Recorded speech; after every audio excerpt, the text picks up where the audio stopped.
Zhong Xun, let's get divorced. Just waking up to hear such a sentence, the mood is really not good. The intermittent ringing in his ears faded. Zhong Xun struggled to open his eyes, mottled color blocks slowly coalescing. He saw his arms propped on his knees, pale and thin fingers hanging loosely, stepping on a fine red wool carpet. I can give you 10% of Huigu Group's shares, ensuring you a worry-free life. The other said again. Zhong Xun looked up. Meng Jingting's face was angular under the dim yellow light, with brow bones pressing down on his eye sockets, casting a small pale shadow. The lines from nose bridge to chin were smooth and sharp. He was only 24, but seemed to carry heavy burdens on his shoulders, giving him a cold and solemn temperament. In level alpha, his appearance was comparable to Nuwa's selection. But Zhong Xun had no intention of admiring at the moment. He made a pause gesture, then staggered up, holding the sofa armrest, walking towards the bathroom. Meng Jingting's expression was cold. Only after Zhong Xun's figure disappeared did a trace of imperceptible helplessness flash in his eyes. A splash of cold water hit his face, running down his neck, freely, some seeping into his collar, quickly wetting his chest. Zhong Xun looked at the mirror, his face expressionless. After waiting a few minutes, he tried to control his thoughts. As expected, yet extremely excited, he found this meant that the force that controlled him to go through the cannon fodder plot in the previous life was gone. The calm lake of his heart finally exploded silently. A thrilling tremor from the soul rushed through his limbs like wildfire, and smoke, his blood boiling and swelling, causing a brief blackout in front of his eyes. He gripped the edge of the sink tightly, a smile lifting the corner of his mouth. It seemed that his leap without hesitation in the previous life had indeed destroyed a crucial node, causing the plot to completely lose control and thus restart. Understanding this, Zhong Xun pulled open the bathroom door and walked to the living room. Meng Jingting was still standing in the same spot. As soon as Zhong Xun appeared, his gaze fell on him. My. Just 2 minutes before proposing divorce, Zhong Xun was still drowsy from last night's hangover, probably not listening carefully. But now the young man's expression was clear, especially his eyes no longer filled with rage, distortion, or the paranoia of burning others, but with a gentle shimmer like a mirror lake. Meng Jingting was momentarily dazed. Divorce? Zhong Xun spoke. I disagree. Meng Jingting lowered his voice. What? I said I disagree to the divorce. Zhong Xun poured himself a glass of water. The taste of being reborn was quite satisfying, no longer trembling with fear, struggling to survive. This body completely belonged to him.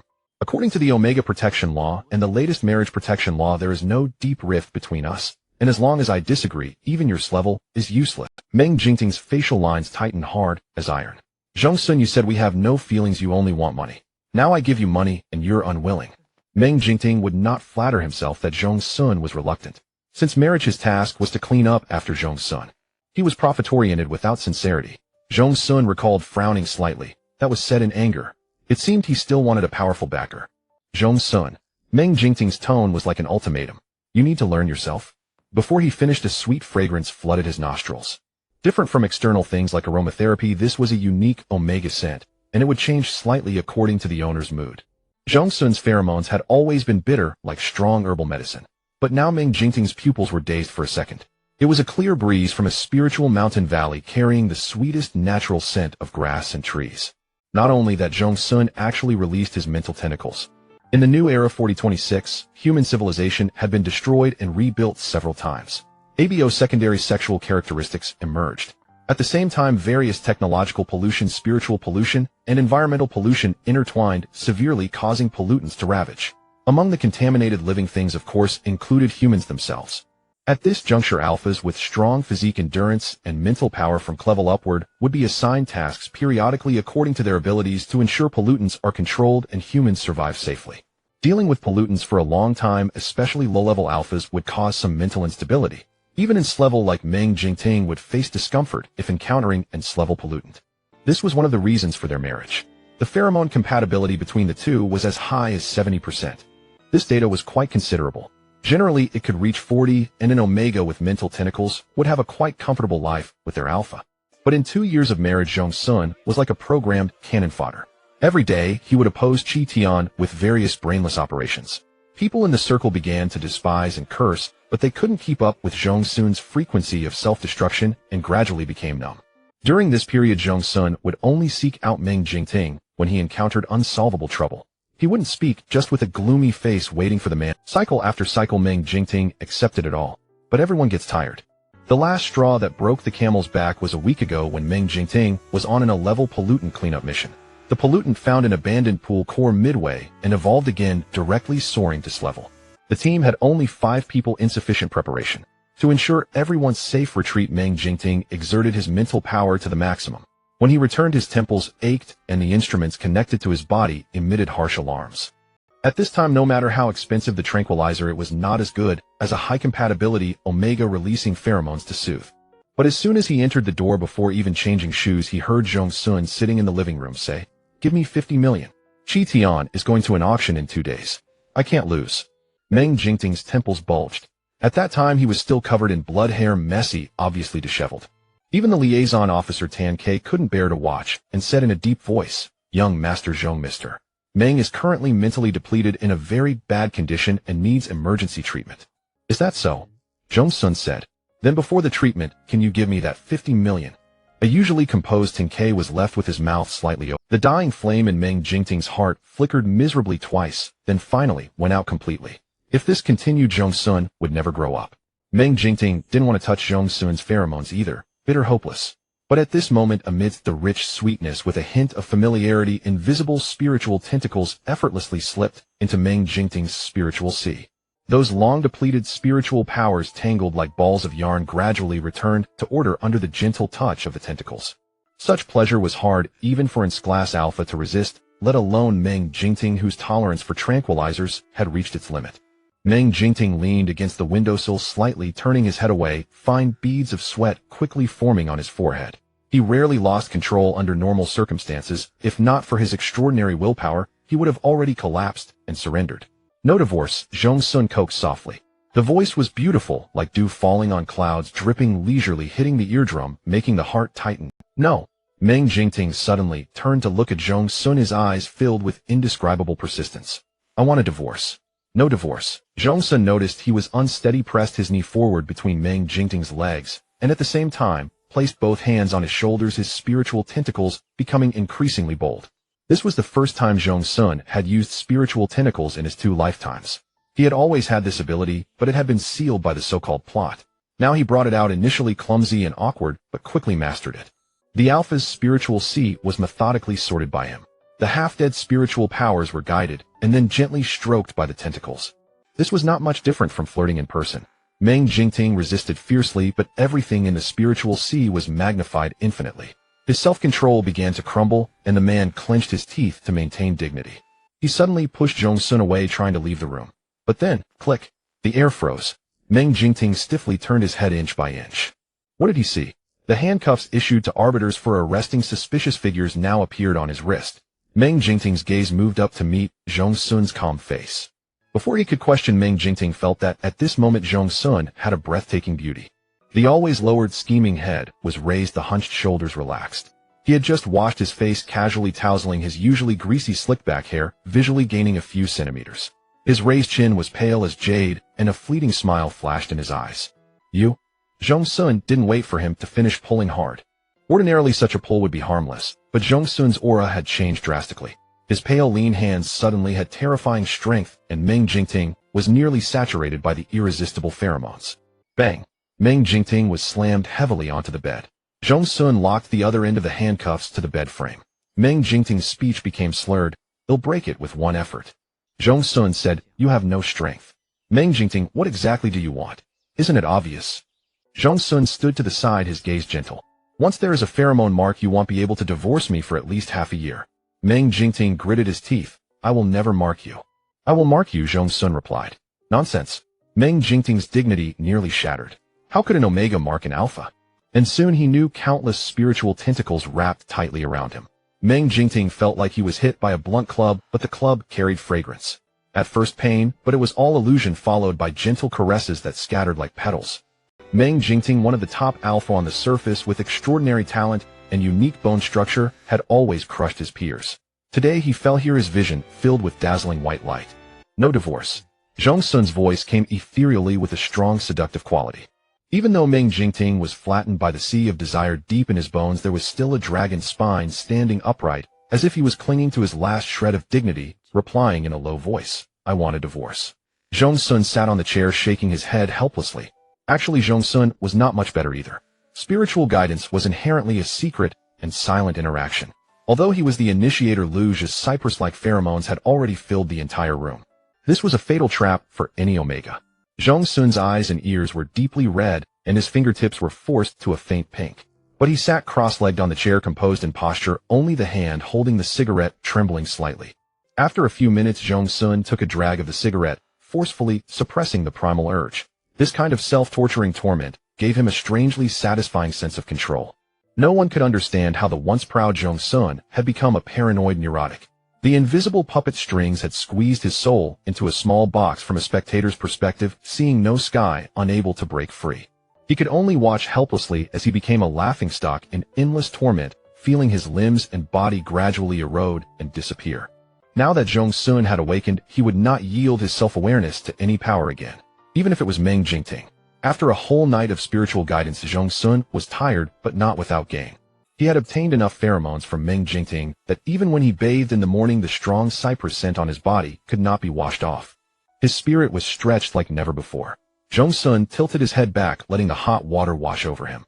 After drying off and changing into clean clothes, the lump on the bed hadn't moved. Zhong Xun called to inform the kitchen to prepare breakfast. He looked at the time and went downstairs, unexpectedly meeting Tan Ke in the living room. "Young Master Zhong," a servant whispered.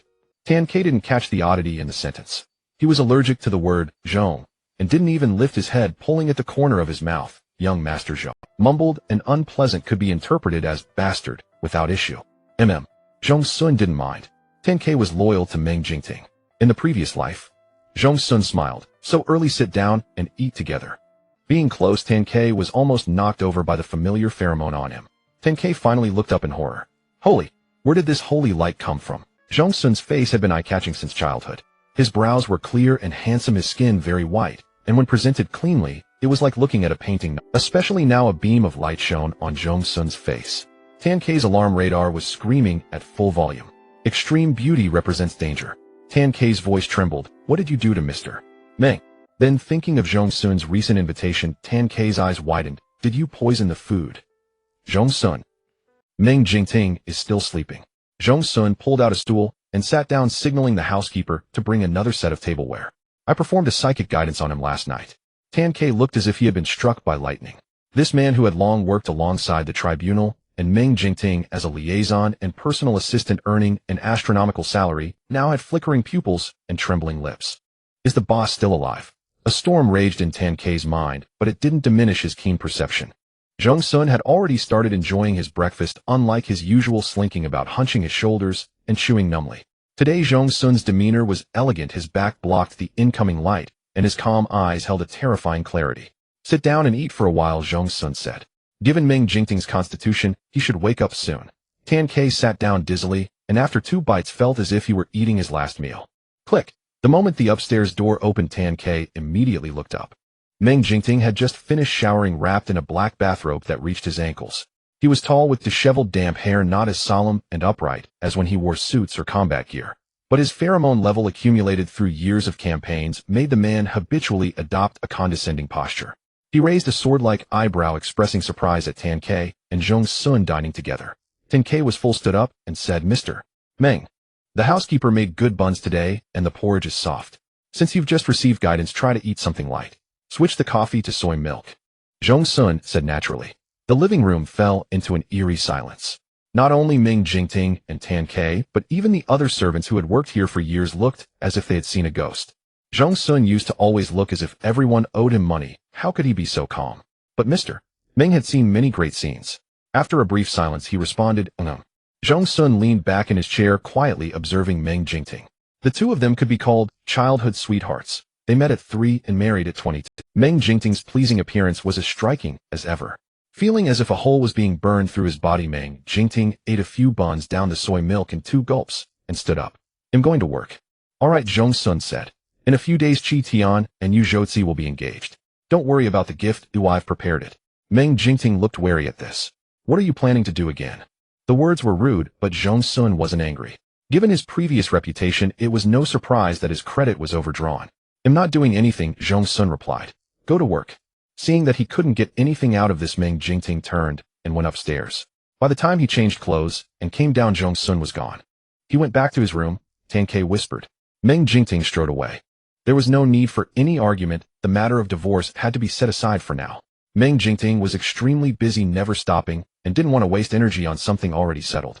If he insisted on divorce now, as soon as he entered the affairs hall, the strong pheromones on Zhong Xun that belonged to him would be enough for the Omega Protection Association to immediately report. Police, even if he was shrank, he would still be locked up for a few days. Zhong Xun succeeded last night. But boss, you also ate well, Tan Ke thought. Tan Ke didn't want to betray his master, but Meng Jingting's complexion was really too good. Regardless of mood, it was a vitality radiating from within after the irritable mental energy had calmed down. He remembered that Zhong Xun's pheromone evaluation was level, wasn't it? Not bad, Tan Ke thought. Omegas are naturally weak in strength and endurance, so dangerous projects like eliminating pollutants generally wouldn't let them participate. With psychic tentacles, they were considered precious healers among logistics medics. Zhong Xun took a nap. He slept deeply, dreaming of some fragments, but before they could be seen clearly, they fluttered away. Zhong Xun let himself relax completely. When he opened his eyes, the sun had set behind the western mountains, and the twilight light fell quietly on the tips of his fingers through the curtains. For 3 days in a row, Meng Jingting didn't come home. Zhong Xun didn't ask. But that evening he saw the latest report on pollutants on TV. A strong A-class pollutant had emerged in a fishing village in neighboring Yunzhou. The spread of the miasma expanded to a radius of 100 kilometers. It was originally thought to cause devastating damage to the surrounding residential buildings, but the Supreme Arbiter spent only 6 hours to annihilate it in one fell swoop. In the image, the black car of the tribunal was cold and serious in the night. Before the car door closed, a pair of deep and sharp eyes were captured outside the lowered combat mask. Meng Jingting had been in excellent condition these days. To what extent? From class to A-class pollutants, he had beaten them all. Only this reported strong A-class took some time. But even then, everyone in the team looked up with mouths slightly open, watching as Meng Jingting's dragon wings spread from his back, and he punched the pollutant down while tearing apart the miasma with his bare hands. This was a unique barrier formed in the location of the pollutant where the magnetic field was chaotic, day and night indistinguishable, and phenomena, such as event repetition, ghost walls, and derivatives often occurred. Brotherton, why is the boss in such great condition? Someone asked. Tan Ke felt excited, thinking you finally noticed. But this matter was indeed hard to speak of. Tan Ke thought for a moment, then said in a low voice, the boss accepted a psychic guidance. Didn't expect that, did you? It was actually Zhong Xun. Zhong Xun saw Meng Jingting again. Zhong Xun saw Meng Jingting again at Qi Tian's engagement day. The sky was clear, the lawn green, balloons and flowers surrounded them, and on the creamy white tables were placed lustrous drinks. As for why Zhong Xun couldn't stand Qi Tian, it was simple. Qi Tian was his half-brother on his father's side. Zhong Xun had later changed to his mother's surname. And his biological father Qi Hai had already fathered Qi Tian with his white moonlight before divorcing Zhong Xun's mother. Zhong Xun's mother was driven to depression and death by these two. Was it too much to seek justice? But in his previous life, some rule of the world had seized this point, cruelly molding Zhong Xun into a vicious puppet. From a distance, Qi Hai noticed Zhong Xun. The old man's eyes widened in shock, clearly not expecting that the person being privately discussed by many just moments ago was Zhong Xun. The next second, Qi Hai's heart filled anew with irritation and disgust, assuming it was another new way to cause trouble. Today is Xiaoshan's special day. You'd better behave yourself, Qi Hai said with a dark face as he approached. If you upset Xiaoyan, it'll make you pay. Zhong Xun looked Qi Hai up and down. He was indeed old. Even though the Qi family had been thriving under Yuzhou's influence in recent years, Qi Hai had visibly shrunk. His face was full of wrinkles like shriveled fruit skin, emitting a faint rancid smell. Are you listening? Qi Hai snapped. In his previous life, Zhong Xun was a cannon fodder, lacking brains and timid. Qi Hai dared to treat Zhong Xun like this because he was sure of his character. Zhong Xun's expression was calm. He casually picked up the champagne on the table and splashed it in Qi Hai's face. Be quiet, Zhong Xun said softly. You're very noisy. Qi Hai was drenched to the bone, the wine dripping onto his expensive suit. Before he could fly into a rage, Zhong Xun looked up at him. It was an indescribable feeling, as if from skin to bone he was being scrutinized and threatened by an invisible abyss, and any slight movement would be swallowed. A chill ran through his mind, and Qi Hai trembled, stepping back half a pace. But when he looked again, Zhong Xun was bathed in sunlight, his dark chestnut hair, with slight curls at the ends, giving his face a scholarly aura. He looked toward the entrance, a smile on his lips. Following his gaze, Qi Hai saw Meng Jingting dressed in a black suit, striding over. He was looking toward the entrance, a smile on his lips. Following his gaze, Qi Hai saw Meng Jingting dressed in a black suit, striding over. Meng Jingting hastily changed clothes in the restroom of the Judgment Tribunal's deliberation hall. On his way there, he encountered Xiao Wenqing. The two were childhood friends, and as they walked from the parking lot, they chatted idly. That is, Xiao Wenqing squinted. Beside him, Tan Ke wore a look of eager anticipation. Sure enough, Xia Wenqing's face was a picture of utter. Is that Zhong Xun? 10K leaned in. Good eye, Master Xia. Xia Wenqing. Zhong Xun stood not far away, clad in a gray suit, one hand in his pocket. As they paused, he strode forward directly. Good morning. Zhong Xun greeted them casually. The others. Unfazed, Zhong Xun turned to Meng Jingting. Are you done with your work? Meng Jingting paused. What gift did you bring? He recalled Zhong Xun mentioning he had prepared something. Zhong Xun replied, I just gave the others. Meng Jingting closed his eyes. The indulgent punishment. Zhong Xun couldn't help but chuckle. Sunlight danced along his lowered, joyful lashes, catching and glinting at the corners of his eyes. Every observer held their breath. Meng Jingting's fingers resting at his side tightened slightly. Just then Qi Tian and Yu Zhouzhi emerged. Guests surged forward with congratulations, a swirl of perfumed garments, and amid laughter and chatter. Qi Tian's features closely resembled Qi Hei's in his youth, one of the reasons Qi Hai favored him. He was not exceptionally handsome, but possessed a clean, lively charm, especially his eyes inherited from his mother. When he wished to appear innocent, he could look utterly so. Yu Zhouzhi, a strong A-class alpha, was rumored to have a pheromone entity of a white leopard. Usually stern and solemn, he softened only when he laid eyes on Qi Tian. Zhong Xun cast a dismissive glance, as if watching ants scramble over a crumb of bread. Dad, what's wrong? Qi Tian stepped forward in surprise. Qi Hei's remaining few strands of hair clung tightly to his forehead, and the front of his shirt was soaked. After asking, Qi Tian immediately turned to look at Zhong Xun. Zhong Xun wore a faint smile, meeting his gaze with equanimity. No, it's nothing, Qi Hai replied. In his heart, he thought I should rush over and slap Zhong Xun twice, then make him hide somewhere and cry. This bastard. But the words that came out were a feeble, it's my own carelessness. He'll go clean up.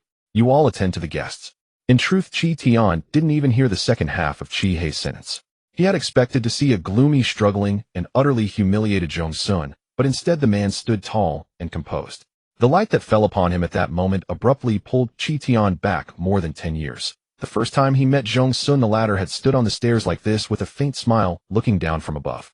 It cast the inferiority in Qi Tian's heart into stark relief, leaving no place to hide. Big brother. Zhong Xun, who's your brother? Zhong Xun, don't go too far. Yu Zhouzhi stepped forward, placing an arm around Qi Tian's shoulder. Qi Tian gazed back at him with adoration. Meng Jingting's eyes darkened. I'm here to congratulate you on your engagement. Don't mistake a friend for a foe, mister. You. Zhong Xun said coolly. Xia Wenqing and Tan Ke exchanged glances. This wasn't right. When the boss was around, shouldn't Zhong Xun be acting like a bully, exploding like a firecracker and hurling insults at Qi Tian? Then before the other party could speak, shouldn't he turn red with anger and leave the mess for the boss to clean up? But why was he so calm? Yu Zhouzhi was clearly taken aback. Zhong Xun's patience wore thin. If you'll excuse me, I'll take my leave. After Zhong Xun left, Meng Jingting spoke. He's my Omega. Before you cause him trouble, shouldn't you ask me? It's not like that, brother Jingting, Qi Tian said with some urgency. I thought, big brother. Your relationship with Zhong Xun is like fire and water. Calling him big brother is too fake. Meng Jingting cut him off. Qi Tian wilted at the words. True, when had Zhong Xun ever given him a kind look? But it didn't matter, it was just a polite phrase for others to hear. Meng Jingting might be protecting Zhong Xun now, but what about later? He had heard the two were about to divorce. Yu Zhouzhi dared not argue. A strong alpha facing its class had no choice but to yield. Their families had long-standing ties, and there was no need to fall out over a Zhong Xun. Zhong Xun had married Meng Jingting solely because of their 70% compatibility rate. Were it not for that, Meng Jingting's partner could have been anyone but him. I apologize for my oversight. Yu Zhouzhi nodded, then steered the conversation toward a new energy cooperation. Qi Tian, half a step behind, got the reassurance he had hoped for. Xiaoyan, are you all right? It was a class alpha with a decent appearance named Su Xingjia, one of Qi Tian's sycophantic followers. Unable to contend with Yu Zhouzhi, he could only silently watch over him. Qi Tian's eyes reddened slightly as he shook his head. I'm fine. Big brother didn't mean it. Su Shengji's face darkened. Xiaoyan was so kind while Zhong Xun was relentless. A sudden thought struck Su Xingjia. Today's engagement banquet was crowded with guests, making it easy for a troublemaker like Zhong Xun to get roughed up without drawing attention. As long as he could be lured to a place without surveillance and his pheromones suppressed, even if discovered, Meng Jingting wouldn't ruin Yu Zhouzhi's event over such a worthless person. Meng Jingting and Xia Wenqing walked to the beach. Xia Wenqing couldn't hold his tongue. He could tell that Meng Jingting's mood had been off ever since he entered and saw Zhong Xun. What's going on between you and Zhong Xun? Meng Jingting found a lounge chair and lay back. I was planning to divorce him. What? Divorce? Xia Wenqing grabbed another lounge chair and dropped it beside Meng Jingting with a thud. Really? The outside world whispered that Meng Jingting and Zhong Xun were as cold as ice to each other, but as a close friend he knew the truth. Compatibility wasn't everything. If Meng Jingting hadn't wanted to marry, no one could have forced him. Is that not just a rash statement? Meng Jingting signaled a waiter for a bottle of hard liquor, poured a glass, and downed it in one gulp. In the distance the waves whispered softly. I feel like dragging this out isn't the way. Meng Jingting's voice betrayed no excess emotion. I thought maybe without me cleaning up his messes he might become more Xia Wensheng was at a loss for words. In the end it all came back to Zhong Xun. Forget it, let's drink. Xia Wensheng silently lamented. Zhong Xun, that heartless fool, was obsessed with those surnamed Qi. What good was it? The two polished off a bottle in a flurry. A gentle breeze blew and they gradually grew hazy. Xia Wensheng slung an arm around Meng Jingting. Boss, there are plenty of fish in the sea, especially for someone of your caliber. Meng Jingting shook his head. His life was extraordinarily busy. In the past 2 years pollutants had multiplied exponentially. To maintain the current peace the arbiters had to fight desperately to eliminate them. Glass represented absolute dominance, but one day he would inevitably face a similarly formidable glass contaminant. He simply had no energy left for romance. He had waited. As for the future, in the depths of Meng Jingting's eyes lay years of accumulated gloom. He could no longer live for himself alone. Freedom and recklessness had become mere concepts to him. On his shoulders rested the survival of the entire arbitration tribunal and the future of humanity. Let Zhong Xun live on like this. At least he had already paved the way for him. But the divorce he had finally proposed that night, only to be refused by Zhong Xun, who then forcibly performed a spiritual cleansing. This had stirred ripples in Meng Jingting's usually precise and stable mind. For once he indulged himself, finding brief numbness in alcohol. In 3 years this was the first time Meng Jingting had gotten drunk. Xia Wensheng chattered incessantly in his ear. What kind do you like? Come on, tell me. It's not a crime to discuss it with a brother. Meng Jingting, annoyed by him, suddenly recalled that glint at the corner of his eye and casually said, the kind that smiles beautifully. Everyone knew that Zhong Xun always wore a cold face, his brows knitted into a knot. Holy crap, over there. Xia Wensheng suddenly slapped Meng Jingting's shoulder. Meng Jingting followed his pointing direction and saw a figure standing slightly against the light, tilting his head to watch the unceasing waves while in the distance dolphins leaped and tumbled, splashing magnificent water. The young man seemed to enjoy it, a corner of his mouth lifted. Though only a profile, it was breathtakingly beautiful. Driven by alcohol, Meng Jingting uncontrollably stood up and walked over. Hearing the sound, the other turned around, his features distinct. What's wrong? Zhong Xun asked. Nothing, Meng Jingting replied. He was more than half sober. As they say, there is no attraction without reason. Zhong Xun said gently, drink less. Xia Wensheng also saw clearly and vigorously rubbed his face. Meng Jingting returned expressionlessly. It's okay, first failure doesn't mean anything, well keep trying, Xia Wensheng said. Xia Wensheng asked, besides liking smiles, what else? Meng Jingting was silent for a moment, then said, kindness, compassion. Everyone knew Zhong Xun was a fierce god, who once provoked he was impossible to shake off. Xia Wensheng asked, besides liking smiles, what else? Meng Jingting was silent for a moment, then said, kindness, compassion. Everyone knew Zhong Xun. Suddenly both of them froze at the same time. In the afternoon the beach was bathed in gold. Beside a photogenic wooden cabin, a young man crouched down, scratching a cat kept by the estate owner. Even in the hazy light, an exceptionally beautiful silhouette could be seen. The young man's fingers were long and slender. The cat arched its back comfortably and raised its head. He definitely looks compassionate, Xia Wensheng exclaimed. Before he finished, Meng Jingting rushed over again. There was something about that figure. The young man sensed his approach and turned to look. Not finished drinking yet? Zhong Xun asked. Almost, Meng Jingting replied. All right then. Meng Jingting turned back. Xia Wensheng was banging his head on the table. After sitting down, the two were silent. Wow, awesome. Crowds on the beach exclaimed in praise. Meng Jingting squinted and looked up just in time to see a person performing a beautiful aerial spin on a surfboard as the waves crashed ferociously, then riding down smoothly, finally being gently pushed to the shore. The figure was well-proportioned and beautiful, a fleeting glimpse of a fair jawline tugged at the heart. Hey boss. Xia Wensheng was so excited, he almost slurred his words. The surfing young man handed the board to a staff member, and when his full face was revealed, it was indeed Zhong Xun. Xia Wensheng suddenly burst out laughing.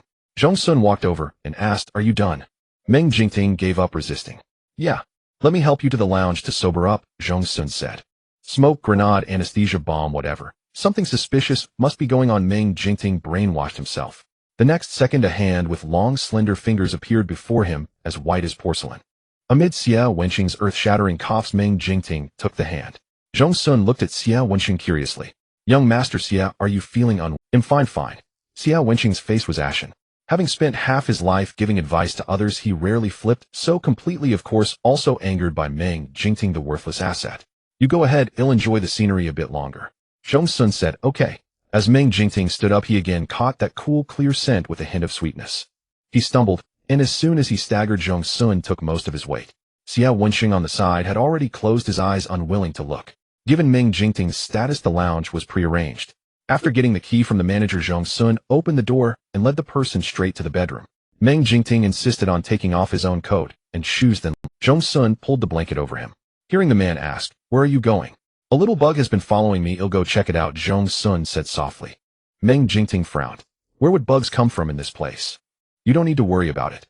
Zhong Xun's mental tentacles easily entered Meng Jingting's mental sea. Sleep. Those two words spread leisurely in his mind like the sound of a singing bowl. Meng Jingting's self-control shattered at the touch, and he fell completely into dark. Given Meng Jingting's workload over the past 3 days, his total sleep time had been less than 5 hours. Only after Meng Jingting was deep asleep did Zhong Xun leave. The front was lively. Zhong Xun avoided the white building and went to the deserted back slope. Su Xingjia was ecstatic in his heart. The back slope bordered a wild sea still undeveloped. A conspicuous warning sign stood on the shore. Looking out, there were only 3 adjacent wooden cabins used for observation and storing some odds and ends. Zhong Xun stood on the shore. The sea wind pressed his clothes against his figure, tall and slender. Footsteps sounded behind him. Su Shengji's face bore a smile he could no longer hide. He hadn't expected Zhong Xun to be so reckless. Zhong Xun turned around. Su Xingjia, full of malice, spoke. I remember I warned you not to mess with Xiao Tian. Zhong Xun gave a very light smile. Seeing this, a very strange feeling suddenly flashed through Su Shengji's heart. Zhong Xun was Xiao Tian's older brother. Upon closer inspection, the two did bear some resemblance. The sea breeze carried a cool, empty valley scent. Su Xingjia paused, then realized it was Zhong Xun's pheromone. It was unexpectedly pleasant. Some sensitive spot in his heart was gently touched, and the rebound inexplicably made his mouth dry. Su Shengji's gaze toward Zhong Xun slowly changed. If you beg for mercy now, I'll let you go, Su Xingjia said. Zhong Xun asked curiously, how does one beg for mercy? Su Shengji's gaze involuntarily fell on those crimson lips, thinking, how had he never noticed before that the lip shape was so beautiful, especially when curved? You? Some emotion in Su Shengji's eyes grew larger and larger until he finally tugged at his tie without restraint and gave Zhong Xun a provocative smile. Come here. Zhong Xun stepped forward as told. This greatly satisfied Su Shengji's vanity. Meng Jingting's Omega was now about to submit to him. Without Su Shengji's instruction, Zhong Xun slowly raised his hand, seemingly about to touch his face. Su Xingjia took a deep breath of the sweet pheromone, and a fire suddenly ignited in his heart. The consequence of losing his sense of danger was that his mental sea was easily invaded by psychic tentacles. Zhong Xun had been assessed as benevolent pheromone, but ever since he awakened in this life, what originally belonged to him had been slowly returning. His current pheromone level should be a grade. The psychic tentacle grasped a strand of mental energy with just a gentle stroke. Su Xingjia was so comfortable, he almost moaned. Zhong Xun's smile deepened. The next second, that strand of mental energy was violently snapped by the tentacle. It was the ultimate experience of falling from heaven to hell. Su Xingjia suddenly threw his head back, eyes wide, blood vessels bursting in his pupils, lips half open, emitting a hoarse hissing sound. Beg for mercy. Zhong Xun's voice was icy cold. This face, which had just been enchanting, now became the sharpest blade. Covered in frost and snow, it made one dare not approach. But Su Xingjia could no longer escape. Zhong Xun grabbed his hair and slammed his head violently against a nearby boulder. With a bang, blood splat. Zhong Xun slammed him 3 times, each heavier than the last, with an unshakable cold calm in his eyes. Given Su Shengji's pheromone level, he wouldn't die, only fall into a brief coma.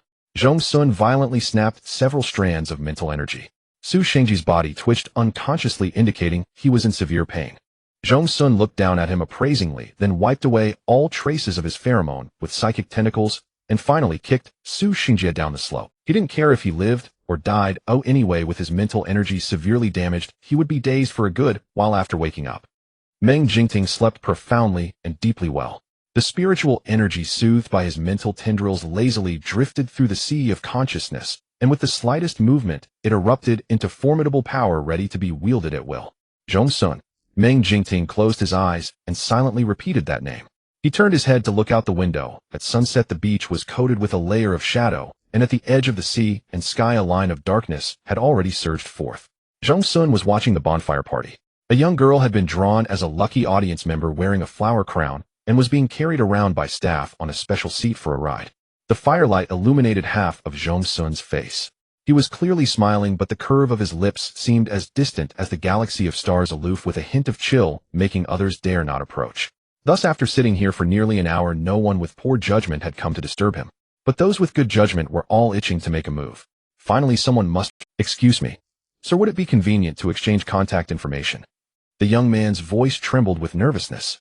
Zhong Xun was slightly surprised, looked at the other, and gestured with his eyes. "Me." The young man, thinking there was a chance, nodded eagerly.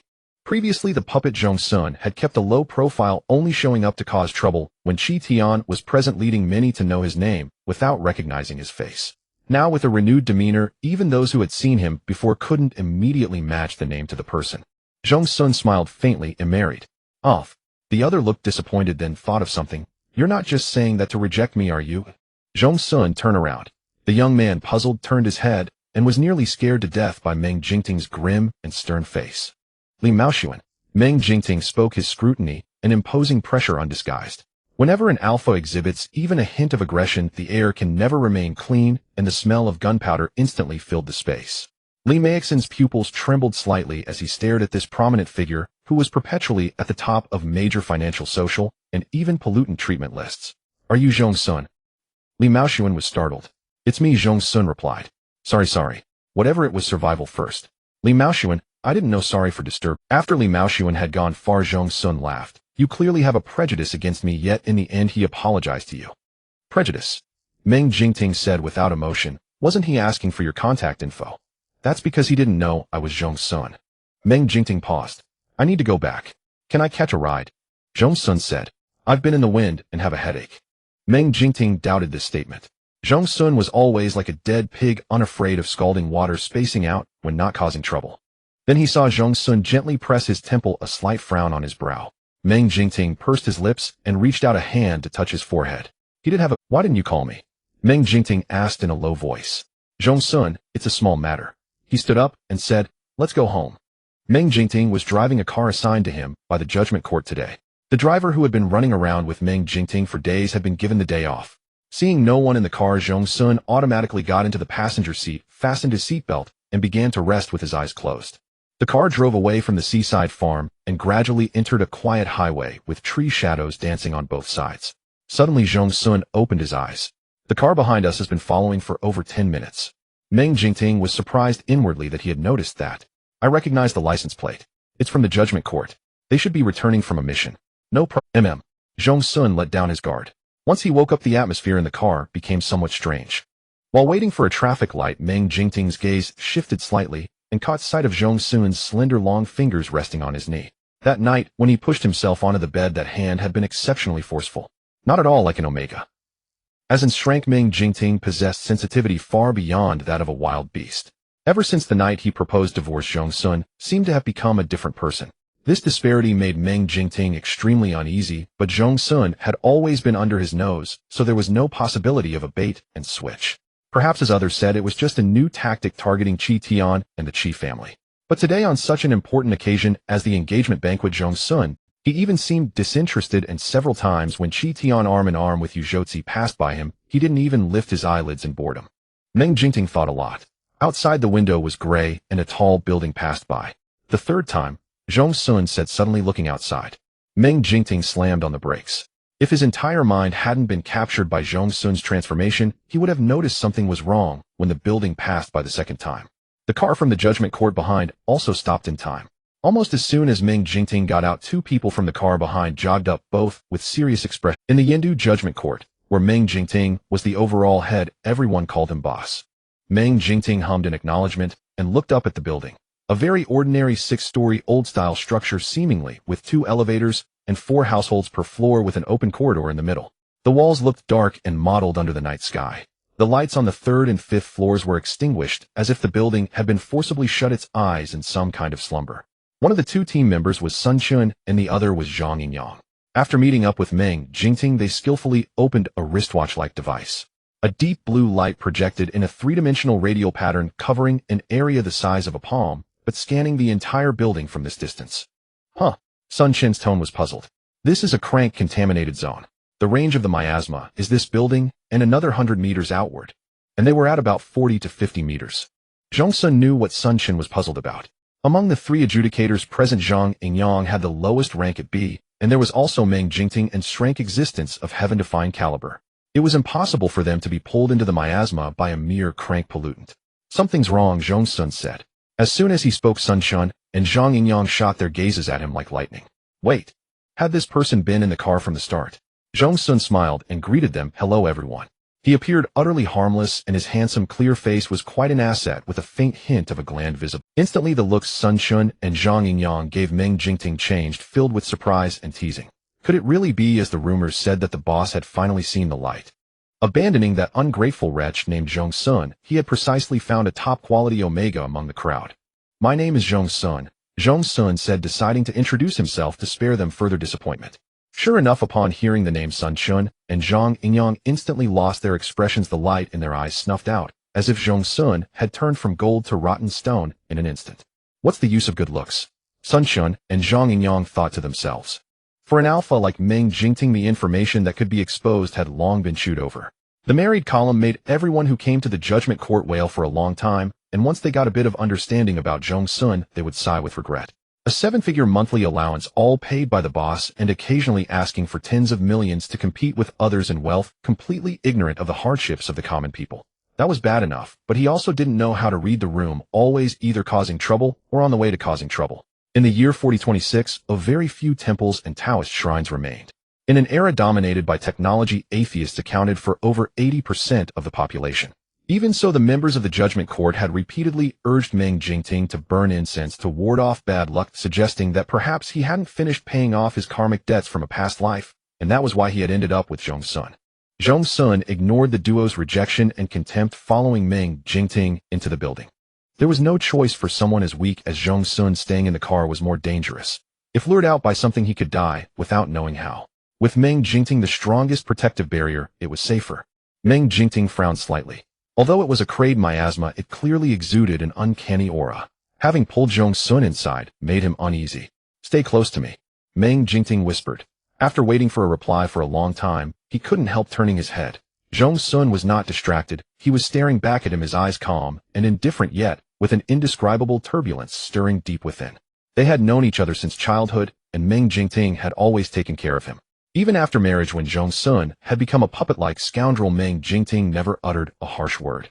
He had insisted on divorce, but after being forcefully washed by Zhong Xun's pheromones and mental tentacles for an entire night, the divorce plan fell through. He only went into hiding for a few days. Now, under these circumstances, he still had the heart to care for Zhong Xun's safety. Zhong Xun did not equate this thoughtfulness with being a saint. I am an exception to him, Zhong Xun thought. All right, Zhong Xun smiled faintly. He'll remember. Sun Qin and Zhang Yingyang exchanged a glance, both seeing shock on each other's faces. This didn't seem like someone who was unreasonable and troublemaking, lacking conscience. He was clearly reasonable. No. Lao Ji, snap out of it. As soon as they reached the first floor, the light bulb above them flickered. Sun Qin turned on the scanner on his wrist again. We've actually arrived at the old village street in the north of the city. This is a 50-year-old residential building. Because the crayed miasma's signal interference was not too strong, Sun Qin quickly pulled up the building's real-world information. Found it. There was a serial murder case here. A woman was tricked into the house by the male owner who intended to rape her. But at the last moment, the woman killed him in self-defense. However, she didn't stop there. She then killed the man's wife and child. Within a month, the building was empty. When did the case happen? Meng Jingting asked in a deep voice. Zhang Yingyang, who was also checking the scanner, said, 3 months ago. 3 months ago, a very fresh case. The police arrived at the scene promptly. After killing the family, the woman hanged herself in the living room without any attempt to conceal it. The clues were coherent, and solving the case encountered no obstacles. The woman was an orphan and had suffered from mental illness. Unable to bear the blow, she committed suicide. But no one expected that this would trigger a miasma. Obviously, something in the building had been contaminated. Nowadays, ghosts and monsters are also classified as contaminants. Of course, when a person dies, it's like a lamp going out. There is no pollution after death. It must have been that before death, some contaminant pathogen targeted them and completed the contamination, which required a process. This explains why the miasma unfolded 3 months later. So who was the source of contamination? The murdered family of 3? Or the girl who committed suicide in despair?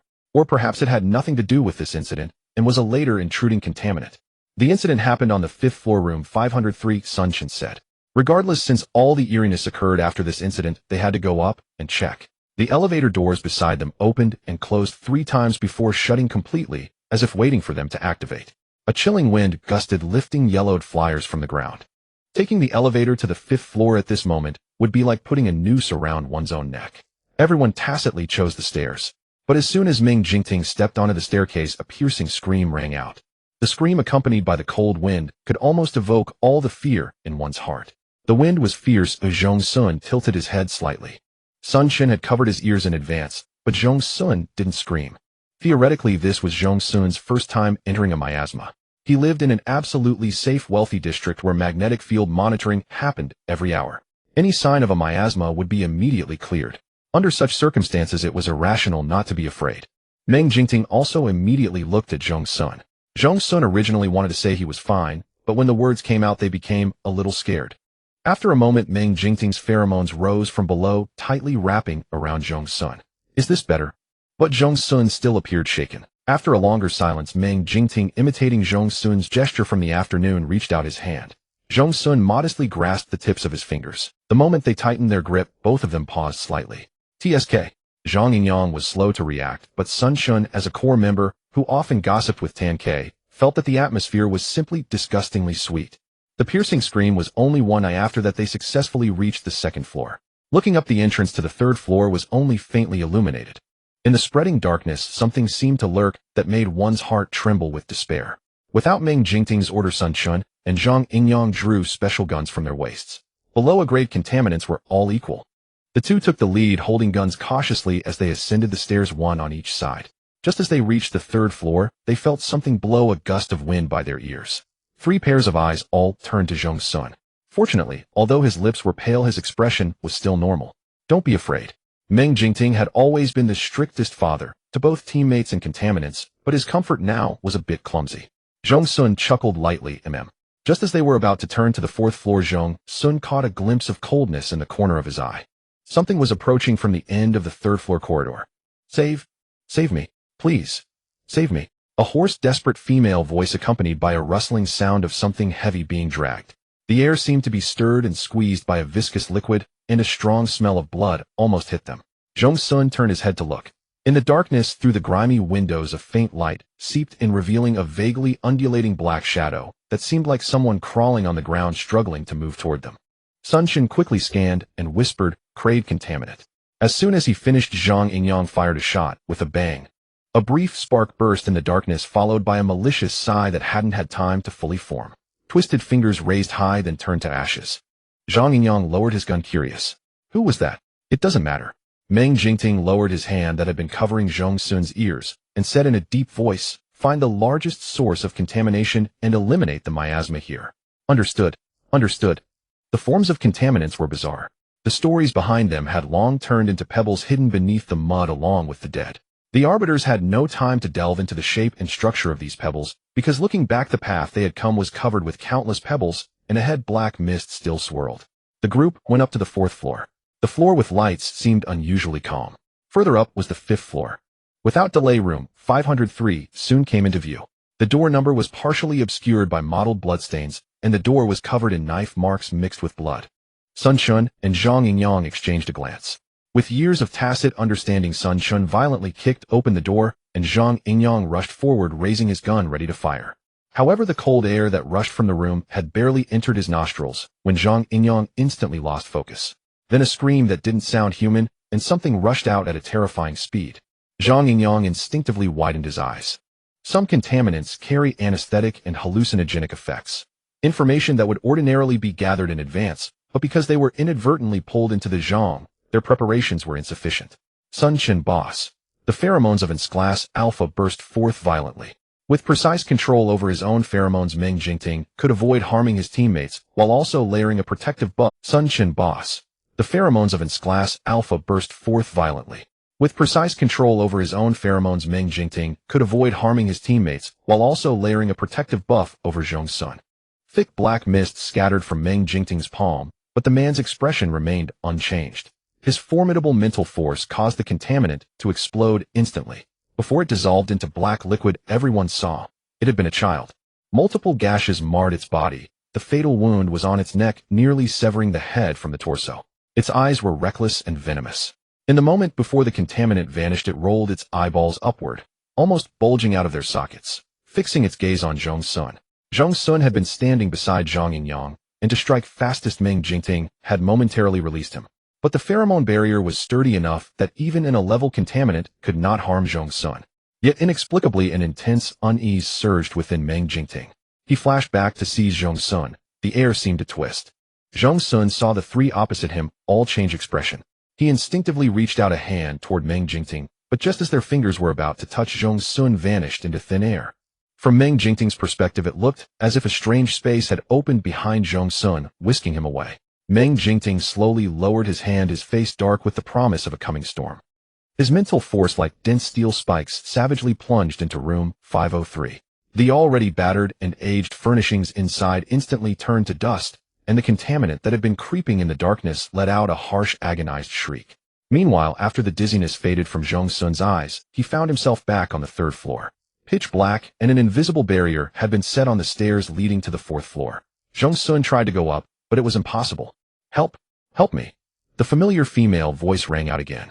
Zhong Xun turned his head and could make out a silhouette writhing and struggling in the dark. The smell of blood instantly thickened, as if the walls themselves were coated in crimson. This contaminant had just been shot dead by Zhang Yingyang. The scanner wouldn't malfunction, and neither would the specialized gun. That meant Zhong Xun narrowed his eyes. Time had undergone a brief rewind. Something had pulled him into the moment before this contaminant's death and separated him from Meng Jingting and the others. In the darkness, the contaminant's cries for help shifted from despair to a faint excitement. Its crawling grew faster and faster, the rustling sound tugging at one's nerves. Help me! Come here! Come here! Zhong Xun was left isolated and helpless. This was splendid. Zhong Xun rolled his shoulders slightly. With Meng Jingting absent, there was no need to hold back. As he took a step forward, his mental tendrils unfurled invisibly. This was the ultimate measure of an Omega's mental strength. Yet so few Omegas awakened tendrils that it was often overlooked. When he had dealt with Su Xingjie, his tendrils were roughly a level. Now his mind was exhilarated, and Zhong Xun sensed they were on the verge of breaking through to a. The sound of unhurried footsteps echoed endlessly down the corridor. The contaminant seemed to sense something and abruptly halted. Tap, tap, tap. Compared to the panic evoked by visual or auditory terror, the casual, strolling demeanor in the face of a contaminant instead gave rise to an indescribable pressure. Step by step, Zhong Xun finally reached the shadowy mass. The tendrils violently shattered a pane of the corridor window, revealing the contaminant's eyes, bloodshot, hidden behind withered strands of hair. It was a woman. Unlike the child earlier, she had been stabbed many more times. She crawled because both legs from the knees down were severed from the bone, held only by a layer of skin. Half her scalp had been torn away, blood and gore streaming down her face. Zhong Xun stared down at her, his eyes cold and contemptuous as frost-sealed ice. "Why have you stopped crawling?" he asked softly. Contaminants feed on humans, devouring is their instinct. Yet now the contaminant that had been so ferocious moments ago suddenly retreated toward the corner. But the mental tendrils would not give it a chance to escape. Mental force pheromones, physical form tendrils. These were essentially weapons humans developed after secondary differentiation to fight contaminants, a clash of energy against energy. Omegas, unlike alphas, do not possess such striking energy manifestations, like pheromone attacks, physical attacks, or even physical manifestation. Yet when tendrils hunt and constrict, they can instill unprecedented fear in contaminants. No, no. The tendrils poured out in full force, their invisible strangling power instantly compressing the contaminant into a lump. The original human form was gone. On a round, lumpy ball of flesh, two misaligned eyeballs bulged in terror, as if begging for mercy. But Zhong Xun had no interest in listening. He narrowed his pupils slightly, and the black liquid burst. Protected by the tendrils, not a single drop landed on him. After the contaminant died, its energy was absorbed by the mental tendrils. Moonlight streamed through the crack. The tendrils swayed lazily, visible only to Zhong Xun. He smiled, then walked toward the room at the far end of this floor. Something in the room was frantically scrambling in panic, never expecting Zhong Xun to find it. It muttered, incessantly searching for a hiding place as fast as— Bang! The door was pushed open. Zhong Xun scanned the room. It was silent, decorated in an ordinary, unremarkable way. Zhong Xun's smile deepened. He stepped inside, first kicking aside an obstructive stool, a loud clatter especially jarring in the silence.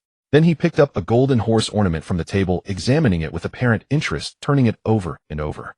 When he lost interest, he moved to the bookshelf and casually pulled out a book. This was a zhong, of low rank, so the scenes were roughly preserved. The text on the book covers was distorted, and when opened the contents were nearly gibberish. Zhong Xun put it back.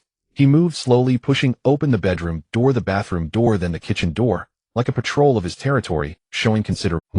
Zhong Xun let out a puzzled sound. On the lampshade above a fist-sized black lump felt a surge of glee. As Zhong Xun turned it, lunged toward the door with lightning speed. The speed was incredible, as if nothing could stop it. Yet just as it was about to escape, a mental tendril swiftly wrapped it up, effortlessly dragging it back. No, this thing could actually speak. Contaminated humans speaking human language was normal, but this little black ball. It could be sent to the judgment court. The tendril lashed through the air, and the black ball spun like a top. When it stopped, it lay flat and let out a "U." Zhong Xun grew even more intrigued. He had never seen such a thing in his past life. "Had your fun?" Zhong Xun asked. The black ball could not answer. Zhong Xun's gaze turned cold. "What are you?" When he entered the third floor earlier, aside from that contaminant, Zhong Xun sensed that the last room still held unknown presences. It was an intuition difficult to articulate, not quite describable as a summons, yet Zhong Xun felt compelled to investigate. It was as if something belonging to him awaited. Playing dumb. Zhong Xun sat erect on the sofa, legs crossed. "Very well, then you shall become my spirit." Tentacles instantly coiled around their tips, sharpening into horns poised to impale this nameless entity. "Stop. No, no, no." The black sphere finally spoke, its words rapid. "I'm just a crate contaminant, hardly any energy." Zhong Xun cut to the chase. "What is your connection to the murder in room 503? "None. I slipped in after they had already become contaminants." Two tiny bean-like eyes appeared on the sphere's surface, oddly comical, warily fixed on the restless tentacles. Its voice, modulated by an electronic filter, betrayed no gender. "I'm just a nobody. Never harmed anyone, never fed on humans. Please let me go." "Is that so?" A flicker of mockery gleamed in Zhong Xun's eyes. "Wasn't it you who briefly reversed time and dragged me here?" The black sphere fell silent. It could claim that during its 3-month stay it had not been overly frightened, even when discovering the Arbiter. But when through layers of walls it noticed Zhong Xun's cold glance, an indescribable sense of crisis compelled it to eliminate this man at once, hence the brief temporal reversal. So it was that after the Zhong had formed, other contaminants intruded, creating a double layer. As this thought crossed Zhong Xun's mind, he suddenly realized the crucial point. A Krayt Zhong was insufficient to silently pull Meng Jingting in as well. "You are the one behind this." Zhong Xun fixed his gaze on the black sphere. "What is your contamination ability?" The sphere fell silent again. Zhong Xun wasted no words. "Kill it." Tentacles surged into motion, no pretense involved. "Concealment," the black sphere shrieked. "My contamination ability is concealment. After concealment, I can briefly create a small space or merge into any Zhong without being detected by other contaminants." "You're wrong." Zhong Xun corrected. "You can dominate other contaminants." He would not forget the moment he was sucked into that space. The boy contaminant had looked at him with a clear, directed gaze, as if possessed by something. "Concealment." The voice faltered, growing weaker. "I can only dominate low-grade contaminants. Nothing above grade, really, I swear." A contaminant's oath holds no credibility. Zhong Xun's tone was flat as he stared at concealment. "You said you can merge into any Zhong. No grade restriction." "I suppose not," replied concealment. "The highest grade Zhong I've been to was A, and I wasn't discovered." "I see." Zhong Xun said. "The ability seems extraordinary, but rather useless." The black sphere's tiny bean eyes shot upward, a gesture of rising, and it declared with righteous indignation, "You can kill me, but you cannot insult me." "Zhong Xun, is that so?" The bean eyes drooped. "Boo-hoo, this human is so fierce. What a waste of such a pretty face." Concealment could precisely hide its aura. It had roamed among Zhong and the human world for some time, encountering all sorts of people. Contaminants were uniformly ugly, so it ignored them, gradually cultivating a human aesthetic. Zhong Xun was the most beautiful person it had ever seen, but a wolf in sheep's clothing. Cruel-hearted, capable of killing a cute little Krayt black sphere without mercy. "One last question." Zhong Xun spoke up. "Who caused the Zhong here?" "Want to know," said concealment. "You have to promise you won't casually take my life." Zhong Xun nodded. Such a naive sphere. If it had spent any time with Zhong Xun, it would have realized that for this man, oaths carried no weight. The dim surroundings began to crack like blocks, and with a shift a new scene rapidly constructed itself. Dazzling sunlight, a fine day, but everything in the room seemed weary and chaotic. The mistress' face was gloomy, her apron stained with large splotches of grease. She cursed under her breath, calling someone old bastard and old hag, then stormed into the kitchen, chopping vegetables with a vengeance. "Why won't you just die?" "Mom." A chubby boy of about 10 rushed in. "I want ice cream." Eat, eat, eat. The doctor said you need to lose weight." "Stupid doctor." The mistress was not angered by this improper insult. Instead, she smiled with narrowed eyes, took out an ice cream, and leaned down to pinch the boy's cheek. My son has such style.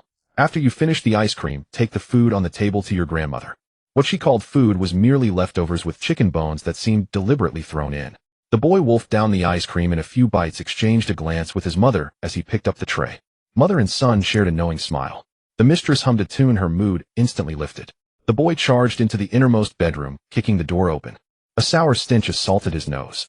The boy covered his mouth and scolded, still not dead. What's the point of living like this every day? On the bed lay an old woman with silver hair and a vacant expression. Her features taken alone spoke of a gentle nature. Time to eat, the boy shouted. The old woman could move her head. She turned to look at him, said nothing, then resumed staring blankly at the ceiling. The boy suddenly flew into a rage, grabbing handfuls of the food and shoving them into the old woman's mouth. Eat. Why aren't you eating? Eat. Old hag, eat. If you soil the bed again, I'll tell Dad to kill you. The old woman could not swallow so much at once. The half-gnawed chicken bone lodged in her mouth, and she whimpered in distress, her eyes reddening quickly. The boy finished force-feeding her, as if he had just won a great battle, and left cheerfully. Outside the door, the mistress' suppressed praise rang out. You did one. Your father would never scold his precious son. You're truly Mama's treasure. You've avenged me.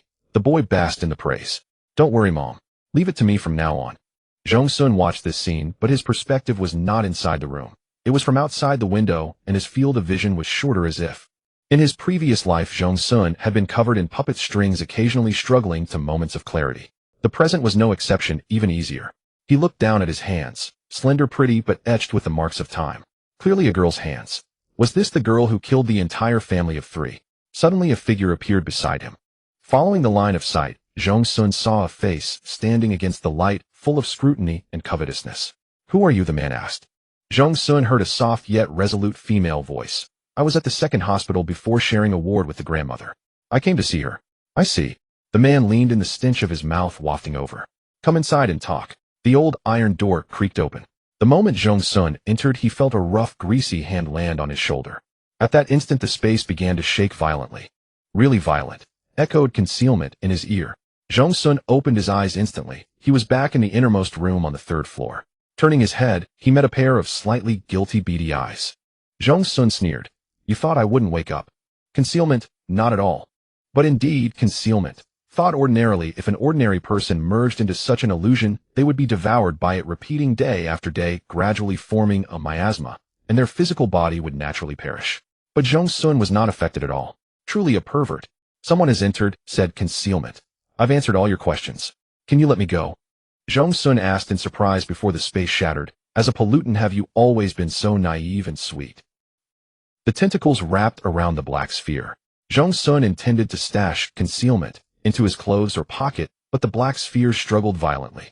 When Zhong Xun forcefully retracted it, the tentacles instinctively retreated into his body, pulling concealment along into Zhong Xun's body. Zhong Xun. Concealment screamed in despair. Beast. What have you done to me?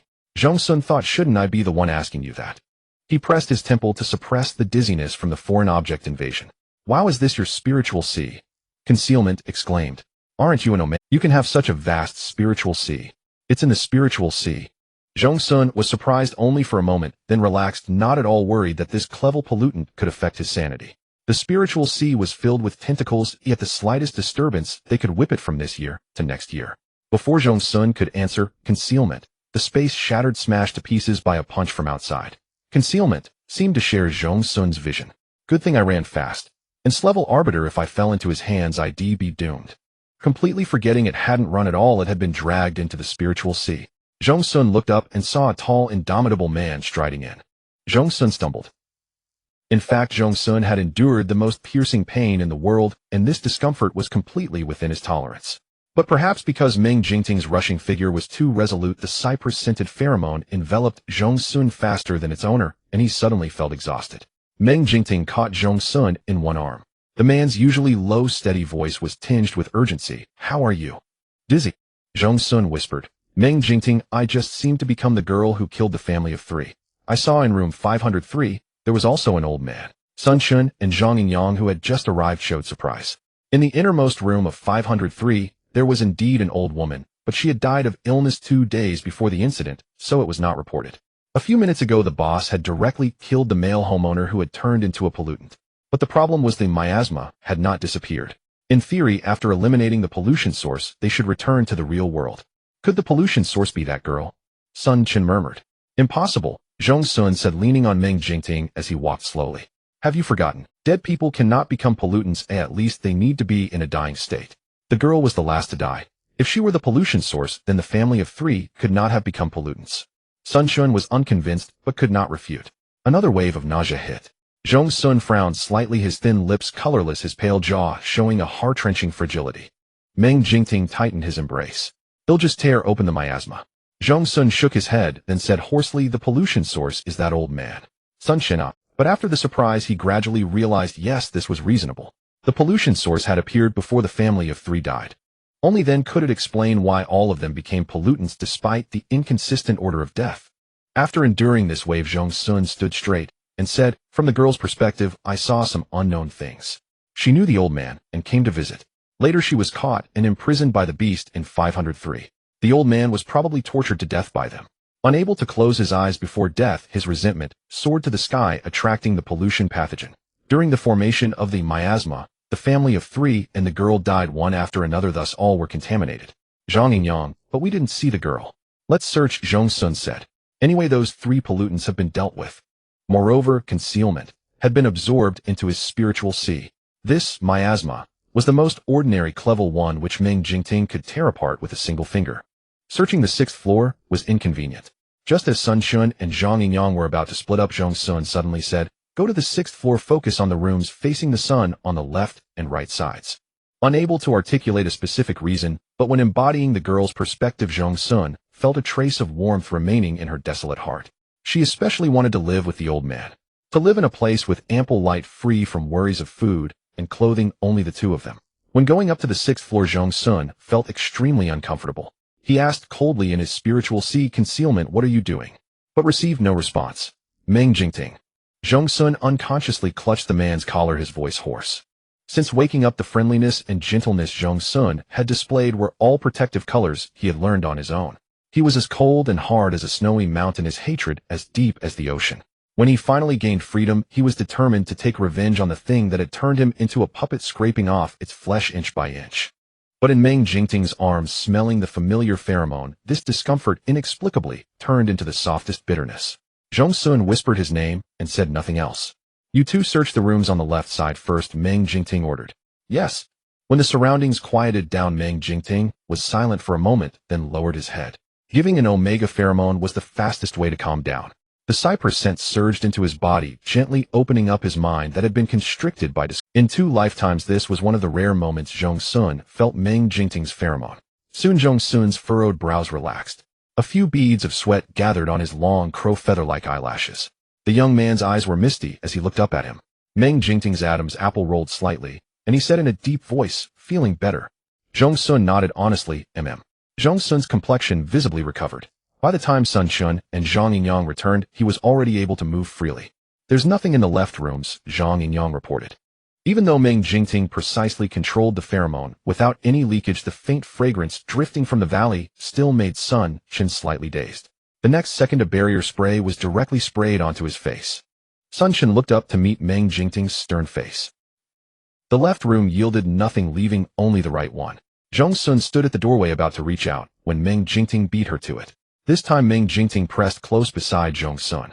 A blinding white light burst forth. A warm glow enveloped them. No contaminants rushed at them. The air was gentle, and they could even hear the faint whisper of wind and birdsong from outside the window. Sun Chen and Zhang Yang maintained their shooting stances. When their vision cleared, everyone could see the room. Though it was inside the miasma, it seemed like a separate chamber, bright, clean, warm, and cozy. Warm white floral curtains, lush green plants on the windowsill, a slightly worn round table covered with a fresh green tablecloth and a thermos on it bubbling. On a recliner slept a girl in a white dress, her back to them.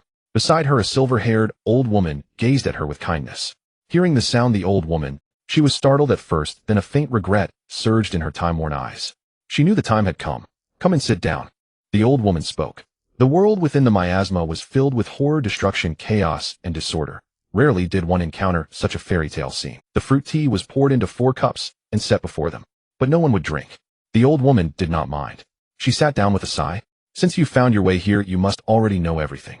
After a long silence, Meng Jingting said in a low voice, you became a contaminant and formed a miasma to take revenge on that family of 3. Not entirely, the old woman said, her gaze falling on the still sleeping girl. After a moment she spoke slowly.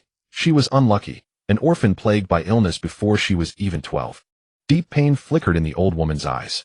I had a backache that day and went to the hospital. The doctor said I needed to be admitted. Because of a shortage of beds, the young girl was temporarily assigned to our ward, sharing a room with me. How pitiful, she continued. She had little money, and when she woke up she just drank water.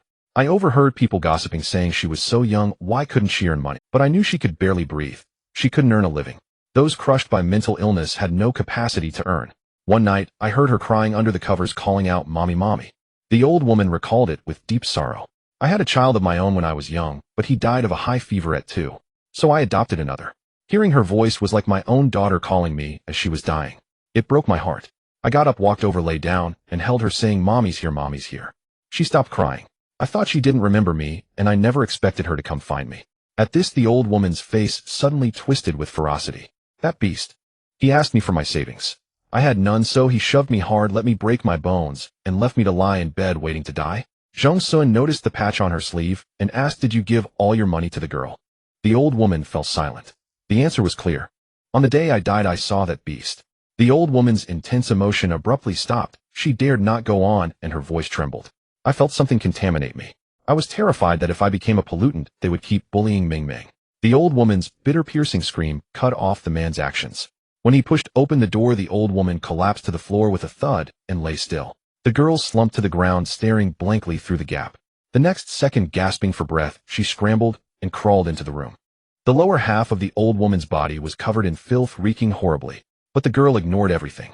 Tears burst from her eyes as she hugged the old woman, shaking her head, desperately forcing out vague hoarse sounds. Like grandma. Or maybe mommy. Disgusting. The man cursed fiercely, but his eyes held fear and wariness. His interest gone, he called the woman back, hastily arranged the old woman's funeral, and cleaned up. That delayed them by 2 days. 2 days later, the man looked at the frail, pale girl locked in the bathroom, and his evil intentions stirred again. But this time, with all hope lost, Chui Meng let him tear the fabric from her shoulder. Then, as the man panted in urgent lust, she raised the knife she had hidden. One slash, and the scumbag froze, staring in disbelief. Chui Meng did not hesitate. She slashed again, then swiftly cut the ropes on her wrists. Before the man could scream, she pinned him down, covered his mouth with one hand, and slit his throat with the other. His scream turned into a low, wheezing rattle. Blood sprayed into her eyes, but Chui Meng merely tilted her head, blinked, and continued her work. When the woman returned with the child, blood had spread across the bathroom floor. Chui Meng hesitated, listening. "Mom, is that girl still locked up?" "Yeah, when your dad's done, we'll sell her to the black market." "I want to play too." "Haha, you're still young. I'll get you one later." "The old hag is dead, so tonight, I'll make you." Chui Meng picked up the knife and pushed open the door. No one noticed that the old woman had been contaminated at death, and a miasma was rapidly forming.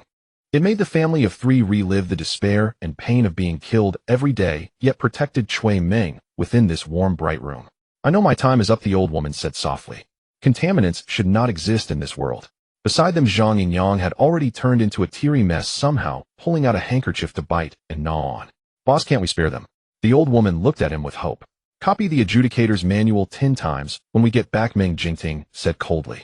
It was indeed rare for a contaminant to remain lucid, and even rarer to carve out such a separate domain. But a contaminant was still a contaminant. It wasn't something Meng Jingting could fix by letting them off. Once the consciousness collapsed, it would drag an innocent passersby. Worse still, miasmas devour each other. If a higher-level contaminant, since the anomaly here swallowed it, inherited the humanity within and gained sentience, that would be catastrophic. Most importantly, they were already dead. Utopias were fairy tales, but Meng Jingting was its class adjudicator. He had to be the most steadfast anchor for the living world. Adjudicator Meng Jingting hereby pronounces the verdict. He stood, aiming his specialized gun at the contamination source. Class contamination source deemed a threat to humanity. Now executing elimination. The old woman nodded in understanding and closed her eyes peacefully. In the instant the bullet thundered forth, the blaze it unleashed consumed everything around. The bright sunlight, the tablecloth, and the curtains curled up into ash bit by bit. Zhong Xun's eyes widened slightly. Chui Meng had woken at some point and hugged the old woman from behind. Her face was a picture of relief and joy after the darkness had lifted like a spirit fallen to earth. "Where are you going? Why didn't you take me?" "I'll take you wherever I go," the old woman said, smiling as she patted Chui Meng's hand. "Next life, you and I will be mother and daughter." "All right," Chui Meng choked out. "It's a deal. Mommy." The contamination source vanished and the light faded. When their vision returned, they stood in a dilapidated, shabby building. The group returned to the real world. Zhong Xun stood at the door of room 503, staring at the ordinary security door before him, devoid of knife marks or bloodstains. Cui Meng's cry of mom echoed in his mind. This reminded Zhong Xun of his mother, gentle, kind, and utterly unyielding. A nature easily wounded by others, yet she never bent her spine until death. A cold wind blew past, and Zhong Xun coughed lightly. Meng Jingting took off his coat and draped it over him. I'll take you home. Zhong Xun did not. However, just as the car was halfway, a call came from the judgment court. Sun Shun and Zhang Yingyang had activated the scanner, and the number of times the special gun had been used was recorded. According to regulations, they had to return immediately to write a contamination incident report. Meng Jingting did not hesitate and replied, all right. Zhong Xun in the passenger seat opened his eyes. Is it appropriate to take me there? It's not against the rules for you to stay in my break room. Meng Jingting paused. Family members have visitation rights. Something in this sentence amused Zhong Xun, and a tender smile curled at the young man's lips. All right, he replied lazily. Meng Jingting couldn't help but press the accelerator. Whoa, boss, in such a hurry, said Zhang Yingyang, who was following behind. The car passed 2 intersections, and Meng Jingting chose the direction toward the judgment court. Sun Shin thought of something and sighed gloomily. The boss's repair pod, which was about to gather dust, probably would be put to use soon. Neither the repair pod nor the repair fluid were of much use to enslevel Alpha with damaged mental strength, but for Zhong Xun it was different. Meng Jingting gently placed him into the pod, and the thick gel-like repair fluid immediately enveloped Zhong Xun completely without affecting his breathing. Zhong Xun's head ached terribly, and he vaguely heard Meng Jingting say, rest well. Under the dual effect of the man's pheromones and the repair fluid, Zhong Xun gradually felt better. He fell into a deep sleep. When he opened his eyes, the surroundings were quiet, and he could see the grayish-blue ceiling. Zhong Xun deftly pressed the pod release button on his right. PSSSH. He slowly sat up from the repair fluid.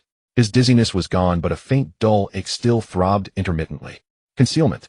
Still no movement, but it should be harmless as the mental tentacles showed no aggression. Zhong Xun left the repair pod. Scanning the room, it was the stereotypical judgment court break room, predominantly gray-white with coat hooks at the door that exuded a solemn black. The repair pod faced a 1.5-meter bed, just enough for one person to lie down. By the window stood a desk and chair. Zhong Xun stepped forward, pulled out 2 books, and glanced at them. Judgment court-related regulations, detailed analysis of contaminants, and so on. Zhong Xun curiously opened the fountain pen and drew a circle on the paper ink blue. It was a color Meng Jingting particularly favored. No one would ever imagine that the person living in such a simple break room was an S-level adjudicator and furthermore a holder of 49% of the shares of Huaigu Group, with numerous properties under his name. Zhong Xun looked outside. Being on the 2nd floor, the garden view was in full sight. At noon, the sunlight was gentle and patches of irises swayed, and across from it stood the judgment court building, towering and silent. Lifting his gaze, he could see 8 large characters carved on a stone stele erected on one side. Pollution never ends, judgment never stops. Beside it was a line of small silver characters, all for humanity. Such declarations had resounded across the globe since the birth of contaminants. Countless alphas rushed to the front lines of judgment. Some died at the hands of contaminants, while others resisted tenaciously. But Zhong Xun felt no great emotion toward this. His eyes lowered as he gazed at the sky, as if countless threads hung down from there, casting a shadow named fate over humanity's self-redemption. How many people were puppets? The truth of this world might never be about eliminating contaminants. The room felt stifling. Zhong Xun put on the black coat Meng Jingting had hung on the rack and walked downstairs. The garden was indeed warm. Zhong Xun found a chair, sat down, closed his eyes, and enjoyed the quiet. Footsteps gradually sounded beside him, and then stopped not far away. It wasn't Meng Jingting. Zhong Xun turned his head to look. It was a serious young man with gray pupils, his facial lines taut and straight, as if he could only manage expressions of calm or anger. Upon closer inspection, his features were actually quite handsome. The other person quietly observed Zhong Xun. Although he didn't show it obviously, Zhong Xun could sense a kind of rejection. Zhong Xun smiled faintly and nodded. Hello. The young man frowned slightly, then turned and left without a word. He was wearing an adjudicator's uniform, so he was probably going to work. After about another half-hour, Sun Shin arrived. As a deputy, his report didn't need to be as detailed and lengthy as Meng Jingting's, so he followed the boss's instructions to bring food to Zhong Xun. Seeing Zhong Xun in the garden, Sun Shun was a bit surprised. You've recovered. Almost, Zhong Xun said. Are you all still busy? Yes, endless work. Sun Shin placed the lunchbox beside Zhong Xun, then sat down nearby and sighed. But luckily this time we went on a mission with the boss. With him taking the lead, everything is manageable. Not like the neighboring team. They're in a terrible state. Zhong Xun asked curiously what happened. They handled a crate contamination source. It was a dog. Sun Chen's tone carried a hint of melancholy. It had been following an elderly scavenger. Animals, you know they have feelings. It was contaminated before it died, forming a miasma around their shack. It wouldn't have been discovered, but a few reckless punks drunk went to hassle the old man and ended up with 1 dead and 3 severely injured. 2 adjudicators went to clear the miasma and nearly got beaten out by the old man's 2 strikes. Sun Chen said it took 3 whole days of wrangling before the old man gave in. Afterwards, he cried so much he fainted and was hospitalized. One of the adjudicators even paid his medical expenses out of pocket. Looks like he'll never get it back. Zhong Xun said that's tough for everyone.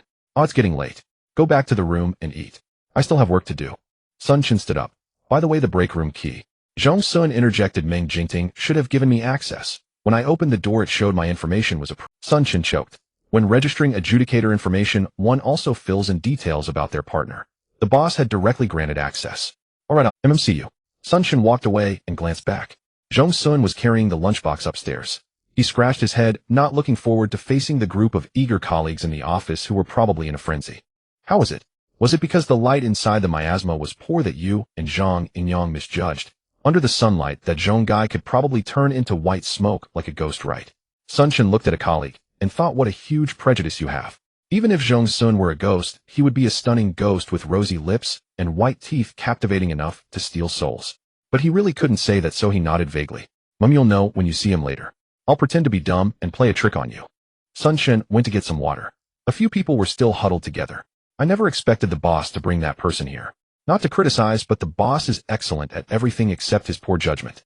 Later, let's take him into the miasma and scare him a bit. Sun Chen chuckled. Scare him?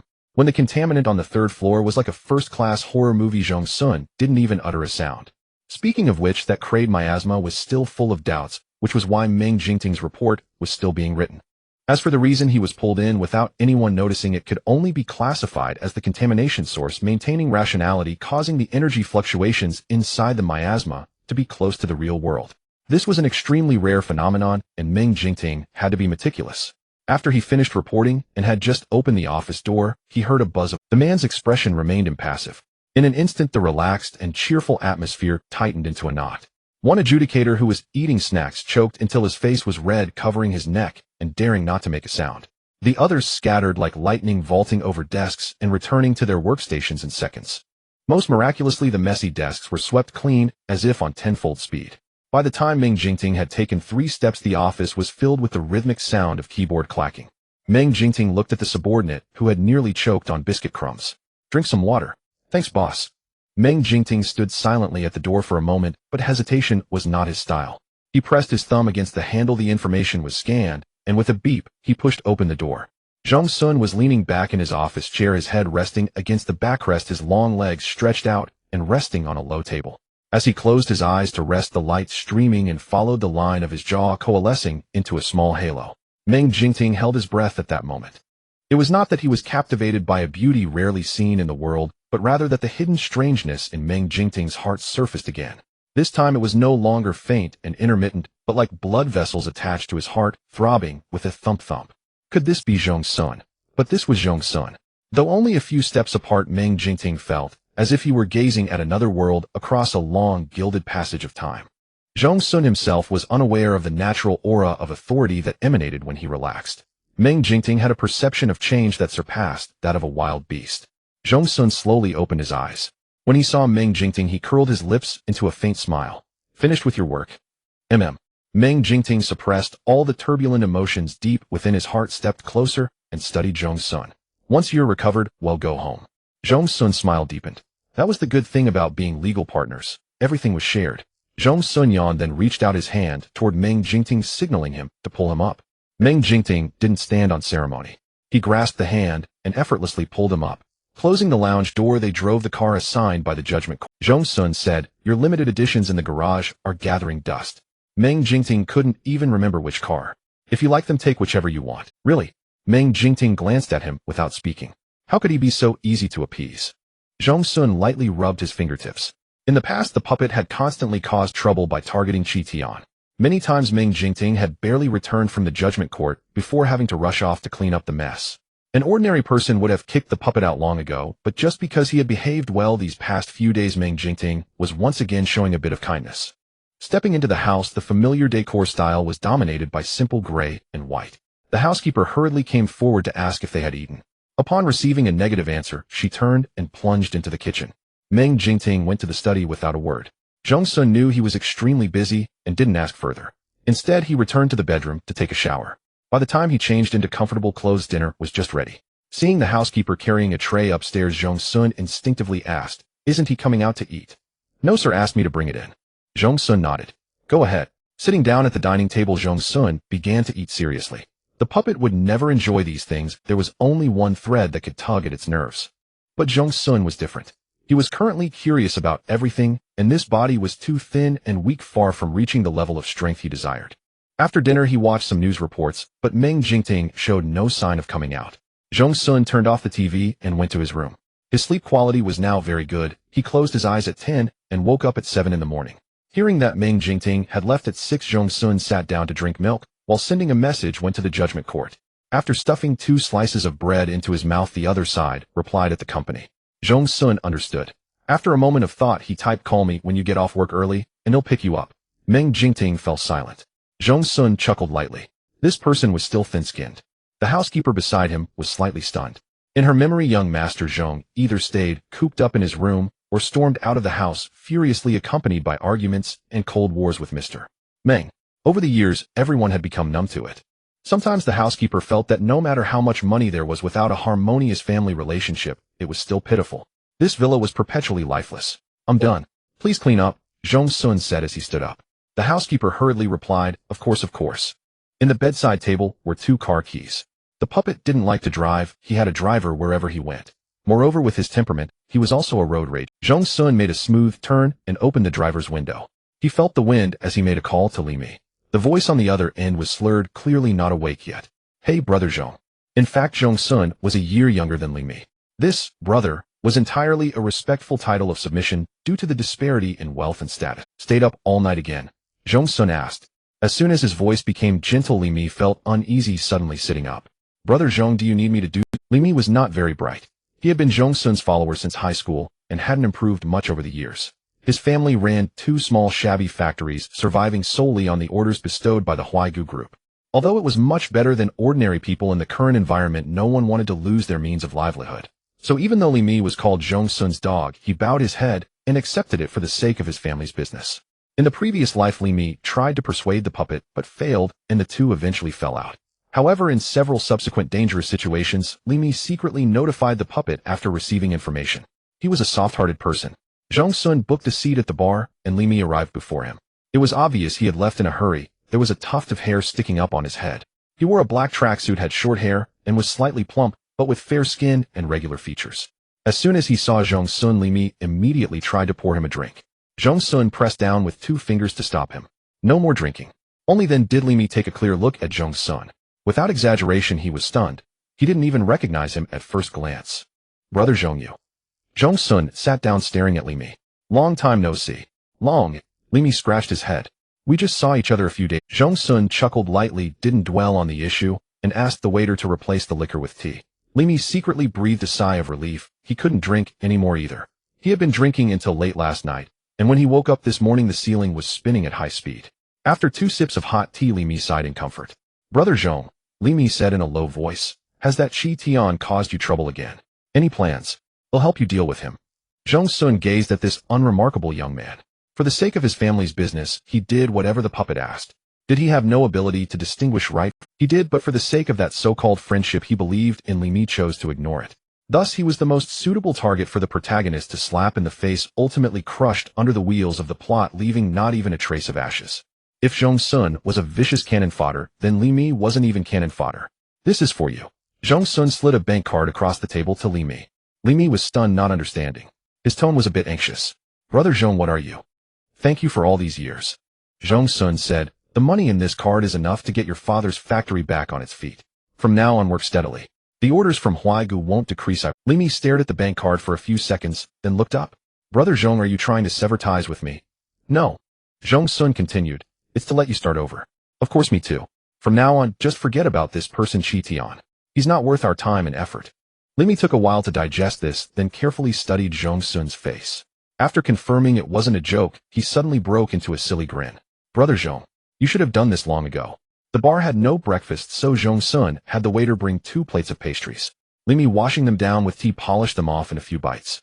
Just a little something to hold us over. I'll treat you to lunch later, said Zhong Xun. Li Mi waved his hand, but still accepted the card.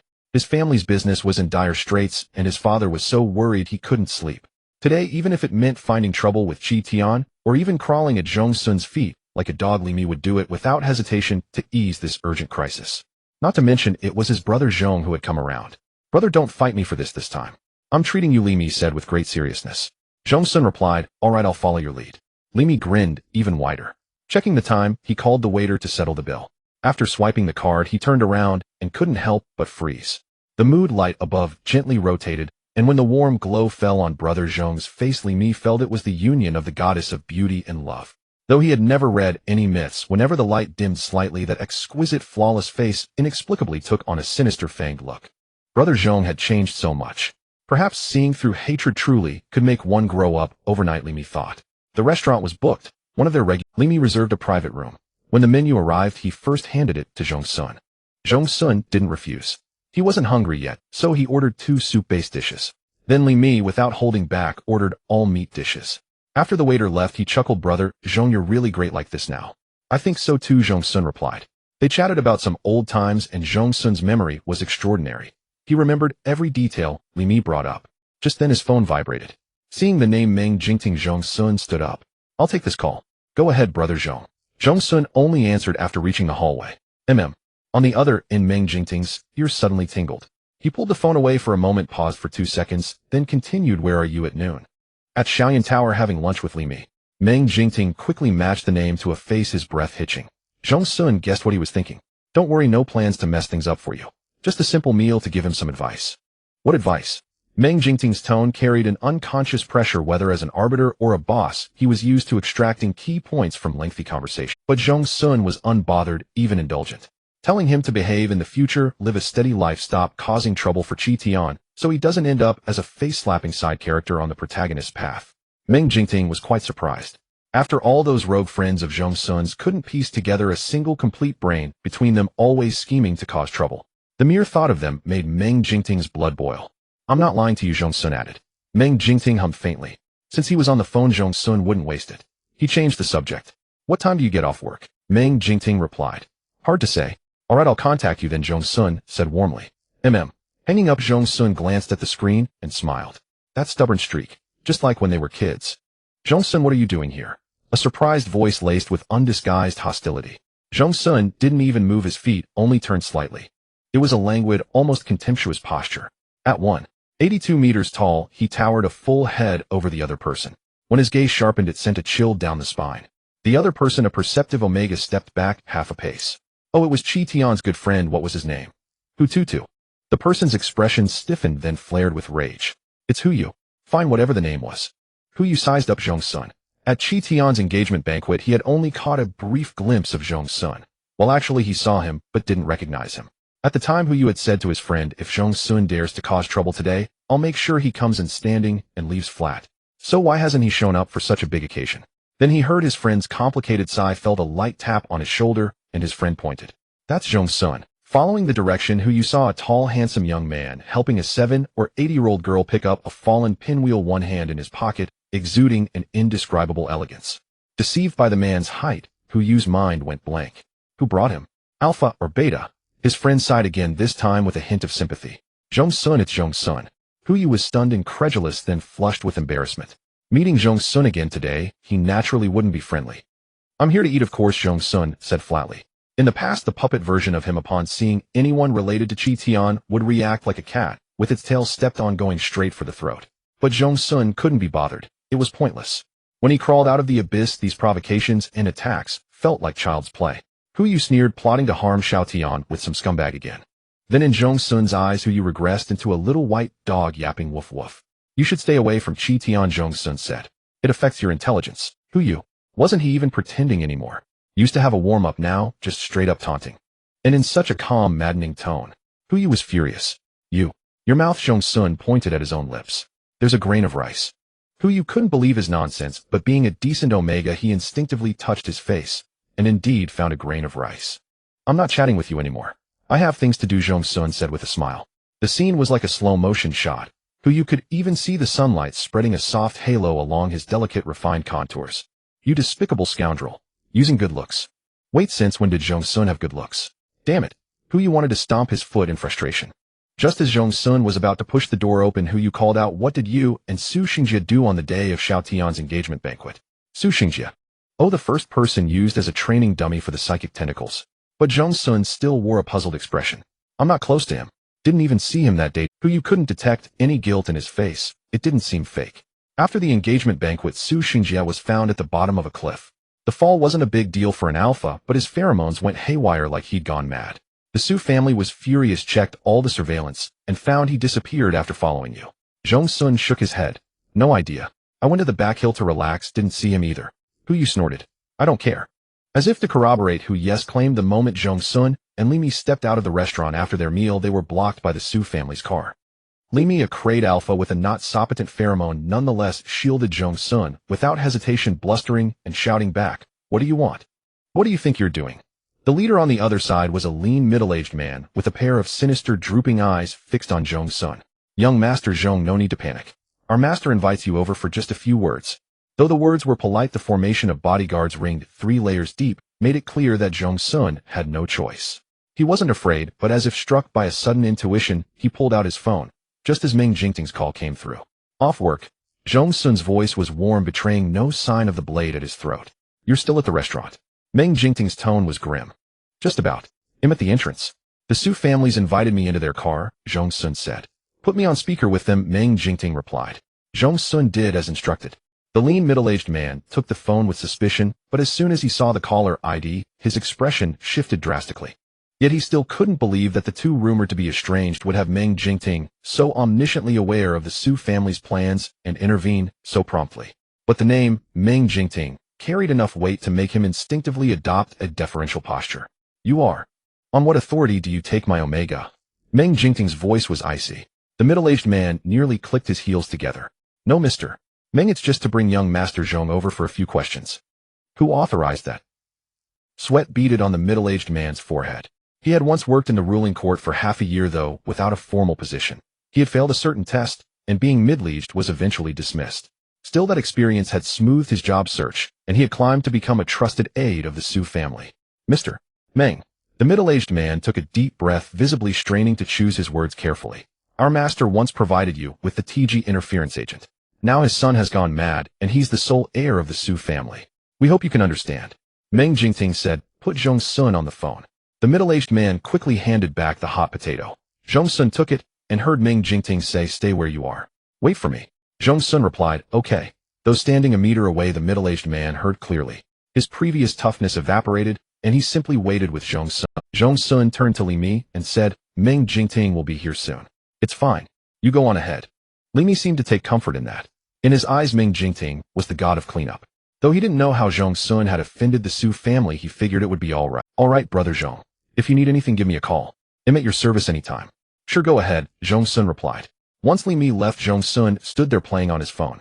The middle-aged man squinted at Zhong Xun. Over the years, he had encountered all sorts of people in life-or-death situations, yet he could not see through Zhong Xun. In less than 10 minutes, a black car roared up. The parking space out front was tight, but the driver's skill was superb.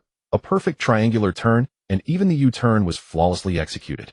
The window rolled down, revealing Meng Jingting's sharply defined face. The middle-aged man scurried over. "Mr.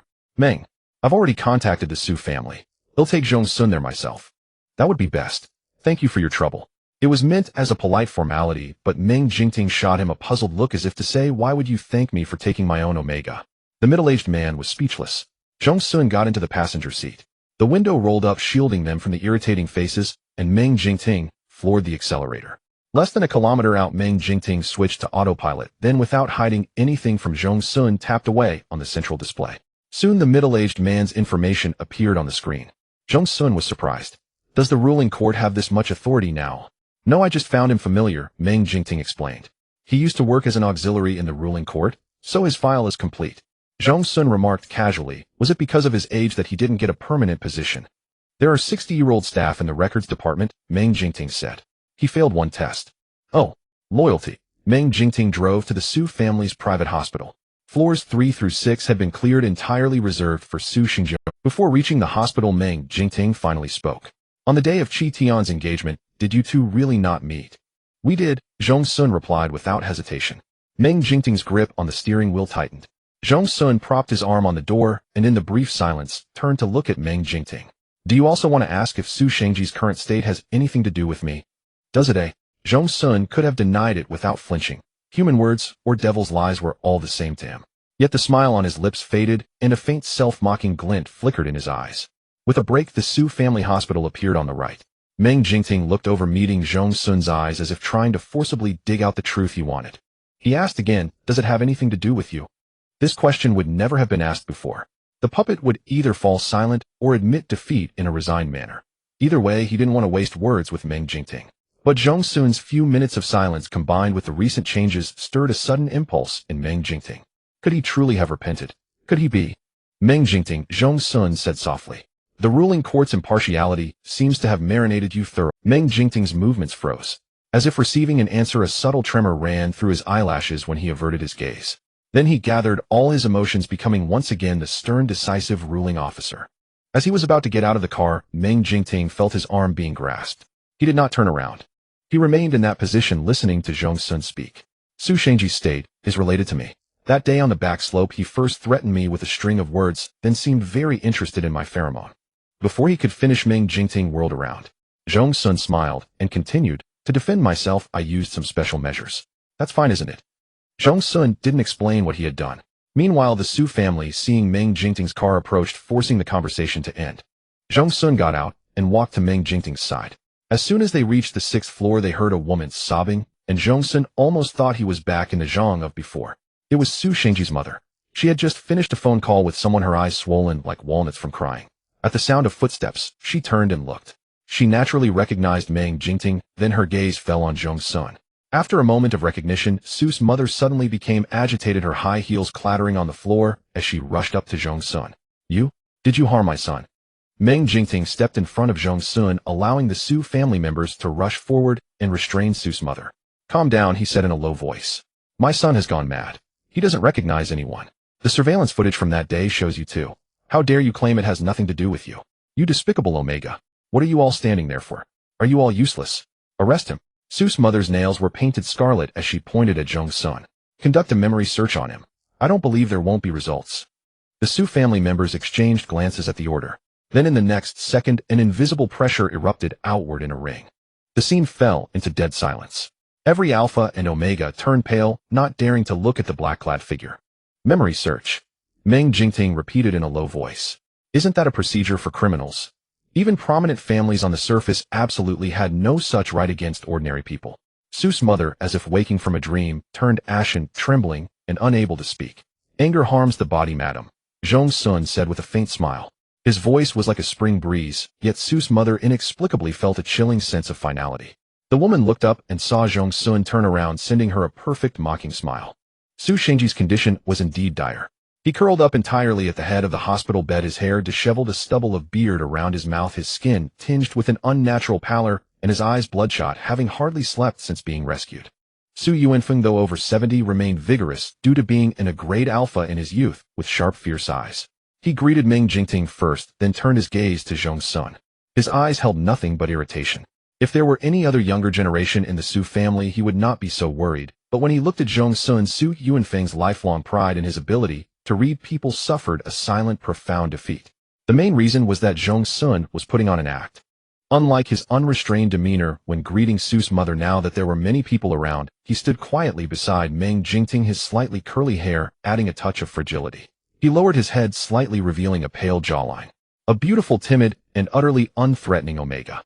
An ordinary Omega, even against a C or grade Alpha, had almost no chance of winning, let alone Su Xingjie, who had been grade since his differentiation, and with Su Yuanfeng's expensive pheromone enhancements during adolescence, could even rival a weak Alpha. He should not have been reduced to such a state by an Omega like Zhong Xun. Realizing this, Su Yuanfeng dared not press further. He knew well that Meng Jingting had taken the time to come only because years ago when old Master Meng was critically ill he had offered the only TG interference agent in the entire Yindu, and later the Meng family repaid the debt abundantly, helping the Su family stabilize within just 5 years. If it were a matter of gratitude, it had long been repaid. However, Meng Jingting as an arbiter had a relatively high moral standard. After finishing his conversation with Meng Jingting, Su Yuanfeng still asked Zhong Xun symbolically, "Did you not see Xiao Jia when you went to the backslope that day?" Zhong Xun shook his head earnestly. "I didn't go to the backslope. Instead, I went to the woods on one side to observe the Yinan trees." Su Yuanfeng let out a but no one expected that when Su Xingjie heard Zhong Xun's voice, he suddenly froze, then lifted his head inch by inch with extreme stiffness. His scattered, terrified gaze gradually focused, and when it landed on Zhong Xun, he let out a earth-shattering scream. At that moment, everyone's expressions changed drastically. As the Su family members assumed defensive postures, and bodyguards began to approach, Meng Jingting shielded Zhong Xun behind him. Elder Su Meng Jingting said, "To arrest someone you need evidence." Su Yuanfeng's face flickered with uncertainty. From his angle, he could only see a small portion of Zhong Xun's shoulder. "It's him, it must be him." Su's mother, who had been too intimidated to speak, pointed at Zhong Xun and looked at Su Yuanfeng imploringly. "Father, I swear to you it was him who harmed Xingjie." Zhong Xun sighed silently. At that time he was in a terrible mood and had shown no mercy. Su Xingjie, though now insane, must have had the pain of his spiritual threads being severed etched into his soul, making him so sensitive to Zhong Xun's voice. Zhong Xun assessed the people in the room, then extended his spiritual tentacles without a sound. No one noticed except for Meng Jingting, who tilted his head almost imperceptibly. Su Xingjie's spiritual sea was in utter chaos. He was still suffering from the torment of severed spiritual threads. The tentacles were fiercely resisted, and Su Xingjie shook his head wildly. But when Zhong Xun released just a hint of goodwill, the spiritual sea fell abruptly silent.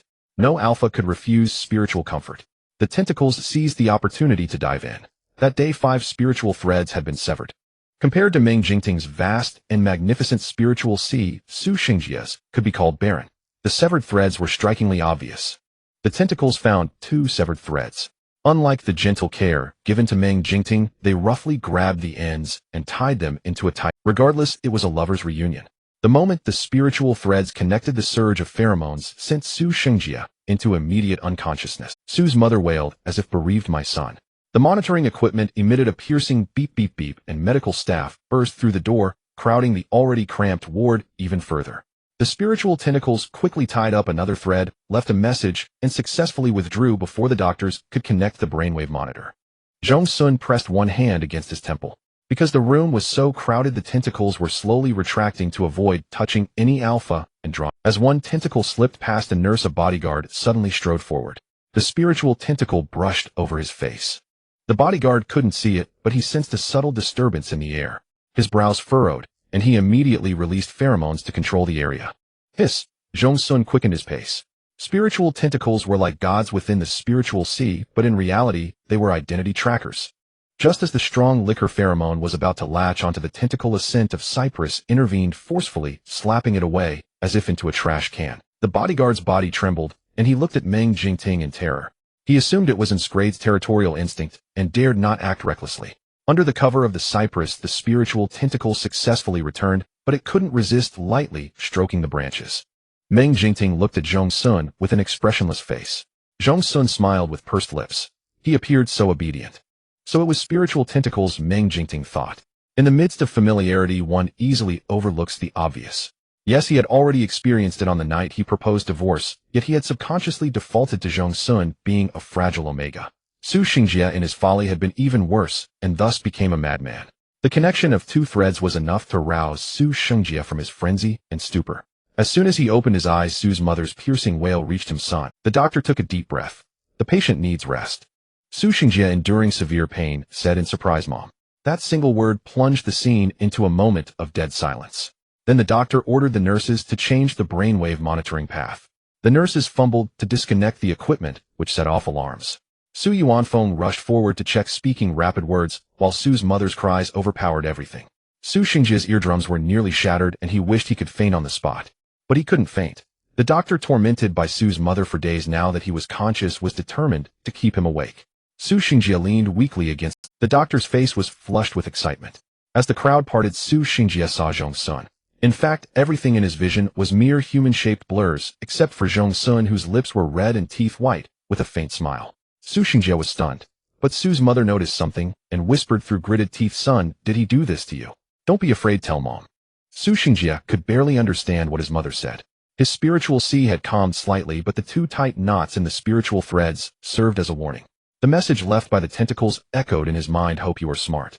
Su Yuanfeng also noticed something and said gravely, "Xiao Jie, speak boldly. What exactly happened that day?"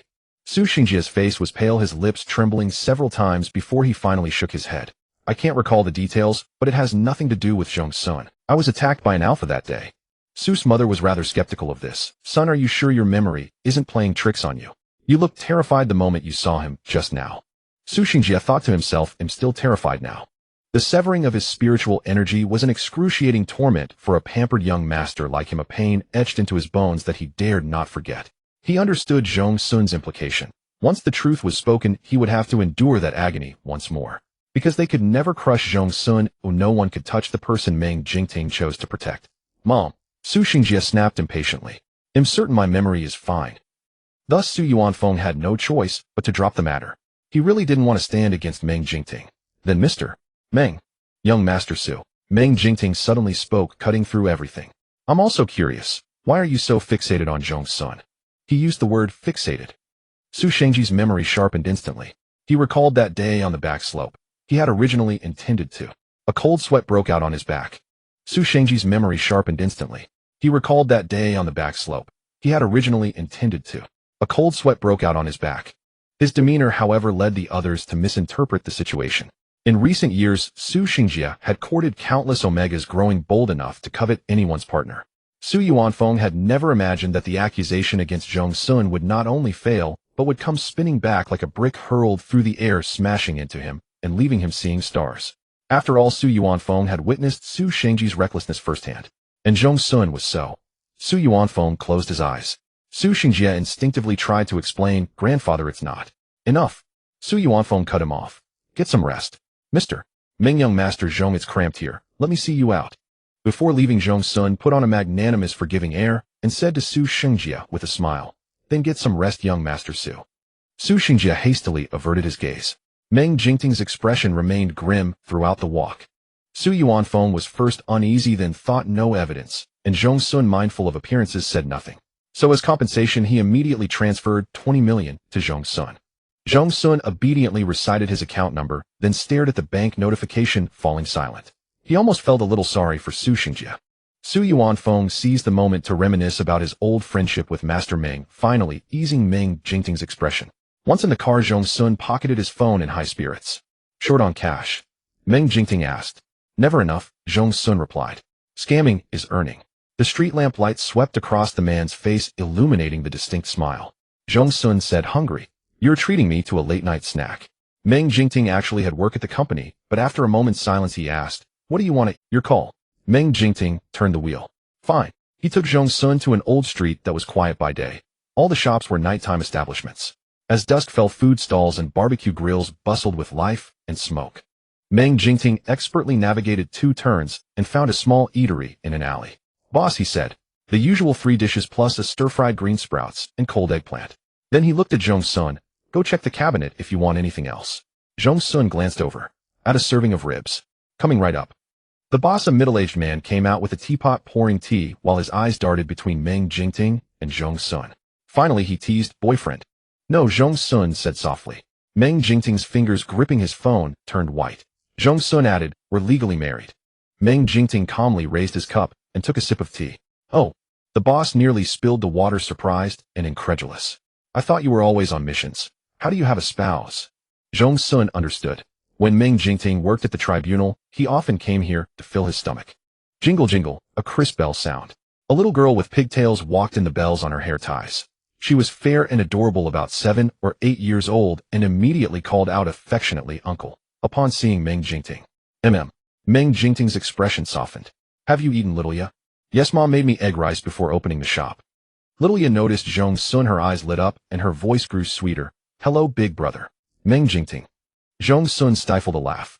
"Hello." Littleya chatted with Zhong Xun for a while, and Zhong Xun responded patiently until the food arrived and the boss called her away. Meng Jingting said nothing, snapping his chopsticks apart with a crisp crack. Zhong Xun picked up a piece of stir-fried green sprouts, and placed it in Meng Jingting's bowl, smiling. "You're always so stern, too serious." Meng Jingting didn't eat immediately. He waited until Zhong Xun had tasted the ribs before taking a bite of the sprouts.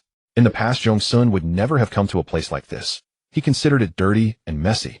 Of course it wasn't a test. Meng Jingting was merely confirming. "Dad, I'm going out to play with Wee. Little," you called out. The boss poked his head out. "Okay, be careful. Come back when the other kids have gone home." "Got it." The dishes were perfectly balanced in saltiness and sweetness. They weren't exquisitely prepared, but the ingredients were fresh, a true comfort to the stomach. "Zhang Yingyang recommended this place," Meng Jingting said. "He's a veteran foodie at the tribunal." Zhong Xun rarely heard him speak so vividly and asked a few more questions. The dishes were quickly cleared. Zhong Xun was about to stand up when Meng Jingting pressed him down. "Didn't I say I'm treating?" Zhong Xun nodded. Whenever he met Meng Jingting's gaze, he smiled. Docile and gentle, a look that if held too long could give one the illusion of being admired. Meng Jingting warned himself not to overthink. "Hey, this one's not bad, huh?" The boss, familiar with Meng Jingting, spoke without the usual caution others showed toward a tribunal member. "From what your subordinates say, I thought you were single. I was going to introduce you to a couple of people." "No need." Meng Jingting twitched the corner of his mouth. "I've transferred the money." Bang. A blast of fire shot into the sky. The heat wave swept in from afar, carrying gravel and debris, and the shop's signboard was blown away. "No need." Meng Jingting twitched the corner of his mouth. "I've transferred the money." Bang. A blast of fire shot into the sky.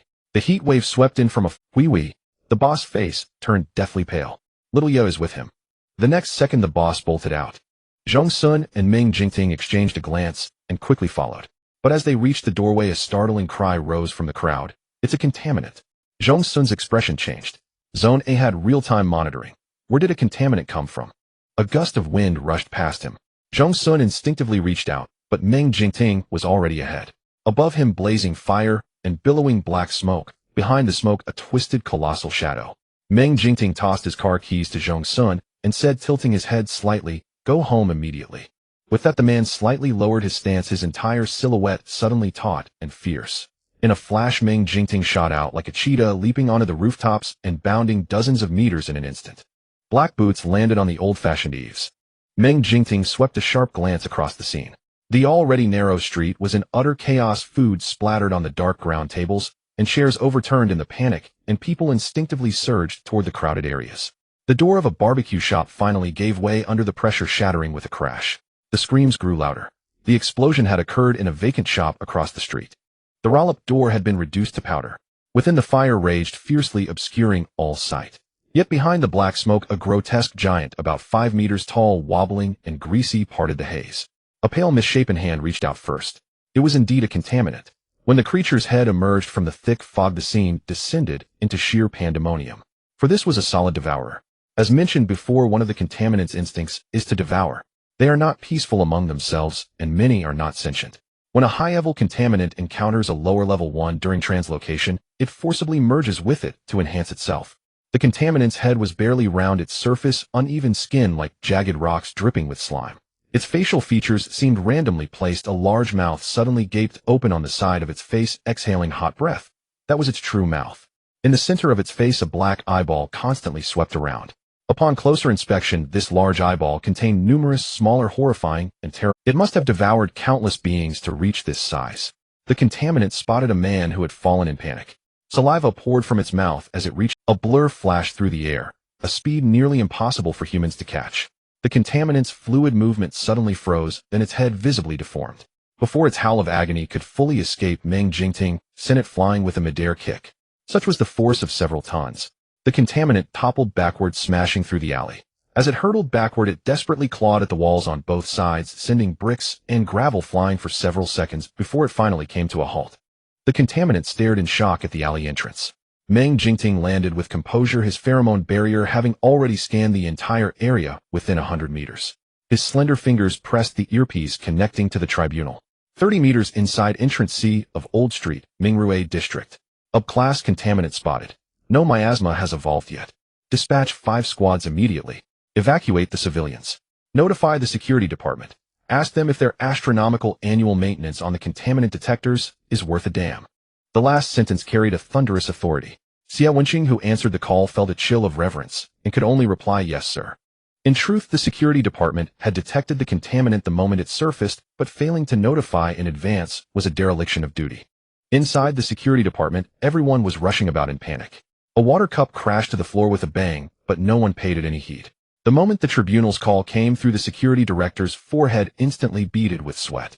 With Meng Jingting present, class contaminant was entirely manageable. The reason he refrained from using brute force was the sheer number of people on site, with various pheromones drifting in the air. Zhong Xun walked slowly out of the side path, looked up, and saw a woman staring blankly while holding her child. She wasn't paralyzed by fear. It was the vacant stillness of a survivor's aftermath. Hui my hui. Zhong Xun stepped forward, bending down to ask softly, "Where is Xiaoya?" The child, 7 or 8 years old, was dazed. But when he heard the name Xiaoya, he turned to look at Zhong Xun. He opened his mouth, but no sound came out. Tears. A spiritual tendril extended and gently brushed the child's head, unrelated to pheromones. The cool, ethereal scent from the void filled his nostrils, instantly pulling back his wandering soul. The numbness in Hui's eyes gradually gave way to a glimmer of light, and finally, he spoke tremblingly. She was swallowed. Hui's tears gushed forth. Xiaoya was swallowed. Zhong Xun's expression darkened. Contaminants devour humans, and some high-level ones even snatch human genes to evolve something akin to thought. According to published information, once a human enters a contaminant's belly, they are completely digested within 5 minutes. Zhong Xun frowned at the deformed figure, now standing up. Even if he killed it now, alive. A lazy voice suddenly echoed in his spiritual sea. Zhong Xun paused. Concealment. It's me. Didn't expect that, did you? Zhong Xun replied bluntly, my spiritual tendrils never touched you. Concealment just huffed. Zhong Xun had no time to waste. I'll ask only once. Are you certain the little girl is still alive? Concealment wanted to show off, but tendrils emerged from all directions in the spiritual sea, ready to strike at the first false word. Really, under certain forms of violence, truth prevails. At that moment, the tribunal's vehicles roared up. The adjudicators who jumped out were fully armed. The sight of them raising their guns instantly lifted spirits. The leader shouted commands, and the frantic, directionless crowd finally found their bearings. Through his visor, Bewitching saw Meng Jingting firmly trapping the contaminant in place. Up class. Nothing major, but the fact that such a thing appeared in District A meant there were many things to investigate. The fragile balance maintained by various forces over the years crumbled to ashes in the roar of that ugly creature. The evacuation proceeded swiftly. Just as Bewitching was about to signal Meng Jingting, his pupils contracted sharply. Wasn't that Zhong Xun standing at the alley entrance watching the fight as if nothing was happening? Bewitching couldn't help but take 2 steps forward and shout, "Hey you." A roar cut him off. The contaminant, overwhelmed by Meng Jingting's blows, lay on the ground. Its side mouth gaped wide, revealing a pile of bloody flesh and debris not yet swallowed. Among it, Zhong Xun spotted the unconscious Xiaoya. Big brother. The child's voice was innocent and naive. The next second, Bewitching's mind went blank. Meng Jingting, as if sensing something, spun. Zhong Xun sprinted forward, sliding out from a distance of 5 meters from the mouth. In the split second that seemed like lightning, he only had time for a brief exchange of glances with Meng Jingting, then slipped smoothly into the contaminant's maw. The adjudicators were stunned. The contaminant, never expecting such a gift before death, instinctively tried to stretch its neck to swallow. But before its teeth could close, an irresistible massive hand clamped onto its upper jaw. Meng Jingting violently stomped down on its lower jaw, bent forward, and peered inside. He saw Zhong Xun struggling to pull Xiaoya out from the mess. The little girl's face already had red blotches from contamination. She needed immediate treatment. But then a soft sound, extremely light and quick, exploded in everyone's ears. The contaminant's self-destruction was nearly instantaneous, and everything before them seemed to warp and stretch for a moment. Zhong Xun hugged Xiaoya tightly, waiting for the tremor to subside. He slowly opened his eyes. The violent explosion had dissolved into utter silence. The night was deep and heavy. On the concrete ground before him, only he and Xiaoya remained. The cold wind swept the air clean. Zhong Xun looked up.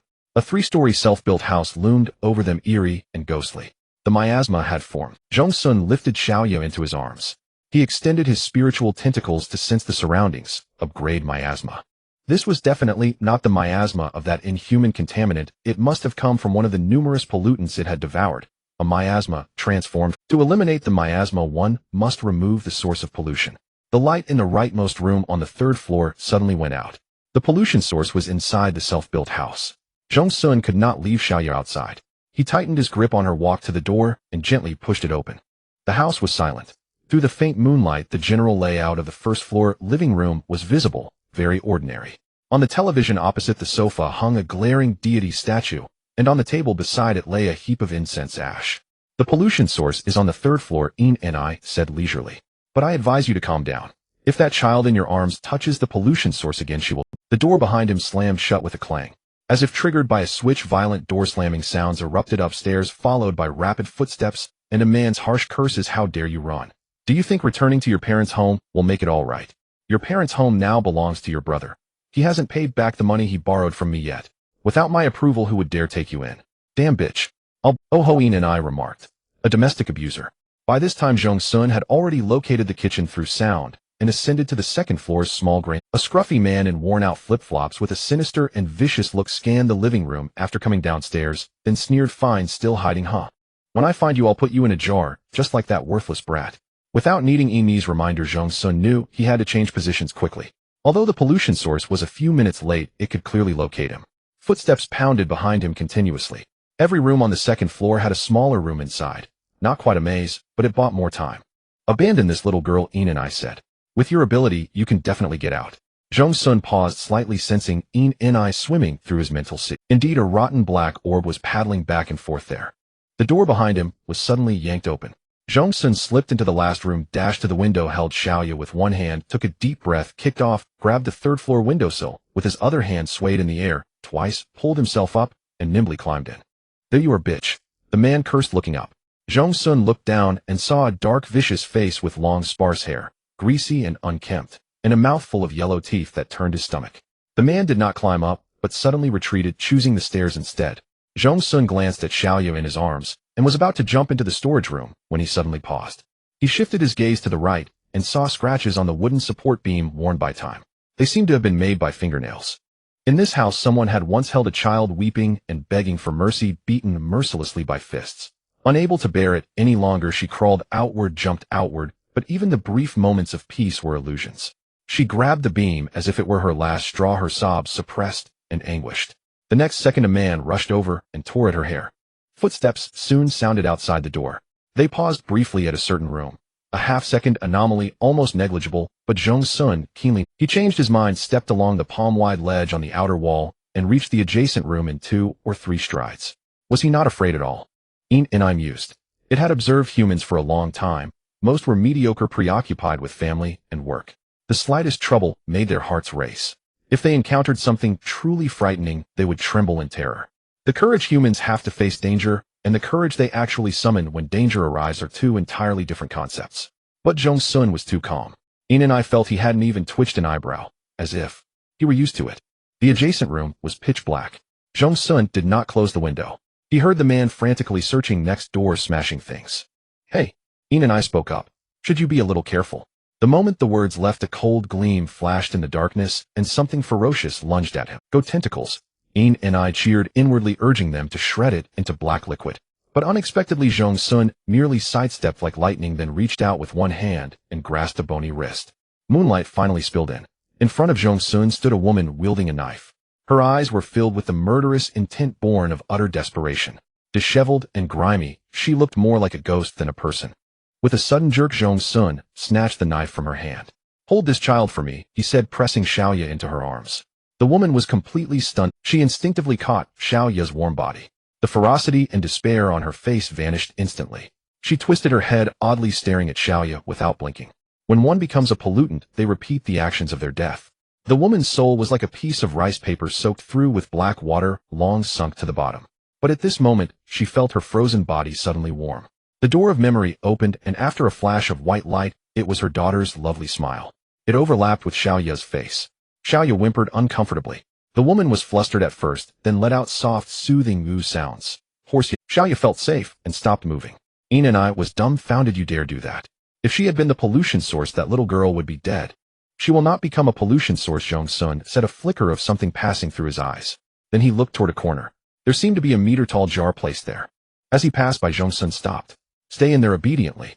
I'm recording a video to send to your mother right now. I don't believe she won't come back. Daddy, I have a fever. I feel so awful. Awful. You worthless brat, get in." The man, drunk, even sealed the jar's lid. She had originally been strong enough to open it, but she was too thin and weak. Darkness closed in before her eyes as she felt cold and sick. The jar's enclosure actually gave her some sense of security. At least she wouldn't be beaten. Once Mommy came back, everything would be fine. The woman saw the video and rushed back as fast as she could. Unsurprisingly, the man pinned her down on the first floor and gave her a thorough beating. She lay there for a long time before she could muster the strength to stand staggering and clutching the railing as she climbed the stairs calling out her daughter's name. When she received no response, a shard of ice suddenly pierced the center of her dull, numbed mind. It seemed to cleave her body in two. She remembered the video. No. The door was shoved open with a stumble. Within seconds, the room fell into dead silence. The man was about to close his eyes when the woman's piercing scream exploded in his ears. "You're going to die." In the throes of heart-wrenching agony, the weakling who had always been trampled suddenly unleashed all her potential. With perfect clarity, she fetched a cleaver from the nearby storeroom. The blade reflected her eyes, no longer like a living person's, but blazing with murderous intent. Without hesitation, without fear, she stood behind the door. The moment the man pushed the door open, every stroke of the blade landed precisely. Blood sprayed as the man screamed, but the woman felt no satisfaction. Instead, her heart was hollow, her body a mere shell stuffed with straw. She remembered harvesting wheat, placing her daughter amidst a golden sea. The child stretched briefly and comfortably, then said to her very seriously, "Mommy." In a child's understanding, growing up meant there would be a path.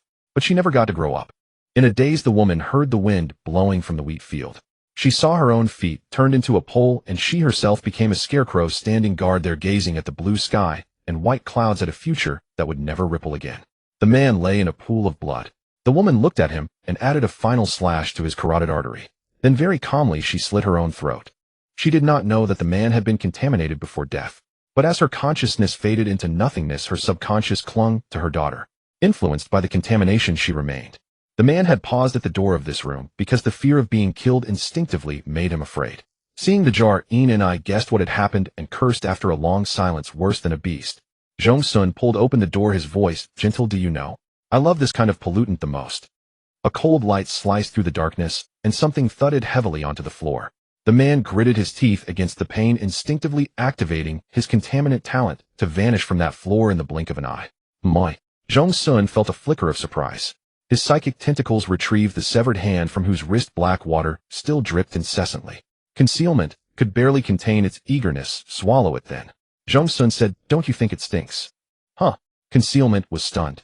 "Aren't all contaminants the same?" The psychic tentacles suddenly tightened, turning the hand into black water, yet the energy that seeped out was not absorbed. The psychic tentacles mirrored their master's emotions, disdainfully wiping themselves against the wall. Concealment seemed to comprehend something, and after a long pause muttered, "I don't understand you humans." The hunter and the prey had switched places. As a contamination source, the man could not leave this self-built house. He retained human cognition and knew that Zhong Xun was an omega, but subconsciously he would regard any living being that intruded here as the wife and daughter he had abused. When they had collided at the warehouse door, just now the man was ecstatic.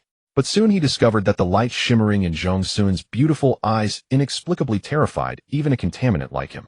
After a 3-minute game of cat and mouse, Zhong Xun found the trembling man in a wardrobe in an inner room. "You?" Psychic tentacles lashed down without mercy.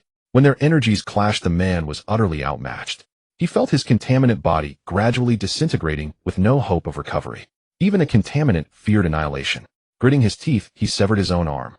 Black water splattered with a puff against the wall where bloodstains left by the woman he had beaten still lingered. The long-time abuser finally felt the horror of having his neck strangled, his lungs and heart struggling to escape from his throat. He choked back cries of pain, terrified that Zhong Xun would discover his whereabouts again. The psychic tentacles could sense everything, and concealment seemed to take an interest as well, occasionally pointing the way for Zhong Xun.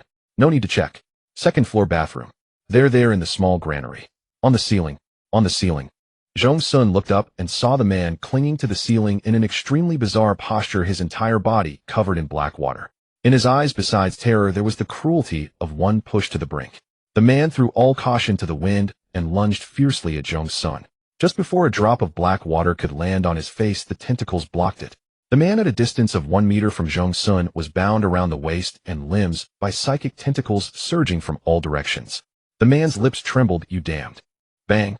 The psychic tentacles slammed him straight into the floor tiles. "Holy crap." Concealment spoke up. "To be fair, your control over psychic tentacles is the most adept I've ever seen." Zhong Xun said softly, "Have you seen other omegas with psychic tentacles?" Concealment snorted. "You're not that unique, okay?" The moment the words fell, it was spun into a top in the psychic sea. Zhong Xun felt that spinning alone might be too lonely for the ball. His psychic force turned brutally violent. In the darkness, the sound of flesh and bone tearing set one's teeth on edge. Vaguely one could see the raised tentacles shaking the freshly torn limbs. The man could no longer hold back, his screams echoed through every room. You always say hitting is a sign of affection, scolding is a sign of love. Zhong Xun said calmly. Now then, is your love surging? The man left with only his head and torso wriggled painfully. Suddenly a sound came from the stairway. Zhong Xun looked up and saw the woman coming down holding the little girl in one arm and carrying a jar in the other. Don't.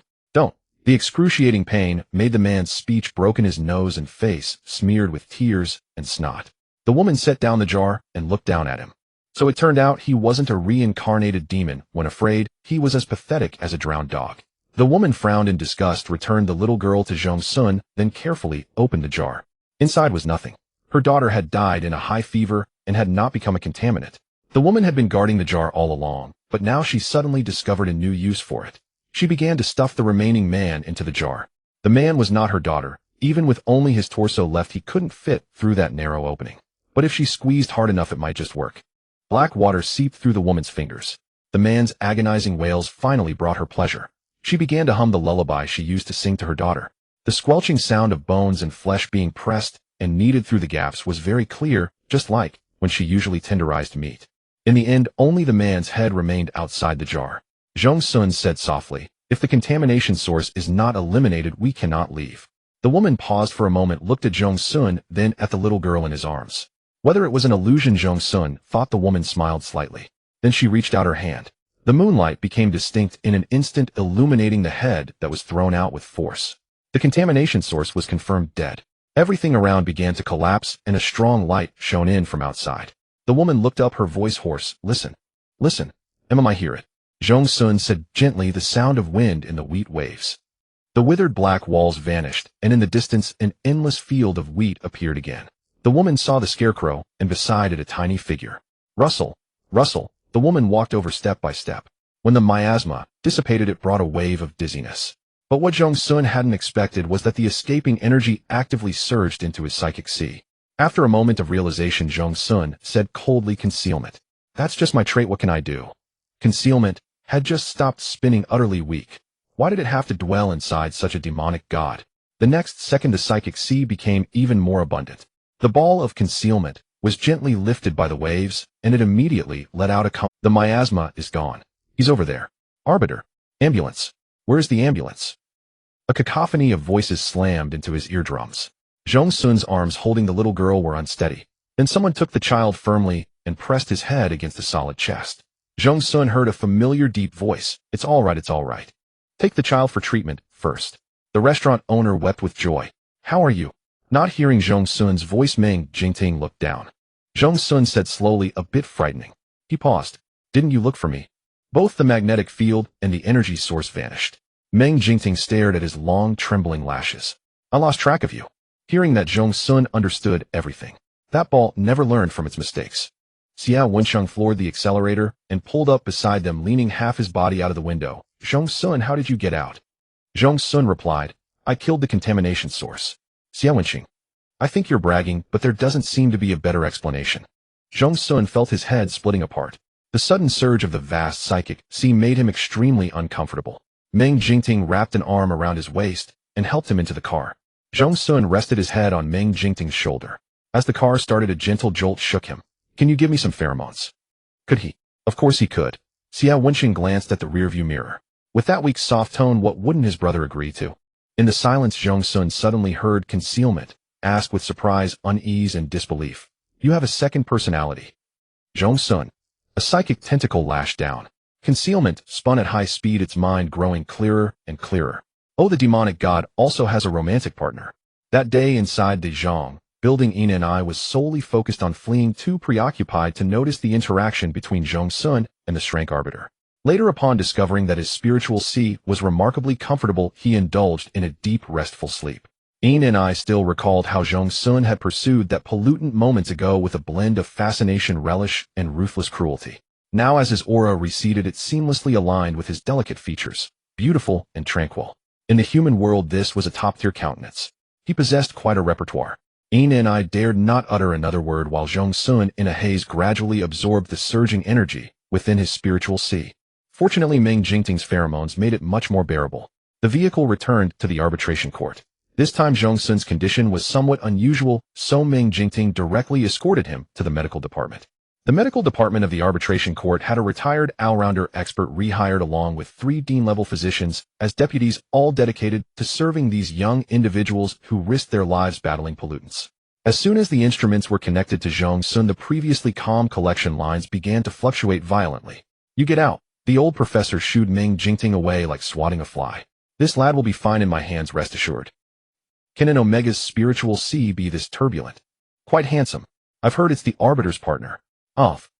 The fragmented chatter assured Zhong Xun that his condition was manageable. Yin and I fell silent again, drifting like a dead sphere, as if lifeless. Zhong Xun's consciousness was hazy. He never expected that when he opened his eyes again, it would already be the next morning. His mind was foggy, rationality rebooting, and he slowly sat up to find himself surrounded by precise, fully equipped instruments in a clean, spacious room. Click! Someone pushed the door open. A woman with waist-length chestnut waves, black high heels, and a white lab coat that couldn't conceal her brisk demeanor strode in. One hand in her pocket, she held a report in the other, reading it, when she suddenly looked up and met Zhong Xun's gaze. "Awake!" The woman raised an eyebrow. Zhong Xun watched her expertly check the instrument displays. "Sorry for the trouble." The woman smiled. "Do you know who I am?" "The attending physician. Qin Fingyue, currently working at the arbitration court." She continued, "Chief Arbiter Meng brought you here." "Ah, he's my partner. I thought he would take me to a hospital. He was very worried about you." Qin Fingyue leaned against the bedside cabinet, her gaze unabashedly appraising Zhong Xun. "You're far more handsome than the rumors suggest. I heard you single-handedly killed a brank pollutant. You're beautiful too." Zhong Xun wore an impeccable smile, as if the sharpness in Qin Fingyue's eyes didn't exist. He didn't stint on compliments, speaking gently, with a magical power that inspired trust. "Are you a beta? I can't sense your pheromones." Beta," Qin Fingyue said. "Can you tell me how you killed that pollutant?" "A domestic abuser," Zhong Xun said, "using spiritual tentacles. There was no need to hide this anymore." Qin Fingyue looked surprised. Previous research suggested that Omegas with spiritual tentacles also possess offensive capabilities, but as you know, Omegas are inherently gentle and no attacks have ever occurred, so the entire arbitration court is curious. Understandable. Zhong Xun noticed the wind chime bracelet on Qin Fingyue's wrist, faintly tinged with purple, a couple's model from a brand released recently. "Very beautiful." Qin Fingyue tucked her hair back. "Good eye? I think so too." Their conversation had an ineffable magnetic field. Had Xie Wenqing been present, he would have been covered in goosebumps. Their tones were soft and melodious, even probing carried an elegance etched into the soul. They subtly showcased their cultivation, and the air seemed to lose the scent of disinfectant, replaced by the faint aroma of top-grade spices. The medical instruments around them felt oddly out of place, as if they should be replaced by a piano or a champagne tower. Qin Fingyue's smile was charming and seductive. Zhong Xun responded with gentle warmth. In fact, throughout the arbitration court, whenever someone was injured before entering the medical room, they would pray to encounter any of the other doctors rather than Qin Fingyue. It wasn't gender discrimination, nor was it because Dr. Qin was a beta. To put it plainly, if you met her outside, it would inevitably trigger a series of love-at-first-sight palpitations, but once Dr. Qin was in her work domain, she was extremely sarcastic towards patients who were disobedient or didn't take care of their bodies. "Oh dear, how could a pollutant bite you there? If you hadn't told me, I'd think you were facing your dog Saiwang joking with you. Was it really that hard to turn aside, Arbiter? The machine shows you still have 60% of your psychic energy. The wound is festering again. Perfect, all the previous medication was wasted. Have you had your ears checked? I suspect you can't hear the doctor's instructions. Pain. What pain? When you were cutting steel to break through the Zhong's physical form, you didn't feel pain. Now with hydrogen peroxide it hurts. Then without anesthesia, she would directly apply antiseptic deep into the wound. When the patient lowered their head in surrender, one could see the cold gleam in Dr. Qin's eyes. Without the adrenaline boost of combat, the screams could reach the office building. At such moments, everyone would weep and mourn, knowing they had fallen into Dr. Qin's hands. Hearing that Zhong Xun had woken up and that Qin Fingyue was on duty today, Meng Jingting, who had just found some leisure time, unconsciously took a sharp breath. Xie Wenqing and Tan Ke exchanged a glance, gloating. Regardless, after what Zhong Xun had done to Meng Jingting before, an instant change of heart was impossible. Meng Jingting strode towards the medical room. Initially, only Xie Wenqing and Tan Ke followed him. Gradually, Sun Chen joined, and Zhang Yingyang, his old partner, followed suit. Brothers stick together. Moreover, the news that the boss Omega is at the arbitration court spread like wildfire. Without a word, the brave naturally followed, willing to do anything to get a taste of this juicy gossip. By the time they reached the medical room door, a crowd of over a dozen people had gathered behind him. Meng Jingting couldn't care less. He pressed the door handle with one hand, suspecting that Qin Fengyue might not hold back her tongue. "Boss, open it." Xia Wenxing cheered him on. "If he cries, you'll comfort him." But Dr. Qin is usually gentle with omegas. Xia Wenxing had seen Zhong Xun throw tantrums. Reedy face contorted, frantically cursing Qi Tian, then turning his anger on Meng Jingting, demanding why he couldn't just kill Qi Tian. In short, mentally unstable. Meng Jingting opened the door. "What do you think of this color?" "I don't think it suits you, dear. The previous chicken blood red had more impact." Qin Fengyue nodded in agreement. "Indeed. He'll wait until next month, or he'll overspend my salary." "No need to wait." Zhong Xun quickly placed an order. "Consider it a gift from me. When Meng Jingting comes to work, next time have him bring it to you." "You're so sweet, darling." Qin Fengyue's voice was as tender as spring water, utterly devoid of sarcasm, a tone the arbitration court had never heard before. "He'll treat you to a meal when I have time. By the way, did you order the chicken blood red?" "Zhong Xun, how could I? I ordered the entire set." Qin Fengyue slammed the small table. "Then let's do another thorough checkup right now." The crowd. Zhong Xun was undergoing an examination while Meng Jingting stood by. As for the group of busybodies, he had shooed them all away. The man, clad in black trousers and a white shirt with leather buckle armbands that added a touch of restrained allure, exuded a stern and powerful aura. Truly worthy of being the top model of the judgment court, Qin Fengyue thought to herself. "You can get up now." Qin Fengyue turned off the instrument and said to Meng Jingting, "Boss, young Master Zhong has no major issues for now, just that his spiritual energy is a bit agitated. You two better. Ahem, you understand." Meng Jingting waited for her to finish before raising an eyebrow slightly. "Young Master Zhong, weren't you two just calling each other darling and sweetheart?" Qin Fengyue gasped. Damn, he had forgotten about the terrifying possessiveness of Enshrank Alpha. Before Qin Fengyue could think of a response, Zhong Xun came to the rescue with a gentle tone, "Just a casual exchange between friends. If it bothers you, we'll only say it to you from now on." Qin Fengyue pursed her lips watching them. Meng Jingting paused, then said in a deep voice, "I don't have that kind of hobby." Zhong Xun replied calmly, "Why be so polite?" Qin Fengyue made a swift exit, walking on her stilettos as if on flat ground, her wavy hair swaying at her waist like a moving banner of spirits. Qin Fengyue closed the door to the medical room, and the room fell silent. Zhong Xun put on his shoes and pointed to a chair. "Sit." Meng Jingting asked, "What for?" "Spiritual guidance," Zhong Xun replied. "Didn't Dr. Qin just say my spiritual C is rather agitated, causing a headache from the stimulation? Let's expend some of it." The energy of the branch miasma, not even counting the contaminant, was already difficult for Zhong Xun to digest.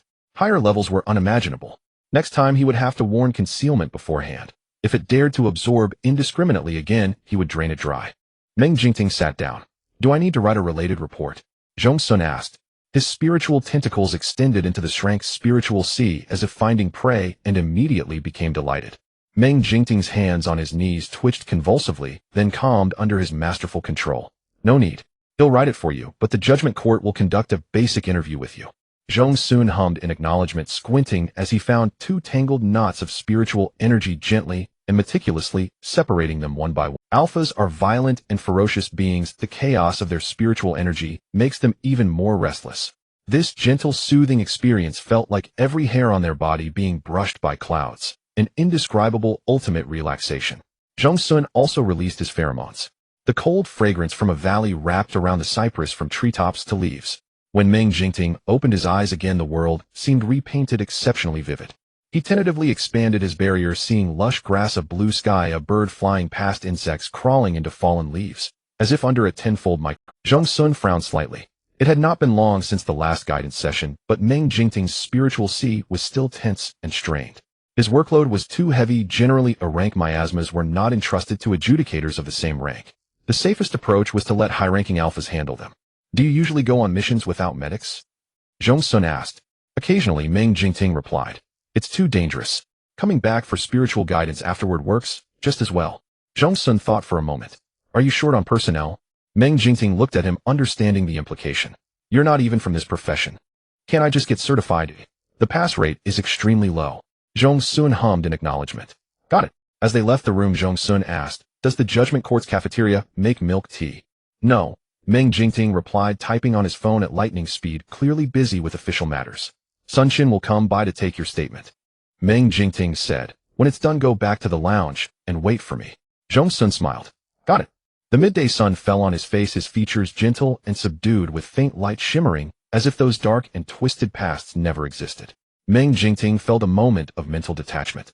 He knew that if not for the 10+ years of disfigurement, Zhong Xun would have grown in this direction, or perhaps even better. Meng Jingting's throat tightened. Go directly to the main hall. Zhong Xun obeyed. After waiting in the hall for 3 minutes, Sun Shun came jogging over. The two were relatively familiar. Sun Shun led Zhong Xun to the interrogation room, chattering nonstop. It's just a formality. The boss has already submitted all the details. As your alpha, he definitely understands your spiritual sea and pheromones, so don't be afraid. Zhong Xun responded. By the way, is there any explanation for the sudden contaminant in Zone AA? The question was like a mute button. Sun Chen's face immediately turned grim. Only the sound of their footsteps echoed in the corridor. Just as Zhong Xun thought Sun Shun would never speak again, the man took a light breath and said, hard to say. Zone A has comprehensive energy and magnetic field monitoring, but this devouring type contaminant seemed to appear out of nowhere, erupting at a certain moment. The head of the Security Bureau almost hanged himself at the Judgment Court's entrance this morning. Clearly frantic, but he has no reasonable explanation. Sun Chen lowered his voice. The possibility of it infiltrating from outside is extremely low. As soon as he finished, he instinctively exchanged a glance with Zhong. Logically, this seemingly useless waste should understand nothing, but Zhong Sun's eyes were calm, yet profound, as if an answer was about to surface, striking a chord in Sun Chen's heart. His brow twitched violently, and he hurriedly averted his gaze. The interrogation room was dimly lit, surrounded by high-density bulletproof glass. Two people were already seated inside, one face unexpectedly familiar. The grayed man who had silently observed Zhong Xun in the garden outside the lounge that day, then left without a word. Su Hengzhou Chui Hua, Sun Chen introduced. Both are second-rank adjudicators. Second-rank adjudicators had completed over 1,000 missions and achieved outstanding results, earning their promotion. The Judgment Court was unlike other places where connections and networks mattered. Here, every step faced life and death. It was pure capability. So the grayed man was named Su Hengzhou. Zhong Xun nodded as a greeting. Chui Hua was very polite, but Su Hengzhou wore a stern expression, showing no intention of reciprocating. Sun Chen's heart skipped a beat. At the time of scheduling the interview, had Su Hengzhou been among the list? Zhong Xun sensed that the intruder meant no good. As expected, the routine questioning turned into a sharp and angle-driven interrogation. As an Omega, even with spiritual tentacles, you single-handedly killed a branch contaminant, broke through the miasma, and carried an unconscious child. Zhong Xun, do you understand what this means? But that's the fact, sir. Su Hengzhou stared intently at Zhong Xun. You said the contaminant was a domestic abuser and alpha in his lifetime. Yes, sir. An alpha once contaminated has exponentially increased destructive power. Moreover, within the miasma, the source of contamination receives a certain boost. That contaminant was effectively equivalent to a rank. Can you describe the details? Su Hengzhou's tone was rapid, almost aggressive. He even repeated the same question a few minutes later, not giving Zhong Xun time to react. This was a thorough interrogation. Zhong Xun did not conceal the truth and briefly recounted the incident. Su Hengzhou's eyes flickered with mockery. You mean that contaminated woman took care of the child for you? He leaned back with his arms crossed, as if listening to a clumsy lie. Young Master Zhong, if you're going to fabricate a story, at least follow basic logic. Zhong Xun's expression remained unchanged. It seems you haven't encountered enough unexpected situations since your promotion to a level 2 adjudicator. Humanoid contaminants possess normal human genes. Cases of kindness and warmth are not unheard of. Bullshit. Su Hengzhou said, coldly enunciating each word. A contaminant is a contaminant. Don't try to blur the boundaries here. Sun Chen couldn't help but interject, old Su Yu. I'm conducting the interrogation. Don't interrupt me. Sun Chen's face darkened. I called Chui Hua and old Lu to take the minutes. What are you doing here? Su Hengzhou shrugged dismissively. Old Lu had something to do. Can't I step in for a minor interrogation? Taking minutes. Do you not understand what that means? Su Hengzhou snorted coldly. I think you two are trying to go easy on him. All those adjudicators' manuals you've read must have gone straight into the dogs' bellies. Say that again. Su Hengzhou met Sun Chen's gaze. What's there to be afraid of saying? Chui Hua, caught in the middle, felt a vain throb at his temple and desperately wanted to bury his head in his hands. Just then someone knocked on the door. Thump, thump, thump. Sun Chen suppressed his anger. Come in. It was an intern from the Judgment Court, carrying 4 cups of water. He had heard the argument from outside the door, and upon entering the tense atmosphere, made sweat bead on his forehead. Adjudicators delivering water. I'm just delivering water. The intern first placed the cups for the 3 of them, then brought the last one, which looked like it contained fresh milk, and set it in front of Zhong Xun. Su Hengzhou immediately noticed the difference and frowned. What did you give him? Oh, what's there to ask about? Sun Shun said, exasperated, waving his hand to dismiss the intern. No arrest warrant has been issued for Zhong Xun from above. After all, he broke through a grade miasma and saved a little girl. As the boss's Omega, it's only normal that he gets a little special treatment, isn't it? This isn't pulling strings. Under Su Hongzhou's watchful gaze, Zhong Xun picked up the cup and took a sip. TSK. It tasted like a mixture of milk and half-brewed tea leaves with a bitter aftertaste. Not good at all. Apparently Meng Jingting had no idea what milk tea was, and the people in the judgment court usually only drank water or alcohol. They rarely encountered such sweet beverages, so the kitchen staff had hastily brewed a cup based on the literal meaning of the words. But Zhong Xun took another sip, a faint smile curling at the corners of his lips. Su Hongzhou said coldly, "Continue." Zhong Xun replied, "Sure. I hope young Master Zhong can first get his priorities straight before answering my questions and learn to distinguish between normal humans and contaminants." The distinction, Zhong Xun said softly, is your standard for judging humans simply whether or not they are contaminated. Of course. No one expected Zhong Xun's smile to fade. Narrow-minded.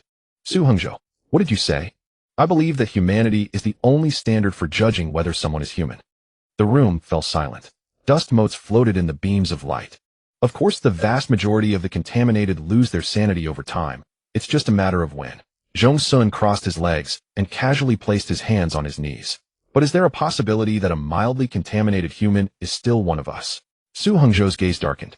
After a long pause, he spoke. Zhong Xun, just for that statement alone you deserve to be judged. Zhong Xun's eyes were calm. Is that so? Su Hongzhou didn't want this interrogation to turn into a seminar on the nature of humanity, but Zhong Xun's performance had indeed exceeded his expectations. Su Hongzhou stared at that beautiful, composed face, unable to find any trace of the person he once knew. Many people in the judgment court were seeing Zhong Xun for the first time, but Su Hongzhou was not one of them. A long time ago, during his day off, Su Hongzhou had been caught in a torrential downpour. He bought an umbrella from a convenience store and was about to browse a nearby mall when across the street he saw Zhong Xun shouting hysterically at Meng Jingting in front of a coffee shop. The rain made his voice as grating as tires screeching on wet asphalt. Su Hongzhou had encountered many Omegas, but none of them had been as utterly shameless as Zhong Xun. And the boss, the supreme adjudicator of their judgment court, who never yielded an inch in online meetings despite being questioned from all sides, who faced life-and-death situations daily, who didn't even flinch when the blazing fire within the miasma threatened to consume everything, was revered by everyone as a role model and idol. Yet Zhong Xun had drained him completely, leaving him standing in the rain with a wounded expression. A surge of disgust welled up from deep within Su Hongzhou. The vast conference room was silent. Meng Jingting sat at the head, flanked by the holographic projections of the highest arbiters from other regions, 4 on the left, 3 on the right, all wearing grim expressions like frost. Finally, the arbiter closest to Meng Jingting on the left, Zhuang Jiu, spoke. Has the Yindu Security Bureau not finished its investigation? What's there to investigate? The arbiter opposite sneered. If a great pollutant could truly breach the most advanced energy scans and magnetic field scans to infiltrate Zone A, then what we should be doing now is not holding a meeting, but gathering to conduct a carpet search to find out how far those pollutants have evolved. Maybe they received divine favor and gained the ability to contaminate without a trace. The arbiter could barely roll his eyes, and the implication was clear to everyone. If it couldn't be an external intrusion, then the problem must lie within Zone A. Those old fossils in the Yindu Peace faction need a warning, Zhuang Jiu said calmly. He had long silver hair tied and hanging over his chest, his features elegant and kind like a pastor guiding the lost onto the right path. Meng Jingting crossed his legs and waited until their argument ended before saying in a low voice, "Understood. Meng, I hope that by the next meeting there will be substantial progress on this matter." The holographic projections vanished one by one, leaving only Zhuang Jiu. Meng Jingting looked up. Any more nonsense? Zhuang Jiu squinted with a smile. I heard that grade miasma was broken by your Omega. Impressive, Meng. Don't stick your hand where it doesn't belong. Meng Jingting warned. Of course I never disrespect people. Zhuang Jiu raised his hands. Let's have a meal sometime. Meng Jingting didn't want to respond to the first half of his statement. He really talked nonsense so much that he had fooled himself. We'll see. Zhuang Jiu nodded. The last glimmer of light extinguished, and the sensor red light in the conference room flickered once. Then the curtains slowly parted and blinding sunlight poured in. Meng Jingting's back was resolute and silent. His mind ran through the official affairs which had been categorized over long dealings. They emerged frame by frame, stamped with varying degrees of importance needing to be dealt with within the week. Suddenly, in the last frame, Zhong Xun's beautiful, gentle face appeared. Meng Jingting's eyelids twitched inexplicably. Alphas also believe in the sixth sense. An ominous premonition spread from the bottom of his heart. The man who had just revealed no emotion abruptly stood up, causing the chair to emit a sharp screech. No, Zhong Xun should be waiting for him in the lounge. Naive. Zhong Xun had already been transferred to the infirmary. Cui Hua shouted next. As soon as the words fell, another arbiter was pushed forward. He had just completed a mission and had been in spiritual turmoil for 3 days, just like Cui Hua, unable to even book a machine-guided session. He had heard that a bodhisattva had arrived at the infirmary. When he saw through the crack in the door that the bodhisattva was Zhong Xun, this brother was incredulous, stunned, and grief-stricken. Brother Cui, are we enemies? The brother choked up. Even the boss can't handle Zhong Xun, and you want me to go?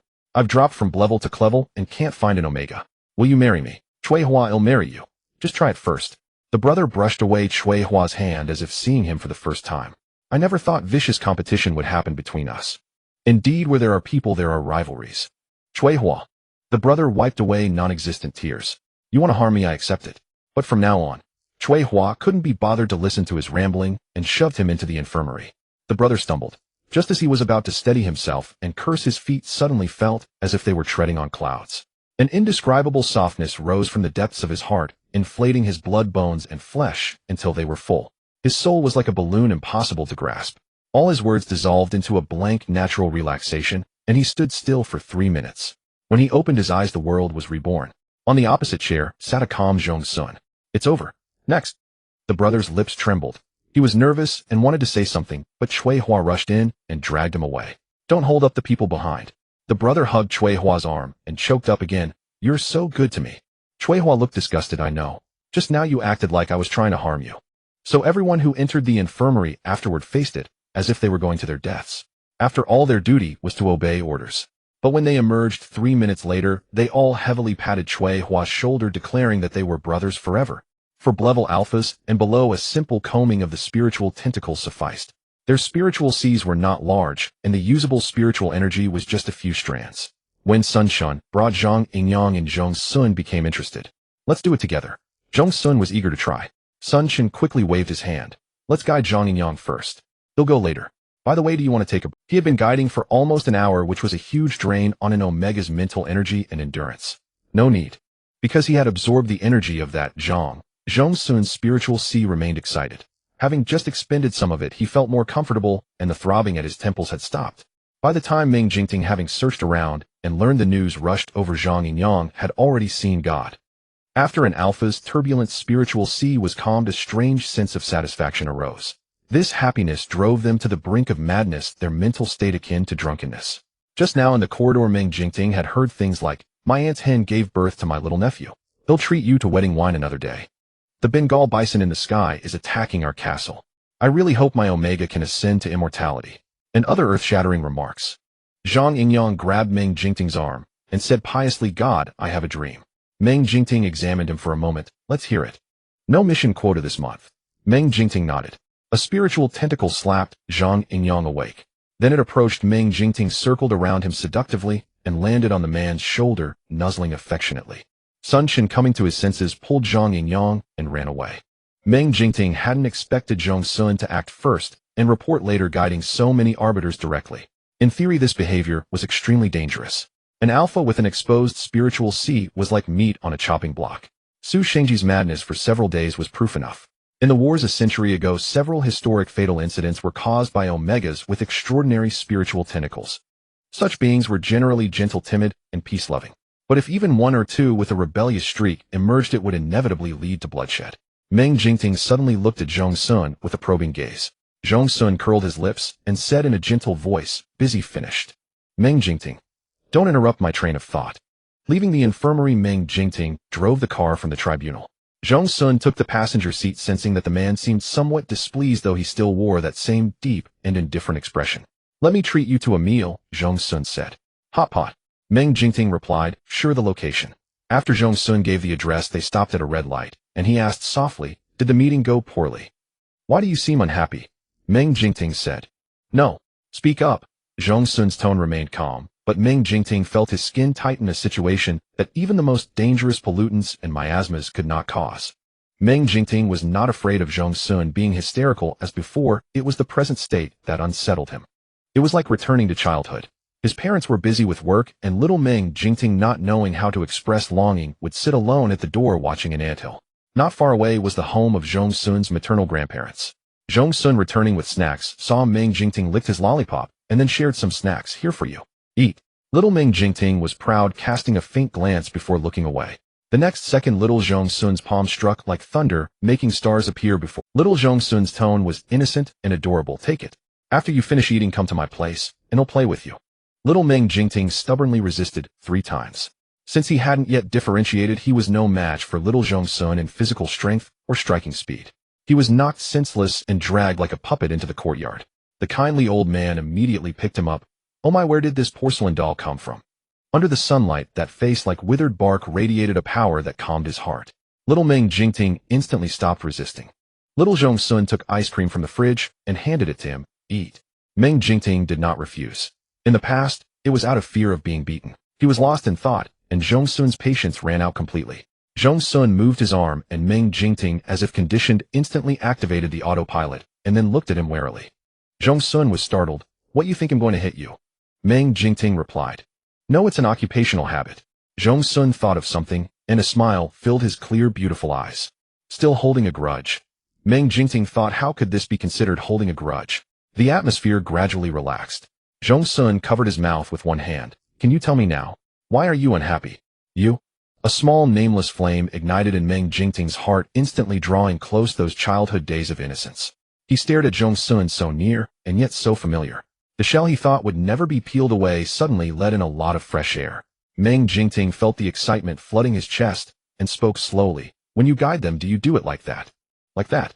Zhong Xun recalled how the tentacle had affectionately nuzzled Meng Jingting at the end. Zhong Xun said, let me demonstrate for you. This time the spiritual tentacle invaded the mental sea with a purely professional attitude. It found 2 entangled spiritual forces and mechanically separated them. As for the pheromones, Meng Jingting strained, but could not detect any. When the job was done, the tentacle directly slapped Meng Jingting inside his skull. It carried an inexplicable sense of work-related resentment, as if that 70% compatibility did not exist. Meng Jingting. Okay, Zhong Xun smiled. Rest assured, Lord Adjudicator, you are different from others. Meng Jingting looked at the windshield where the faint reflection of his own lips curling upward was visible. Zhong Xun booked a private room. Meng Jingting's identity was sensitive, and exposure needed to be minimized outside.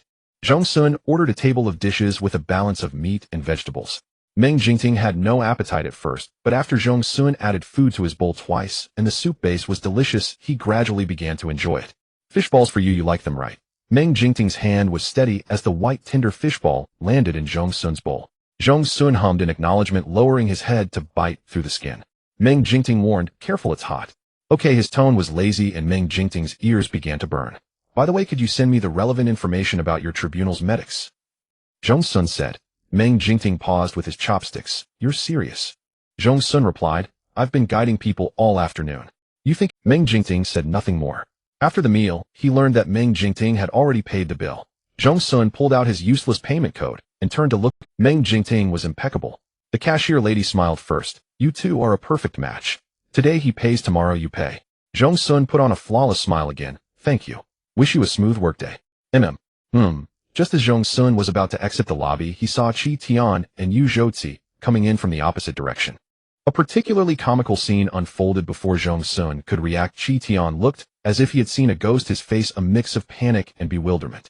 The next second, Yu Zhoutzi stepped defensively, shielding him behind him, and the surrounding bodyguards emerged on cue, forming 2 layers inside and out. Zhong Xun, the beauty who drew all the light in the lobby, suddenly seemed like a man-eating beast. He narrowed his eyes at the sight. That was Yu Zhoutzi, the narcissist, and Qi Tian, the overthinker. Meng Jingting stepped forward and stood beside Zhong Xun. Do you know why I detest Qi Tian so much? Zhong Xun said in a voice only the 2 of them could hear. Before my mother divorced Qi Tian and his mother had already moved into the house. Among so many things, they deliberately smashed the jade pendant my grandmother left me. Later, when my mother divorced Qi Tian and his mother couldn't wait to move in, the jewelry and toys that were left behind were all looted. That woman even hypocritically told Qi that we were always welcome to come back. I once had a dog. During the summer vacation when I was 12, I went to Qihei's place. In just one afternoon, the dog was gone. Qi Tian, that useless brat, was crying by the swimming pool, insisting that my dog had bitten him, but there wasn't even a tooth mark on his leg. Everyone says he's kind. Where exactly is the kindness? Zhong Xun's tone was puzzled, genuinely bewildered. Later during a confrontation, Qi Tian couldn't hold back anymore and said in a trembling voice, "Everyone says my mother is a mistress and that I am the child of a mistress. Was this life my choice, Zhong Xun? Why do you put all the blame on me? As for the past, who hasn't made mistakes? I was only 9 when I moved into the Qi family. How morally upright and righteous do you expect me to be?" But looking at it now, Zhong Xun said, "It's all bullshit."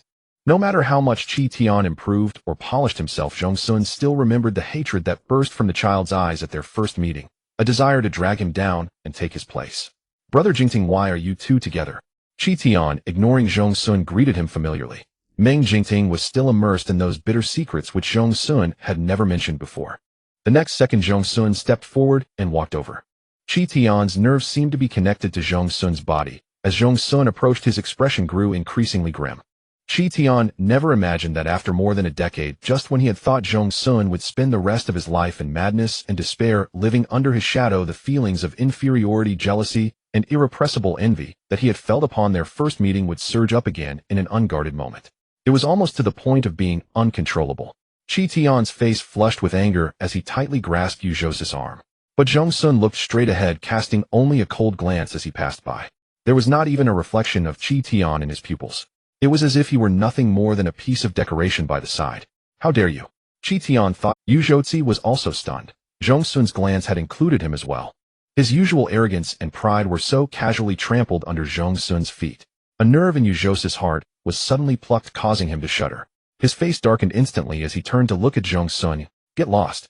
Meng Jingting's pheromones surged forth with overwhelming force, and the 2 rings of bodyguards collapsed like paper. If Zhong Xun's disregard had stirred their anger, then Meng Jingting's protection completely neutralized their impulse. Meng Jingting followed behind Zhong Xun. Outside, fine snow had begun to fall unnoticed. He took the umbrella handed by the waiter, opened it, and held it over Zhong Xun's head. Their figures quickly disappeared into the curtain of rain. Qi Tian's chest was suffocated by a torrent of complex emotions. He had always considered that noble and beautiful young master dead, but at this moment, an inexplicable thought arose in Qi Tian's heart. He's back. Qi Tian's throat tightened. He was more concerned about another matter. A CI weren't Zhong Xun and Brother Jingting about to get divorced? Yes. Qi Tian's throat tightened. He was more concerned about another matter. A CI weren't Zhong Xun and Brother Jingting about to get divorced? Yes. Not divorcing. Qi Tian said no more. Zhong Xun and Meng Jingting went straight home. After entering, Zhong Xun went upstairs to change clothes while Meng Jingting asked the aunt to cook a bowl of sweet soup.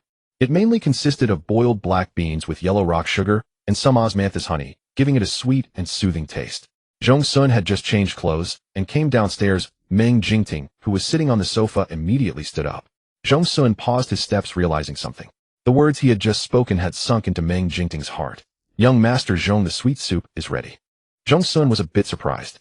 "Thank you for the trouble, I was just craving this." The master ordered it.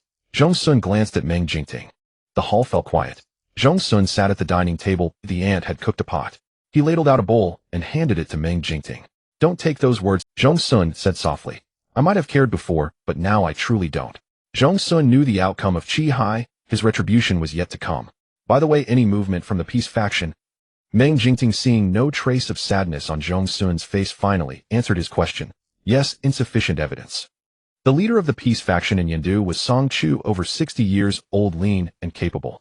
He frequently appeared in various charity events and had a very good public image, leaving no traces. Even though clues pointed to the peace faction, there was no substantial evidence. The other party held a position in the alliance, and the Blue Star building was also his property. He had solid connections in both politics and business, making it extremely difficult to conduct a forced search. Zhong Xun took a sip of the sweet soup and suddenly thought of something. "Free up all your time tomorrow for me." Meng Jingting reacted quickly, thinking it could be squeezed in. Not asking what for. Meng Jingting was silent for a moment. "You decide." Zhong Xun smiled. "All right, I won't waste your time." Meng Jingting thought to himself, how could this be considered a waste? Before going to sleep, Meng Jingting opened a webpage. If Tan Ke or Xia Wensheng had been there, their eyes would have popped out. "Boss, you are actually looking at date itineraries. Has your phone been infected with a virus?" However, the next morning at exactly 7 o'clock, Zhong Xun drove, with Meng Jingting heading straight to District B. Yandu is divided into District A and District B. They currently lived in District A, a symbol of peace and stability. Originally, District B was meant to house the homeless, but gradually more and more outsiders moved in, unable to afford the high cost of living in District A. With frequent petty theft, it became a place rife with chaos and violence. With the moat canal as the dividing line, the foundation of District B had sunk about 10 meters, so even during the day it appeared gray and gloomy, blocked by the row upon row of buildings in District A. Not to mention that District B consisted almost entirely of low houses with occasional expansions reaching no more than 3 stories like a protruding mole. Each house's tiles overlapped, and the styles could only be discerned by slight variations in height. Between facing doors there was a narrow path about 3 meters wide, its surface worn black, and giving off a sticky feeling when washed by rain. District B stretched like a tattered cloth to the western part of Yindu. Cars could not drive, and Zhong Xun and Meng Jingting descended the stairs, and when they stopped there were patches of black moss at their feet. At the entrance of this path a woman on the second floor was hurriedly taking in laundry. She glanced at them warily, then slammed the window shut with a bang. Meng Jingting followed Zhong Xun's pace. "Where are you going?" In truth, Chief Adjudicator Meng's heart had already sunk halfway. All the preparations from last night were in vain. No movie, no candlelit dinner, and no chance to buy a gift. "The black market," Zhong Xun said in a low voice. The black market in District B was a mix of pearls and fish eyes. Whether you could find what you wanted depended entirely on your skill. You could even see all kinds of explicitly prohibited items. Water dripped down from the vertical grooves between the tiles. Zhong Xun did not slow his pace while Meng Jingting opened a pheromone barrier, causing the droplets to change direction in midair. At the end of the path a few unemployed men were leaning against a shipping container. Hearing the noise they looked over with unfriendly eyes. The leading youth had a knife scar on his forehead, a fierce look in his eyes, and was deftly playing with a folding knife in his hand. 2 alphas and 3 betas. After scanning Zhong Xun and Meng Jingting, their eyes lit up with excitement, clearly having caught a big fish. As Zhong Xun approached, the scarred youth stepped sideways to block his path. Zhong Xun casually took off his watch and handed it to him. For a moment the scar-faced man was blank.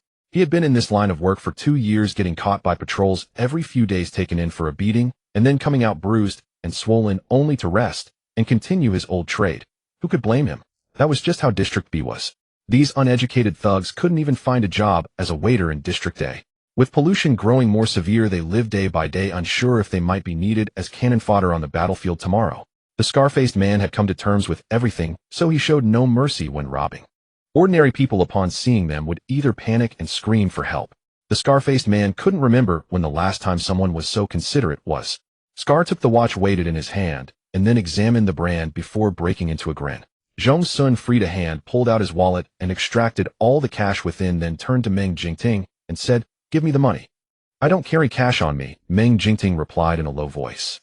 Scar took the money as well, and his gaze toward Zhong Xun shifted noticeably. "Tell me what brings you to Sector B."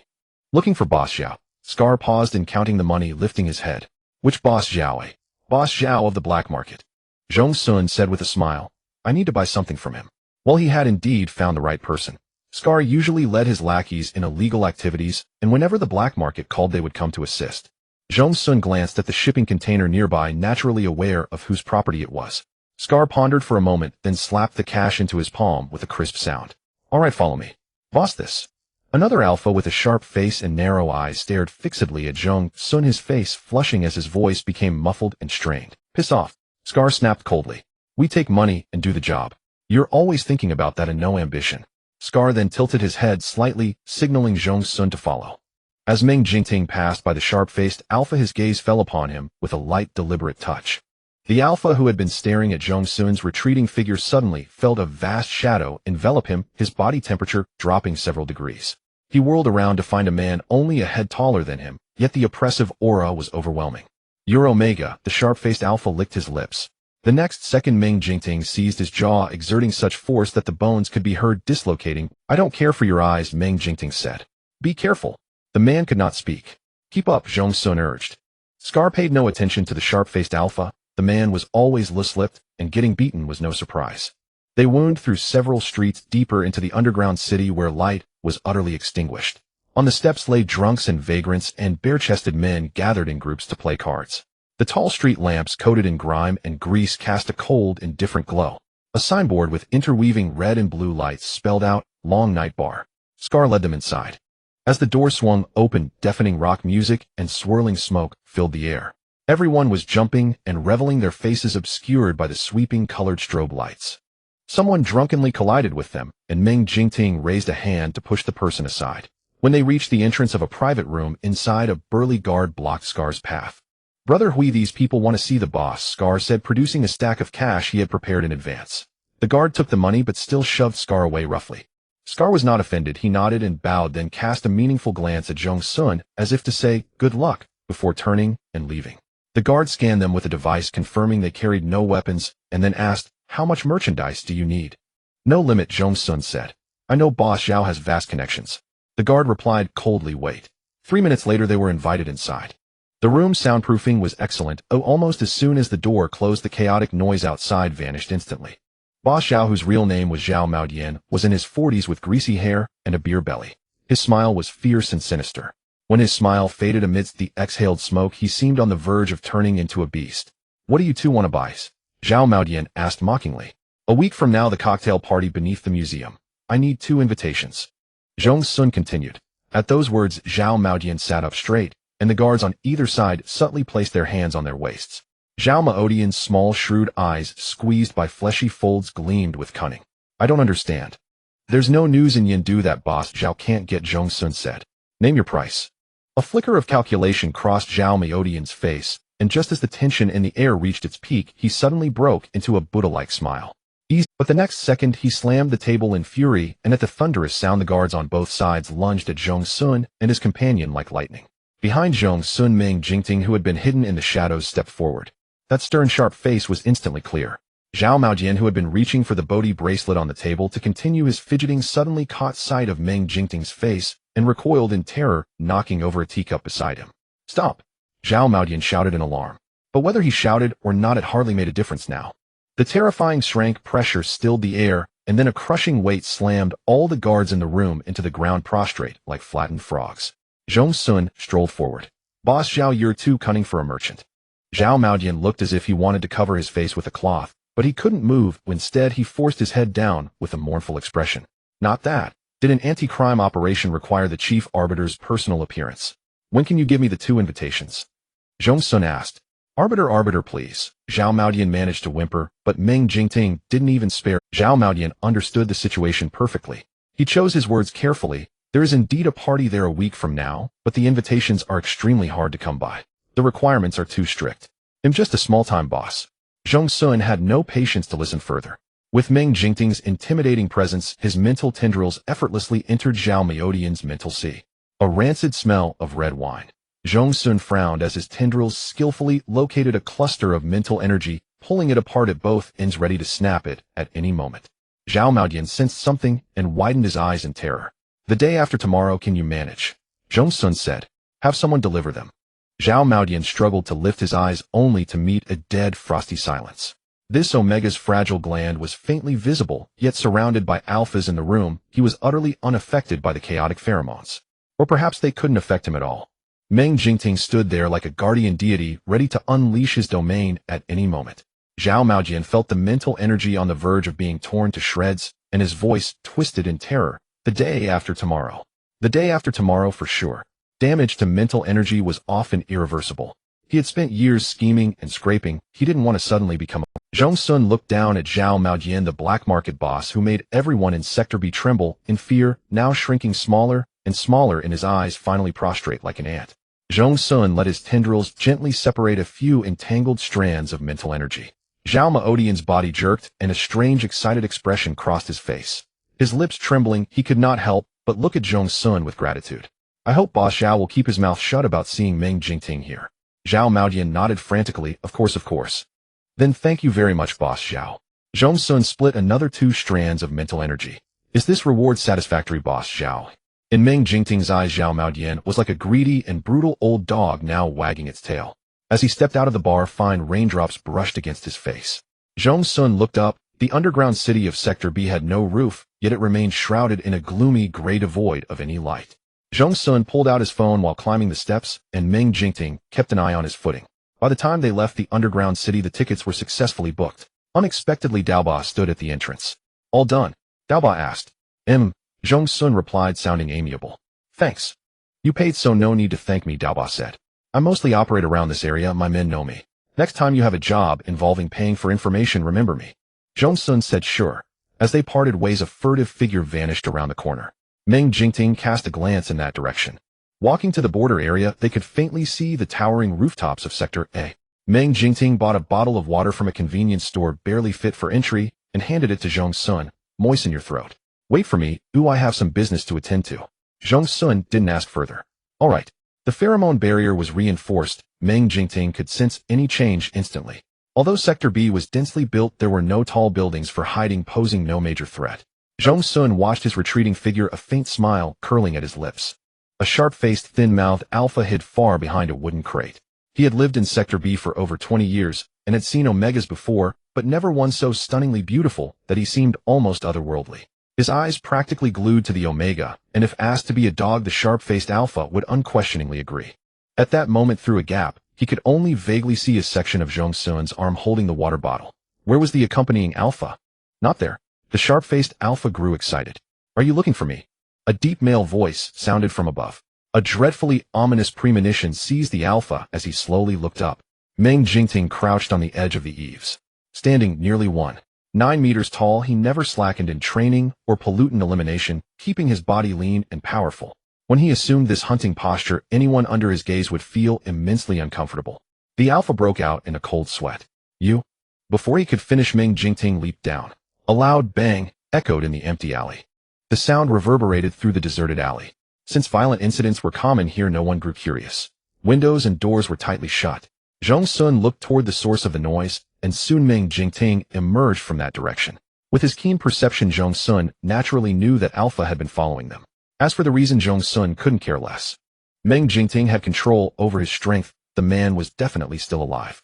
In a corner piled with garbage, the Alpha was buried headfirst, one leg dangling and twitching spasmodically. Going home. Meng Jingting pulled out the car keys. The next second, Zhong Xun reached out. Let me drive. It's still early, I'll take you for some fun. Meng Jingting's eyes lit up at the words, then he hesitated. How about I drive? Just tell me where. Zhong Xun raised an eyebrow. Meng Jingting handed over the keys. He still remembered 4 months ago when Zhong Xun had a collision in Central Plaza while driving. When Meng Jingting arrived at the scene, Zhong Xun was flushed and arguing fiercely with the other party, so intense that even 2 patrol officers couldn't separate them. At that time, the accompanying 10K was so embarrassed that he even pulled down his combat mask. Thinking of this, Meng Jingting took a shallow breath and got into the passenger seat, ready to take over at any moment. But to his surprise, Zhong Xun drove extremely steadily, even overtaking with safety as the priority. Meng Jingting gradually relaxed. Half an hour later, the car stopped at Central Plaza. This place in Sector A was bustling 247, with reasonable prices, a myriad of shops, and only the top floor's prices would deter ordinary people. In the central open space, a flock of white doves cooed softly. After parking, Zhong Xun bought 2 masks from the nearest store. Your face is too conspicuous, Zhong Xun said. I don't want the Supreme Arbiter to be photographed and end up on the city's headlines. Meng Jingting put on the mask as instructed, his eyes fixed on Zhong Xun. You're conspicuous too. Zhong Xun replied, mine doesn't matter. Standing by the plaza, Zhong Xun checked his phone. 5th floor, screen 9. All showings are sold out except for a romance film. We'll have to make do. After saying this, Zhong Xun inexplicably felt his cheeks warm. Heaven knows he had long forgotten what shame felt like, but at that moment mentioning romance film seemed to bring back the luxury of youth. More importantly, Meng Jingting was likely even more nervous after hearing the words. His posture became unusually rigid and formal. Even the old conservative faction leaders rarely received such treatment. What time? Meng Jingting cleared his throat. We've got time, tickets are checked in 40 minutes. Zhong Xun asked, anything you want to eat? This question was right up the Grand Arbiter's alley, as he had finally put his research from last night to use. In a peculiar tone, he said, everyone eats popcorn and drinks cola at the movies. Zhong Xun replied, all right, I'll get you popcorn and cola too. As soon as they entered the mall, a mix of perfumes hit them. Zhong Xun walked while observing, casually saying, the movie ends at 7, oh, we can eat here, right? Meng Jingting quickly responded, have you decided on a place? No. Then what do you feel like? Stir-fried dishes. Hold on. Meng Jingting stopped, took out his phone, and began searching. He must have found the best-rated restaurant, booked a window seat, and then his slightly furrowed brows relaxed. It's arranged. They stood by an advertisement board, yet drew exceptional attention. Meng Jingting in black pants and a windbreaker looked even broader-shouldered and longer-legged than the finely proportioned mannequins in the display windows. Although he wore a mask, his deep, striking eyes stood out, and the Zhong Xun beside him was even more remarkable. Pedestrians coming up from the side escalator couldn't take their eyes off him. The young man in a white casual outfit stood like a delicate piece of porcelain. The tall man said something, and the beautiful Omega smiled, pulling a mask from his pocket. After putting it on, Zhong Xun asked Meng Jingting, "Is this okay?" Meng Jingting gently placed his right hand on Zhong Xun's shoulder, maintaining a safe but restrained distance, and guided him onto the escalator. At the cinema, Zhong Xun bought a large bucket of popcorn and 2 cups of cola. The staff, having been grumpy most of the day, felt their eyes refreshed by the sight, so they gifted the pair a set of small charms. 2 round plushies, 1 white and 1 black with Persian smiling faces. Zhong Xun handed the black one to Meng Jingting. "You can hang it on your keys." Meng Jingting took it. After another 20 minutes of waiting, they entered the screening hall. For a romance film, this was truly Zhong Xun's first time watching one, even counting both of his lives. To be honest, it was exceedingly dull. The narrative wove together 3 couples, cramming every cliché of the current trend into a single plot. The first couple featured an alpha who mistakenly believed his deeply beloved Omega was the son of his father's murderer. Despite having a mouth, he never thought to ask, unilaterally condemning the Omega and turning his affection into cold disdain overnight, tirelessly devising ways to torment him. When the alpha's internal monologue uttered, "I love you, yet I hate you more, let us descend into hell together," Zhong Xun let out a cold sneer. The second couple was an alpha-alpha romance, whose explosive collision of hormones and pheromones drew gasps from the audience. Yet when the plot forcibly killed one lover and the other followed in a tragic suicide, soft sobs echoed through the cinema. Zhong Xun leaned sideways, whispering, obviously their combat power was off the charts. They could have fought their way out with their beloved. Instead, they threw away their lives for some so-called discipline. Meng Jingting responded, "I can kind of understand that." "What did you say?" "I don't quite understand that point either." The third couple was a fussy Omega and an older alpha. The moment their eyes met, they were practically glued together, stuffing industrial-grade artificial sweetness straight down the viewers' throats. That Omega pouted every time he got shy, and the makeup. What perverse aesthetic was that? Slathered on a lip gloss as greasy as lard. On the big screen, the impact was explosive. The first time Zhong Xun saw it, he thought it was barely tolerable. The second time, he couldn't help but close his eyes. "A proper date. It's quite nice," Meng Jingting said. "Zhong Xun." He turned his head and found the man watching with an utterly serious expression, not a hint. Zhong Xun. After barely enduring until the end, he felt somewhat drained. He would need to eat a bit more to recover. In contrast to Zhong Xun's numbness, Meng Jingting seemed to have genuinely enjoyed the experience. He sincerely extended an invitation. "If there's a new romance film, he'll treat you to it." Zhong Xun's nerves jolted violently. In that moment, a wave of guilt and unease intertwined, drowning him. He had thought that being reborn at a time when nothing had yet happened meant there was still a chance to make things right. But clearly the puppet had left an indelible scar on Meng Jingting, to the point where he couldn't distinguish what a healthy, normal relationship should look like. Unless Meng Jingting had some hidden fetish, there was no other explanation for why he enjoyed such a terrible film. Could it really be one man's trash is another man's treasure? Zhong Xun found it hard to believe, but under Meng Jingting's hopeful gaze, he gritted his teeth, deciding that 3 hours of torment was not an unbearable sacrifice, all right. Meng Jingting took the half-empty cup of cola from his hand. Before tossing it into the trash, he quickly downed the remaining 2 gulps. Zhong Xun felt a soft blade of grass brush against his heart. But neither of them mentioned it. They went straight to the restaurant. Through the massive floor-to-ceiling windows, the central square spread out in full view. The food at this restaurant was excellent as Zhong Xun polished off 2 bowls of rice with the dishes. The consequence of taking an entire day off was that before they even finished dinner, the judgment court called. Tan K's voice on the other end was urgent and terse. Meng Jingting set down his chopsticks. After the call ended, Zhong Xun said, "We're just about done eating anyway. Go ahead and handle your business. I'll take a cab home. They'll see you home first." "No need," Zhong Xun interrupted. "Tan K doesn't usually call like that. Don't delay anything." Meng Jingting nodded, stood up, and grabbed. Zhong Xun rested his arms on the table, offering a faint smile. "Drive safe." "All right." A subtle shift flickered across Meng Jingting's expression, like a shooting star streaking across the dark night sky, before he strode away. After leaving the restaurant, Zhong Xun spent 2 minutes feeding pigeons in the square. The breeze carried laughter and joy, making it seem as if pollutants were something far. There were taxis by the roadside. Zhong Xun got in and gave the address. He arrived home early, took a shower, changed into clean clothes, then sat down in front of the computer and opened his email. The first email was from Meng Jingting, containing the admission criteria for the medical department of the Judgment Court. 3 of the exams were notorious for their sadistic. Modern medicine had long since broken free from traditional frameworks. With the emergence of secondary sexual characteristics in humans and pheromones beginning to dominate the body, the medical field had undergone a massive overhaul. Higher-tech, more precise medical instruments had largely replaced manual labor. Basic knowledge-related extensions, practical experience, and mastery of various instruments formed the foundation of assessment. Just 2 of the textbooks were as thick as 3 bricks stacked together.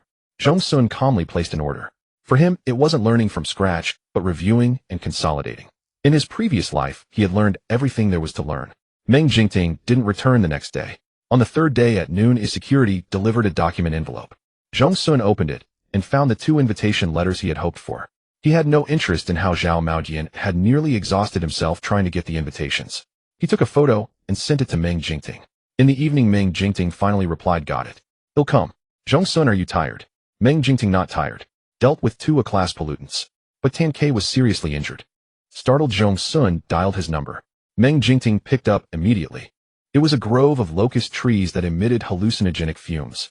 There had been rumors of hauntings there. Tan K's protective mask got torn off by a eucalyptus branch during the fight, and he inhaled a lethal dose of toxic gas, passing out on the spot. Meng Jingting said in a low voice. Tan K was his liaison, utterly loyal. Naturally, Meng Jingting was worried. Zhong Xun's tone softened. Was the protective mask that unreliable? Meng Jingting paused his breathing for a moment, then said, "Your level of perceptiveness now amazes me." "It's not perceptiveness, it's just that it's illogical," Zhong Xun replied. "I remember your combat suits are meticulously crafted from head to toe. Such a problem shouldn't exist. It's already under investigation." Zhong Xun is Tan K at the judgment court. They'll go see him tomorrow. He's at the first hospital, Meng Jingting said. The antidote there is more authoritative. He'll be transferred back to the judgment court tomorrow evening, barring any accidents. Got it. Zhong Xun urged earnestly. You take care of yourself too. As dawn broke, Zhong Xun had breakfast and went to pick up the fruit basket and flowers he had ordered. Tan K was in a special ward not open to the public. He was the only patient on that floor. Meng Jingting had arranged for Zhong Xun to enter without any hindrance. At the door of the ward, Zhong Xun heard Tan K talking on the phone. "Don't worry, I'm really fine. Please don't come, you too. He'll be back at the judgment court tonight." "Oh really, no need. Listen to me, be good." Tan K stood by the window in his hospital gown, a helpless yet warm smile on his face. Zhong Xun remembered that Tan K was a child born to aging parents, so naturally his parents cherished him like a treasure. After finally calming them down and exchanging a few more words, Tan K hung up. He stared at his phone screen, a faint longing flickering in his eyes. Knock knock. Tan K heard the sound. "Come in. Need a dressing change," Tan K said, already pulling off the outermost hospital gown, revealing bandages wrapped around his shoulders and back. "Why so early today?" Zhong Xun, better put it back on. "A ghost," Tan K thought, swiftly pulling his arms back and zipping up the gown. He whirled around, eyeing Zhong Xun with suspicion. "How did you get up here?" "Of course your boss approved it." Zhong Xun placed the fruit basket and flowers on the table. Tan K looked like a cat with its fur bristled, half convinced that Zhong Xun had hidden a bomb in the basket. Zhong Xun peeled an apple and placed it on the table. Tan K retreated by the window and hadn't moved since, as alert as a small animal in the forest, desperately trying to survive danger. Those rookies in the judgment court only knew of his notorious reputation far less than Tan K understood Zhong Xun. After all, as a liaison, he spent half the year fighting side by side with Meng Jingting, thus witnessing countless astonishing maneuvers from Zhong Xun that left people in awe. That day, when Zhong Xun underwent Qin Fenjiu's examination, Tan K went to carry out his mission after watching the excitement.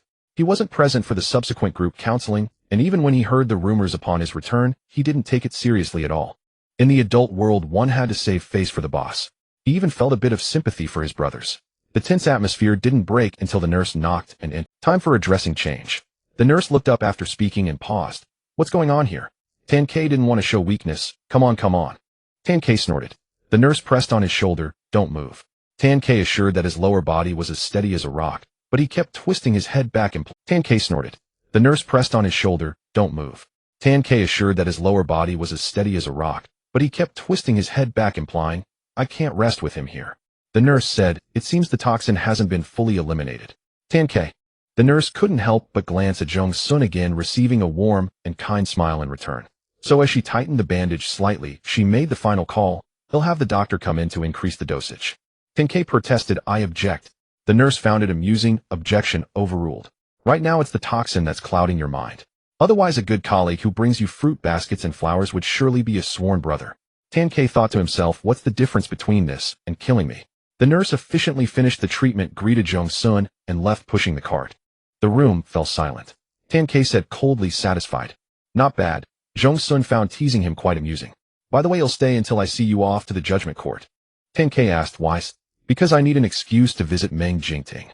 Tan K's fixed mindset kicked in. "Another problem that needs our boss to solve." Zhong Xun took out the book he had brought and said casually, "I'm here to help your boss solve a problem." As if I believe that. Tan K had argued with Zhong Xun before. When angered, Zhong Xun had a sharp tongue, especially when Meng Jingting wasn't around. He would almost drive Zhong Xun to the point of fainting with just a few words. Seeing Zhong Xun red-faced and speechless was his way of relieving stress. By all logic, the process should have been very familiar, but at some point Tan Ke stopped doing it. It wasn't respect, but a sense of danger. Realizing this, the seething turmoil in Tan Ke's heart inexplicably calmed. He sat on the bed, quietly observing Zhong Xun. It wasn't just a slight change, it was as if he had become a completely different person. Zhong Xun sat on the sofa, flipping through a brick-thick medical book with no trace of irritation on his brows. The sound of turning pages was soft and pleasing. For a moment, Tan Ke truly believed Zhong Xun was a man of learning. Even if it were a deceptive tactic, it wouldn't make sense. With Zhong Xun's patience, he couldn't keep up the act for this long. Tan Ke's mind was full of question marks. Soon the doctor came in and indeed increased the detoxification dosage, which included a sedative. Tan Ke stubbornly sat up at first, but slowly closed his eyes. Zhong Xun's figure became blurry, and after 2 gentle blinks the world plunged into darkness. Zhong Xun turned his head and gave a helpless smile. For a full 4 hours Tan Ke slept soundly, while Zhong Xun finished half of the book. When Tan Ke woke up, he felt as if the world was sparkling. Why did the detox potion get updated again? Why does it feel different? The psychic tentacles in his spiritual sea applied for a slap, but Zhong Xun flatly refused. Get up and let's go, Zhong Xun said. The Judgment Court's car is already downstairs. Tan Ke turned over the ease in his body, lifting his spirits, and even his view of Zhong Xun softened. Are you really coming with me to the Judgment Court? Nonsense. As they walked out of the ward, Tan Ke remained thoughtful, occasionally glancing at Zhong Xun. He wasn't a fool. Now he came to realize that his state felt a bit like after machine-based counseling. Only that was more rigid and offered only brief relief from suffering. That was why his parents wanted to introduce an Omega to Tan Ke, with having psychic tentacles as the primary condition. Tan Ke flatly refused. It's not like choosing a princess for the crown prince. Why make such a fuss? Besides, he's busy every day, barely having time to touch the ground. Wouldn't starting a relationship now just be a waste of the other person's time? The driver was a new adjudicator, very polite to Zhong Xun. Zhong Xun recalled that in the group counseling session that day this driver had been present. Tan Ke sat alone in the back, listening to Zhong Xun chat enthusiastically with the newbie. To be fair, Zhong Xun had some negotiation skills. In no time, the newbie had spilled everything from the dormitory environment and monthly mission targets to some punishment regulations. On the verge of revealing core issues, Tan Ke couldn't help but cough twice to interrupt. About 10 minutes later, the car drove into the Judgment Court. The adjudicator on duty today was famously known for his ice-cold face, speaking as if exhaling frosty air, and his pheromone had a faint winter snow scent. Tan Ke gloated, thinking Zhong Xun would surely be interrogated. So what if he was the boss Omega? In front of their impartial second-level adjudicator, he would still. Young Master Zhong is here. The ice-cold face thawed slightly, revealing his coldly handsome features. Looking for the boss? Yes, Zhong Xun smiled. You look much better. Thanks to young Master Zhong. Rules were rules, but for the future nanny of the Judgment Court, they had to show utmost respect. The boss is in the meeting room, should be done soon. Do you need me to inform him? Zhong Xun said. Okay, I'll wait for him in the infirmary. Tan Ke. Under Tan Ke's stunned and horrified gaze, the ice-cold face receded. Frost and snow covered it again, and meeting his eyes, the adjudicator said irritably, You can't even keep your mask from being knocked off by a branch during a mission. If you can't do the job, let me take over. Under Tan Ke's stunned and horrified gaze, the ice-cold face receded. Frost and snow covered it again, and meeting his eyes, the adjudicator said, Zhong Xun had a smooth journey, but Tan Ke seemed to be plagued by bad luck. The infirmary door opened from the inside, and Qin Fengio's scrutinizing gaze swept over him from head to toe. Tan Ke, even if the pollutant was agile, you're still in a level alpha. TSK. Then seeing Zhong Xun accompanying him, Qin Fengio's face lit up. Wait for me a moment, dear. Let me first arrange this little invalid. Zhong Xun nodded.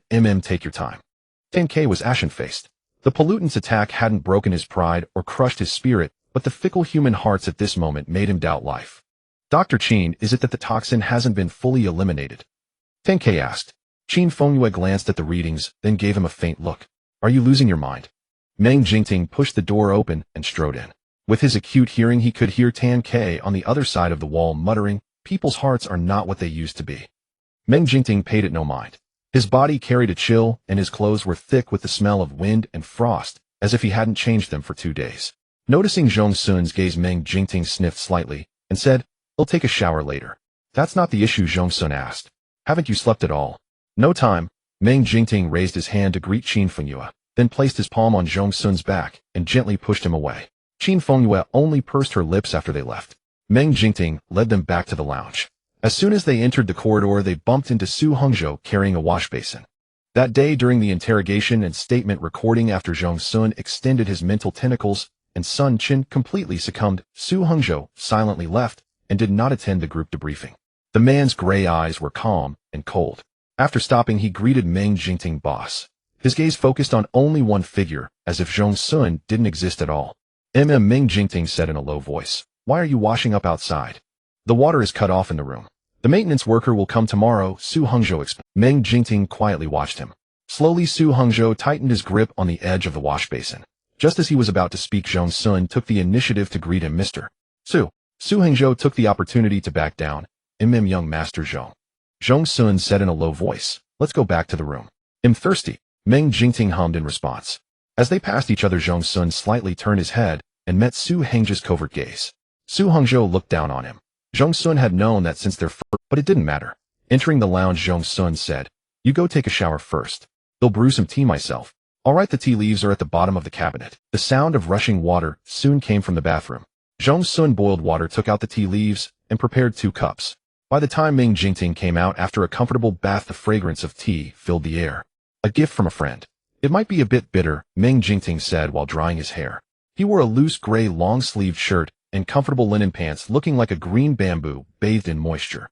Tall and straight, appearing several years younger. Zhong Xun leaned on the back of the sofa with one hand, quietly admiring. "What are you looking at?" asked Meng Jingting. "A handsome guy," replied Zhong Xun. Meng Jingting sat down beside Zhong Xun and drank tea. Indeed, it tasted good. "They'll have someone take you back later." "No rush." Zhong Xun opened the food delivery app on his phone. "What do you want to eat?" Meng Jingting was indeed hungry, and at this hour the cafeteria was no longer serving. "Beef risotto." "Zhong Xun, your subordinates haven't eaten either, right?" About an hour later, into the weary office drifted a tantalizing aroma of food that tugged at the heart. "Huh, do you smell that?" Sun Qin slapped Zhang Yingyang's shoulder hard.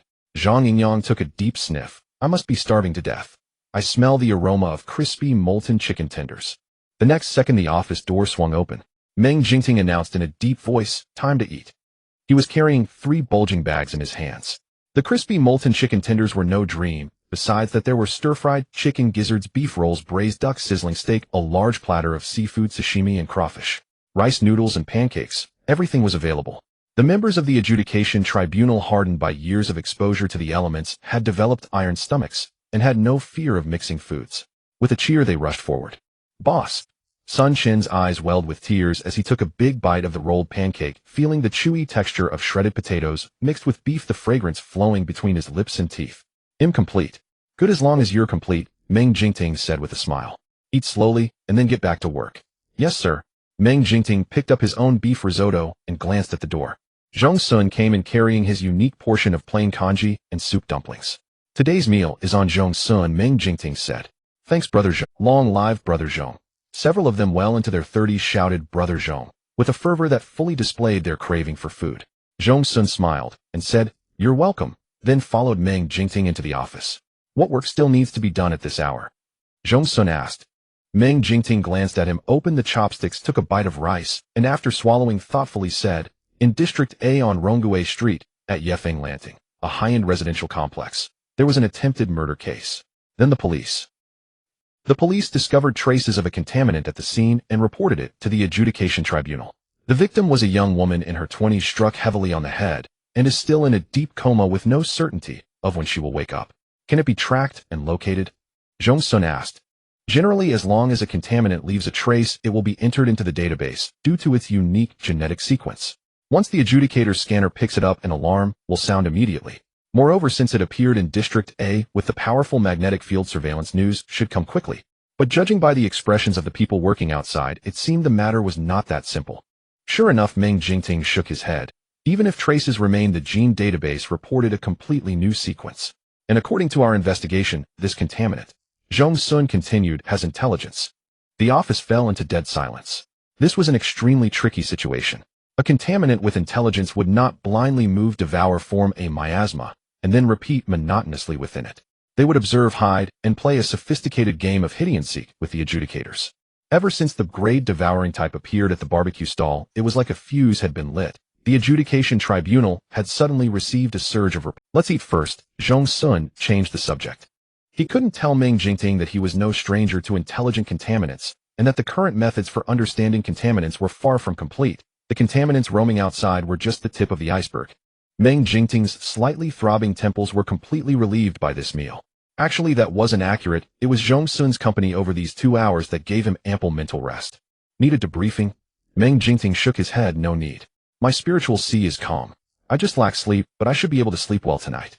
You should go. The lounge was too cramped to sleep 2 people. Zhong Xun understood. Then he'll pick you up for the underground banquet 4 days from now. Okay. Meng Jingting never asked why Zhong Xun insisted on going to this underground banquet, but the phrases secretly held beneath the museum and tickets sold on the black market were enough to make him vigilant. Over the next 4 days, Zhong Xun finished reading all the books related to the assessment. If there had been enough time, he would have submitted a test paper before going to the banquet. Before departing, Zhong Xun called Meng Jingting in advance, then prepared everything and drove to the adjudication tribunal. Zhao Maodian sent the invitation along with a thoughtful small map and some notes. Meng Jingting pocketed the potion given by Qin Fingyue, which could temporarily alter her appearance, but it proved unnecessary. Zhong Xun picked up Meng Jingting, and the two arrived at a storage room entrance over 300 meters from the museum. How could ordinary people ever imagine that a shocking secret lay beneath this very spot? After parking the car, Zhong Xun shoved a mask, hat, and sunglasses into Meng Jingting's arms. The night was deep and faint figures could be seen moving hastily among the shadows of trees and grass. Without exception, those people concealed their faces with wide brims and collars. The underground banquet truly seemed to shun the light. After they too were disguised, the two stepped out of the car and joined the silent, hurried stream of people. Meng Jingting swept her gaze lightly and confirmed that these people were all wealthy and powerful. The luxurious coats, wristwatches worth millions, exorbitant diamond rings on ring fingers, and even the fleeting eyes in the night all carried a condescending indifference nurtured by years of unbroken affluence. Everyone entered the storage room in an orderly fashion. A strong level alpha was checking each guest's admission ticket. What kind of family could make a strong alpha willingly serve? Before Zhong Xun, a hunched figure was trembling incessantly, handing over the ticket with thin, almost withered fingers. But the strong alpha, after inspecting it, seized the man's collar without a word, and with brute force like a wild bull lifted him into the air and hurled him out through the wide-open window. Fake ticket, the strong alpha said coldly. A living person was tossed like a plastic bag. Before he even hit the ground, with a muffled groan, rapid footsteps closed in, a hand covered his mouth, and he was dragged away. The scene fell silent again. No one gasped, no one seemed afraid, as if they were all accustomed to such occurrences. What was it in the banquet that made these people feel they had to attend? Meng Jingting wondered to herself. When it was Zhong Xun's turn, he handed over his ticket. The strong alpha could not see his face clearly, but noticed that his hand was unusually slender and fair, likely an omega's. The strong alpha took the ticket, turned it over front and back, then gestured for him to enter. Meng Jingting followed closely behind. 3 meters ahead, there was a wooden staircase leading underground. Dust that had accumulated over the years floated in the air. A noblewoman lifted her skirt and fanned the air in disgust. But after passing through a pitch-black stretch that resembled an underground tunnel, a glimmer of light appeared. When they emerged, the space opened up into a huge luxurious chandelier illuminated the entire venue. The floor was made of a warm, reflective material. A single tile cost as much as an ordinary family's annual food supply in District B. The whole place gleamed with opulence. A waiter handed them masks and signaled that they could change in the side room. Zhong Xun took Meng Jingting's hand and led her into an empty room. First, they checked whether there were any hidden cameras. Once they were sure it was safe, the two removed their disguises and tossed them into the trash bin. Zhong Xun then took out a small bottle of corrosive potion from his pocket and poured it in. A faint wisp of white smoke rose, leaving only ashes. Meng Jingting looked at Zhong Xun and asked in a low voice, "Can you tell me how you knew about this place?" Even the Tribunal of Judgment couldn't capture any information. This only proved that the master behind the banquet wielded immense power. Not yet. Zhong Xun said, his eyes clear and distinct. When he spoke seriously, there was a unique, gentle warmth in his tone. "Meng Jingting, trust me." After a moment of eye contact, Meng Jingting put on her mask. The masks were highly uniform, meaning everyone present shared the same face. They were predominantly gold and black, exquisitely crafted. Zhong Xun touched a red feather at the corner of an eye. It felt like a real bird feather. Pushing open the door, the feast officially began. The banquet hall was a swirl of perfume and silk, wealth and bustle. There was no human sound except for the clinking of utensils, but every pair of eyes wore a smile, unusually expressive. A brief glance and acknowledgement, then they would step forward slowly and clink glasses. They were joyfully anticipating something. Zhong Xun blended in effortlessly within a second. A tipsy woman staggered and bumped into him. Zhong Xun caught her smoothly. As she leaned into his arm, her eyes were seductive as silk, her delicate fingers reaching for his collar. Zhong Xun used his wine glass as a shield, returning her gaze with appreciation and helplessness, then shook his head lightly, signaling her to look behind him. Meng Jingting stood with her arms crossed, her eyes cold and frosty. The woman instantly understood. She quickly pulled away from Zhong Xun's embrace, let out a flirtatious laugh behind her hand, then gave a slight bow and fluttered away like a butterfly. Meng Jingting stepped forward, pressed her arm against Zhong Xun's lower back, and gave him a discreet pinch. Zhong Xun, wasn't this just to blend in? On the second floor, the security guards watching them ticked a mental checkbox and looked away. In this setting, any unwitting person who recognized someone by their body shape would eagerly approach and whisper a greeting. But this was the banquet's cardinal sin. The security guards appeared as if from nowhere and dragged them away without delay. After another round of clearing, only those who could truly enjoy remained. Ding! A small golden bell was rung, and the previously relaxed crowd suddenly stirred into action. Zhong Xun and Meng Jingting, both highly perceptive, noticed that people were rushing to sit at a long table. They decisively joined in, moving in perfect synchrony without even exchanging a glance, heading toward the far end, a more secluded spot. Only after they sat down did the two exchange a look, then calmly followed the others and staring at the tablecloth ahead. A man dressed like a butler standing at the head of the table in a black tailcoat seemed thoroughly satisfied. He nodded, then clapped his hands softly. Two teams of waiters filed in, each carrying a silver tray. Silver covers hid the contents, but they appeared to be food. The trays were placed before each person, the glossy covers reflecting the dazzling chandelier above. Only after every guest had a tray in front of them did the butler bow gracefully in thanks. With another ding, the waiters stepped forward in unison, lifted the covers and retreated. Zhong Xun stared at what was on the plate, black meat. Pure black, but the texture of the flesh was still visible. The man beside him scraped the surface lightly with his knife, producing a sound of crisp roasted skin. At that moment, Meng Jingting's body tensed, her pheromones nearly lost control for a fraction of a second. A tremendous sense of absurdity surged within her, igniting a towering rage. But it was only a fleeting spark. Before the security guard stationed every 3 meters on the second floor could react, her iron will suppress the storm back into the deepest abyss, not a trace leaking out. Even with the finest spices accompanying it, the meat was utterly fragrant. But this level adjudicator still detected the breath of contaminants on this flesh. Meng Jingting closed her eyes gently. All kinds of conjectures surged wildly in her mind, a chaotic tangle. Then a flash of white light, and she finally grasped the most crucial point: it had nothing to do with humans. Under the blanket of technology, all human data was recorded. Even in District B, drones conducted regular scans and checks. A light touch on her arm. Meng Jingting opened her eyes to see Zhong Xun dipping his finger in sauce and drawing a simple pig's head on the table. It was contaminant combined with pork. Before this, there was never a notion that contaminants could be consumed. Meng Jingting absolutely would not eat them. Although Zhong Xun had grown accustomed to such things in his past life, he had no such inclination either. Instead, the man beside Zhong Xun, seeing their indifference, could not conceal the greed in his eyes. He removed his expensive wristwatch and gently slid it toward Zhong Xun, meaning it was an exchange. All this was done with great discretion, but it still caught the attention of the waiter. Everyone who came here was after this very bite.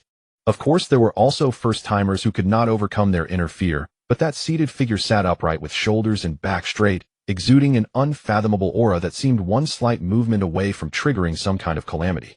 With this thought, the waiter stepped forward to cut the meat for Meng Jingting. After finishing, the waiter withdrew his hands, but showed no sign of leaving. He seemed to want to watch Meng Jingting eat. Their unusual activity had already caught the attention of the security on the second floor.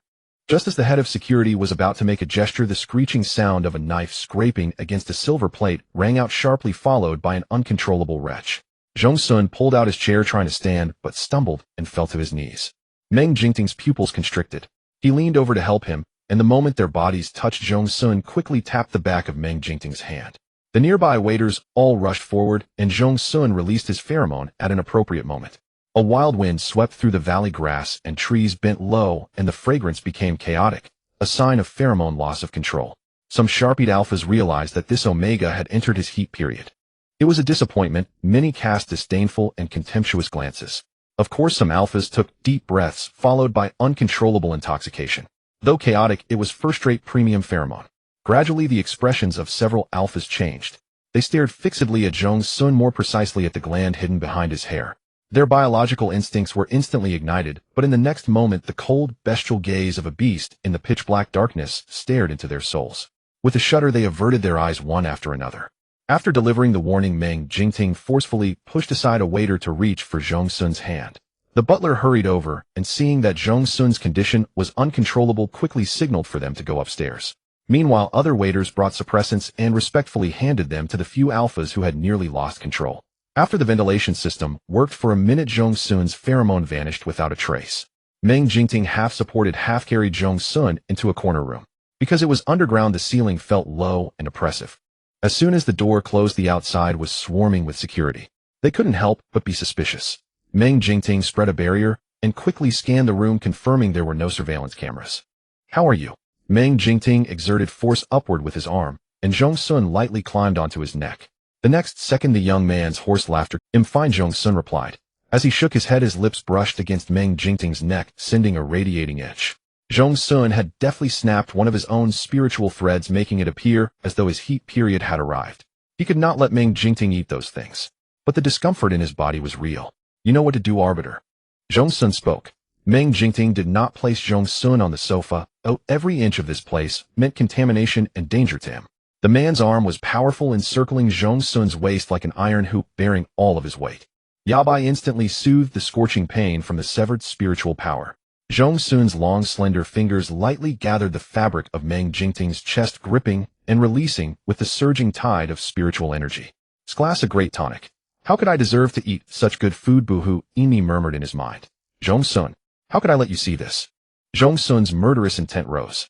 Emi sensed something through the turbulent spiritual sea and let out an ah, explaining, "I didn't see anything. Really, I'm a ball with a sense of distance. I want sneak a peek at these things. I just sense the powerful Yabai aura." Zhong Xun coldly spoke in his spiritual sea. "If you dare peek, he'll smack you to death." Emi gurgled out 2 bubbles and slowly sank to the bottom of the spiritual sea as a gesture of sincerity. 3 minutes of pheromone exchange left him refreshed and energized. Zhong Xun patted Meng Jingting's shoulder, signaling that he could let go. Meng Jingting's thin lips pressed into a line, seeming reluctant. To be honest, with their 70% matching degree, it was already a testament to Meng Jingting's superhuman self-control that he hadn't taken Zhong Xun right there after the pheromone exchange. Understanding this, Zhong Xun maintained the position, toes on the ground, heels suspended, as if hanging from Meng Jingting, and pulled out his phone. Zhong Xun opened an audio clip. When the volume was turned to maximum, Meng Jingting was first stunned, then turned his head away. The endless ah-ah sounds in the audio were enough to torture any normal person's ears. The security guards outside heard it clearly. After exchanging looks, they all saw the same curse in each other's eyes. "What the hell is this?" "You." Meng Jingting wanted to say something, but couldn't suppress the noise. Zhong Xun casually tossed his phone onto the sofa, leaned back slightly, and smiled as he looked at Meng Jingting. His expression was languid and teasing, his skin bathed in a warm glow under the light, making him look exceptionally gentle and vivid. Knowing that Zhong Xun was mocking him, Meng Jingting took a deep breath and set him down. Zhong Xun's lips moved. Meng Jingting was first taken aback, then his brain automatically matched and translated. Before he could react, his mind exploded. What Zhong Xun said was, "You're already embarrassed now. What will you do when we have sex later?" Meng Jingting nearly stomped a hole through the floor. How could this person not feel embarrassed at all? Zhong Xun came to take Meng Jingting's hand. The great arbiter only shrank back slightly before very obediently letting himself be held. They walked step by step toward the window, which Zhong Xun gently pushed open. As the cold wind rushed in, the heat on Meng Jingting's face not only didn't fade, but like sparks meeting wildfire, completely blazed up. His gaze instantly became a sharp-edged carving knife, swiftly tracing Zhong Xun's silhouette. Exactly the same. It was exactly the same as the figure from childhood who had held his hand and kicked down anyone who mocked him for being an orphan. Zhong Xun looked up to examine the window outside, pitch black, with his hand barely reaching the wall when stretched out. The next second, an arm shot across his chest, and he was yanked back with force. His back crashed into a burning chest, loose hair swaying by his face. The wind carried the unique underground scent of earth, astringent and choking. Yet in that moment, Zhong Xun froze slightly. Yabai's daily suffering, wind and snow waiting, its figure pressing down on the mountain range enough to gaze into the distance. He didn't know how long had passed, but he finally saw the valley that had once lifted him up. Zhong Xun. Meng Jingting's jaw rested by his ear. Liar. The word liar cut through the jarring background noise with unusual clarity. Zhong Xun instinctively wanted to ask, "How am I a liar?" But the next moment he smiled with relief. Wasn't that the truth? He had promised to be together forever, yet wasted over a decade. But it didn't matter, Zhong Xun thought. Someone would have to pay the price. He patted the arm that Meng Jingting had locked around his abdomen, then pointed upward. The underground banquet hall could only expand 3 floors. The first floor used for feasting was the most spacious, the second floor with restrooms was slightly cramped, and the third floor pressed against the museum's floor tiles above had only 2 rooms due to the converging structure. Meng Jingting held Zhong Xun's waist with one arm, while gripping the windowsill's outer edge with the other. His arm strength was extraordinary, muscles twisting like steel cables, forcing their suspended bodies to raise their line of sight to the bright window.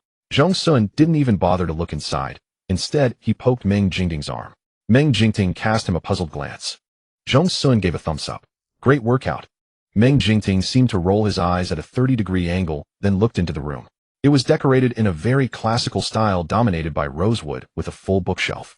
To the right was a desk, and on the wall hung an oil painting of a man in aristocratic attire killing a brown bear with a blade.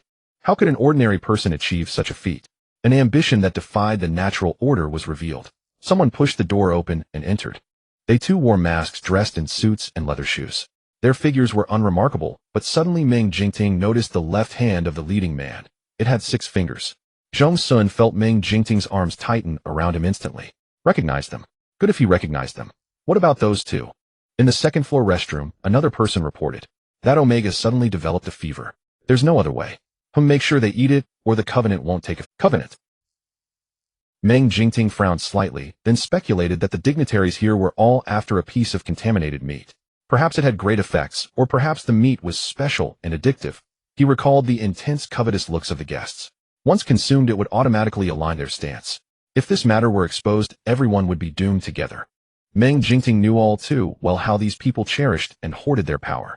In the darkness, a shadow flickered, and both landed silently back in the room. Just as the bodyguard's patience was wearing thin, the door opened. The tall, muscular alpha had his collar slightly open, as if he had just washed his face. His jet-black hair was slicked back, still wearing a mask. The man's eyes were sated, and his pheromones about to dissipate filled the air with the scent of satisfaction. Are you two done? The bodyguard asked. Meng Jingting nodded, pointing toward the bathroom, where the Omega was still showering, indicating they needed a few more minutes. Take your time, honored guests. The bodyguard breathed a sigh of relief. The door closed, and Zhong Xun walked out of the bathroom. They planned to leave. Ini, he called in his mind. It's time to prove your worth. In the past, this would have provoked Ini to curse for 3 minutes without repeating itself, but Zhong Xun's spiritual sea was too perfect for it, practically paradise.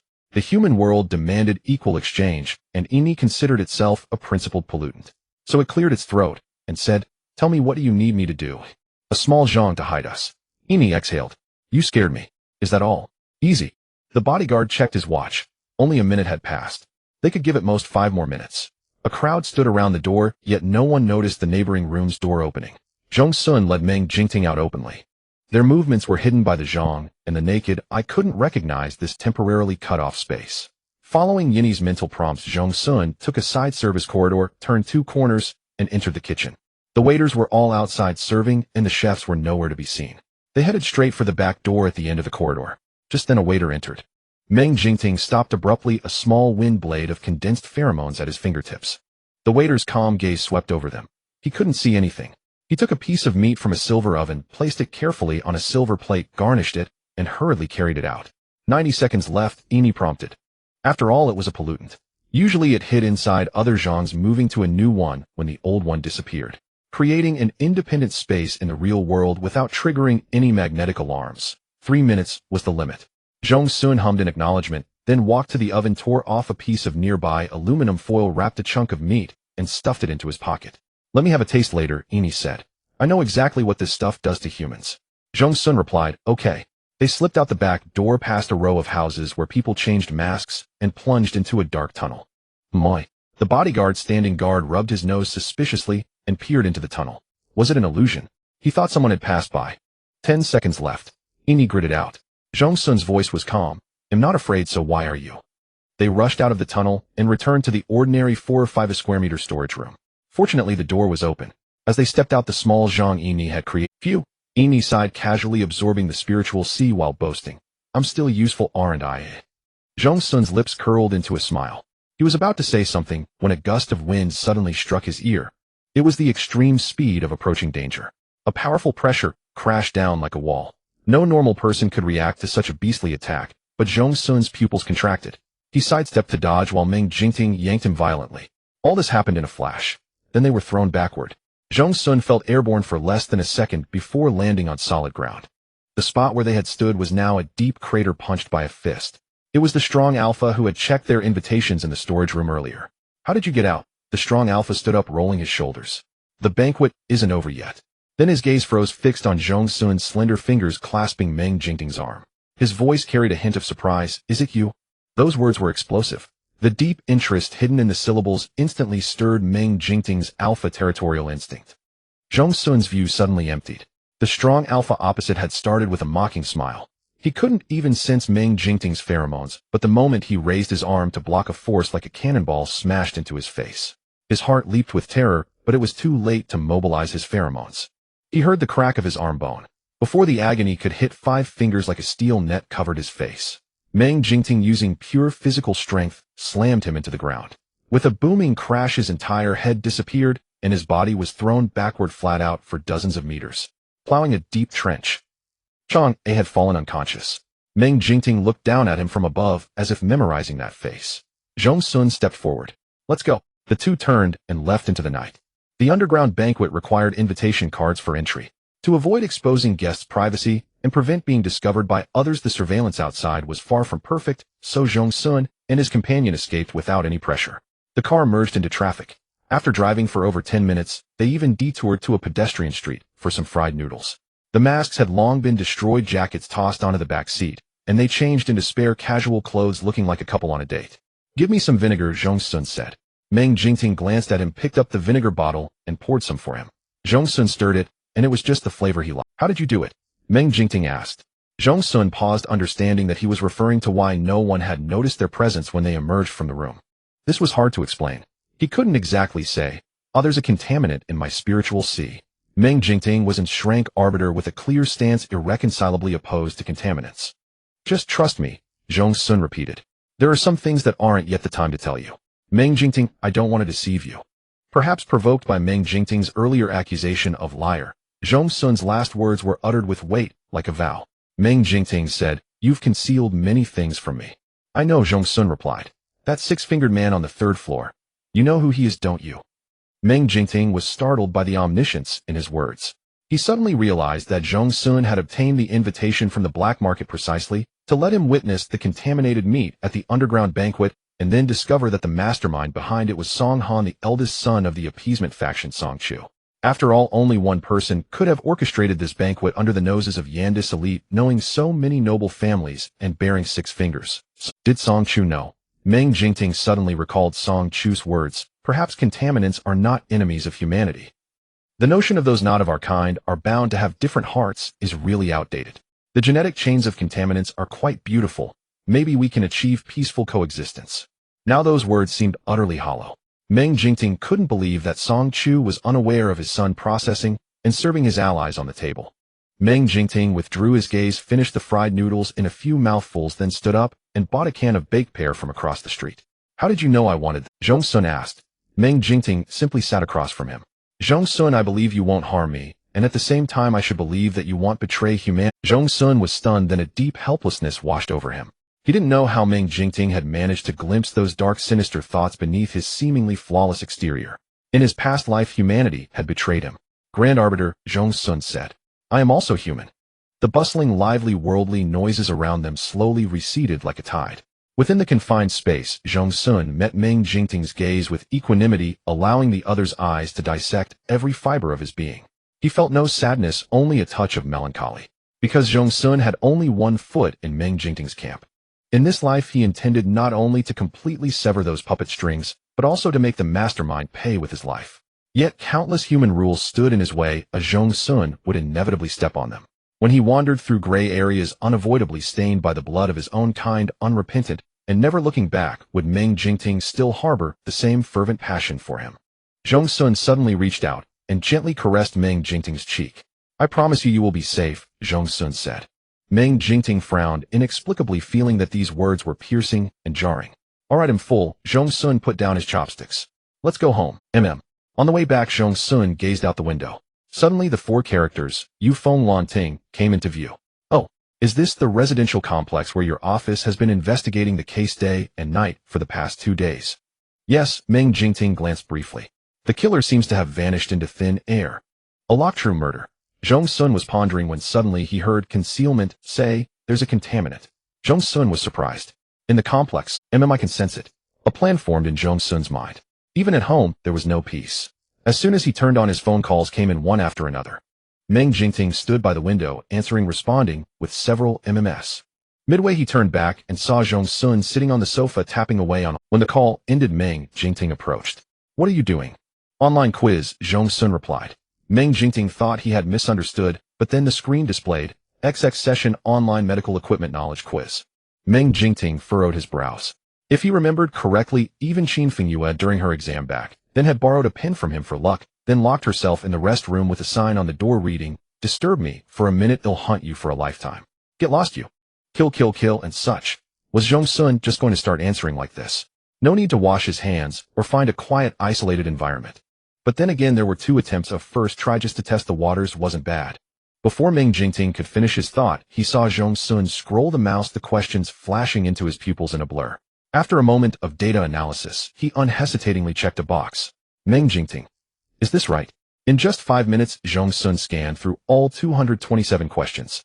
Without waiting for Meng Jingting to stop him, he submitted directly. Meng Jingting thought, "We don't need to show off like this," but said, "I recall the accuracy rate needs to be 95%. You know that well." Zhong Xun laughed. "Who was that on the phone?"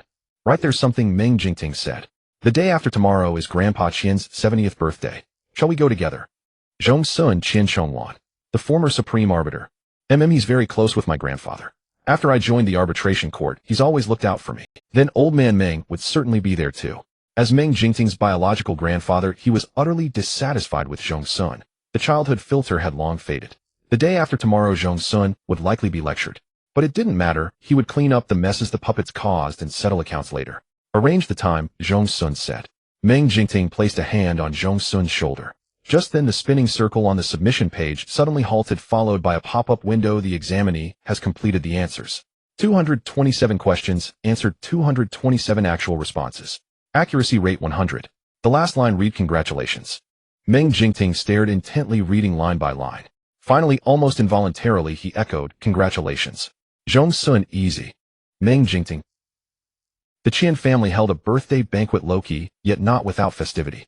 When young Qian Zhonglan nearly broke through to this level, though regretful during his tenure, he wielded an iron fist adjudicating tens of thousands of pollutants. He once single-handedly stormed into enemy territory and blew up the layers of 2A-level pollutants, a classic case still cited in textbooks to this day. Meng Jingting and Zhong Xun arrived on time. The two, one in black and one in white suits, walked side by side. The garden, which had been murmuring with low conversation, fell abruptly silent. Meng Jingting needed no introduction. His solemn mountain-like stillness and a face that had never fallen from the throne of campus heartthrob and alpha no. Once since his school days. The intriguing part was Zhong Xun. Few among the younger generation had seen Zhong Xun, but many of the elders present had attended that wedding, and their eyes were sharper. Beneath his refined and elegant demeanor, they recognized the face that had once been utterly lost. On the second-floor terrace of the main building, Meng Guangjing had been drinking tea and chatting with Qian Zhonglan, but at the sight of this, cracks appeared on his usually calm face. He had assumed that on this occasion Meng Jingting would not bring Zhong Xun. As for Zhong Xun, Meng Guangjing narrowed his eyes. Qian Zhonglan snapped back to reality, took a leisurely sip of tea, and said with a smile, "This child Jingting excels in everything, but he is stubborn, just like his father." Speaking of which, this trait might be hereditary, Qian Zhonglan thought. While others of his class were indulging in extravagance, Meng Guangjing had only his wife throughout his life. After she passed away early, he devoted all his energy to raising his two children, seeking the shadow of his longing in their faces, enduring multiple pheromone rampages through sheer will. At that moment, Meng Guangjing's face showed a hint of unbearable pain. "This child, old Qian, if the younger ones embarrassed themselves today, please forgive us." Meng Guangjing spoke again. This sentence was clearly aimed at Zhong Xun. Meng Guangjing spoke again. This sentence was clearly aimed at Zhong Xun. Meng Guangjing had dominated his entire life, but had been defeated in the hands of Zhong Xun several times. Clearly he had agreed to behave properly beforehand, but no matter the occasion, whenever he saw Qi Tian, he would go mad like a lunatic, causing a huge commotion. Unfortunately, the whole family of Qi Hai had come today. The Qian family's social obligations meant Meng Guangjing could not say anything. "Oh, don't worry, just a little." Qian Zhonglan was not concerned at all. "I'll go down to show my face first and have a word with Jingting." "Go ahead." Qian Zhonglan was now somewhat stooped, but his steps were swift. He had a habit of keeping his hair short and square, his temples completely white, yet his eyes were tiger-like and wolfish, full of spirit, the harsh frost carved by countless battles. Qian Zhonglan went downstairs, and the eldest grandson of the Qian family immediately stepped forward to accompany him. The guests all offered their congratulations, and gifts flowed in like a stream. "Ah, Jingting." Qian Zhonglan raised his head and scanned the crowd. The people automatically parted to both sides. Meng Jingting came forward. "Grandpa Qian, you little brat, how long has it been since you came to see me? If I weren't celebrating my birthday, I wouldn't even see a shadow of you." Qian Zhonglan scolded with a laugh. Meng Jingting showed a completely genuine smile. "You know I'm busy. Now the outbreak of pollutants is more than double what it was during Qian Zhonglan's tenure. If not for Meng Jingting's pheromone level being maxed out and his unwavering faith, his Dao heart would have long collapsed." Qian Zhonglan understood everything. He heavily patted Meng Jingting on the shoulder, then glanced at Zhong Xun without expression. The young man was vastly different from before. Qian Zhonglan was sharp and his heart stirred. He thought not of Zhong Xun's improvement, but of his return to his rightful place. The young Zhong Xun was famous on that old street for being beautiful and charming, knowing how to handle things and speak well with a hint of sly mischief, but his heart was true. If he hadn't gone through those changes and had grown up properly, he would have been exactly the person he was now. "You came too." "Yes, may Grandpa Qian enjoy good health and live a long life," Zhong Xun said, presenting the prepared gift. Qian Zhonglan hadn't looked at any of the gifts others gave, but he opened the box of Zhong Xun's gift. Wow! A black tortoise jade carving of excellent quality and superb water clarity. When light shone on it, the emerald green emitted a transparent, moist luster, and from head to toe it seemed as if the black tortoise had suddenly moved. "This is precious," Qian Zhonglan said. Zhong Xun smiled. "It's a gift from Jingting and me together." Qian Zhonglan understood. He was afraid he wouldn't accept it. He closed the lid and raised his hand. The eldest grandson of the Qian family took it away properly. "Jingting, we haven't talked in a long time. Come with me." Meng Jingting turned around, and Zhong Xun blinked. Within 2 minutes of Meng Jingting leaving, a bodyguard invited Zhong Xun upstairs. Zhong Xun had expected it. Sure enough, the second floor was clean and empty. By the outer seat sat Meng Guangjing in all black, his withered hands pressing on a cane, staring downstairs. The teapot on the table began to bubble, and a faint, dead silence spread. Zhong Xun did not mind this atmosphere. He stepped forward, slowly stopped, and called out, "Grandpa." Meng Guangjing did not respond. Zhong Xun understood completely. If anyone had ever humiliated Meng Jingting like that, trampling his sincere heart underfoot, Zhong Xun would have. Zhong Xun sat down gently opposite Meng Guangjing. He manually turned off the fire, replaced the cups, and began to burn tea carefully using the residual heat. As soon as the edges of the tea leaves curled slightly, he immediately picked them out, then brewed them with boiling water twice. This way the tea's bitterness largely dissipated, leaving a faint smoky flavor that Meng Guangjing liked. The timing could not be too long or too short. Meng Guangjing smelled the rare fragrance and turned to look. That old fellow Qian Zhonglan was a complete waste when brewing tea. He couldn't tell good from bad. "You shouldn't have come to this occasion." Meng Guangjing finally spoke. His voice was old and rough, carrying an unyielding authority. He waited to see Zhong Xun fly into a rage and feel ashamed, but nothing happened. The young man opposite didn't even raise an eyebrow. Instead, he said calmly, "Grandpa, I won't cause trouble." "Huh." Meng Guangjing seemed to have heard the greatest joke. "Zhong Xun, you've said that 100 times, if not dozens. Why bother? The matter between Qi Hai and Shui Yin is already settled. As I said, either find a chance to crush them or you endure it. With such a great help from the Meng family, you only know how to make a scene." This was what Meng Guangjing had said 1,000 times, and Zhong Xun had never listened. But now Zhong Xun nodded obediently. "Grandpa, the past farces will not." He was silent for 2 seconds, then his voice deepened. "I will protect Jingting."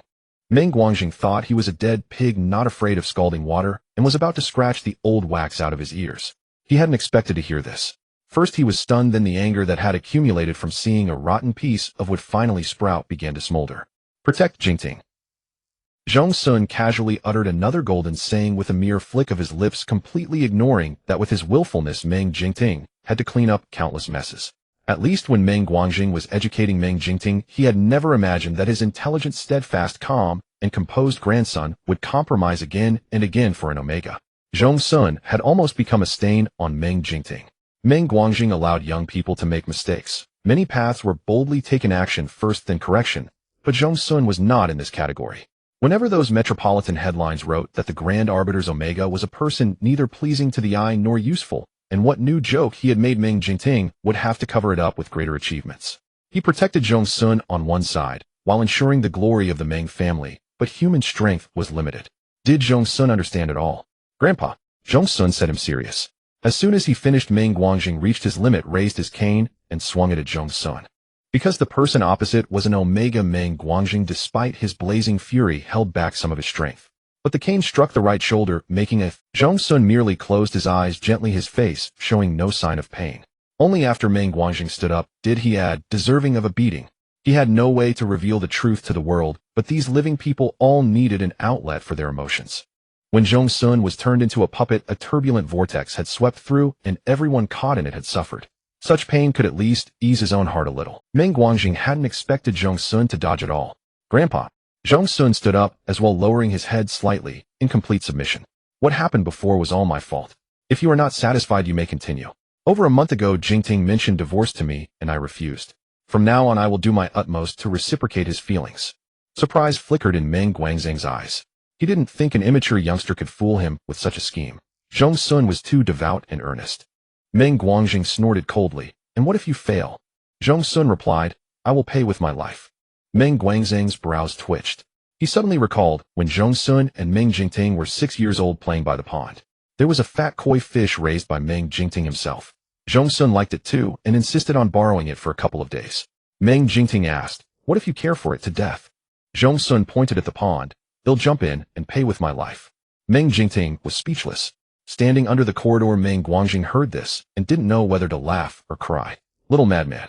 The eyes before him now unexpectedly radiated a familiar nostalgic flavor. You? Grandpa. Meng Jingting strode over, his gaze sweeping over them with a hint of lingering fear. Zhong Xun's stern expression melted like snow under spring sunshine. Busy finished. Meng Jingting stood beside Zhong Xun, his eyes heavy as he looked at his grandfather. Meng Guangjing hadn't seen Meng Jingting for months, but now there was no time for nostalgia. He found the sight annoying. Enough, get lost. All of you. Grandpa Qian invited you to the back garden for a game of chess. I know. Seeing that Zhong Xun remained silent, Meng Guangjing took a few steps before turning back. I just struck Zhong Xun. Check where I hurt him, and then come find me to settle the score. Zhong Xun quickly said, It's not serious, Grandpa. Please go ahead.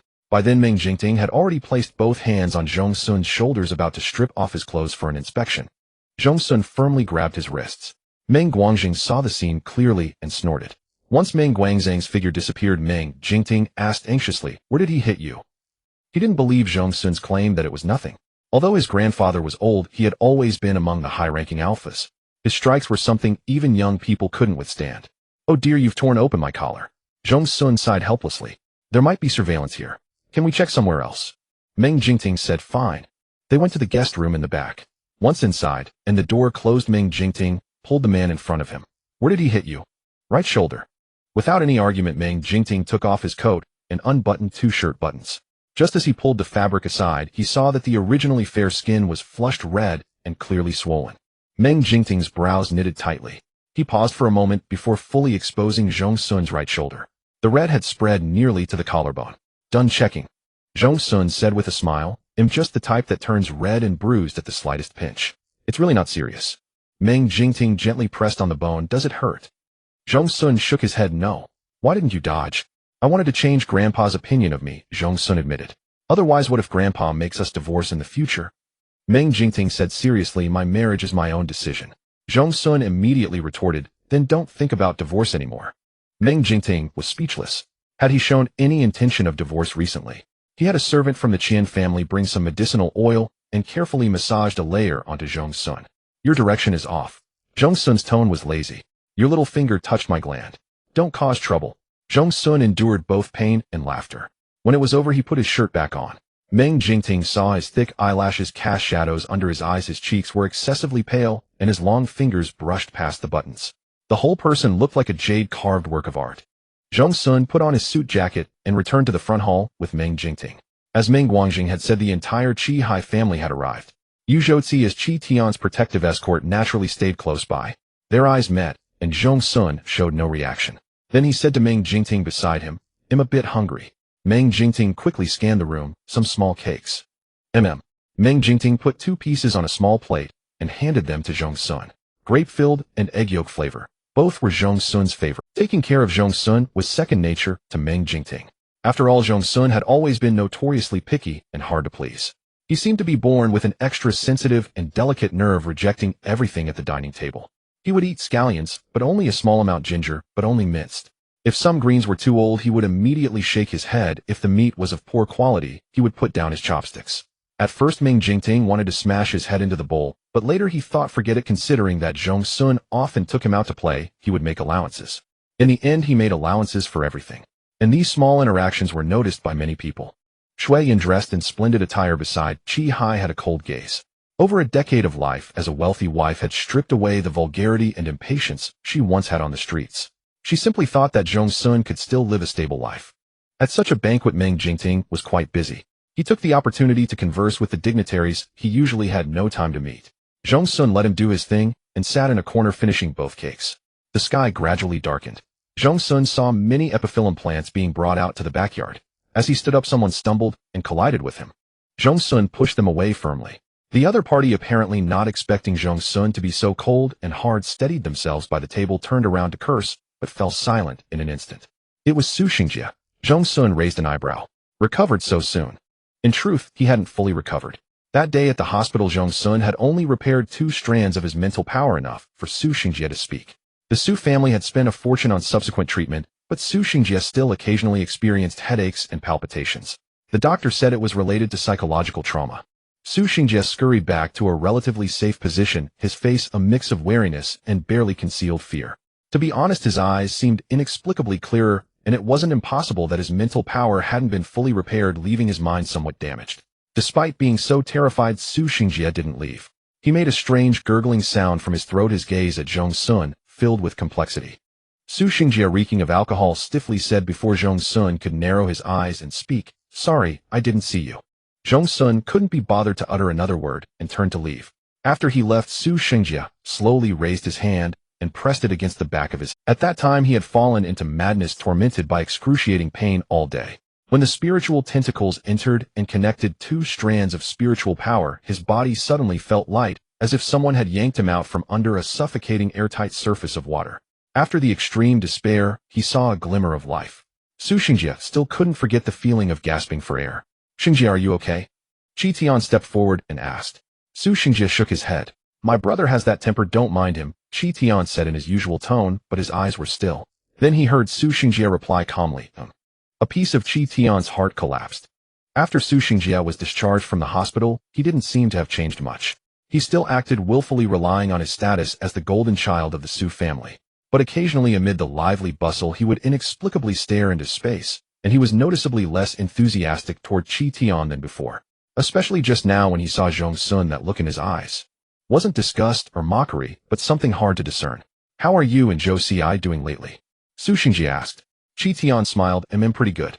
His appearance was docile among omegas, but not outstanding, so his understanding smile was perpetually plastered on his face, eventually merging with that skin. Su Xingjie used to fall for that act the most, as if seeing Chi Tian smile could make him ascend to immortality, and he would do anything to fulfill whatever Chi Tian wanted. But at this moment, Su Xingjie nodded faintly. "That's fine. I have things to do, we'll be going now," Chi Tian said. "Okay." Chi Tian stood there for a long time. Where exactly had the problem arisen? Before he could figure it out, his brain felt as if struck cleanly by a bolt of lightning. Chi Tian couldn't believe it. He finally realized that the look in Su Xingjie's eyes when he gazed at Zhong Xun was that of a tamed dog, one broken by chains, violence, and torment. Zhong Xun met Xia Wenxing on the way. Whenever new real estate projects were sold in Yindu, the Xia family had a hand in them. Xia Wenxing had been good friends with Meng Jingting since elementary school, and the two of them ended up playing together in the judgment court. "Woe so calm today," Xia Wenxing said with a half smile, his tone teasing, but without malice.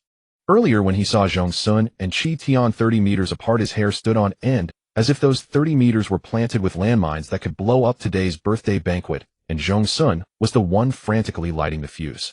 But unexpectedly, he had been stereotyping. Zhong Xun said indifferently.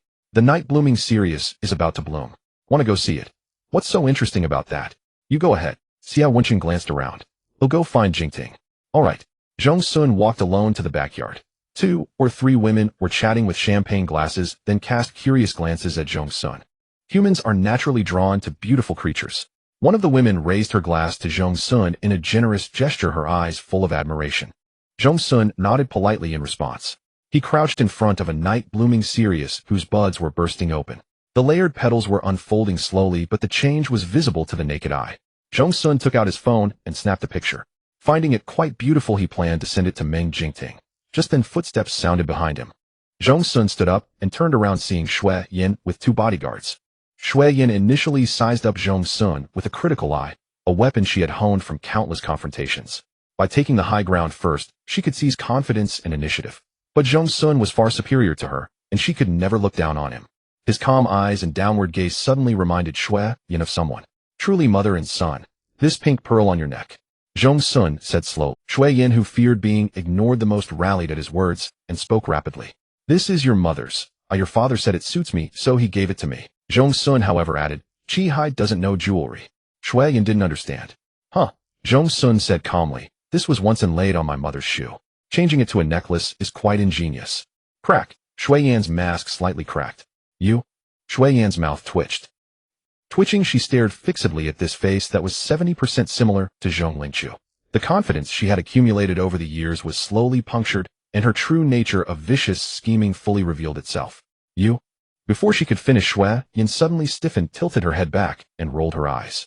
Her fingers twisted at her sides as if she had inexplicably fallen into a nightmare that others could not see. It was easy for the tentacle to probe into the Omega's spiritual sea. Baron. As a great Omega from Bizone, Shui Yin would never have been accepted by Qi Hai if his pheromones hadn't declined significantly in middle age. Shui Yan's pheromones were poor, but her ability to cling was top-notch, and Qi Hai fell for that. Plus, Shui Yin had lied back, then claiming she might be carrying an alpha. Later, when Qi Tian was born, Shui Yin tampered with the genetic test report. Qi Hai was still cheerful, thinking that even a low-grade alpha was better than an Omega in his eyes. But when Qi Tian differentiated into an Omega at 15, it was already a done deal. It could be said that Qi Hai had been smug for half his life, only to be completely played by a woman like Shui Yin.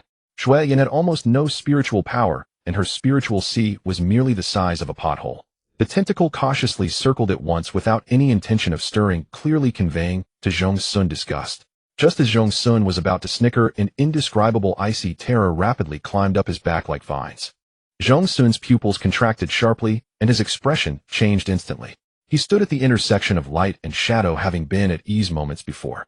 Now the wind howled like a whistle, and the moment the moonlight was obscured, he looked like a vengeful spirit crawling out of hell, frightening the 2 bodyguards behind Shui Yin into instinctively retreating.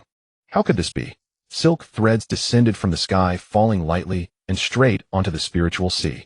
The terrifying sensation of the soul being bound, imprisoned, and then manipulated rushed back once more. Zhong Xun knew all too well what this meant. In his past life, countless puppet threads had pierced his spiritual sea, pinning him to the seabed like a sinner of millennia, and it took a long time for him to briefly regain moments of clarity. Zhong Xun had thought that in this life, he would be free as long as he found the mastermind. But clearly the other party was one step ahead, and the familiar script played out again. In desperation, Zhong Xun used his tentacle to violently tear the threads, only to find that the thing connected to his spiritual power in just a few seconds. Overwhelming pain crashed down, and Zhong Xun could barely stand. A ringing sound exploded in his ears, and he seemed to hear gasps and shouts, but Zhong Xun couldn't care about anything. He staggered back, dazed, not understanding why he was entangled again. But no, absolutely not. Might as well die now. Just as a fierce light crept into his pupils, a voice suddenly resounded in his spiritual sea. Holy shit. Grab territory with me. No. Zhong Xun. Zhong Xun struggled to drag his reason back from the edge of the cliff. He feared it was an illusion, so his tone was exceptionally soft. Concealment. Wait. Concealment kept gnawing until it gnawed to the spot connected to the mental force. It mumbled, this might hurt a bit. Zhong Xun's voice was seductive. Doesn't it hurt? Can you eat all of these? Can, and they're quite to my taste, said Concealment. I just woke up. Are you in a level or S-level? How did it invade the mental sea? Not important, said Zhong Xun. Concealment, eat them clean, don't leave a single one. From now on, the energy in the mental sea is yours to use. Really? Concealment exclaimed in a tone trembling as if it had suddenly won 50 million. Really? Just these few strands? A piece of cake. Concealment was like a greedy snake, chewing from the bottom up, then swinging to another strand and chewing from the top down. These things crunch, they're eating. Zhong Xun's lungs, which had been closed for so long, instantly opened, oxygen rushing in violently. The taste of surviving a disaster made his vision swim, and he didn't even know when someone had been holding him. Zhong Xun, Zhong Xun. Zhong Xun suddenly opened his eyes, unable to see clearly what was in front of him. He tilted his head back, leaning wearily on Meng Jingting's shoulder, his pheromones in chaotic disarray. Meng Jingting had just given a soothing, but it was useless. Beads of sweat as large as beans rolled down Zhong Xun's pale cheeks, leaving behind a shocking trail of wetness and a heartbreaking fragility. Meng Jingting. Zhong Xun suddenly grabbed the man's arm, pressing so hard his fingertips turned blue. It's me. Look at me, Zhong Xun. Meng Jingting responded sternly, pulling Zhong Xun's drifting soul back to reality. Meng Jingting. Zhong Xun's eyelashes were damp and sticky. In the instant his vision cleared, he saw the cold, handsome face he had longed for. Zhong Xun suddenly smiled. He seemed to have lived another life, gazing at Meng Jingting across a long, silent stretch of time. The self-destructive emotion that had just struck him like a stress response, because Zhong Xun had had enough of being a puppet. But what if there was no next life, no restart? Would he never see Meng Jingting again? Perhaps that would be better, rather than going back to the past and letting the puppet continue tormenting Meng Jingting. It would be Zhong Xun's eyes were clear, his pupils warm and aching. A drop of warmth mixed with sweat fell onto Meng Jingting's finger, burning him so that he trembled. In the silence, Meng Jingting slowly raised his head to look at Shui Yin, speaking word by word. What did you do? Shui Yin, whose mental sea had been invaded by tentacles, was dizzy even though she had taken no damage. When she heard Meng Jingting's question, all the blood in her body ran cold. I didn't do anything, Shui Yin said in terror.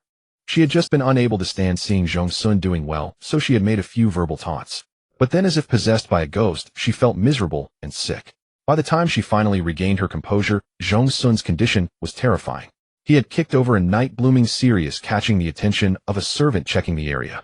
When the news spread, Meng Jingting strode over from the front hall, and then a crowd of people arrived one after another. Shui Yin didn't understand why this had happened, but she was best at projecting her own thoughts. Perhaps she was too afraid of being targeted or embarrassed in this situation, so she suddenly pointed at Zhong Xun and blurted out, he orchestrated it himself. Zhong Xun couldn't speak, slowly calming down in Meng Jingting's pheromones. Concealment well done, said Zhong Xun. Concealment sensed his deep exhaustion and looked outside through his vision.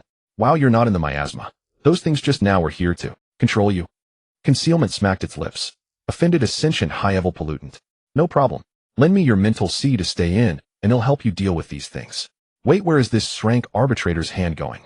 Zhong Xun chuckled. He's my alpha. What's so surprising about that? Concealment snorted. What do you mean young Master Zhong orchestrated it himself? The lady who had previously toasted Zhong Xun from afar frowned and stepped forward. Young Master Zhong was admiring the flowers just fine, and you brought people up to provoke him. Do you know why I say that? I heard you. You bragged that the pearl necklace you were wearing was his mother's, and said your husband dotes on you, and gave it to you. Shui Yan's little tricks were beneath the notice of the crowd, but once they were brought into the open, they drew particular contempt. Oh my, a noblewoman in the crowd sighed leisurely. Lucky her. If she had fallen into my hands. The unfinished words were clear to everyone. Xia Wenqing stood by, casting a suspicious glance at the two alphas behind Shui Yan, both blank. Could it be a pheromone attack? The moment the thought crossed his mind, Xia Wenqing silently cursed. Nothing else could have injured Zhong Xun so badly. As for Shui Yan's claim of self-orchestration, it was pure nonsense. He had been close enough to feel Zhong Xun's raging pheromones, which were immediately enveloped tightly by Cypress, but the state was clearly dire. We're innocent. We didn't do anything. You can test for pheromones. Chi Hai and Chi Tian also arrived. Mom. Chi Tian immediately hugged the panicked Shui Yan. We're innocent. We didn't do anything. You can test for pheromones. Chi Hai and Chi Tian also arrived. Mom. Chi Tian immediately hugged the panicked Shui Yan. Shui Yan felt the situation was getting out of control and just shook her head with tears in her eyes. But Chi Hai looked at Zhong Xun and in a suicidal move said, What are you causing trouble about now? Help me hold him. Meng Jingting gently handed Zhong Xun to Xia Wenqing, then his demeanor turned ferocious. He strode forward, raised his hand lightning fast, and grabbed Chi Hai by the throat. In 2 steps, he pushed Chi Hai off balance, his face reddening and veins bulging on his neck. Meng Jingting's principles prevented him from laying hands on an Omega, but Chi Hai had walked right into the line of fire. Jingting. Chi Tian stepped forward. Meng Jingting's eyes were icy. Get lost. Chi Hai nearly got crushed by Meng Jingting's grip. Enough. Qian Zhonglan walked over slowly, his gaze sharp, and said in a deep voice, Jingting, let him go first. Meng Jingting flung Chi Hai aside. Qian Zhonglan didn't hesitate. Boss, take them away. The bodyguard stepped forward and restrained Chi Hai and Shui Yan. Chi Tian, under Yu Zhou's protection, was spared for the moment. Causing trouble in my place, Qian Zhonglan snorted. Chi Hai panicked and tried to explain, but coughed violently as soon as he opened his mouth. The two were quickly escorted out. Hey, how are you? Xia Wencheng was using all his strength to support Zhong Xun, afraid that this pale, thin man would fall apart, and then Meng Jingting would kill. Zhong Xun joked, I'm dying. Xia Wencheng thought, take me with you. The next second Zhong Xun was yanked roughly in front of someone. Meng Jingting frowned and shouted, if I hear you talk nonsense again, ill so your mouth shut. Zhong Xun said nothing, and another hot tear rolled down the corner of his eye. Meng Jingting was speechless. In the mental sea concealment marveled what an spacious and tranquil guest room illuminated by a warm amber wall lamp. The moment Zhong Xun laid down, his consciousness drifted like floating waterweed, the world becoming unreal through a wavering vision. Under the surge of emotions, he broke into a sweat. Zhong Xun smiled at the bustling figure and said, adjudicator, request for a bath. Meng Jingting was heating water, and upon hearing this coldly uttered 2 words, rejected. Zhong Xun murmured, it's uncomfortable clinging to me. Meng Jingting took a sip to check the temperature, then stepped forward, supporting Zhong Xun's neck with one hand to lift him slightly, while holding the cup with the other to let him drink most of it. With that, his heart felt refreshed. Zhong Xun was not in severe pain. The concealment had gnawed the connection between the puppet threads and his spiritual energy so neatly that it wasn't the excruciating agony of violent destruction, but rather a dull ache that drained his energy. They'll take you to the hospital later, Meng Jingting said. Zhong Xun paused, then closed his eyes and said in a low voice, no need, just go to the judgment court. Dr. Qin should be there, and the facilities are sufficient to handle this minor issue of mine. Minor issue? Meng Jingting mulled over the words. Zhong Xun called this a minor issue. When the servant rushed in, Meng Jingting thought he had mistaken someone. The moment he saw Zhong Xun, his heart leaped to his throat. The raging pheromones had isolated Zhong Xun into another world. Meng Jingting's cypress scent tentatively approached, and instead of being rejected, it tightly entwined with the owner's will. Meng Jingting immediately embraced Zhong Xun and lowered his head to ask, but froze. What a pair of eyes, dark, viscous, and brimming with boundless. The bone-chilling determination was like jagged rocks exposed after the tide receded.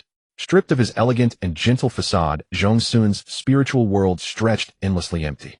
Amidst his shock, Meng Jingting felt a dull ache. If it had only been a decade of willfulness, Zhong Xun wouldn't have to be so sorrowful. But then beneath that shallow hatred, Meng Jingting glimpsed a bottomless abyss. Secrets long concealed swam through the darkness, revealing a horrifying silhouette. Meng Jingting fully realized something. Now Zhong Xun had drifted into a drowsy sleep. Meng Jingting sat by the bed for a while, then went to the balcony to call Qin Fengyue. After a few words, he returned and wrapped Zhong Xun tightly in the adjudicator's black cloak. The young man's face pressed against his chest, head drooping, revealing only a patch of soft hair. Meng Jingting carried Zhong Xun out through the side door. He had informed Qian Zhonglan in advance, so there were few people around. But suddenly Meng Jingting glanced to the right. Behind a tall pot of gladiolus, a figure was faintly visible. Why was Su Xingjie here? Meng Jingting didn't stop walking, but his gaze narrowed dangerously. Like any ordinary alpha, Su Xingjie couldn't face Meng Jingting's sharpness. His gaze was hurried, but Zhong Xun's slender wrist exposed outside the cloak was like a full moon reflected in an ink pool, shaking his soul until he almost fled in panic. Meng Jingting carefully settled Zhong Xun in the back seat and drove to the judgment court. Qin Fengyue had been waiting for a while with the healing pod's parameters already adjusted. She helped carefully place Zhong Xun inside. Bubbles escaped from the young man's lips as his tightly furrowed brow slowly relaxed. Qin Fengyue closed the hatch and couldn't help but take another look. He resembled a sea siren sealed underwater. The next second, she preemptively fixed Meng Jingting with a suspicious and disapproving gaze. Were you two together all night? Meng Jingting replied. We were apart for a few minutes. I knew it, Qin Fengyue said with a fake smile, hurling sarcasm at Meng Jingting. With its glass pheromone around, how could Zhong Xun end up like this, eh? Meng Jingting took a shallow breath. Dr. Qin, you are under the judgment court. Qin Fengyue had already bent over to adjust the data. I'm the only one on duty. Meng Jingting readily complied. They'll trouble you. It should be fine now. Qin Fengyue stood up, her slender calves beneath a pair of sky-high heels that would make others gasp. She stood beside Meng Jingting, calm and composed. The pheromones have completely calmed down. I've set it for 9 hours. When he comes out, you'll need to soothe him a few times. Meng Jingting replied, no problem. Then you watch over him, Grand Adjudicator. He'll go grab a meal. Qin Fengyue said. Meng Jingting was a bit surprised, realizing his phone call had disrupted Qin Fengjue's schedule.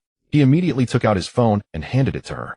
Expensive. Qin Fengyue happily took it and ordered the most expensive set meal from a high-end restaurant she had always wanted to try but couldn't bring herself to. Thanks, you go rest. He'll stay here. Knowing she was redundant, Qin Fengyue gracefully left. Meng Jingting brought a stool and sat beside the healing pod. Zhong Xun slept soundly. When he opened his eyes the next day through the thick healing fluid and the transparent hatch, he first saw Qin Fengjiu's waist-length wavy. He tapped on the hatch. Qin Fengyue turned around and cheerfully opened it. "You're quite punctual." Zhong Xun slowly sat up, still feeling a bit dizzy. "You slept for 11 hours, so dizziness is normal," Qin Fengyue laughed. "I made some homemade lemon tea. Want to try?" Zhong Xun said weakly. Zhong Xun leaned against the hatch and finished a glass of slightly chilled lemon tea. It worked. He was clear-headed. The adjudicator went to a meeting, Qin Fengyue said, leaning against a table somewhat excited. "Want to hear some good news?" Zhong Xun said, "My application to join the medical department was approved." Qin Fengyue replied, "You're no fun. It's about time, I suppose." This was also why Zhong Xun wanted to come directly to the judgment court last night, to proceed with the paperwork without delay. However, to officially join, he still had to pass the old professor's assessment. The old professor had taken another doctor to a neighboring city for a study trip and would return the day after tomorrow. The soy milk and buns at the cafeteria are pretty. Zhong Xun had just come out of the restroom, having washed up his face misty. Thanks." The two chatted casually, and Zhong Xun took the opportunity to probe about the old professor and the other doctor. Just then the door suddenly swung open. Meng Jingting always walked with a gust of wind in the judgment court. He swept over first, touched Zhong Xun's forehead to ensure he had no fever, then sighed in relief, and said, "I have a mission this afternoon, and will be back around evening. If you're in a hurry, go home first. If you have trouble with the preliminary procedures and joining the judgment court," asked Qin Fengyue. Zhong Xun said, "What about lunch?" Meng Jingting pulled out a black card that nearly blinded them with what appeared to be a ring of real diamonds embedded in it. "Charge it as you like." Zhong Xun and Qin Fengyue both took it with both hands. Was this just a simple lunch? This was a guarantee of resources for the entire medical office from now on. Meng Jingting seemed to let out a soft laugh, then swept out like a whirlwind. Zhong Xun drove at noon, taking Qin Fengyue to a Western restaurant.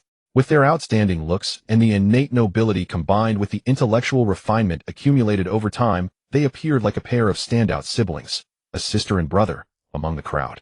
Perhaps dressing style was a natural attribute that Zhong Xun and Qin Fengyue sparked off each other. After taking their seats, they conversed fluently in a foreign language with the blonde, blue-eyed waiter. The waiter understood Chinese, but as soon as he stepped away, he heard them teasing each other in a sarcastic tone. "No wonder you keep your figure so well, eating a supersized salad like a cow grazing on grass. How can I compare to you, darling? You order double portions of steak. Anyone would think the judge officer's family is starving." No, my dear, it helps build my lean." "What lean muscle? Is that an illusion created by the fabric? Nowadays there are more and more people with poor eyesight, oh he." The waiter, alarmed, spun around abruptly and saw Zhong Xun and Qin Fengyue pouring juice and clinking glasses, their faces beaming with a smile that said, "You are my treasure. May our friendship last forever." Halfway through their meal, Meng Jingting sent a text asking how they were handling lunch. Zhong Xun took a photo of the half-eaten table. Meng Jingting leaped into the air, landed, and used the momentum to retreat over 10 meters, then ordered through the intercom in a deep voice, "Squad 1 evacuate immediately. Squad 3 flank from the right." Xia Wencheng was struck on the shoulder by a contaminant's tail, grimacing in pain as he retreated to Meng Jingting's side. Just then he caught a glimpse of a photo flashing by. Hey, who's eating?" Meng Jingting pressed his earpiece. "What? Xia Wencheng, are you pretending to be clueless?" Meng Jingting grabbed the rigid combat suit at the back of Xia Wencheng's neck and hurled him through the air. "Get to work." A knowing humph from Xia Wencheng came a beat late. Qin Fengyue had a small experiment to do after the meal, so Zhong Xun told her to drive back first while he took the bus to Yefeng Lanting. The case in this residential complex had yet to be solved, and Yimi had previously mentioned that there was a contaminant here. Yefeng Lanting was located in a relatively central area of District A. If a contaminant could evade energy scans and hide here, could it share the same nature as Yimi? Zhong Xun was quite concerned about this. He even considered that if it were true, he would seize it before the tribunal and let Yimi devour it first. The black sphere had recently doubled in size, and Zhong Xun hoped it was a growth type. After devouring those puppet threads yesterday, Yimi had fallen into slumber again. A man carrying a briefcase walked briskly, swiped his access card, and Zhong Xun followed him through the gate. The security guard merely glanced at him and returned to watching the monitors. Zhong Xun had an air about him that made it seem he could live in the best unit in any upscale neighborhood. Based on the information he had seen on Meng Jingting's computer, he located Building 5. A door connecting the safety passage in the middle separated the two units on each floor, making it essentially one apartment per elevator. Without identity verification, Zhong Xun naturally couldn't access 301. He stood downstairs and looked up. The curtains of 301 were drawn so he could only see a row of half-dead succulents on the open balcony. The female owner was still in a coma at the hospital, and these potted plants were left exposed to the scorching sun lacking care. Although an incident had occurred in this complex given it involved a contaminant, the official story was that the female owner had suddenly fainted. Otherwise, panic would spread, and even the tribunal would not be able to calm the people. Later, the entire complex underwent a magnetic field scan, and the submitted report stated, confirmed contaminant has escaped.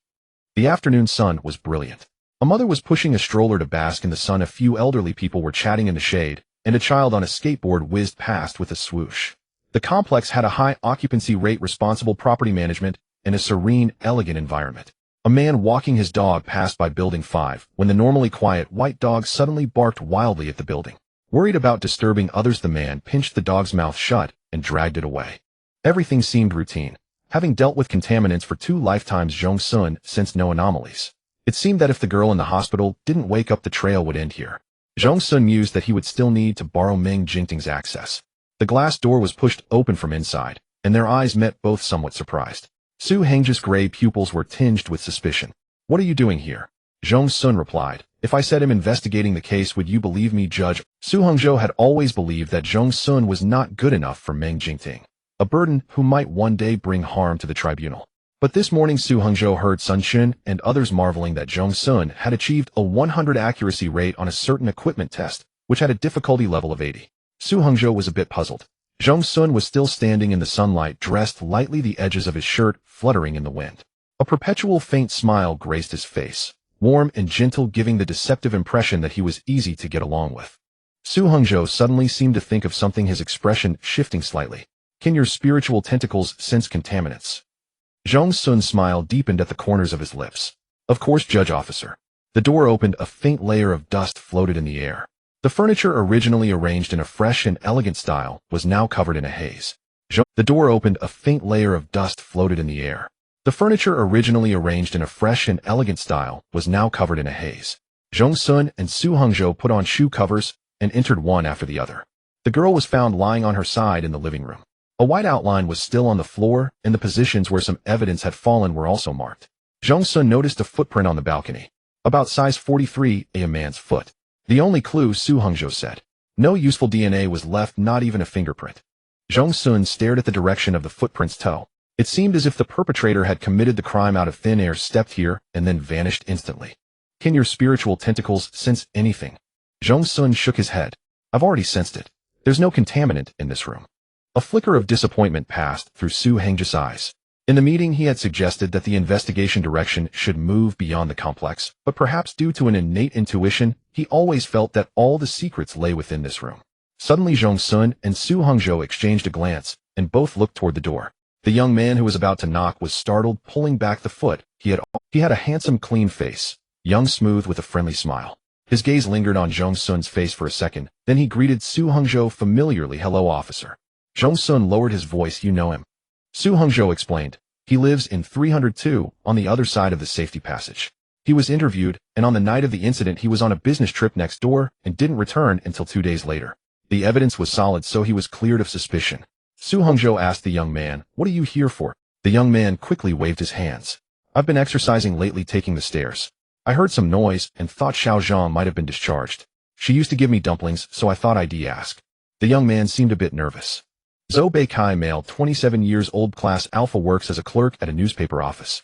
From the investigation data, he has led a smooth life and is well regarded by colleagues and relatives. After half a minute, Su Hengzhou impatiently gave a rough summary. He felt he was grasping at straws, pinning his hopes on Zhong Xun's psychic tentacles. Was it because of that 100% accuracy rate? Yes, indeed. Su Hengzhou had burned the midnight oil back then, and even when he entered the tribunal, none of his question papers had achieved a perfect score. Zhou Beikai could only see the two of them exchanging a few brief words. "Since Xiaozhang hasn't come back, he'll be heading home." Zhou Beikai clearly wanted no part in this, pointing cautiously toward the next door. Su Hengzhou was about to wave him off, when Zhong Xun spoke up clearly. "All right, I'll convey your concern to my cousin on her behalf." Su Hengzhou. "What cousin?" Zhou Beikai was somewhat surprised. "You're Xiaozhang's cousin." "Yes, my aunt said the house is gathering dust, so she asked me to come take a look. I happened to run into Officer Su, who is a good friend of my cousin's brother. We know each other." Zhong Xun remained expressionless. Su Hengzhou.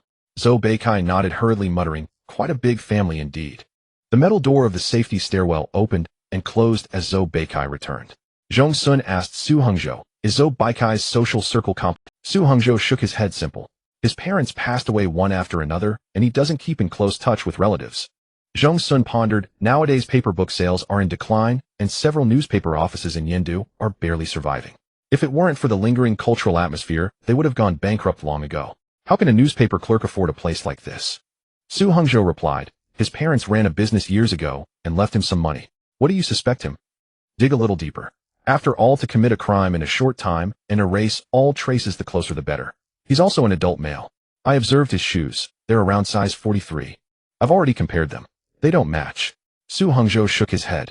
The tribunal's specialty wasn't solving crimes, but pollutants were even more troublesome, so they had the relevant procedures memorized and wouldn't overlook anything. Let's go. Zhong Xun continued. Su Hongzhou where? The hospital to see the victim. Su Hongzhou deep coma. The doctor said.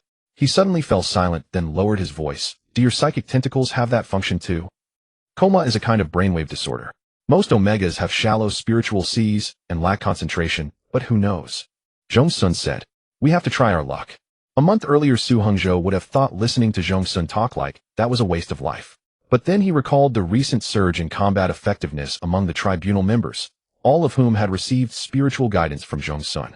Alphas are naturally aggressive, and once their spiritual energy surged, they became more diligent in missions. The higher-ups had also been reducing pressure because there were enough pollutants to deal with. With a profoundly conflicted heart, Su Hongzhou drove Zhong Xun to the hospital. He instinctively looked down on Zhong Xun, but he had eyes. Recently, Zhong Xun hadn't caused any trouble. Instead, he had done everything perfectly as expected. If he were truly repentant. You've had a strong opinion of me before, and you've stood up for Meng Jingting several times. Do you like him? In the quiet car, Zhong Xun suddenly asked. Screech. The tires let out a piercing protest under the sudden brake. Both of them were slammed back into their seats by the seatbelts. Su Hongzhou was stunned for half a minute, then turned to look at Zhong Xun with an incredulous expression. Rarely did his ice-cold face show such a range of emotions. Zhong Xun raised a hand to calm him. All right, got it. I was overthinking. You weren't overthinking. I think you've lost your mind. Su Hongzhou said. Perhaps the idea of liking Meng Jingting was too shocking for him, so he was forced to add.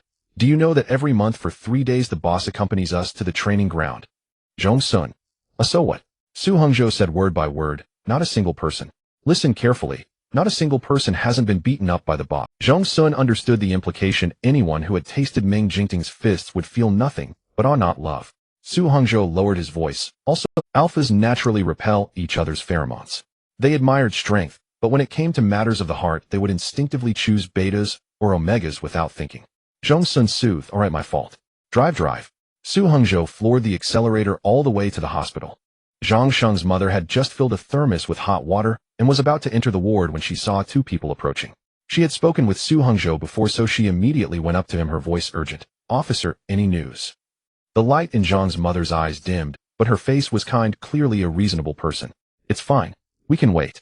She then looked at Zhong Xun. And this is? Please wait a moment. They'll call the attendant. The light in Zhang's mother's eyes dimmed, but her face was kind, clearly a reasonable person. It's fine. We can wait. She then looked at Zhong Xun. And this is? Please wait a moment. They'll call the attending physician. Su Hongzhou couldn't allow Zhong Xun to treat the patient directly without a doctor present. He also submitted an application to the headquarters. Zhong Xun wasn't yet part of the tribunal's medical team, but they were close. He wasn't sure if it would go through. Half a minute later, the reply came: approved. Su Hongzhou saw the signature. It was personally approved by the ever-busy Grand Adjudicator Meng Jingting. Wasn't the boss on a mission? The mission had ended successfully with no casualties. Xia Wensheng was smoking a cigarette while writing the report, looking forward to getting some sleep when they returned. He turned his head and noticed Meng Jingting had apparently authorized something. Meng Jingting pocketed his phone and frowned. Don't you have a phone of your own? Xia Wensheng. I've seen you be much more open before. Meng Jingting said coldly, no sense of boundaries. Xia Wensheng. Right, it must have something to do with Zhong Xun. The tribunal's approval came through. The attending physician brought 2 nurses, and Zhong Xun sat by the bed looking at the unconscious Zhang Sheng. The young girl was an only child doted on by her family and had just landed a job she loved. Her once beautiful face now looked like withered, faded petals. It pained anyone to see such vibrant life slip away. You may begin. The doctor said, his eyes burning with anticipation. Even in this hospital, there was only one person capable of using psychic tentacles. Needless to say, the hospital treated him like a national treasure. Even if he were a fool, possessing such a weapon would make him a living advertisement. No one could see the psychic tentacles, but they could see the monitoring equipment beside the bed, where the previously calm data suddenly began to fluctuate wildly. Zhong Xun's mental sea curled up in a tense, guarded manner. The moment the mental tendrils drew near, the water rippled violently. Unable to proceed, the tendrils had to first release pheromones to soothe. Unlike the mutual attraction of an alpha's soothing, the innate nature of an omega favored peace and tranquility. A breeze from the empty valley swept away the gloom in an instant, gently brushing over Zhong Xun's mental sea, releasing nothing but friendly signals. Gradually, Zhong Xun's mental sea, which was about 10 square meters in size, began to expand and extend outward. The mental tendrils cautiously approached and saw what had been protected by the gathered mental sea, several broken strands of spiritual force. Zhong Xun's pheromone level was not high. After obtaining permission from the mental sea, the tendrils gently lifted the spiritual force and began to reconnect it delicately. This was another technical task. Zhong Xun felt his tendrils were quite gentlemanly as they smoothed the broken edges, trimmed away the damaged and decayed parts, and meticulously mended them like an old woman threading a needle. Zhong Xun, who had been completely unconscious for a month, suddenly convulsed violently like a fish out of water. 2 nurses swiftly pinned her down. Her eyes began to roll wildly and sweat poured down like rain. Her mother, holding back tears, wiped the sweat and asked anxiously, "Are you sure she's okay?" The attending physician stared at the roller coaster data with a crawling scalp. Amid the growing chaos, Zhong Xun spoke calmly, "It's fine." A painful moan escaped Zhong Sheng's throat. Her mother was about to call for a halt, and even Su Hongzhou was secretly sweating. Zhong Xun remained the same, frowning low-voiced. The final piece of mending was complete. The moment the mental tendrils withdrew, the terrifyingly soaring numbers plummeted abruptly until they turned green. "Stable," the attending physician exclaimed in delight, then looked Zhong Xun up and down with an expression that said, "This lad is gifted. Oh, would he be willing to pursue?" Zhong Xun shook his head. Reconnecting her spiritual force doesn't guarantee she'll wake up. If her coma isn't primarily related to that, then we still have to. It's useful. The attending physician was practically ready to dive into the instruments, pointing at several data lines. "See, it's returned to just above the normal range. Earlier it was 3 times over. It definitely works. Shall we notify the department? I need to conduct a detailed examination." Hearing this, Zhong Sheng's mother was instantly moved to tears. She stepped forward to grasp Zhong Xun's hand, first expressing gratitude, then began fumbling on her person, clearly intending to offer some kind of reward. Zhong Xun gently pressed her hand and said warmly, "It's my duty. However, there is one thing I'd like to ask for your permission." "Please speak," Zhong's mother replied. "Could I stay in Zhong Sheng's apartment for a while?" Zhong Xun continued, "I agree with Judge Zu's opinion. That room must have left something behind." Zhong's mother hadn't expected this, but she nodded in agreement. "All right. If Sheng really wakes up, I won't let her go back there anyway. I was already planning to sell." Zhong Xun said thank you. Zhang Sheng was pushed away for examination. Any issues would be immediately reported to Su Hongzhou by her mother. Leaving the hospital, Su Hongzhou asked, "Are you really moving in?" "No joke," Zhong Xun replied. "You seem to have some opinion about Zhou Beikai." "Not an opinion, just a feeling." Zhong Xun spoke softly. He possessed a perception that was both meticulous and as powerful as a beast's, a debt to the puppet strings from his past life. To wrest a moment of clarity from their grasp, he had to control even the precise angle of his eyelash flutter. "Let's try staying for a week." After parting with Su Hongzhou, Zhong Xun booked a cleaning package online. 40 minutes later, the room was spotless. He then went to the convenience store downstairs to buy some toiletries. He was walking back with the bag when he ran into Zhou Beikai at the building entrance. "Ah, it's you." Zhou Beikai looked a bit surprised. "Yeah," Zhong Xun smiled. "I just arrived in Yindu. My aunt asked me to stay at my cousin's place temporarily and keep an eye on the house." Zhou Beikai was slightly taken aback. "I see. How long will you be staying?" "Not sure. Aunt said once my cousin wakes up, the apartment will be sold." Zhong Xun replied. "All right." Zhou Beikai nodded. "Feel free to drop by any time." "Sure." Under the setting sun, Zhong Xun's shadow stretched elegantly long. He fit the mainstream aesthetic for an omega, since his secondary gender differentiation. Fair fingers pressed the handle, pulled it open, and entered. Back home, Zhong Xun sent a message and then ordered takeout. A short doorbell rang before the food arrived. Meng Jingting stood outside in black, his face etched with numb bewilderment. Zhong Xun glanced toward the emergency exit. Meng Jingting followed his gaze and said firmly, "No one there." Zhong Xun pulled him inside. "Tell me what's on your mind," Meng Jingting asked. Zhong Xun handed him a new pair of slippers. "Helping you investigate the case." "That's for Sun Xun," Zhong Xun said.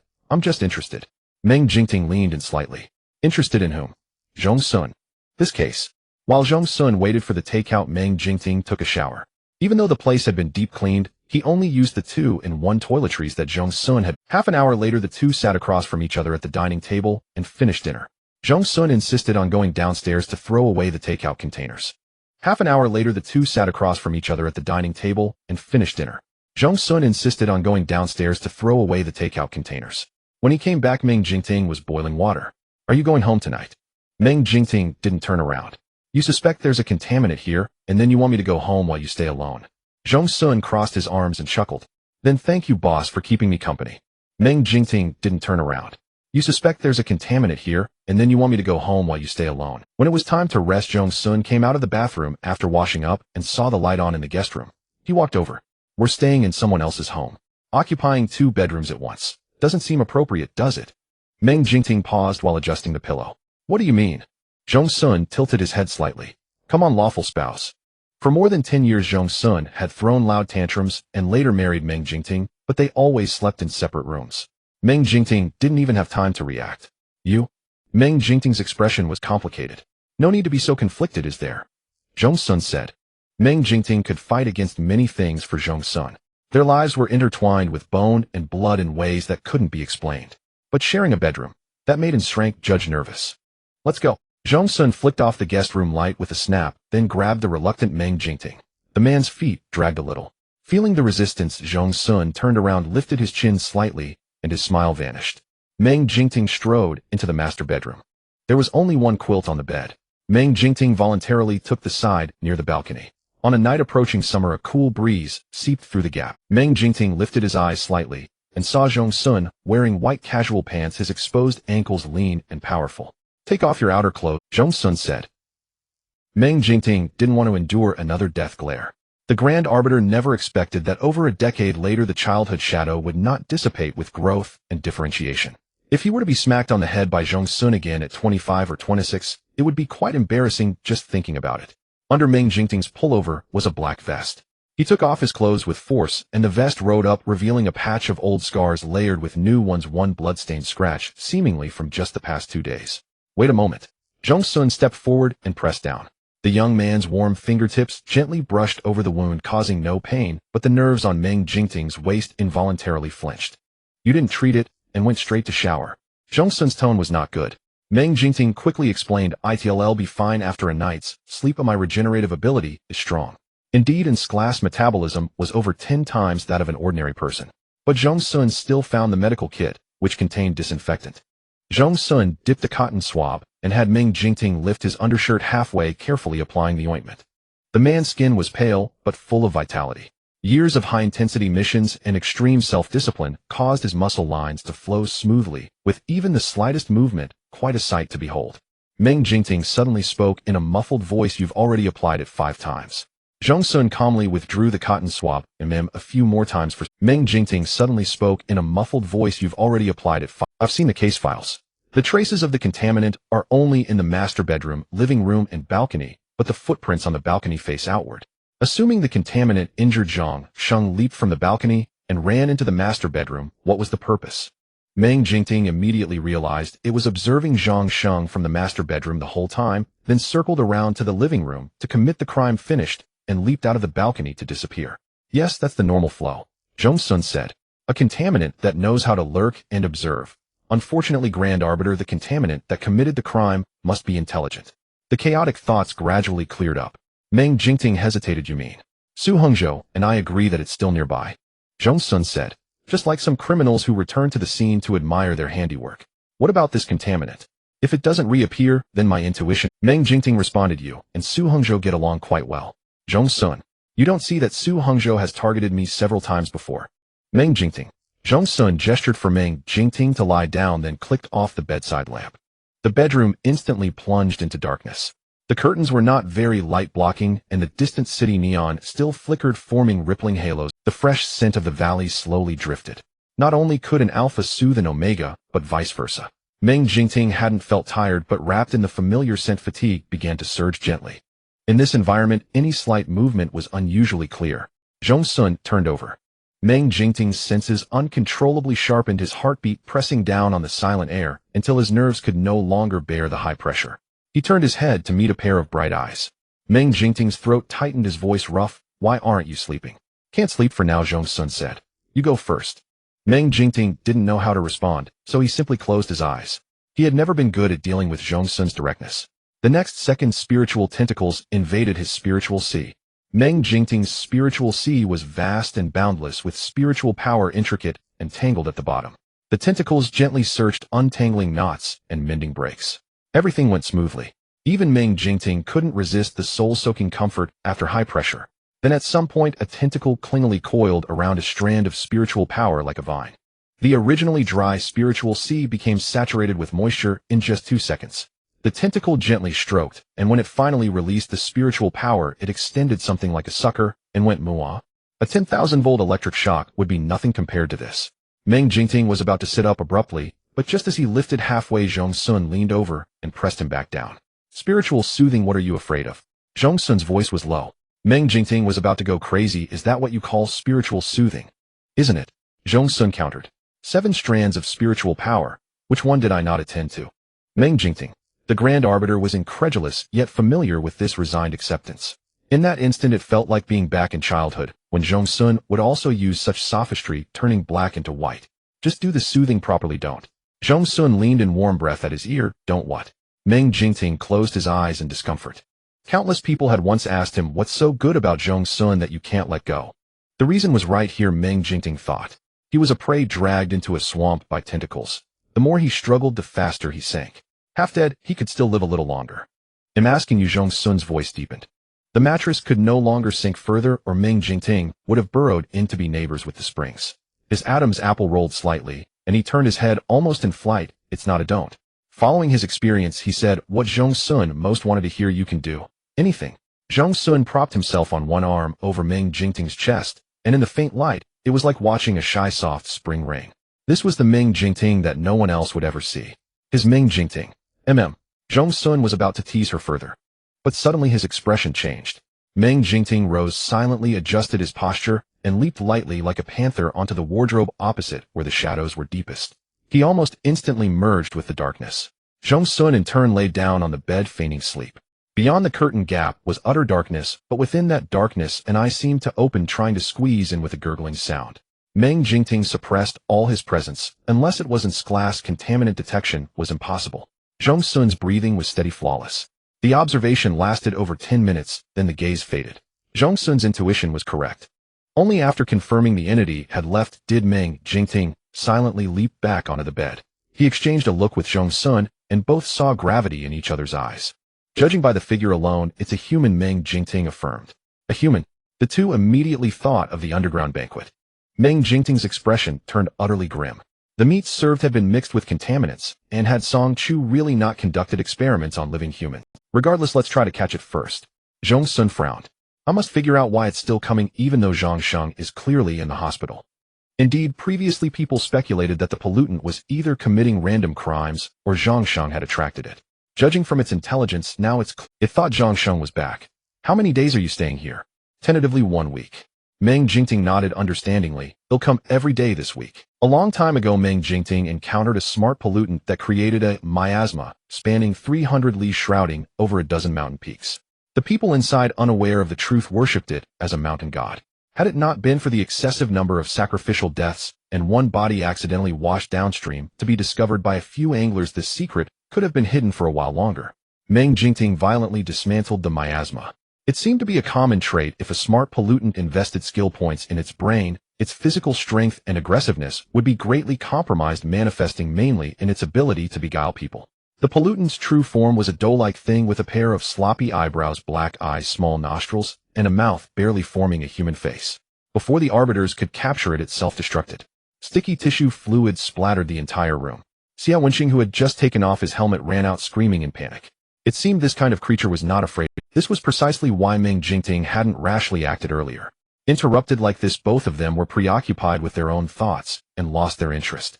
The 2-meter-wide bed was spacious enough. They slept until dawn. When Zhong Xun woke up, he didn't see Meng Jingting. He first went to wash up, then walked to the living room. To his surprise, breakfast was laid out on the table along with, using Zhong Xun's sticky note, which had a pink background with a kitten licking its paw. Meng Jingting's neat and sharp handwriting read, temporary support back in the app. Zhong Xun sighed. He had said he would rest for 2 days. 2 hours ago Zhong Xun had sent a message treating it as a last resort. 3 miasmas had merged into one with raging fires in the overlapping area, making it impossible to break in. One of the miasmas was filled with zombies because the pollution source had the ability to control corpses. Among them a teacup dog missing an eye waddled to Zhong Xun's feet, sank its long fangs into his pant leg. Zhong Xun, while muttering, "Poor little thing," kicked the zombie dog away and shot it from afar, obliterating its bones. Getting bitten by this thing would land you in the hospital for 3 months. Worse, 2 of the interns had their Dao hearts shattered, hugging each other, crying for their mothers and shouting that they wanted to go home. Zhang Yingyang was still comforting them. Su Hengzhou, who happened to be on duty today, strode forward and gave each of them a slap that silenced them. Dragging 2 interns who had lost all courage and were completely disoriented made escape far more difficult. Fortunately, it was in a level miasma, so the signal interference wasn't too strong. The distress message sent to Meng Jingting was received. When Meng Jingting tore through the miasma with his bare hands and descended from above, Sun Chen's eyes instantly welled up with tears. "Boss." Meng Jingting, without a word, took his command mic, pressed it to his ear, and said quickly, "Each squad report your status." Upon hearing Meng Jingting's voice, the people inside the other 2 miasmas were greatly invigorated, and the sound of gunfire suddenly intensified. Several zombies came running with wild screams and flailing limbs. Meng Jingting raised his hand, his open fingers suddenly clenched. His overwhelming spiritual power directly crushed the space, and the zombies were compressed into bloody, mangled pancakes. He then hurled them, turning them into high-speed flying projectiles that sent limbs flying everywhere, instantly clearing 2 clean paths. The 2 sobbing interns were stunned. The next moment, Meng Jingting suddenly looked at them, his expression stern and grim. "Go back and write your own resignation letters. Leave the tribunal." Next, Meng Jingting initiated solo mode, while Zhong Xun and the others followed behind to pick up experience. "This stone that was burned by spiritual power looks quite nice." Zhong Xun showed it to Su Hengzhou. The center of the stone emitted a deep blue glow. Su Hengzhou nodded. "Indeed." Zhang Yingyang was dumbfounded. "Is the boss especially excited today?" Zhong Xun glanced at him and sighed softly. "After having a spiritual cleansing, it's naturally extraordinary." Zhang Yingyang admired. "Bro, how do you know that?" Su Hengzhou also looked over. Zhong Xun was utterly speechless. "Oh, use your brain. The boss' spiritual power is overwhelming, completely renewed, more vast and pure than during the last mission. He must have received a spiritual cleansing, so they must have been together last night." "Zhong Xun," Meng Jingting shouted sternly. "Go ahead and support the first squad." Zhong Xun pocketed the stone. "Got it." Zhong Xun finished breakfast and went downstairs to take out the trash. He ordered takeout at noon and took out the trash again. He was quite patient. Around 3 in the afternoon, the doorbell rang. Zhong Xun put down the book, Iceberg CEO Dotes on Me 99 times, and went to open the door. Outside stood Zhou Beikai. "It's you." Zhong Xun was a bit surprised and smiled. The entrance seemed to brighten up. The young man's eyes slightly curved upward, his lips formed a gentle smile, and his pheromone was refreshing and pleasant. Zhou Beikai blushed slightly and handed the food container to Zhong Xun. "Here, I made dumplings, pork and cabbage flavor. Want to try them?" Zhong Xun was quite surprised. "That's so kind of you." "It's nothing, I'm also a friend of your cousin," Zhou Beikai said. "I've been home writing these past couple of days and saw you throwing out takeout boxes several times, so I figured you probably can't cook." Yes. Zhong Xun felt a bit embarrassed. As he lowered his head, his neck was long and fair like a crane stretching its neck. The pheromones in the air seemed to thicken, a sign of an Omega's happiness. Zhou Beikai was a bit excited. "Then try them. They look good." Zhong Xun examined the food container. "In this fast food era, alphas like you who can cook—" "Really?" Zhou Beikai scratched his head. "Actually, I can cook many dishes. If you think these are good, you can come to my place for a meal." "Really?" Zhong Xun's eyes sparkled. "Thank you, I'm in for a treat tonight." But then his words were like a speeding car, suddenly plunging off a cliff, parts flying everywhere, abruptly cut off. Zhong Xun's pupils sharply contracted, then under powerful control, returned to normal. He stiffly and resolutely withdrew his gaze from behind the door, maintained a smile, and said to Zhou Beikai, "Well, I need to go to work." Zhou Beikai lingered. "Your work is?" "I'm a little painter," Zhong Xun said gently. "Oh, that's amazing." "Then go ahead." Zhou Beikai waved. Goodbye." Zhong Xun closed the door. Then he revealed Meng Jingting, who had been standing behind the door with his arms crossed, appearing like a ghost, expressionless. "If the enemy does not move, I will not move." Zhong Xun did not speak first. After a brief silence, Meng Jingting raised an eyebrow slightly. "Nowadays there aren't many alphas like him who can cook, are there? You're still a little painter. How come I didn't know? You smiled so sweetly just now." "In a good mood." Zhong Xun touched his nose. He rarely experienced being caught so quickly and hit in the head by a boomerang. "Hey, you can tell I was just making that up," Zhong Xun explained. Meng Jingting's gaze shifted to the box of dumplings. Whoosh, a graceful arc and the dumpling landed perfectly in the trash can. Zhou Beikai's gift. Zhong Xun really didn't dare to eat it. Tea? Zhong Xun asked. You're covered in dust. Just got back from a mission, right? Meng Jingting gave no reply. Zhong Xun went to brew tea while he tapped on his phone, then headed to the bathroom for a shower. When he came out, the ordered groceries had arrived. Zhong Xun opened the door to retrieve them. They were all fresh beef and vegetables. Haha, Zhong Xun found it amusing. 10 minutes later, Meng Jingting was chopping and slicing in the kitchen. Tomato beef brisket. Zhong Xun set the tea aside and craned his neck to look. That's my favorite dish. Don't you like dumplings? That's enough. Zhong Xun gave Meng Jingting a gentle pinch on the waist before getting down to business. Let me give you a heads up. I have a feeling Zhou Beikai is not that simple. The pollutant from last night disappeared right on this floor, but he is definitely a human. Meng Jingting put the beef into cold water, added some baijiu and ginger slices, then turned on the heat. He turned to look at Zhong Xun. Any findings? An ordinary neighbor wouldn't come by every other day to check up. He definitely had a thing for Zhong Xun before. Meng Jingting, and now he clearly has a thing for you. Zhong Xun nodded, unafraid of death. He likes good-looking omegas. Meng Jingting's tone was odd. Who wouldn't? Zhong Xun, my reputation is already ruined. You have quite a thick filter for me. The next second, Zhong Xun stepped forward and gently hugged Meng Jingting, feeling the man's waist stiffen noticeably. Zhong Xun's own face was burning. Though they had grown up together and married smoothly later, there was a long blank period in between. Yet this intimacy was unique, and subconsciously they both regarded each other as their destined partner. Once he started, Zhong Xun grew bolder. He tilted his head up slightly. If Zhou Beikai insists on getting close to me, I'll test his depths. Dangerous. I could beat Su Xingjie down, let alone him. Zhong Xun stroked his back soothingly, and Meng Jingting's irritation vanished. How about adding bitter melon, scrambled eggs, or shredded potatoes? Shredded potatoes, Zhong Xun said. Watching Meng Jingting cook skillfully, he asked with a smile learned at the judgment court. Sometimes missions last several days, and we often end up in the wild. Everyone brings their own ingredients. In truth, cooking wasn't something the Grand Judge had to do personally, but including Bewitching, when they encountered tough pollution sources in high-level miasmas, they often ended up with broken arms or legs, hopping around with bandages to prepare meals. To avoid that misery, Meng Jingting took over the task. He was exceptionally gifted. The first few times were barely edible, but after 2 more attempts it improved. Previously, Wenqing hated cooking in the field, but once Meng Jingting's culinary skills came together, he would even pick out ingredients, calculating whether to bring a chicken or pork ribs for the next mission. That evening 4 dishes were served. The tomato beef brisket was the best, tender meat soaked in rich sauce. Zhong Xun finished 2 bowls of rice with it. When Meng Jingting suppressed his aura, he moved through the room without a sound, and the scent of cypress retreated deep inside. The next day at noon, Zhou Beikai knocked on the door. Zhong Xun was just about to throw away the empty takeout boxes from breakfast. A hint of helplessness flickered in Zhou Beikai's eyes, and his expression even carried a touch of indulgence. But he looked utterly unthreatening. His appearance alone could be classified as harmless and polite. Eating takeout again. Zhou Beikai sighed. I'm making lamb for lunch. Wanna come? Zhong Xun's expression shifted naturally. Is that convenient? Do you need any extra ingredients? I'll go buy them. Eating takeout again. Zhou Beikai sighed. I'm making lamb for lunch. Wanna come? Zhong Xun's expression shifted naturally. Is that convenient? Zhou Beikai nodded quickly. Behind the door, Meng Jingting's face darkened, but Zhong Xun pretended not to see. Zhou Beikai's apartment was decorated in a modern style with many high-tech gadgets that cost a fortune, several of which were newly released products. Zhong Xun looked around with a surprised and envious gaze. Beautiful. Humans naturally enjoy being admired, and Zhou Beikai's alpha pride and complacency showed faintly. Thanks for the compliment. Zhou Beikai put on an apron, looking like a perfect homemaker. But the apron was clearly a bit too large. The lamb in the pot was already half-cooked, needing only to be brought to a boil and seasoned when the time came. Zhong Xun noticed that Zhou Beikai's knife skills for cutting vegetables were not very skilled, but the lamb slices were all uniform and finely cut. Could you wash the cilantro? Zhou Beikai said. I'm okay. Zhong Xun stood at the sink. Zhou Beikai turned his head and saw that Zhong Xun fit perfectly with his home. He was exactly the omega he lacked, Zhou Beikai thought. Beautiful, exquisite. Even placed in a display cabinet, he would draw envy from many.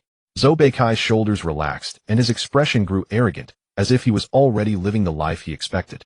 What about your parents? Zhou Beikai asked. I'm the only one left. A strange glint flashed in Zhou Beikai's eyes. Where do you work now? Zhong Xun gave an address, a subsidiary of Huaigu. Zhou Beikai raised an eyebrow. That must pay well. It's okay enough to feed myself. Zhou Beikai looked at him like an appraising commodity, his gaze growing more satisfied. Do you have an alpha you like? No. The voice sounded even more timid, as if he was very embarrassed. It's okay. Zhou Beikai was very understanding. Losing both parents is indeed a disadvantage on the marriage market, but your own conditions are acceptable. And after all, an Omega should eventually find a reliable alpha. Zhong Xun glanced at the fruit knife beside him and gave a soft Too easy to handle. No elders to discuss anything with, naive, evidently dependent on alphas, and his pheromones were outstanding. Better than Zhong Xun's. Zhou Beikai slowly stood behind Zhong Xun. Are you done washing? His voice drew closer, and the air grew thick. Almost. Zhong Xun gave it a final rinse. Zhou Beikai watched the water wrap around the young man's fair fingers, already imagining what that hand would look like when forced to flush red. His throat tightened, and he swallowed slowly, his nose almost touching Zhong Xun's hair. This was the Omega for him. A scent reminiscent of astragalus leaked out, infused with irritability, loss of control, and even a twisted, perverse desire. Zhong Xun's heart stirred slightly as a clue flashed through his mind. At the same moment, his spiritual tentacles rose high behind Zhou Beikai's head. Zhong Xun's face was cold as ice, just as he turned off the water. A deafening crash sounded. Zhou Beikai snapped back, retreating, then followed Zhong Xun's gaze to the innermost bedroom. Something was there. Oh, it's my friend's dog which I'm looking after. Zhou Beikai's expression turned slightly unnatural. It's quite fierce. I won't let you see it. Wait here while I feed it some dog food. Zhong Xun, still looking shaken, replied, all right. Zhou Beikai strode with a certain aggressiveness. The door opened, revealing a pitch-black room with drawn curtains. A second later, the door closed behind him. Zhong Xun's spiritual tentacles originally intended to press against the door to eavesdrop, but upon approaching they sensed danger and retreated. He knew that acting rashly would not be wise. Concealment. Zhong Xun called out. No response. This wretched orb always failed him at critical moments. About 10 minutes later, Zhou Beikai emerged. His face was grim, his collar was disheveled and hastily rearranged, and his lip was split in one place. Zhong Xun spoke up appropriately. Are you all right? None of your business, Zhou Beikai snapped impatiently. I have something very important to attend to. They'll treat you to dinner another time. Zhong Xun feigned a look of confusion. Zhou Beikai stared at him with dark, heavy eyes, then slowly smiled. Sorry, I'm not in a good state. It's work. You know how stressful it is being an alpha. Zhong Xun nodded. So at times like this I need a considerate and understanding Omega, Zhou Beikai said, his tone dripping with implication. You have to be good enough to get the life you want. Zhong Xun remained silent. Finally, Zhou Beikai spread his arms, slightly flaunting his wealth and confidence. Like a day, Zhong Xun thought to himself that the bathroom Meng Jingting had built for him was more luxurious than this place. Be a good kid, listen up, Zhou Beikai said softly. Damn it, why doesn't a bomb drop and blow this moron to pieces? Zhong Xun, his face wooden, left Zhou Beikai's apartment. First, he showcases his strengths to win favor. After gathering basic information, he begins to find fault deliberately, using a harmless tone to undermine confidence. Finally, he becomes moody, leaving the other person bewildered, wondering if they've done something wrong before offering a sweetener. Anyone who is insecure, self-pitying, or starved for affection would fall for this combination, satisfying half of Zhou Beikai's desire for control. After entering his own home, Zhong Xun expressionlessly grabbed a throw pillow and beat it violently on the sofa. Meng Jingting stood pressed against the wall. Zhong Xun suddenly looked up at him. Before he could ask anything, survival instinct took over. What's wrong? I never want to say another word to that idiot. Zhong Xun ground out through clenched teeth. If that pollutant comes back, strike directly. Meng Jingting, no problem. Night fell, the lights were turned off. Zhong Xun lay down first, and Meng Jingting groped his way in a while later. Even two quilts couldn't stop Zhong Xun's mischievousness. His fingertips crept over bit by bit, pushing through the last gap, and as he wished they touched Meng Jingting's fingertips. He expected the man to pull away, but instead Meng Jingting grasped his hand firmly.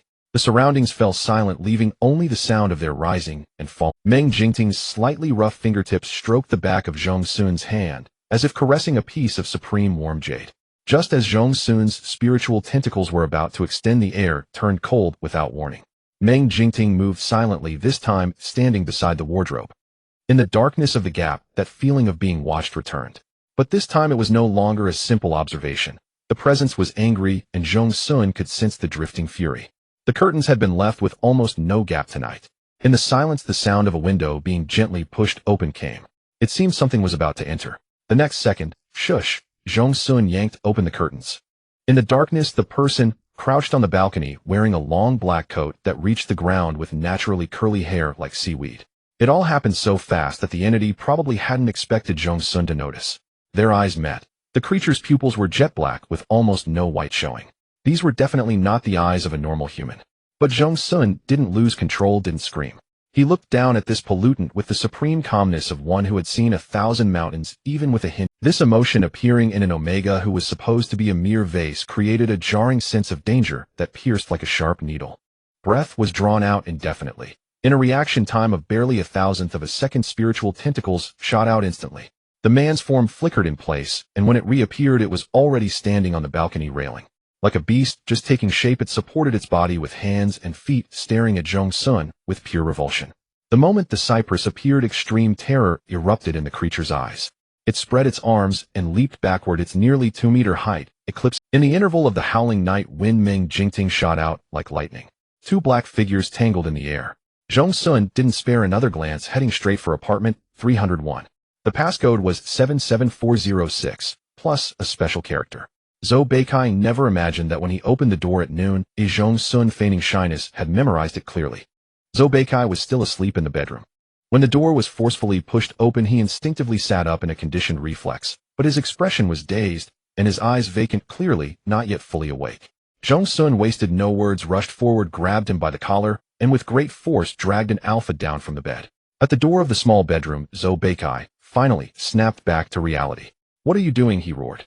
"As you wish, becoming an excellent Omega," Zhong Xun replied as his spiritual tentacles forcibly broke into Zhou Beikai's spiritual sea, instantly seizing a strand of spiritual power. Zhou Beikai stopped all movement in an instant. The feeling of his life being suspended over a cliff sent his survival instinct surging to its peak. "Right, that's a good boy." Zhong Xun patted Zhou Beikai's face twice, neither hard nor soft, then frowned slightly with some disgust, took a tissue from the nearby table to wipe his hands. The next second, Zhong Xun suddenly erupted, took 2 quick steps, and kicked the small bedroom door. The lock was still intact, but the door panel crashed to the ground with a loud bang. The distinctive smell of a pollutant wafted out. "Your dog came looking for me just now, did you know?" Zhong Xun asked. Zhou Beikai's face turned. Zhong Xun dialed Su Hengzhou, new discovery in the 301 case. "Bring a scanner. The suspect is in custody." I could be a suspect." Zhou Beikai lost control. Zhong Xun slapped him across the face, his voice cold. "Only an alpha with a calm demeanor can gain an advantage in the marriage market. Understand?" Zhou Beikai's vision blurred from the slap, and to his despair, he felt utterly powerless to resist. The black armored vehicle of the adjudication court burst through the residential compound gate, stopping downstairs with lightning speed. Su Hengzhou and Sun Chun had just stepped out of the car when, with a loud bang, Meng Jingting landed, wearing only a black tank top, his muscles still taut and defined from the eruption of power. In his left hand, he held a security guard who was nearly fainting from fear, and in his right hand, he clutched a severed arm. "Adjudicator." The surrounding adjudicators snapped to attention in unison, their voices sharp and solemn. "Hand over the security guard to the relevant department and ensure psychological counseling." Meng Jingting released the guard, patted his shoulder, then tossed the severed arm to Sun Chun. "Take it for examination." Sun Chun was already prepared. He opened a refrigerated case, caught the arm steadily, and snapped it shut with a clang. Sun Chun saw clearly the severed arm was covered in black blood. "Not human." "Boss, you didn't catch it?" Sun Chun asked in surprise. "A smart type with a mature combat pattern," Meng Jingting said, high a level close to but not reaching S. In theory, anything below S was definitely no match for Meng Jingting, but the problem was that they were in a bustling downtown area. That contaminant had actually learned to take hostages. When the patrolling security guard was grabbed and lifted, Meng Jingting could no longer go all out. No matter how high the contaminant's level, it was far less precious than human life in his eyes. In the moment it took to rescue the guard, the creature slipped through a wall into the adjacent night market and escaped. Lock onto its gene sequence and initiate a city-wide continuous scan. Meng Jingting calmly issued the order. "Tell them it's my authority." "Understood." Su Hengzhou followed closely behind, taking the elevator with Meng Jingting straight to room 301. Zhou Beikai, who had tried to resist, had one of his spiritual threads severed, causing him to curl up in pain. Su Hengzhou hadn't expected that this man was actually involved. He ordered the adjudicators behind him, "Take him away." Zhou Beikai was directly escorted into the adjudication court. Qin Fengyue and the old professor had received advance notice and prepared a healing pod. The half-dead Zhou Beikai was thrown in with the nutrient density adjusted to maximum.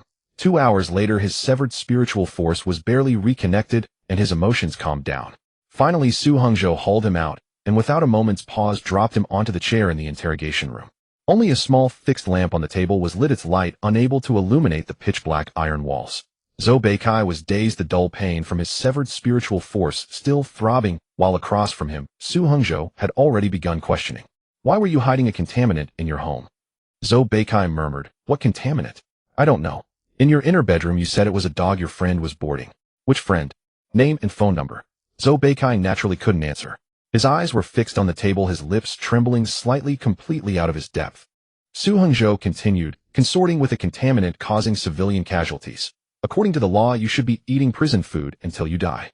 These words struck Zhou Baikai's sensitive nerves. He suddenly shook his head, wildly stammering, "I don't know. I really didn't know it was a contaminant. The entire compound was scanned before, and it was safe. It was safe." Zhou Baikai's last two sentences grew louder each time. Someone brought a relevant report and placed it before Su Hongzhou. It showed that there was a person named Fang Qian whose test result was an ordinary beta. "Is it him?" Su Hongzhou showed the name Fang Qian to Zhou Beikai. The man nodded. "What is your relationship with him?" Su Hongzhou's voice was cold. After a long silence, Sun Chen beside him barked, "Speak." Zhou Beikai shuddered violently. Something he had been stubbornly hiding began to crumble. The secret could no longer be concealed. In pain and embarrassment, he held his head. It was something I picked up." He spoke slowly, his eyes frighteningly red. "It said its name was Fang Qian Penniless.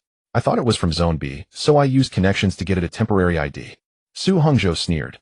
"You're telling me you picked up a living person and brought him home?" Zhou Beikai unconsciously tore at the hangnails beside his nails, the sharp pain making his scalp tighten. His tone gradually took on a reckless note. "Yes, it looked decent, and it was a beta. Zone A is cracking down hard now, can't find any escorts. I thought it was suitable, so I brought it home. I really didn't know it was a contaminant. How could there be a contaminant that looks like a human?" "Officer, couldn't you have made a mistake?" Even the two clerks along with Su Hongzhou showed contemptuous expressions. "The case of Zhong Xun in 301. It was the one who did it." Zhou Beikai buried his head on the table, shoulders trembling incessantly. "I just thought it had a strange temper and didn't like to talk. I never thought it wanted to eat people. Later I felt something was wrong, so I locked it in the house. Since the scan showed it was safe, I held on to the hope that when the heat died down I'd send it back to Zone B. I really didn't know." Zhou Beikai looked up, staring at the people in the room. "You all made a wrong judgment the first time. You can't expect me to identify a contaminant at a glance, can you?" The interrogation room fell silent. Indeed, humanoid contaminants were extremely rare. This Zhou Beikai was clearly motivated by lust and ended up capsizing in a shallow ditch. But there were still many inconsistencies. The door to the interrogation room was pushed open forcefully, and Meng Jingting strode in, followed by Zhong Xun. As soon as Zhou Beikai saw Zhong Xun, a look of hatred flashed across his face, but he quickly lowered his head to hide it. Zhong Xun's presence here was inappropriate, but since Meng Jingting didn't say anything, everyone pretended not to notice. "Then if you knew something was wrong, why didn't you call the police?" Sun Chen asked. "I was afraid of being disgraced, isn't that enough?" Zhou Beikai was emotionally agitated, tears finally breaking free, mixing with snot and smearing half his face. "Kidnapping a beta and bringing him home is also a crime that leads to prison. And I never thought it would cling to me from then on.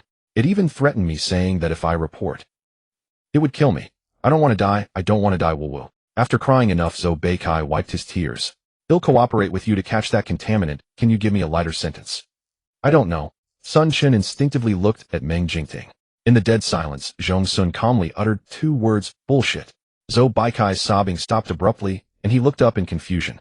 "A contaminant like that could indeed threaten you, but were you really threatened?" Zhong Xun said softly, "Your pheromone level is on the low side, so you could perfectly accept a beta partner. In other words, having been relieved, why are your pheromones on the verge of going out of control?" During the day, Zhong Xun had gone to Zhou Baikai's home and sensed it clearly. "You've been in a state of long-term pheromone suppression." Zhong Xun looked down at him. "Should I arrange a full-body examination for you?" Sun Chen was stunned, blinking as he processed the words. "You mean?" He was sodomized by that contaminant. Zhou Baikai's originally pale face suddenly flushed red like charcoal. He felt as if he had been stripped naked, his messy dignity nailed to the surrounding walls for mockery. This was utterly unbearable for an alpha. Zhou Beikai suddenly sprang up and lunged at Zhong Xun. Meng Jingting reached out and pressed down on his head, applying a slight force with his wrist, and with a dong sound slammed him onto the interrogation iron table. Zhong Xun walked slowly to Zhou Beikai, enunciating each word. "You are a repressed individual. From the moment I first appeared in the neighborhood, you had already marked your prey. The day I moved into room 301, you must have been exhilarated. An alpha as obstinate as you, believing you had encountered your ideal omega. Noticing my frequent takeout orders, you used the excuse of delivering dumplings to ingratiate yourself with me. Then came the relentless probing, the scrutiny. You even dabbled in gaslighting, your need for control overwhelming. Would someone like you feel threatened?" Zhong Xun lowered his voice. Zhou Beikai propped his head on his arms, but he did not look at anyone. He merely asked Zhong Xun, "Can psychological inference serve as evidence?" "Yes, I lost to that contaminant, but I still maintain that throughout the entire process I had no idea it was a contaminant. You can't make me rot in prison for life just because I was kept in the dark. What are you thinking?" Zhong Xun gave a soft laugh. "Zhou Beikai, your life doesn't have that many spectators. In fact, hardly anyone cares about you. That's why you desperately seek validation in another person. First you set your sights on Zhong Xun, then on me. As for why I say you're talking nonsense." Zhou Beikai slowly lifted his head. The skin on his forehead already scraped raw, a line of blood trickling down the bridge of his nose. "You said that contaminant wanted to devour Zhong Xun, but if a strong alpha contaminant truly had such intentions, Zhong Xun would have been reduced to bones." Zhong Xun's thoughts drifted back, as if he were once again in room 301 for those 2 nights. The contaminant stared at him through the gap in the curtains, filled with hostility. But a predator toward its prey, where would hostility come from? It should have been craving impatience. If one had to dissect that emotion, it was jealousy. Like looking at a rival in love. It doesn't matter how many years you get, we just want to find that contaminant. Zhong Xun pointed at Zhou Beikai and said to the others, "As long as he remains in our hands, the contaminant will come again." Sun Chen was dumbfounded. Su Hongzhou mulled it over for a long time before hesitantly asking, "Are you saying that contaminant regards him as its mate?" Zhong Xun did not answer Su Hongzhou. Instead, he stared coldly at Zhou Beikai. "You disguised yourself as a victim, but in truth you are the mastermind behind the contaminant. You broke into Zhong Xun's room with ill intent, and when she discovered you, you panicked and struck her, but you didn't kill her. The contaminant deliberately left traces to clear your suspicion. Of course, this is all speculation." Zhong Xun's delicate brows curved, making him appear exceptionally understanding. "Oh, I almost forgot to mention, Zhong Xun is about to wake up. I think she remembers your face. What do you think?" Zhou Beikai's face turned a ghostly white. No, it's not over yet. She hasn't woken up. None of this counts as evidence." Zhou Beikai forced a sinister grin. "It isn't even human, so the charge of unlawful imprisonment doesn't hold. That's right, you have no evidence." "I want a lawyer. I have the right to see a lawyer." Meng Jingting, who had been silent all along, looked down at Zhou Beikai. "The adjudication tribunal has a 48-hour detention authority." His tone was too calm, and the courage Zhou Beikai had just mustered inexplicably drained away. "You've only been here for 3 hours." Meng Jingting raised his hand slightly. "Spread the word that suspect Zhou Beikai is confirmed to be harboring evidence of the contaminant and will be transferred to the South City prison tomorrow night." Zhou Beikai's eyes widened. He realized something, his lips silently mouthing no. Within just a day, the local television station reported the latest progress in the Yefeng Lanting case. The major suspect, Zhou, had been arrested and would be transferred to the South City prison that night for a new round of trial. At night, a fully armored vehicle drove out of the adjudication tribunal's main gate, followed by 2 escort vehicles roaring onto the Changha Expressway. The scenery outside the window receded. Sun Chen glanced at it, then looked at Zhong Xun sitting across from him. "That's impressive. You actually caught that. I would have believed it was Zhou Beikai being coerced by the contaminant. Who would have thought? A sentient contaminant actually falling for a human." Sun Chen didn't finish, a shiver running down his spine. Meng Jingting leaned against the vehicle wall, a faint smile tugging at the corner of his lips at the comment. Zhong Xun raised an eyebrow. "You've never been in love?" "I have," Sun Chen said. "But I broke up as soon as I joined the tribunal." "Why?" Sun Chen scratched his head. "I'd be holding her back.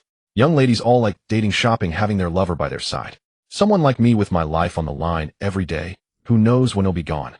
Zhong Xun was about to curve his lips into a smile when Meng Jingting suddenly opened his eyes. "Everyone prepare." The moment the armored vehicle's tires pressed onto the road, rocks and soil surged up from within. As far as the eye could see, the entire road seemed to come alive, undulating up and down. Then from the forest on the right came a sharp whistling sound as a massive shadow approached. Sun Chen's pupils contracted. It was a tree that had been uprooted. Boom. The tree smashed into the already cracked road ahead. The tires screeched and collided with the rocks, erupting in blinding sparks in the darkness. The 2 escort vehicles behind had thinner armor and were directly struck by the high-speed flying tree, halting abruptly. One of them rolled onto its side. The passenger door was kicked open with a single blow, and Xia Wenshang leaped out nimbly, straightened his belt, and made a hand signal. The remaining adjudicators took cover on the spot. Zhong Xun also jumped out of the vehicle. In the dimness, a sense of foreboding struck him, and he suddenly looked in a certain direction. At the tip of a tree, it seemed a straight branch stood upright. The figure leaped up amidst the tension, and against the backdrop of the full moon, it came into Zhong Xun. "Fire!" Xia Wensheng roared. In an instant, the area was lit up like daylight. Bullets tore through the forest, raising clouds of dust. Amid the chaos, the pitch-black contaminant drew a silver gleam from its waist and slashed down toward Zhong Xun. The fierce wind stirred Zhong Xun's hair, but he stood motionless. All sounds stretched into a single line. Meng Jingting stood in front of Zhong Xun, blocking the blow with sheer force. The contaminant, still maintaining its forward-charging posture, recklessly craned its neck toward Zhong Xun. The wind lifted the fringe from the contaminant's forehead, revealing a pale, handsome, yet eerily vacant face. Psychic tentacles burst forth in full force. In that moment, the contaminant forcibly changed its trajectory, kicking Meng Jingting in the abdomen as leverage to retreat rapidly. But Meng Jingting seized its ankle with a crushing grip. The sound of bone breaking echoed in the air. With inscrutable psychic power that was virtually unmatched, Meng Jingting swung the contaminant around, and then slammed it down with icy ferocity. Rock fragments shot upward, followed by a thunderous crash, then rained down on the contaminant with a clatter. Yet in the blink of an eye, the opponent twisted its body, delivering a kick that seemed to weigh 1,000 pounds toward Meng Jingting. Meng Jingting raised an arm to block his feet scraping against the ground as he was forced back 7 or 8 meters. The contaminant leaped back with a flash, easily dodging another round of gunfire, and finally alighted on a treetop. It swept its calm gaze over the crowd, but only when its eyes landed on Zhong Xun did intense emotion stir within them. Indeed, I hate humans with psychic tentacles the most. The contaminant's trench coat fluttered in the wind, and after a moment it murmured, "Give him back to me." Holy shit, Zhong Xun couldn't help but curse. In a millennium, we finally encounter a sentient one, and it's got a lovesick brain. And of all people, it had to fall for that idiot Zhou. Give it back to you. Meng Jingting's voice was icy as he pointed to the spot before him. Get down. At his words, the contaminant's hollow face stirred with a flicker of interest, making its features suddenly vivid and lifelike, almost indistinguishable from an ordinary human. In that moment, a chill crept up everyone's spine. Evolved to such a degree? Meng Jingting asked abruptly, which lab did you come from? That question was a complete bluff. Having attended an underground banquet, Meng Jingting knew the Song family was secretly experimenting with merging contaminants and other biological entities. Naturally, he suspected this contaminant, named Feng Qian, was intricately linked to the Song family. To his surprise, Feng Qian frowned slightly. Lab. A flicker of disdain crossed his eyes. Don't compare us to those defective products. This one is quite naive, Zhong Xun whispered to Su Hongzhou. Without further deliberation, Meng Jingting pressed down with his feet. The dust at his feet swirled in a sudden vortex of disturbed air as he launched himself into the sky, closing the distance to Feng Qian to about 5 meters in the blink of an eye. In a flash, he drew from his waist. The specialized bullets designed to counter contaminants tore through the air brutally, piercing Feng Qian's chest, black blood splattering backward. Yet Feng Qian merely leaned back slightly, his wound healing in the blink of an eye. Grade contaminants possessed some regenerative ability, let alone a height-tier one like this. In less than a second, Meng Jingting fired 3 shots. The bullets entering the body would inevitably hinder movement. Although Feng Qian lacked the convoluted thought processes of humans, facing an adjudicator of Meng Jingting's caliber, a pinnacle-level expert, he had overestimated himself. No matter, Meng Jingting thought, this isn't a crowded area. In at most 2 minutes he could. But then Feng Qian leaped backward, and a subtle shift in Meng Jingting's brow signaled that the faint discrepancies in the night breeze were spelling an unexpected outcome. Meng Jingting spun around, his reaction speed impeccable. The energy condensed from his spiritual power compressed the air and shot out violently. The massive creature hidden beneath the armored vehicle let out a mournful cry, its head shattering gravel and soil as it rose. A contaminant resembling an anteater but over 10 meters long and about 3 meters tall crashed into the armored vehicle and stood up. Fall back! Fall back! Xia Wensheng screamed into the earpiece. He quickly scanned the forest, thinking that although there were obstacles, if that madman used a tree as a weapon again, wouldn't it be convenient? Zhong Xun. Vehicle 375 has good mobility, I'll take it first. Xia Wensheng's words cut off as he was swallowed by darkness. It wasn't that clouds obscured the moon, but the ground beneath him trembled, and behind him another grade contaminant slowly rose. Cursing under his breath, Xia Wensheng turned around to see a creature with a snake's body and a goat's head, its skin oily and sleek, its eyes closed. Adjudicator. Feng Qian tilted his head slightly. You really think I'm stupid? Meng Jingting pressed his lips thin. The evolution of contaminants far exceeded that of humans, especially since Feng Qian had been immersed in human society for a while, mentored by that rare scoundrel Zhou, enough to have gone far down a crooked path. Give him back to me, and then... Feng Qian raised his hand, pointing at Zhong Xun. Give him to me too. Zhong Xun looked up, a smile curling on his lips. What are you interested in me too? No, I detest you, Feng Qian said flatly. Especially that face of yours. Zhong Xun couldn't stand it anymore. Don't be jealous of others just because you're ugly. Feng Qian touched his own face, assessed it, and said, not ugly. Then he looked at Meng Jingting. You can retreat safely, but what about your companions? Including Zhong Xun, a total of 10 had been dispatched today. Xiao Wenqing, Su Hengzhou, and Sun Chun were battle-hardened, their pheromone levels around a grade, but the rest were mostly great. Being naturally gifted from birth was a dream. At this moment, the three of them assumed a triangular formation, shielding the others within. Damn it, where did this Fang Qian get these contaminants? Sun Chun muttered. Su Hengzhou, that's not the point. Zhong Xun, the point is these two contaminants are actually obeying him. A single sentence jolted everyone awake. A chill climbed up Sun Chen's throat, choking him. All the contaminants they had encountered so far acted purely on instinct, devouring humans and weaker beings. But if a conscious leader suddenly appeared, Sun Chen snapped his head up and roared at Meng Jingting, boss. Leave this to us. You have to kill it. This was an unshakable stance of the adjudication tribunal. Meng Jingting had already made his move. Fang Qian seemed to have studied human martial arts, holding his own briefly in hand-to-hand combat. Meanwhile, the two contaminants flanking them launched an attack. A massive tail slammed down, crushing the overturned vehicle into a flat sheet of metal. There was no choice. Amidst the flying gravel, the group retreated into the forest, gunfire never ceasing. The acrid smell of gunpowder instantly filled. One adjudicator stepped on soft, sinking soil, and as he retreated, his foot caught a branch, causing him to lose balance. A long tail hurtled through the air, its rapid roar paralyzing him. The adjudicator froze, watching the pillar-like object descend upon him, certain that in the next second he would be crushed into pulp. A powerful force yanked him by the collar, dragging him out of harm's way. A deafening explosion followed as the tail slammed deep into the ground, leaving a crater when it lifted. Zhong Xun gasped, shouting in a low voice, steady. The adjudicator jolted the oxygen of survival, flooding into his lungs, nearly making him vomit from the violent spasms.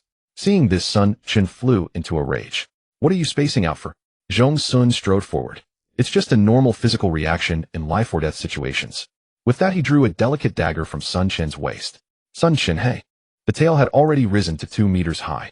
In that moment, no one expected Zhong Xun to break into a sprint, his arm swing, and leap perfectly executed. He practically launched himself using a branch as a springboard, his body flying diagonally through the air. Then gripping the dagger, he plunged it deep. Thwack! The blade sank into flesh, and the contaminant, writhing in pain, thrashed its tail wildly. Under such violent change, anyone would be thrown off. Sun Chun instinctively spread his arms, ready to catch him if needed, his mind blank, unable to understand why Zhong Xun had suddenly gone berserk. But the expected scenario never happened. Amid the fierce tail thrashing, Zhong Xun leaped up with the momentum. He wore the uniform of an adjudication tribunal auxiliary, and when it tightened, the lean muscles at his waist outlined a smooth, clear contour, as if the powerful force didn't exist. Then he straightened his legs, pressing his body flat against the tail, shattered branches and leaves raining down on his head. But in Zhong Xun's eyes gleamed an unshakable, cold determination. The moment the contaminant paused, Zhong Xun struck. He moved with swift and steady strides, racing along the spine toward the head. Whenever an obstacle loomed, he ducked or leaped with fluid grace, covering the distance to the ant-bear-like creature's back in a mere second. The contaminant sensed him and turned, trying to shake him off. But its massive bulk was a liability, far too slow to react. His boots crunched over a protruding bone spur. With a brutal upward thrust, Zhong Xun drove the dagger deep into the contaminant's flesh. Ignoring its enraged roar, he used the momentum to clamber upward, reaching the head in just a few steps. An level contaminant.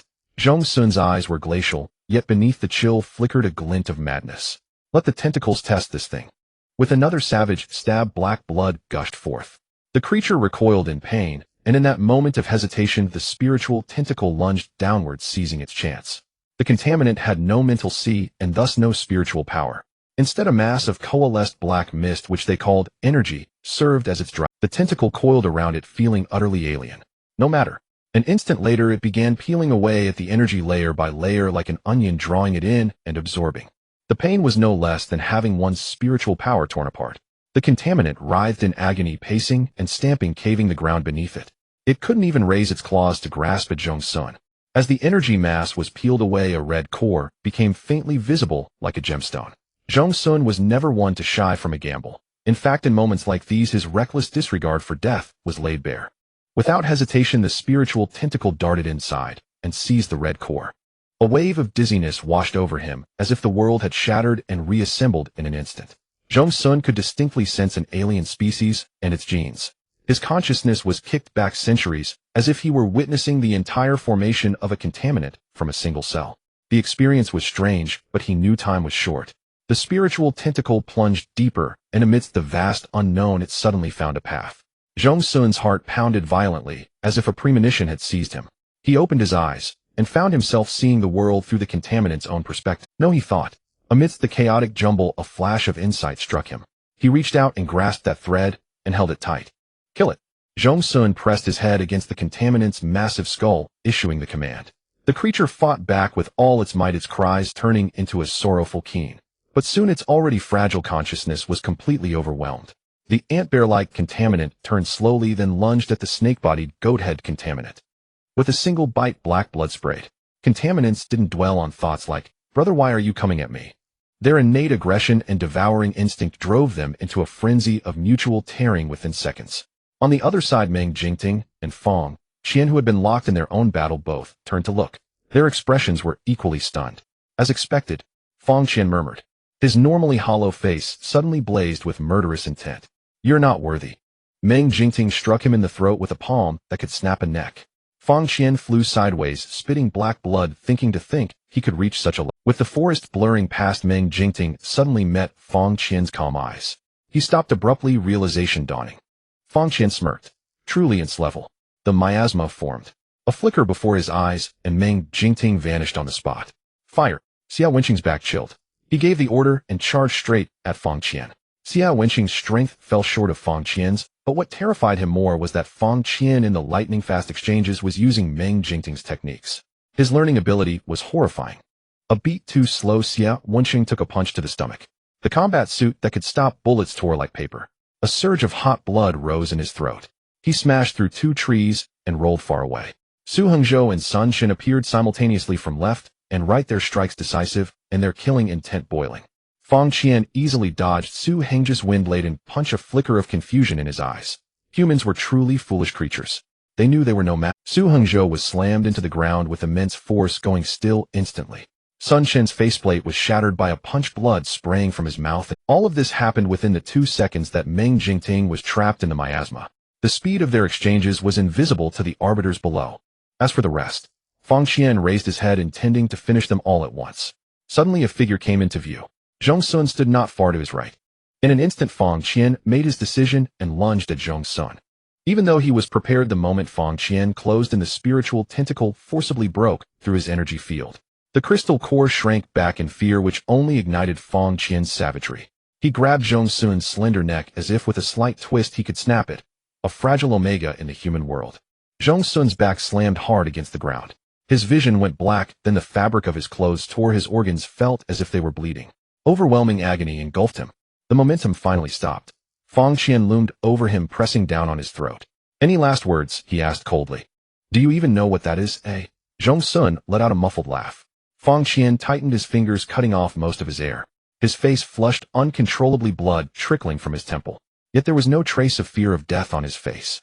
Fang Qian narrowed his eyes. He was still smiling. "What is death?" Zhong Xun forced out the words, "I do. Do you know that Zhou Beikai never liked you?" The words made Fang Qian pause. "Liked?" He hesitated. "He liked me." "You fool." Zhong Xun cursed. This Fang Qian understood. A faint crack, and Zhong Xun could no longer make a sound. His delicate brows furrowed, his tense struggles slowly faded, and his pupils grew unfocused. Fang Qian clearly felt Zhong Xun's pulse growing weaker. "Hey!" someone shouted. Fang Qian turned to see Xiao Wenqing staggering onto the road, a gun in his hand.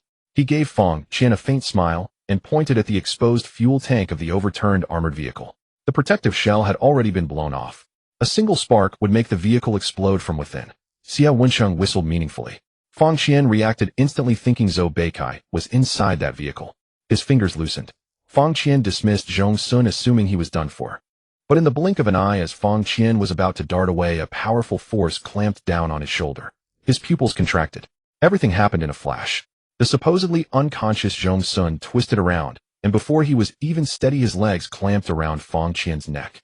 Then his waist, thighs, and ankles all locked in, creating a strangling hold that lifted him off the ground. The flexibility of this body was astonishing. In a single move, Fang Qian was pinned to the ground. The young man's calf pressed against his throat with enough force to kill an ordinary person. Fang Qian suddenly grinned. But he was a contaminant. The next second, Zhong Xun's face was expressionless as he raised his hand and slapped him. Slap. Fang Qian's head turned, his face stiff. In the distance, Xiao Wenqing Sun Chen climbed onto the road, barely catching his breath. How does he hit everyone? Zhou Beikai likes you. Zhong Xun showed no intention of fleeing, instead letting out a cold sneer. You're a contaminant. What do you know about liking? You forced yourself on him, causing his pheromones to go into chaos. Do you know what he said during his testimony at the arbitration court? He said you threatened him, ruined him. You forced yourself on him, causing his pheromones to go into chaos. Do you know what he said during his testimony at the arbitration court? He said you threatened him, ruined him. Don't you understand what he did to Zhong Xun? I understand. It was bad things. Fang Qian said. But Zhong Xun kept refusing, so I didn't consume her. I only left my mark after Zhou Beikai smashed her. Otherwise I wouldn't have been exposed so quickly. Zhong Xun was curious. Then why are you chasing me to kill? You didn't refuse, Fang Qian said gravely. And I just don't like your face. Not refusing means liking. Zhong Xun was surprised. Fang Qian countered, isn't it? Such a statement of extreme self-confidence and lack of basic. Fang Qian's hand landed on Zhong Xun's abdomen without warning, then shoved hard. Zhong Xun was sent flying backward, coughing up blood midair. Xia Wenqing and Sun Shun started shouting, hey hey, trying to catch him, but suddenly a rift tore open in space. In the blink of an eye, Meng Jingting stepped out. Meng Jingting reached out and caught Zhong Xun, his movements incredibly gentle. He even spun around to reduce the impact. Xia Wenqing's taut nerves finally relaxed. Spots danced before his eyes, and he gritted his teeth. How romantic. The scent of cypress pheromones surged into Zhong Xun's lungs, allowing his searing, wounded insides to finally breathe. He rested his head on Meng Jingting's shoulder, his face pale, a small streak of blood running from his nose down to his chin. He swallowed the metallic taste. Fang Qian stood up, his expression dark. So soon. Meng Jingting had broken through his miasma in 3 minutes. And Meng Jingting's face was even dark. Xia. Filthy thing. Zhong Xun suddenly spoke. Still in the same position, he stared at Fang Qian, his pale face breaking into a smile. No flashy pretense, just a direct gaze full of ostentatious possessiveness and triumph. See this? This is what liking looks like. With that, he grabbed Meng Jingting's cheek and turned his face toward him, then kissed him fiercely. The scent of blood filled the air. Meng Jingting's body trembled, then Zhong Xun held him even tighter. The wind from the valley wrapped around the cypress, and the spiritual tentacles drew enough pheromones from the alpha's surging mental sea. Zhong Xun's complexion visibly improved. Meng Jingting's ears rang. All his plans and schemes melted away in the warmth. He instinctively wrapped his arms around Zhong Xun's waist, pulling him close. The emptiness of over a decade of longing was finally filled and enriched in this moment. Not far away, the members of the arbitration court stood as still as statues. Meng Jingting was a man of top-tier pheromone level and iron-fisted methods who showed no favor to anyone.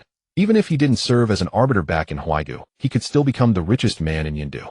In formal settings, he was always the unshakable pillar of stability. Who could have guessed such a scene? Su Hengzhou was the last to climb onto the highway. He coughed up a mouthful of stagnant blood, then raised his head and murmured, I need a dose of sobriety. Who could have guessed such a scene? Su Hengzhou was the last to climb onto the highway. He coughed up a mouthful of stagnant blood, then raised his head and murmured, I need a... Meng Jingting's emotions surged and boiled, but were immediately suppressed by his rationality. No matter what, he would not let Fang Qian leave today. Meng Jingting slightly loosened his hold on Zhong Xun, his gaze deep and brooding, churning, with too many suppressed and unexpected emotions finally coalescing into threads of long-awaited joy. Behind him, Xia Wenqing called out, just hand him over to me. Meng Jingting slightly loosened his hold on Zhong Xun, his gaze deep and brooding, churning, with too many suppressed and unexpected emotions finally. Xia Wenqing was speechless. He thought, this is the kind of romance that's interesting to watch. Then, holding his waist, he grimaced and went to deal with the other 2 contaminants. All rank arbiters fall back and wait for my orders to move. Yes. Xia Wenqing lifted the trembling Sun Shun with his left hand and supported the dizzy Su Hengzhou with his right. The 3 of them, looking like a bunch of weaklings, seemed less like they were going to eliminate contaminants and more like lambs to the slaughter. On this side, Fang Qian was clearly at a disadvantage. He tried several times to transfer the damage to Zhong Xun, but Meng Jingting's defense was like an iron wall. Though only 2 meters apart, his attacks could not break through the pheromone barrier. Zhong Xun's eyelids drooped faintly as if he was sleepy. Fang Qian began to imitate human verbal attacks. Your aesthetic sense is not great.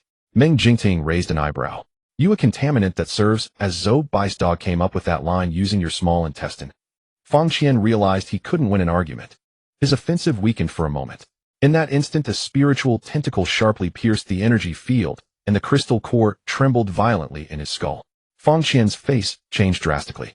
Meng Jingting did not let this fleeting opportunity slip. He chopped fiercely at Fang Qian's back with his hand, and the man crashed into the ground like a vertical cannonball.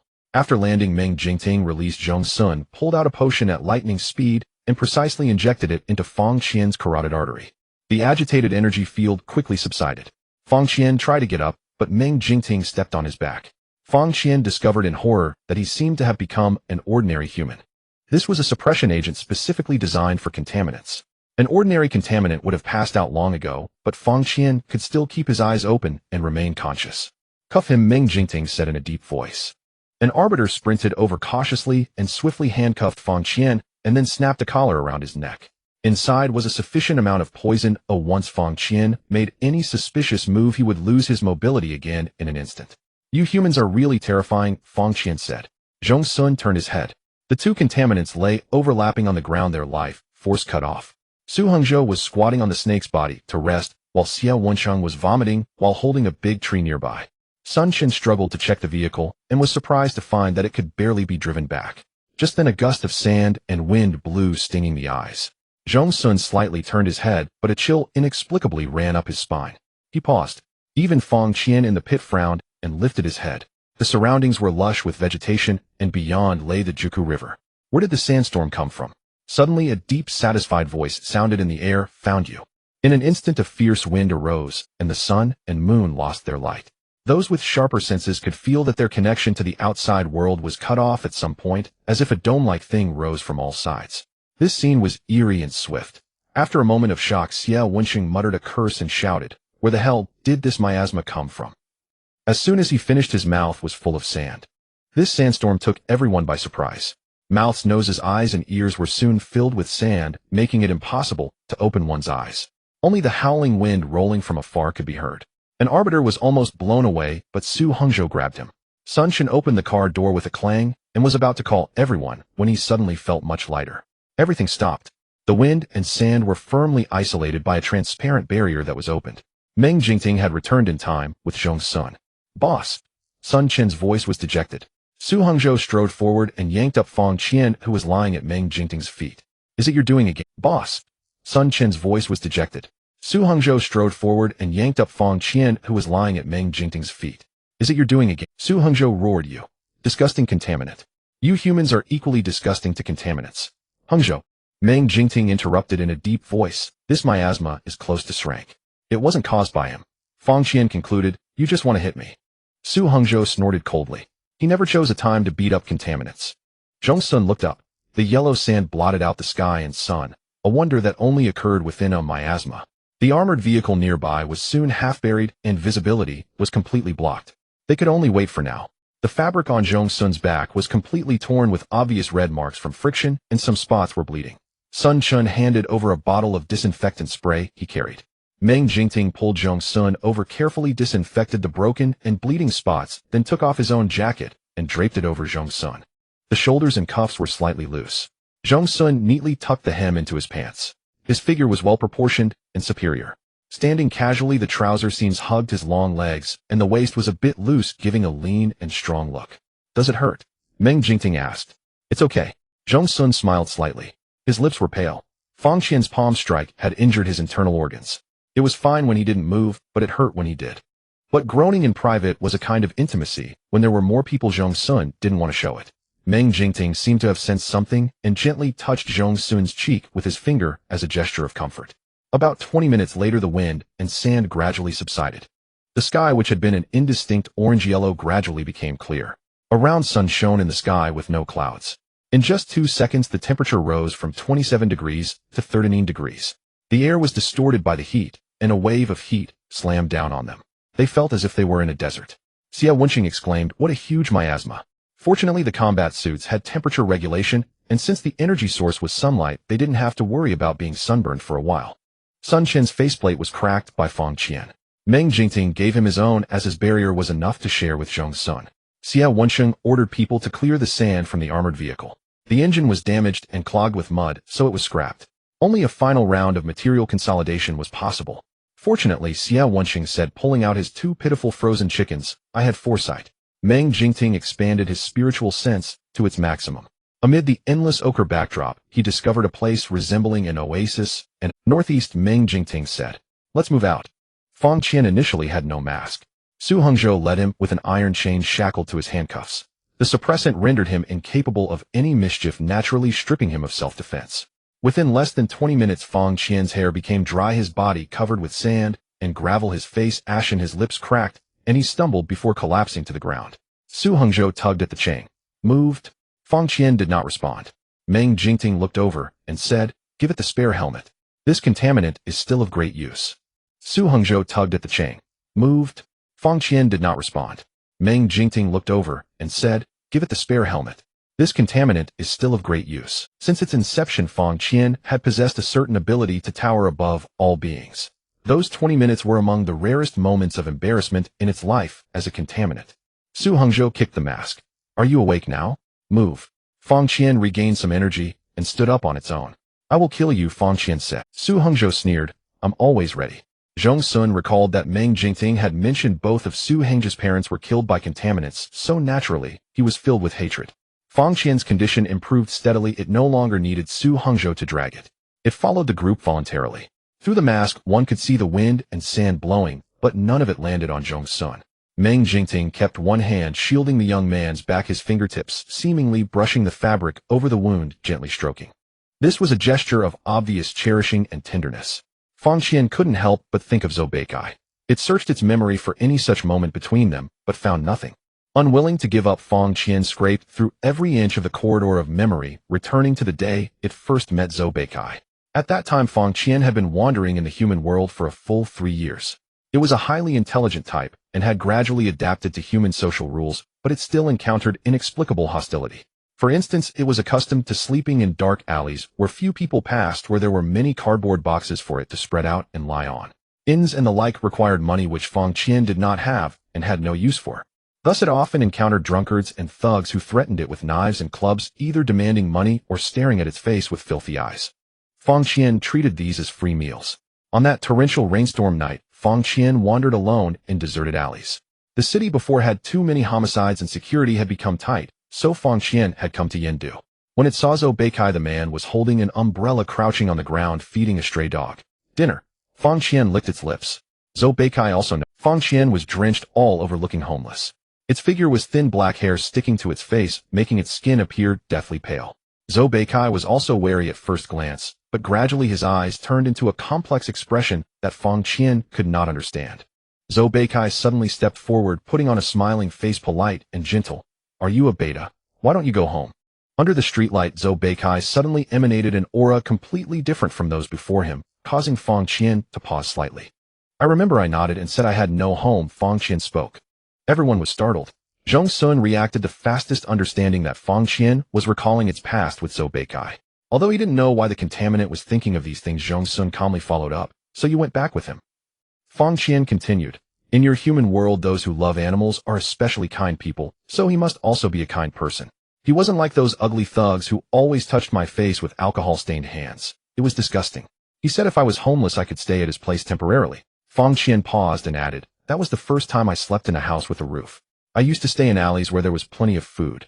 After a moment of silence, Sun Qian's tone was filled with sympathy. "Poor contaminant, it fell for a pig butchering scam." Fang Qian didn't understand. "What is a pig butchering scam?" Xia Wenqing added, "Do you know that according to our investigation, Zhou Beikai has a hobby of abusing animals?"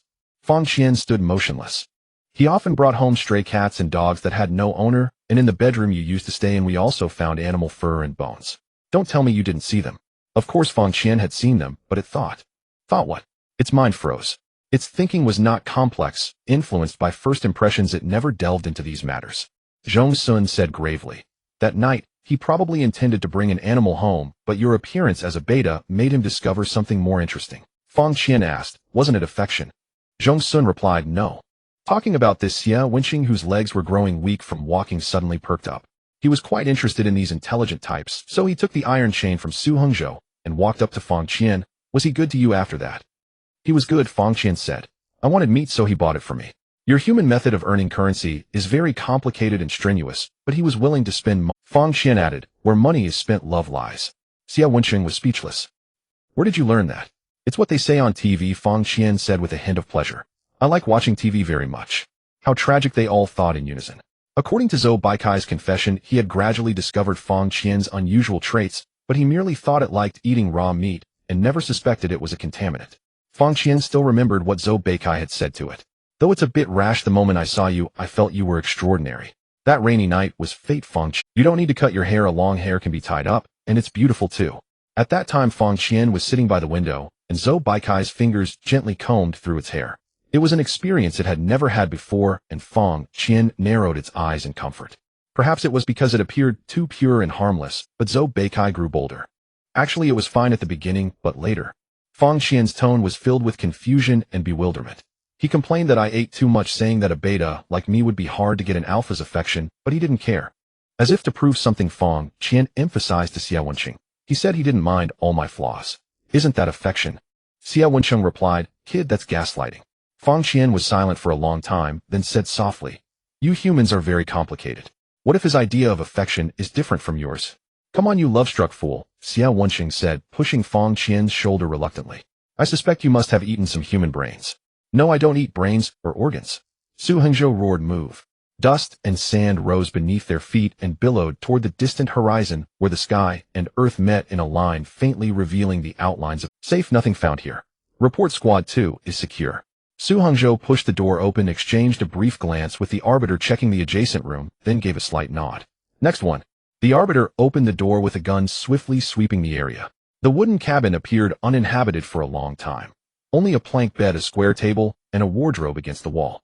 Yet their discovery in the last two rooms was startling. Cigarette butts littered the floor, bedclothes in disarray, and stacked cans on the table emitting a foul. Xia Wenqing habitually aimed the scanner, then let out a puzzled huh. Sun Qin beside him asked, what's wrong? It's bullfrog meat. Indeed, it was unexpected. Most people carry canned beef or pork when traveling, but canned bullfrog meat is rare. Moreover, the cans had no labels resembling unbranded products. And at least 6 or 7 people had been active in the room. Did each of them bring bullfrog cans? It was more like they had no choice, Zhong Xun mused. If the only food source was bullfrog meat, would you eat it or not? The group retreated, deciding to rest, and Zhong Xun walked slowly along the wooden corridor. The layout was clear. A single-story wooden building stretched horizontally with the front rooms near a large pool, which was the oasis Meng Jingting had detected with his spiritual sense. The oddity was, wouldn't anyone in this desert naturally choose rooms near water? Why did they all crowd into the back rooms instead? As if they were avoiding something. A battle drained energy. Xia Wenqing gathered a bundle of dry branches nearby and started a fire to cook. Leave it to me, Xia Wenqing remarked again. My right eye was twitching like crazy before we left, so I packed extra supplies. Sun Qin, also hungry, chimed in. Yes, Advisor Xia, can we cook a chicken? Of course. Su Hengzhou scanned the pool water. Microorganisms were rampant, but non-toxic. They had a small filter, but no one intended to use it. Their stored water was sufficient for now. Back in the room, Meng Jingting disinfected Zhong Xun's back again. Forget it, I'll leave my jacket off to air out, Zhong Xun. Meng Jingting replied, let it breathe. Zhong Xun leaned against the foot of the bed, smiling softly, as you say. Meng Jingting pulled a stool and sat opposite Zhong Xun. In the quiet now, he finally had time to sort through those surging, exhilarating emotions. Meng Jingting's eyes were perpetually deep and dim. No fierce anger could ignite there, nor thick ice congeal. Personal emotions always yielded to greater righteousness.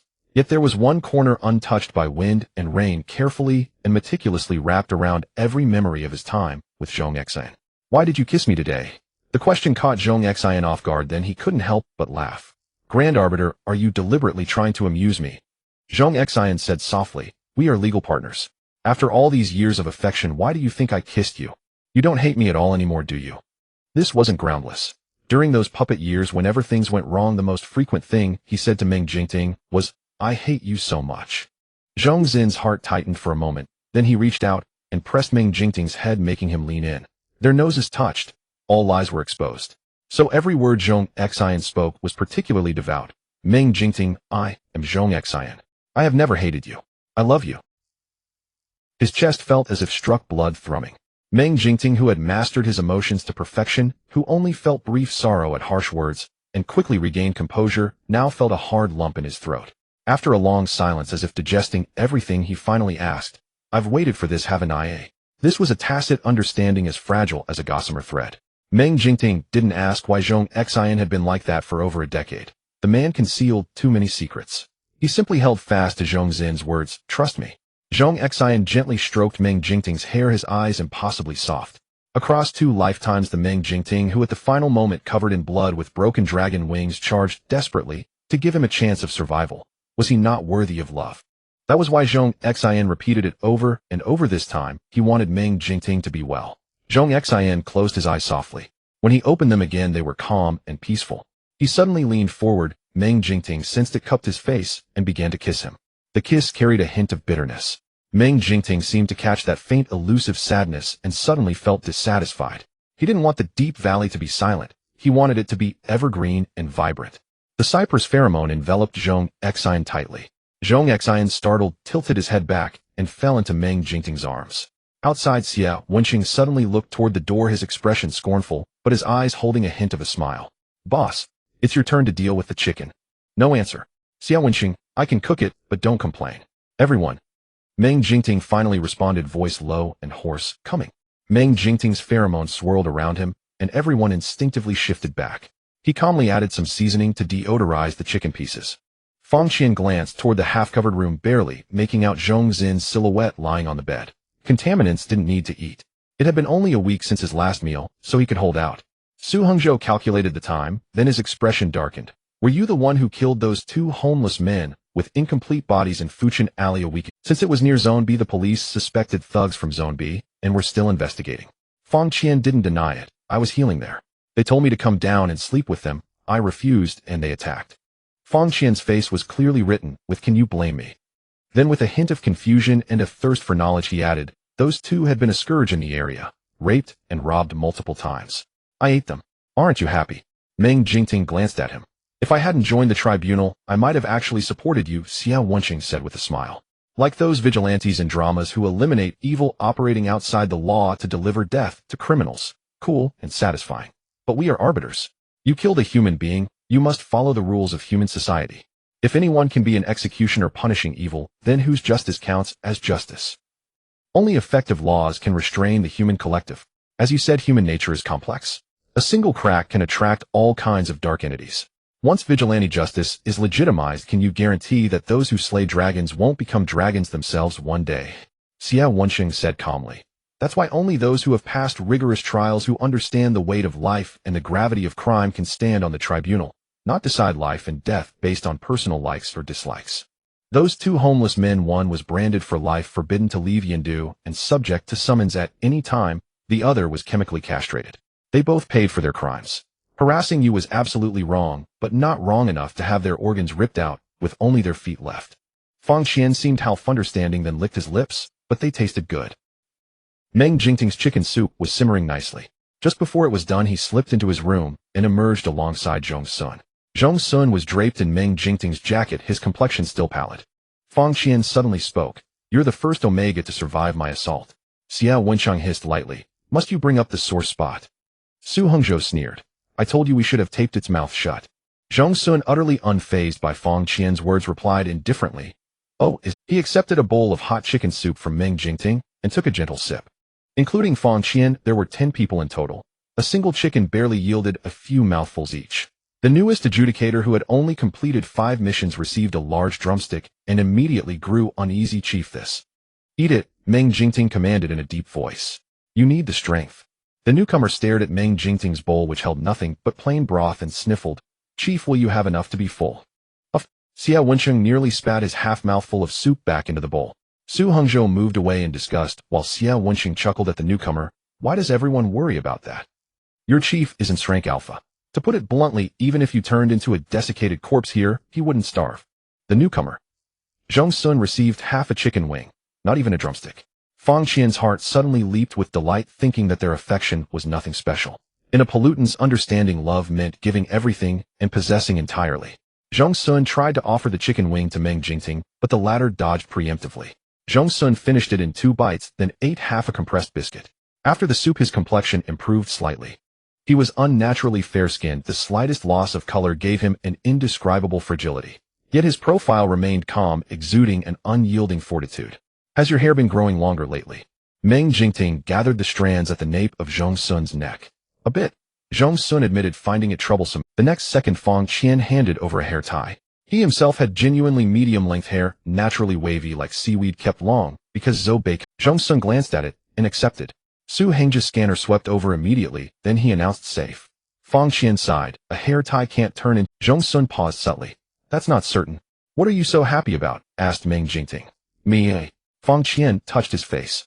Is it that? Xia Wensheng felt that talking to Fang Qian was harder than communicating with a kindergarten child. The thing's logic chain was completely discontinuous. You wouldn't understand, Fang Qian replied. Everyone said Zhou Beikai was insincere toward it, but what about this adjudicator and his omega? Not even a drumstick. 6 of one, half a dozen of the other. Su Hongzhou brewed a cup of coffee with his portable kit, and the aroma instantly filled the air. Fang Qian looked at it curiously. Can I have a taste? Su Hongzhou said coldly, don't make me slap you. Fang Qian wasn't offended. As long as no one mentioned Zhou Beikai treating it like a dog, this pollutant was surprisingly easygoing. The sun was slowly sinking. Chief, there's movement. The group which had been lounging immediately snapped into combat readiness. Bullets clicked into chambers, and they formed a circular formation guarding every possible gap. The distant horizon rippled with shifting air currents, and a line of people trudged toward them dejected. Zhong Xun quickly counted, 13 in total. The other party spotted them too, halted, then cautiously approached. The adjudicator uniforms were easy to recognize. Someone shouted, it's the adjudicators. The adjudicators found us. The bedraggled figures broke into a frantic run. As they drew closer, it became clear that these people were ragged, disheveled, as if they had been running for an entire day, utterly drained of energy. Only when they looked at Meng Jingting and his team did a spark of fire ignite in their eyes. Are you adjudicators? The short man at the front trembled on the verge of tears. He made a step forward, but Xia Wensheng barked, back off. The man quickly raised his hands and retreated. Then, remembering something, he reddened and insisted desperately, we're human. Human. Sun Shin scanned from a distance and muttered, they're human. Su Hongzhou said, are you sure? Everyone's minds sharpened, and their gazes converged on Fang Qian. After all, this one had perfectly evaded both energy and magnetic scans, a textbook pollutant. Fang Qian usually couldn't read their silent exchanges, but now, as if enlightened, it added, they're human. Do you think intelligent pollutants like me are that common? That was a valid point. Still, Xia Wensheng didn't let his guard down. He questioned the man, how did you get in here? The man dropped to his knees and wept bitterly, as if all the grievance and terror of the past days had finally found an outlet. He wailed, about 9 days ago we came from Xuanqing to do some itinerant trading in Yindu. One night, just as we found a place to stay, we were pulled into this miasma. We've tried everything to get out. Officers were law-abiding people. The adjudication tribunal is dedicated to eliminating pollutants. You must take us out. The man wept with such sincerity that gradually the others joined in with cries of despair. But Xia Wensheng's gun didn't lower an inch. Itinerant trading. That was a deep rabbit hole. How did those rare items in the zone black market appear? These people would risk anything for money. Some of them had blood on their hands. Seeing that Xia Wensheng wouldn't relent, the leader looked up, his face streaked with tears. Officer, isn't the adjudication tribunal supposed to protect ordinary? Meng Jingting said coldly. You were staying in the last 2 rooms. Yes. What did you do during the day? The man was about to answer when a scar-faced man beside him raised a hand to stop him. Officer, are you interrogating us? Not at all, said Meng Jingting. It's just that coincidentally before I left I reviewed the missing person reports from the Yindu area over the past 3 weeks. 13 people vanishing in any city would raise alarms, yet there was not a whisper. Unless... Meng Jingting narrowed his eyes. The scarred man's face erupted with brutal, murderous intent. Either you're unregistered, or you've been going to great lengths to conceal your identities. What kind of itinerant trading are we talking about? The wind howled sharply. The scarred man suddenly cursed, damn it. The next second, bang, bang, bang, bang. Bullets traced a perfect outline around his toes. Su Hongzhou holstered his gun and said flatly, who are you damning? Truly a carbon-based life-form pacifier. Before Su Hongzhou even finished, everyone, including the scarred man, dropped to the ground with their hands on their heads from sheer habit. Xia Wensheng smirked. Looks like this isn't your first rodeo. The short man, realizing there was no hiding it, wailed. Officer, at a time like this you're still worried. The scar-faced man was called Guan Bao, and the short one was called Sun Sholi. They were indeed the leaders of these people. When asked about their itinerant business, they hemmed and hawed, unable to give a clear answer. Sun Sholi, with a typical slick and worldly face, quickly steered the conversation toward escaping the miasma, showing that he didn't want to stay in this godforsaken place for a second longer. Guan Bao was a borderline a level alpha with eyes as sharp as knives and muscles knotted all over his body. It felt like those bulging veins could leap out at any moment to strike someone, causing a slight physiological discomfort just to look at. Guan Bao first noticed the pot of leftover chicken soup. Someone behind him swallowed saliva and called him softly, second brother. Guan Bao's eyes darkened for a moment, then he suddenly smiled. Officer, even if you're going to interrogate us, you have to let the prisoners eat their fill, right? Xia Wensheng followed his gaze and sneered, what are you thinking? At these words, Guan Bao's shoulders and arms suddenly dropped, a subconscious reaction of a trained fighter with a powerful upper body ready for combat. But immediately Guan Bao noticed the gun in the adjudicator's hand. "Forget it, big brother." Guan Bao grabbed Sun Sholi and said in a low voice, "Haven't you had enough of these hard days? These adjudicators may not kill casually, but they look down on us. They won't even share a mouthful of chicken soup. Supplies are this scarce, so save your breath. The sun is about to set." The last sentence was said very softly with implication. Sun Sholi's expression changed slightly, a flicker of emotion passing through. He exchanged a glance with Guan Bao, and Guan Bao nodded. "Huh, some adjudicators they are. All for humanity. Sounds better than it sings. And I thought we were saved. If we were going to be saved, would have been saved already. They probably aren't anything special, otherwise they would have broken through the miasma long ago. Forget it, go back to sleep. Yes, since there are newcomers, haha." These people were afraid that Zhong Xun and the others wouldn't see the impending conspiracy, so they deliberately left a dangling thread waiting for the adjudicators to speak and reverse the situation. But after watching them one by one enter the rooms, Xia Wenshang raised the muzzle of his gun, closed the door. The setting sun was only half visible, and the land was shrouded in darkness. "What's in their pockets seems to be canned food," Zhong Xun said. "Definitely unopened cans, just like today's rations. Where did they get them?" The situation was clear. Guan Bao and his men were not law-abiding people. If not for the adjudicator's toughness, any ordinary person who entered the miasma would have been robbed clean, and who knows what else they would have encountered. Fang Qian was curious and asked Zhong Xun in a low voice, "Aren't you humans the most united?" "Oh, human unity comes in many forms." Zhong Xun replied, "We can't be united now. Knowing the other party is going to do harm and still forcing unity. That's called having a screw loose." "Fang Qian, are you angry?" Fang Qian asked again. Zhong Xun looked up at him. "What should I be angry about?" A sudden gust of wind swept across the desert, blowing Fang Qian's seaweed-like hair backward. Under the spreading night, his face, with that faintly curved smile, actually showed a hint of compassion. "He didn't even give you the chicken leg."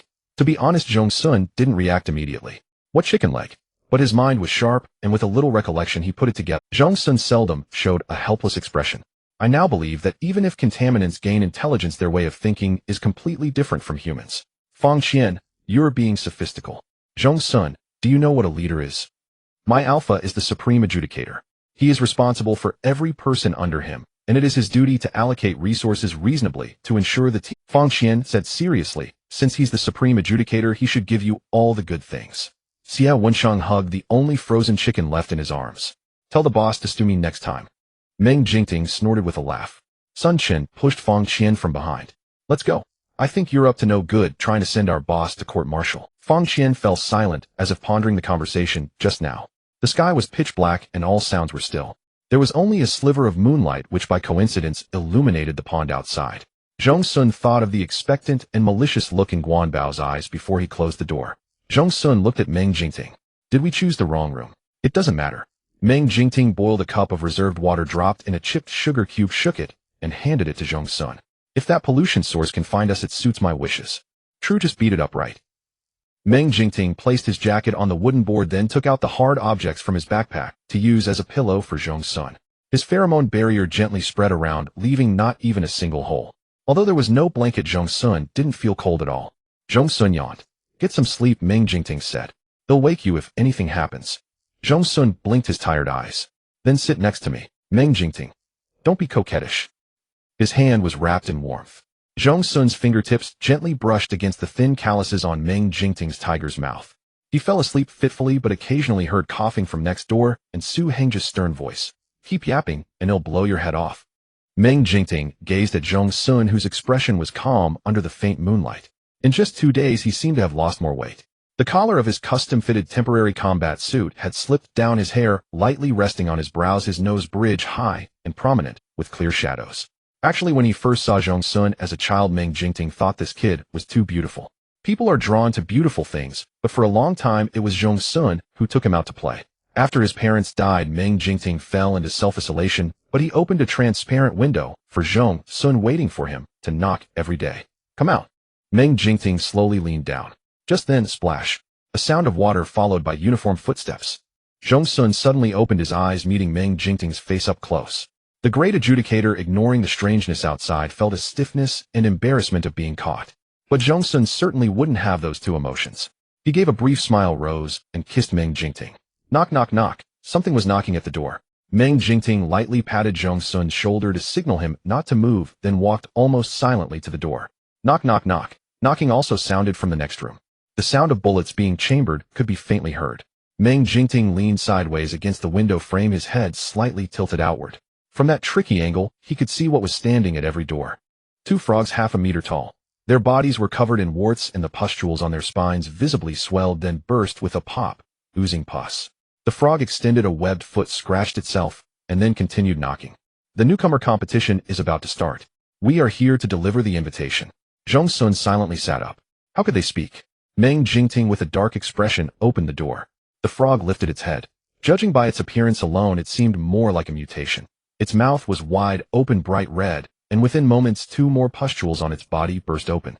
A drop of pus and blood flew toward Meng Jingting, but before it touched his pant leg, it was deflected by something invisible. Zhong Xun, wearing Meng Jingting's coat, stepped forward. Seeing his calm demeanor, Meng Jingting felt relieved.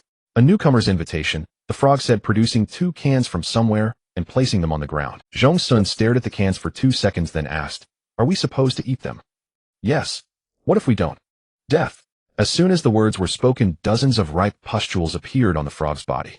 It looked like a skin stretched to its limit, and then it exploded with a bang from within. Organs, mucus, and bones flew out with a crackling sound, landing on the floor with a teeth-grinding hiss. From the next room, Su Hengji's calm voice came, strong, acid corrosion. Zhong Xun noticed that the frog that had just exploded had a hint of clear sadness in its eyes before death. He asked the other frog, "What if we don't eat the cans, but participate in the newcomer competition?" The frog fell into deep thought. The door of the neighboring room also opened. First a dark gun muzzle poked out, pressing the messenger frog backward, and then, as expected, Su Hengzhou stepped out. Judging by Su Hengji's expression, he was very eager to shoot. If one refused, they would be drenched in strong acid. A truly intimidating threat, but only effective against ordinary combatants. Against them it was meaningless. The last 2 rooms opened a crack, revealing Guan Bao's mocking and malicious eyes in the darkness. However, the acid explosion that he expected to kill people did not happen. Guan Bao had many underlings, but to be honest, if anyone had a decent pheromone level or a useful skill, who would be willing to be a rat in the gutter? Though he was leaning toward a level, Sun Sholi was a clevel, and his underlings were all low-level and betas. He still remembered the first night, when several underlings, treating the frogs like ordinary civilians, slapped them and said they would kill and make soup, only to be blown to pieces the next second. Once this corrosive liquid touched you, it would start melting from the contact area, then to the internal organs and bones, until the entire person turned into a pool. Even cutting off the affected limb in time was useless.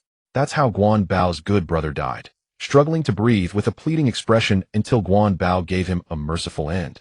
But now that exploding frog hadn't hurt anyone. "If we had that equipment too, those people wouldn't have died," someone muttered lightly.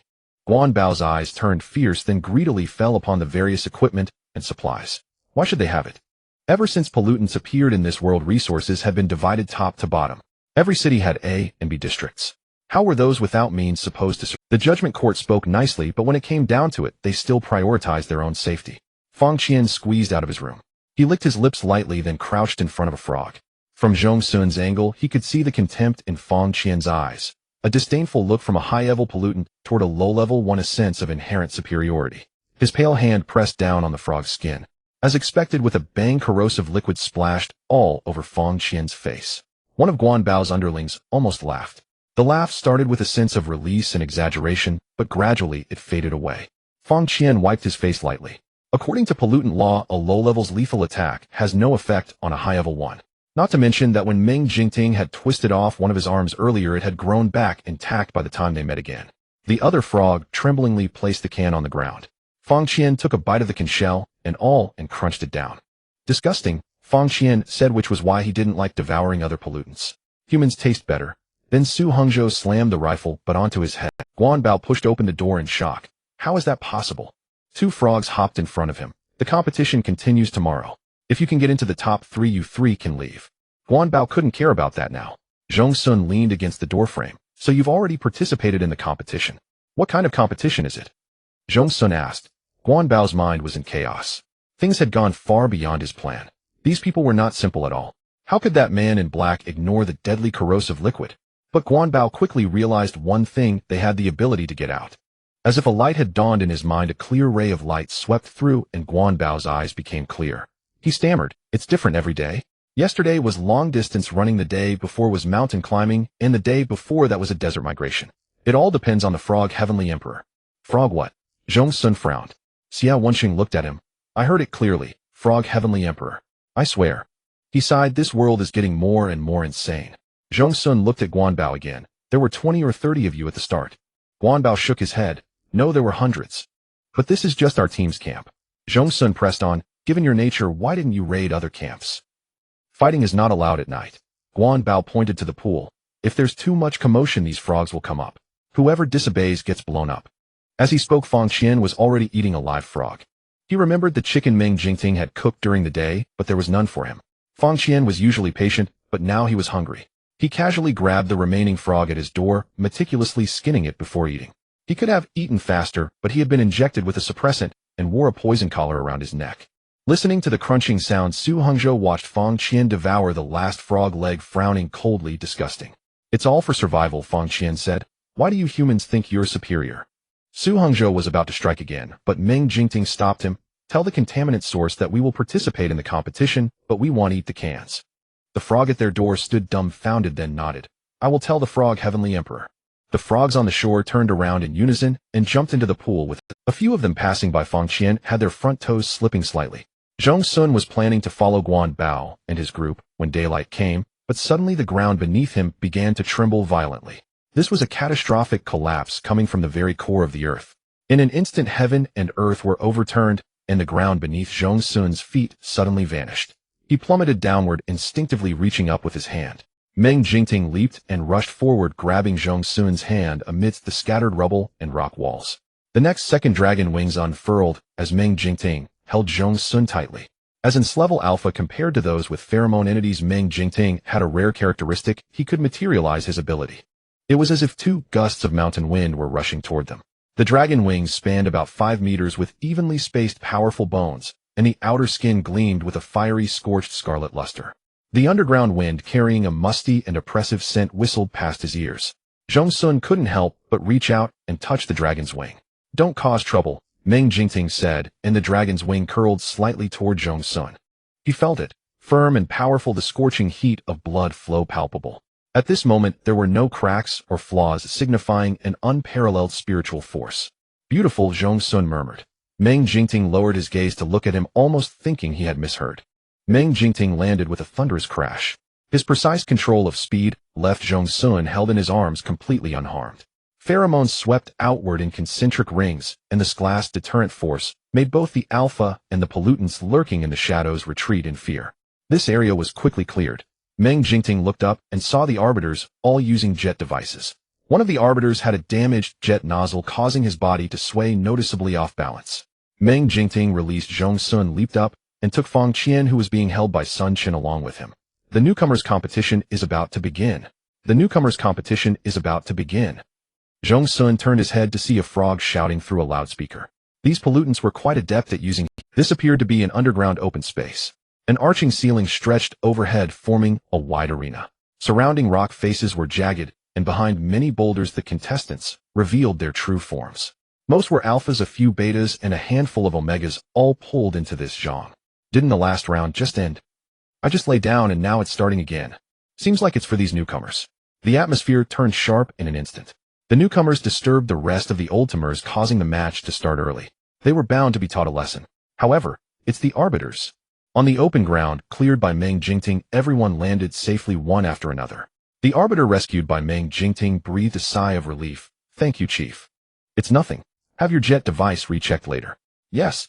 As for Guanbao and his group, they were dumped out of a natural pipe on the rock wall, like beans being poured out. Gradually, people from behind the boulders gathered around. Meng Jingting returned to Zhong Xun's side. What are you thinking? These people all seem to have the same fate. Zhong Xun spoke slowly: malice, hostility, hidden schemes, and ruthlessness. As an arbiter, Meng Jingting had encountered countless beings, both human and pollutant, and he naturally understood what Zhong Xun meant. Today's competition: rock climbing. The frog produced a brass gong from somewhere and struck it with a buzzing sound. Climb up from here. A voice of disbelief erupted from the crowd. A sliver of pale light filtered down from above. The surrounding rock walls curved inward like the interior of a sphere, with some sections completely overhanging. Without any tools, how could anyone climb up? Yes, the Frog Celestial Emperor has issued a new decree. If you can climb up regardless of rank, you all may leave, the frog said. This sentence was like pouring hot oil into a pan. The scene erupted into a frenzy. Even though the conditions were harsh after being driven for so long, the mere prospect of climbing out of the zhong was enough to lift spirits. The pale light above flickered in everyone's eyes, almost filling their pupils. Now announcing the competition rules. First, no tools allowed. Second, no use of pheromones. Third, no fighting. In truth, even without pheromones, alphas were still stronger than betas and omegas, and those with better physical constitutions could easily crush the weaker ones. A thin, pale, and disheveled young omega protected by 3 alphas approached Meng Jingting. Su Hongzhou raised his gun, stepped back. Are you Mr. Meng? The omega's voice was weary and choked. My name is Song Lin, and my father is Song Chu. Xia Wensheng raised an eyebrow slightly.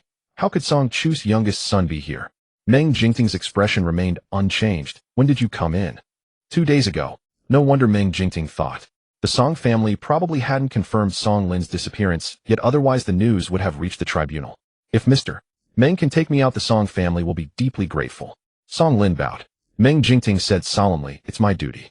Song Lin's face overflowed with joy along with something indescribable. He looked like a weary bird finding its nest, and he took a step forward. Xia Wensheng smiled without warmth. Young Master Song, no need to come closer. Song Lin felt a pang of embarrassment at these words. He seemed to have forgotten that his father, as the leader of the peace faction, had pinned countless charges on the tribunal. At underground banquets, pollutants were even served on the table. They were never on the same side. Song Lin's gaze focused intently on Meng Jingting, as if seeking deeper protection. Suddenly, a piece of gravel rolled down from the rock wall beside him. The dragon's wings spread out to block it. When it withdrew, Song Lin noticed that the wing had been shielding an omega beneath it. Fang Qian suddenly coughed, ahem ahem. Zhong Xun turned to look at him. You understand now. I'm a fast learner, Fang Qian said. The frog hopped in front of Zhong Xun. Newcomers, are you ready? Zhong Xun thought the creature was amusingly ugly cute. Meng Jingting said coldly, we don't need to prepare. Xia Wensheng's voice carried a hint of a smile. I've detected a pollution source. Sure enough, the 3D scanner emitted a beep beep beep alarm, and a red dot appeared about 320 meters away. Judging by the direction, Zhong Xun looked up. The opposite rock wall was solid. Meng Jingting raised his hand.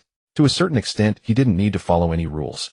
The spiritual energy condensed into a projectile of terrifying power, precisely piercing through. On the way, 2 frog pollutants instantly turned into pulp. The opposite rock wall was pressed inward, and after a few scattered stones fell, a deafening boom echoed as space twisted. Haha, truly worthy of the Supreme Arbiter.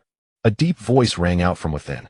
Zhong Xun keenly noticed that it was exactly the same as the voice that had said found you when they were pulled into the zhong. The entire rock wall collapsed with a crash, accompanied by the screams of those nearby. As the dust and smoke cleared, a gigantic frog came into view. The word gigantic was no exaggeration. This pollutant was as tall as a 10-story building, leaning entirely against the mountain slope in a posture almost human. Its right webbed foot crossed over its left leg. Compared to the frogs outside, its skin was darker, with pustules hidden beneath, swelling and subsiding with each breath. One could imagine that if they burst, everyone would be drenched in a river of concentrated pus, a sight rarely seen in the world. Meng Jingting spat out 3 cold words, pollution source. No, you must address him as the Frog Celestial Emperor. A frog corrected with fervent Xiaowenqing. I really don't have time to play along with you all. But all the frogs present knelt down in unison and shouted, Frog Celestial Emperor. The crowd. Words could not describe the absurdity. After the Watian Di and the other frogs finished their kowtows, he said with great satisfaction, rise. Su Hengji's knuckles turned white as he gripped his gun. Everything was falling apart, and it should all fall apart. Even Zhong Xun felt goosebumps rise on half his body. Arbiter, forgive my rudeness, said Watian Di. As you can see, this form of mine makes it difficult to move. Meng Jingting understood his meaning and stepped forward slowly. The crowd blocking the way automatically parted. I knew it. Watian Di sighed as he spoke. These little tricks are useless against you. I originally planned to exhaust your mental energy through the competition, but when I saw your dragon wings, I realized I was being naive. A frog beside him suddenly shouted, no. Watian Di will never. Before he could finish, Watian Di flicked his ankle and kicked him flying, smashing him into the wall, leaving only a hole. Don't interrupt me when I'm speaking, Watian Di said impatiently. Then as he looked at Meng Jingting, his tone returned to that wise and gentle one. Great Arbiter, let's not waste time then. Meng Jingting also chose to get straight to the point. Why did you bring me in? Before that, would you allow me to tell you a story? Meng Jingting made no reply. Watian Di's gaze gradually turned deep and profound. Once there was a journalist. He was full of ambition, but lived in poverty. With his meager salary at the newspaper, he could barely scrape by in District A. He dreamed that one day he would stand at the pinnacle of the journalism world, uncovering the hidden secrets of the powerful. Yet day after day, he could only cover trivial matters because even his newspaper's editor-in-chief couldn't get hold of major news stories. The journalist was alone with hardly any family left. Several times he risked everything to chase breaking headlines, but either he was caught and thrown out, or he was brutally beaten. Rain pelted his body. The journalist curled up feeling dirty and foul. Just then someone held an umbrella over his head. The journalist, his face covered in blood, slowly looked up. The other man was dressed in a suit and tie with the brightly lit luxury hotel of District A in the background. He showed a sympathetic expression and said softly, "I have an exclusive interview here. Do you need it?" The journalist's pupils trembled. He had been beaten down too many times deep in the mire, and for the first time he thought the goddess of luck had favored him. He scrambled to his feet, his previous defeat and pain swept away. He wiped the blood from his face, straightened his cheap, crumpled suit over and over, reached out his hand, then withdrew it. Relying only on his professionalism, he solemnly assured, "Thank you. I will definitely cherish this opportunity. I believe you will like my interviewing style." "Of course." The other man's eyes narrowed into slits as he smiled. The journalist was arranged to stay in the hotel. For the first time in his life, he experienced genuine luxury, high-tech gadgets in every room service at his beck and call, mellow fine wines, and even beautiful young men and women. Perhaps he was wary for a moment, but soon he indulged. He was led to the interview room, drank a cup of hot tea, and had just recited the opening line he had revised many times when his vision began to darken. The journalist inexplicably fell into a long dream. In a daze, he saw an operating light, a group of people in full protective gear surrounding him. As he thought this, a wave of excruciating pain suddenly struck, as if every cell in his body was being pried open and forcibly merged with something else, or rather, as if he was being invaded by something. In just a few moments, the pain made him wish for death. Integration complete. It's a contaminated frog species. Frog species. Contamination. His head splitting with pain, the journalist barely gathered some mental strength. He struggled to sit up on the operating table, wanting to rub his temples, but he touched a strange texture of skin. He stared blankly and lowered his hand. No, this was not a hand. How could this be called a hand? It felt like a frog's webbed foot. Wait. The journalist's pupils contracted to a point his nerves instantly taut as spider silk. That flicker of fragile hope drove him to get off the bed. He crawled on the ground, searching for a mirror. Suddenly he froze. It was a slightly reflective instrument panel. The journalist saw a huge frog lying on the ground, wailing. He pounded the ground with his webbed feet, not understanding how he had become like this. Vaguely from outside came the words, "Experiment Subject 148 is awakening." And so on. The walls sprayed a large amount of anesthetic, and the journalist fell into a drowsy sleep. He hoped that when he woke up, this nightmare would be. In fact, he didn't need to interview any big shots. Human life was so fragile in the era of pollutants. Being able to support himself and stay safely in District A was already quite good. The journalist suddenly treasured every day of his past. Living like an ordinary person, just getting by. That would have been enough. But everything was too late. Experiment Subject 148 is experiencing severe rejection. All gene chains are broken. Contamination levels have exceeded the critical threshold and are still rising. It's over, we can't control it. The drugs are useless. What a pity. Dispose of it. Those 3 words spoken so casually. The journalist was thrown into a damp, sticky place reeking of filth. Racked with intense pain and a relentless high fever, he had no strength left. But as death approached, a fierce will to survive surged in his heart. He had come from a remote mountain area, a small-town exam warrior who had gotten into a decent school in Yindu. His elderly mother, before she passed away, repeatedly urged him to make something of himself.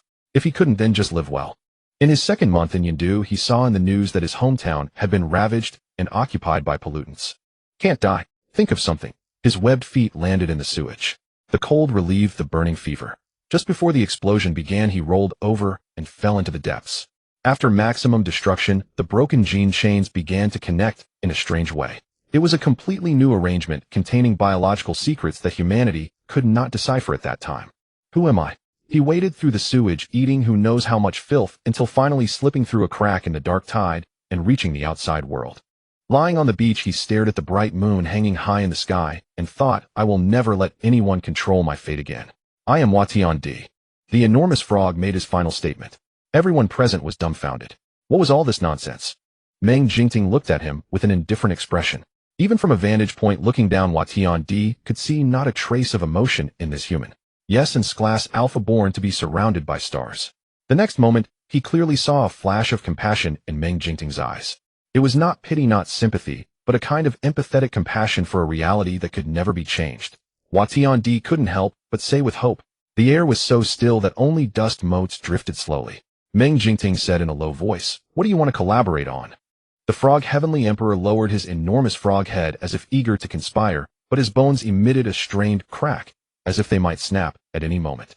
He abandoned the idea and lowered his voice. "What do you think about taking down the Peace faction?" The Frog Heavenly Emperor spoke slowly, as if giving Meng Jingting ample time to consider. The Peace faction is a bunch of The Frog Heavenly Emperor spoke slowly, as if giving Meng Jingting ample time to consider. The Peace faction is a bunch of sanctimonious hypocrites. Most contaminants can't even understand human speech, so how can we talk about a truce?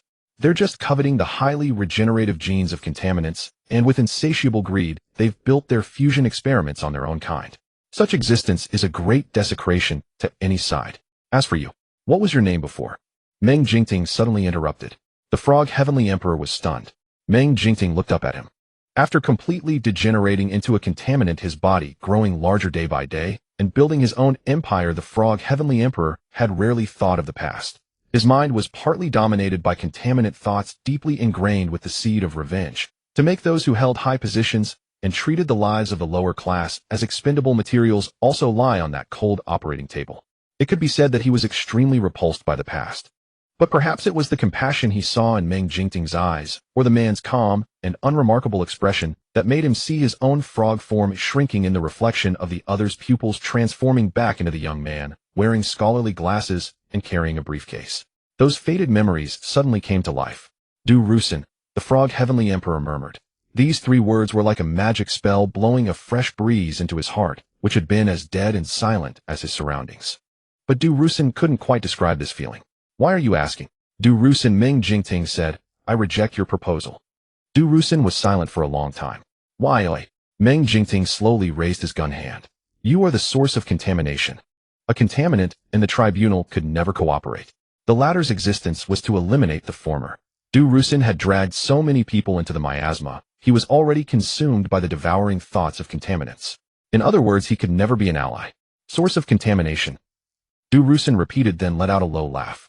He laughed for a long time, finally leaning back in exhaustion. "I should have known. You adjudicators are all single-minded martyrs. Those cold laws have long tamed you, even class alphas." Meng Jingting did not explain. "You see, as a sign of sincerity, I've even captured the son of the Peace faction leader," Du Rusin said. "Adjudicator, want you reconsider?" "No." Meng Jingting was concise. The single-mindedness Du Rusin spoke of was the last line of defense forged by countless sacrifices of adjudicators. The Peace faction had stepped into the abyss the moment they initiated the fusion experiments. They were dazzled by the splendid new genes, thus sacrificing their own kind. If the tribunal retreated further, even the grime-accumulated B district could become a paradise that humanity could never replicate. Du Rusin let out a heavy sigh. His yellowish enormous eyes shifted slightly, as if receiving a signal. 2 frogs pinned down a man nearby. The pustules on their bodies swelled until they were a thin layer of skin away from bursting. The crowd screamed and scattered, most of them gathering around Zhong Xun and the others. Du Rusin said with a smile, "There are 112 people present. Adjudicator, you can't save everyone. My frogs can blow them to pieces at any moment. Though I'd rather not use this method, I extend my sincere invitation to you once more." When human lives were placed on the scale, could Meng Jingting remain so calm and composed? Adjudicator, the Peace faction has always grown by feeding on the flesh and blood of the lower class. Why bother for them? Du Rusin said. Unless you're just like them. Your so-called for humanity is all a front. When interests are at stake, you can sacrifice ordinary people. The crowd gradually quieted, the noise in the air suppressed by a terrifying force into silence. Everyone was watching Meng Jingting. The pinned man struggled to lift his head, shouting with a strong will to survive, "Adjudicator." Du Rusin enjoyed the scene with a pleased expression. It seemed as if the thread of fate was finally firmly in his grasp. But at that moment, with a simple gesture, one of the adjudicators, even through his mask, couldn't hide his shock. He kicked a black box over, and slender fingers in leather gloves quickly opened, assembled, and loaded. 2 clicks resonated in the silence like a death knell. Du Rusin reminded him good-naturedly, "You're not faster than my frogs." As the words fell, bang. Su Hengzhou pulled the trigger without hesitation. The bullet tore through the frozen air, a blade-like current cutting through all panic and surprise, piercing the pinned man's head from behind and exiting through his forehead. Blood splattered across the ground in an instant. The 2 frogs, ready to self-destruct, were stunned. It was as if all the oxygen had been sucked out of the scene. Everyone stared in shock, accusation, and anger on the verge of igniting. Meng Jingting looked at Su Hongzhou and asked, "What are you doing?" Su Hongzhou remained composed, pulling up a holographic scanner. His cold, deep voice rang clearly. The deceased Zhou Xiaoqi had been a wanted fugitive for 3 years. Crimes include theft, robbery, and intentional injury. His last crime was on a rainy night, killing an elderly person and a child in a rented house. The youngest victim was only 5 years old. Su Hongzhou raised his eyelids. The higher-ups have issued orders. If encountered, shoot on sight. It's legal and proper, boss. Du Rusin blinked and not just Zhou Xiaoqi. Su Hongzhou's scanner instantly became a death register. He locked onto another. Wang Jingzhong, massive economic crimes including abandonment and human trafficking. He ruined dozens of families. Though not a shoot-on-sight order, he's definitely getting the death penalty. Li Kai, drug trafficking, wanted for 5 years. I wouldn't mind giving him an on-site send-off. As the scanner moved, many people recoiled in panic, afraid their human skin wouldn't hold up. Boss, Su Hongzhou concluded, it's not worth compromising for these people. Meng Jingting stared at Su Hongzhou. When you get back, see Dr. Xiaobu for a new psychological evaluation. Everyone, Meng Jingting suddenly raised his voice, prepare yourselves. The next second his dragon wings spread, and he launched himself at Du Rusin. 3 rapid precise shots rang out, bang bang bang. The suppressing toxin was embedded into Du Rusin's body. In the face of life and death, the crowd unleashed extraordinary potential. One person, just as the frog in his arms was about to burst, hurled it with all his might. Still rational enough not to toss it randomly, he managed to blow up another frog instead. One person shoved the Omega beside him aside, instantly unfurling a pheromone barrier, then delivered a fierce kick. A blossom of blood burst in the air, and corrosive mucus splattered against the wall. Another person was even more miraculous. His talent for assessing the situation and going weak in the knees was unparalleled. He knelt before a frog about to self-destruct and cried out, "Frog Emperor." This seemed to trigger a fundamental code. The frog stopped its rush to explode and instead knelt back, shouting, "Frog Emperor." The others fleeing nearby witnessed this with pupils quaking, their faces screaming, "Is this even possible?" Then dignity melted like butter before death. They turned and dropped to their knees in a flash. "Frog Emperor. Frog Emperor." Xia Wensheng smashed a frog and closed his eyes. "I feel like shooting myself." Zhong Xun curled his lips, his spiritual tendrils already extending. Earlier he had managed to control the A-level contaminant brought by Fang Qian, so these small fry were naturally within his grasp. The frogs that had been chasing gradually halted, pondered for a few seconds, then turned around and embraced their own kind before exploding with a bang. Somehow Du Rusin had imbued these frogs with energy cores, all white, oddly shaped, and not very large, but the tendrils gladly accepted every single one. In the spiritual sea, concealment let out its first sigh after sleeping for so long. "What's going on out there?" Concealment spoke. "Let me see what's happened." Before Zhong Xun could respond, he suddenly heard concealment exclaim, "Holy crap," and then fell completely silent. Zhong Xun focused for a moment. That sphere had truly sunk to the bottom of the spiritual sea. Fang Qian, who was under strict control, suddenly turned his head to look. Over there, Du Rusin's corrosive mucus was clearly stronger than his minions. Occasionally a drop would pierce the pheromone barrier and land on the dragon wings, emitting a sizzling sound. Meng Jingting naturally wouldn't be corroded, but he frowned slightly. Zhong Xun noticed and stepped forward abruptly. Most of the frogs in the vicinity went still, then leaped madly toward Du Rusin. They were like hundreds of tiny bombs, soon blasting black holes all over Du Rusin's body. "How can you?" Du Rusin was utterly bewildered. More and more frogs charged at him. Du Rusin didn't dwell on it. Instead, he activated the second layer of his pollution power, heaven and earth reversed. The world was instantly thrown into a kaleidoscope. Before anyone could react, they all rolled along a circle with clattering noises, the sun and moon spinning wildly outside. It seemed even yin and yang were about to swap. With a popping sound like a bubble bursting, they were finally cast back onto solid ground. Several of the judges couldn't help but tear off their masks and vomit violently. But Meng Jingting merely steadied himself midair, his expression calm, his eyes as sharp as a hawk's. He fixed his gaze on the shifting sand, then with a finger that rose and fell heavily, his spiritual power smashed a deep fissure into the sand. The fissure widened as if pursuing something. When it reached its end, the dragon wings folded in rapidly, and Meng Jingting moved at the speed of light. Then Du Rusin let out a pained roar. Another reversal of heaven and earth occurred, and amid the dizzying disorientation that made them forget their own parents, the group found themselves back in the empty cave. Xia Wensheng staggered to his feet. From his lip movements and the savage twitch at the corner of his mouth, his curses were undoubtedly foul. Ignoring the small frogs, he leaped up to confront Du Rusin. Unlike ordinary intelligent types, he was transformed from a human. Fang Qian suddenly spoke up. If a pure contaminant wants intelligence, it has to sacrifice pollution power. But he skipped that step and became a contaminant. His main ability is corrosion followed by reversal within the miasma. And his last ability, if I'm not mistaken, is these frogs. Fang Qian's brow relaxed slightly. He can be killed, he said. Creating such a massive miasma already requires enormous energy. This emperor seems to have forgotten that his subjects can destroy him at any moment. Zhong Xun understood instantly. These frogs greatly disperse Du Rusin's pollution power. Exactly. At that moment, Du Rusin crashed through the rock wall he had been leaning against. His bloated massive form no longer supported swift movement, but behind the wall was a hidden cave, a pool of blue water tinting the stone walls with color. Du Rusin fell into it with a splash, and as water flew, a swarm of black things quickly gathered in a safe place. They were tadpoles. Du Rusin made as if to burst the pustules on his body, and some tadpoles that had sucked the pus began undergoing rapid metamorphosis. You again, Xiao Wensheng roared. Zhong Xun shouted, don't stop him. Xiao Wensheng was shocked. Why? With the number in the pool, wouldn't they soon be covered in bumps? In the 2 seconds of hesitation, a multitude of frogs leaped out of the water. Frog Emperor. Frog Emperor. Their voices were fervent as if Du Rusin were a deity of their tribe. Why are you making things worse? Song Lin shouted angrily beside him. Zhong Xun ignored him completely and turned to ask Fang Qian, how much energy can this consume? 60%, Fang Qian said. Even in the world of contaminants, raising offspring is extremely draining. He sighed, let us pay tribute to this mother. Sun Chun beside him. Speak like a human, bro. Zhong Xun stepped forward and a flood of spiritual tendrils surged from behind him. This time the consumption far exceeded absorption. Even as he frantically absorbed the energy from those white cores, it was a drop in the bucket. But the effect was obvious. The frogs' cries of Frog Emperor gradually died out. They stood frozen, ignoring Du Rusin's commands. After a painful struggle of being controlled, they turned around one by one, threw themselves at Du Rusin, and exploded with boom after boom. Du Rusin had staked everything on this. The frogs he had raised this time were exceptionally robust and numerous, but to his utter shock, they all ended up turning on. His vision blurred. Under the shadow of death, his mind became crystal clear once more. With excellent eyesight, he scanned the crowd, then decisively clawed open the pustules on his belly, scattering them like a shower of petals toward Meng Jingting and Xiao Wensheng. It was too dense and above all too disgusting.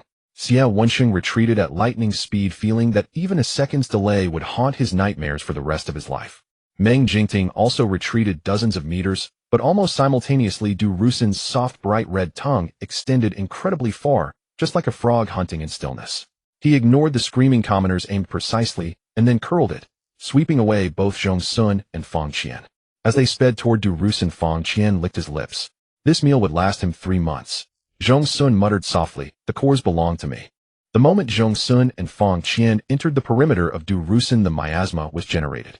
More precisely, it was a barrier that enveloped the 3 of them. Meanwhile, Meng Jingting and his party were thrown back onto the sand under the twisting force of the contamination. The scorching sun hung high in the sky, unlike the damp and sweltering atmosphere within the mountain. Within 2 seconds, everyone began to perspire. Meng Jingting's expression shifted, and he was about to forcefully search when Xiao Wensheng stopped him. I don't think you need to worry too much, Xiao Wensheng said. Have you forgotten about the spiritual tentacles? Those frogs just now were clearly controlled by Zhong Xun, not to mention Fang Qian is also there. First, urgently treat the wounds on your dragon wings. The decay is spreading. Meng Jingting looked at Xiao Wensheng as if seeing him for the first time, his tone tinged with anger. Zhong Xun is an Omega, and now he's trapped with 2 high-level Xiao Wensheng retorted. Have you ever seen an Omega whose spiritual tentacles could stretch like that? The corrosive mucus of Du Rusin contains hallucinogenic components. Your eyes are already turning green, Grand Arbiter. Meng Jingting remained unmoved. In his heart, he knew that what Xiao Wensheng said was true. Just a second before Zhong Xun was pulled into the miasma, he had cast a reassuring glance at Meng Jingting. But once in contact with Du Rusin's corrosive mucus, Zhong Xun would surely be severely injured. Enough, half a minute won't make a difference. Xiao Wensheng shouted back. Antidote. After landing, Meng Jingting strode forward with long steps. His dragon wings gradually retracted with his gait, and aside from 2 holes in the fabric at his shoulder blades, there was no sign of discomfort. Meng Jingting downed 3 bottles of antidote in quick succession. The feeling inside him, as if he were weighed down by morning dew, slow and coagulated, disappeared. Song Lin suddenly stepped forward, his voice gentle. Mr. Meng, now that the contamination source has been defeated, with your abilities you can easily break through this layer of miasma, can't you? Before Meng Jingting could speak, Xiao Wensheng said incredulously, the contamination source took 2 of our people. Didn't you see that? Song Lin quickly replied, we can break through the miasma and then find them, can't we? Xiao Wensheng retorted, haven't you studied contaminant-related knowledge? If we break the miasma, now the contamination source can just establish another one and immediately cut off contact with the outside world. Song Lin frowned. I just think we shouldn't sacrifice the interests of the majority for the sake of a few individuals. Truly worthy of being Song Chu's son, you've inherited 7/10 of your father's essence, Xia, Wenxing sneered relentlessly. If you were the one trapped in the small miasma today, would you sacrifice yourself to let us escape first? Song Lin seemed unaware of the logical flaw in his own thinking. Caught off guard by Xia Wenxing's words, a sudden wave of shame overwhelmed him, and he hastily explained to Meng Jingting, no, that's not what I meant. In a moment, I'll coordinate with the team to tear open the miasma and send you all out, Meng Jingting said in a low voice. Young Master Song need not worry about these matters. Unexpectedly, Song Lin's tone softened instantly. I'm worried about you. You'd better worry about yourself, Xia Wenxing said with a cold laugh. Make sure your alpha bodyguard protects you well. These desperados might very well settle scores with you once they're out. Those words from Du Rusin, when carefully pondered by those with a clear mind, could reveal hidden truths. Setting aside the matter of moral boundaries, if not for the Song family's meddling, none of them would have fallen into such peril. When Meng Jingting and the others entered, the miasma had already been formed for several months. The frogs had killed over 100 contestants. Would the friends and families of those who survived not harbor hatred toward the Song family? Song Lin realized something and turned pale. My father is a... Neither Meng Jingting nor Xia Wenxing paid close attention. They leaped into the air, and the wind scattered the rest of his words. Even if Song Chu were to inherit Du Rusin's mantle and become the Frog Emperor tomorrow, they wouldn't care. On the other side, Du Rusin was very satisfied with the 2 hostages he had temporarily abducted. Fair-skinned, slender, someone he could crush with a single finger. The Grand Arbiter had gone to great lengths to protect this beautiful Omega, unwilling to let even a single pebble fall on him. As for the other, a Beta, being protected in the center of the tribunal members, he must also be of considerable value. Du Rusin did not understand this as research value. This illustrated that one's vision was truly crucial. After gaining his freedom, he followed his frog instincts and found an uninhabited natural pond. Gradually, that place could no longer contain his massive body. Following the underground currents, Du Rusin searched for a more secluded and spacious location. The mountain enclosed by the miasma actually existed in reality. Du Rusin carefully placed the collected frog eggs and mutated them with his own pus-filled blood. While building his so-called empire, if Du Rusin had paid any attention to outside news, he would have immediately recognized that the item around Fang Qian's neck was the latest model of a suppression poison collar designed for contaminants. Its cost was astronomical. Even a grade contaminants were not worthy of wearing it. Du Rusin took a brief respite, leaning his head back against the edge of the... Fang Qian pointed at the poison collar and signaled to Zhong Xun, remove it, and it'll help you eat him. Zhong Xun sneered coldly, even without you I can kill. Fang Qian raised an eyebrow, close to scrayed, and you are that confident. Zhong Xun's gaze was indifferent. Want to try and see. Quite adventurous, Fang Qian thought to himself. But wearing this poison collar was truly uncomfortable, and the buckle could only be unlocked with tribunal credentials. Zhong Xun was currently an auxiliary staff member and should have the authority. Fang Qian tapped his fingers on his knee, aware of Zhong Xun's concerns. Contaminants, after all, could turn on a dime. He needed to offer sufficient leverage to get Zhong Xun to relent. Yet from the moment of his birth, Fang Qian had been alone. Wait a moment. Fang Qian frowned slightly, as if engaged in a fierce internal struggle. Zhong Xun observed everything and found the contaminant quite amusing. He was putting on quite an act. The next second, Fang Qian made up his mind. He formed his hand into a blade, lifted a section of his clothing, and smoothly and naturally struck himself in the abdomen. In an instant, 4 fingers plunged in and black blood gushed out like a torrent. Zhong Xun became somewhat interested. The sound of fingers churning through flesh produced a horrifying squelch. Before long, Fang Qian pinched something out from between his fingertips and casually washed it in the nearby pool. A stone about half a finger long and roughly 2 centimeters thick came into view. Strange patterns flickered across its surface. His heart pumped violently, and for a moment Zhong Xun's vision went white from the surging blood rushing to his head. His bones and soul let out a silent, earth-shattering roar. For a fleeting instant, he even felt like laughing. In his previous life, he had schemed and plotted, sacrificed everything to barely touch this very thing, and now it lay blatantly before his eyes. The pursuit and unattainability of 2 lifetimes gave rise to a sensation Zhong Xun had never known. He gazed at the object in Fang Qian's palm with an expression of extreme calm and indifference. Fang Qian deflated at the sight. Fine, I suppose you find it boring. No, Zhong Xun took it naturally. The deal is struck. Fang Qian was taken aback. A contract. No, I'll entrust this to you for safekeeping. In return, you remove the poison ring. Once we eliminate this pollutant, you return it to me, and I'll willingly put on the poison ring. Zhong Xun, You can choose never to wear the poison ring, but I will keep this item permanently. Fang Qian felt a chill in his heart, inexplicably sensing a trap.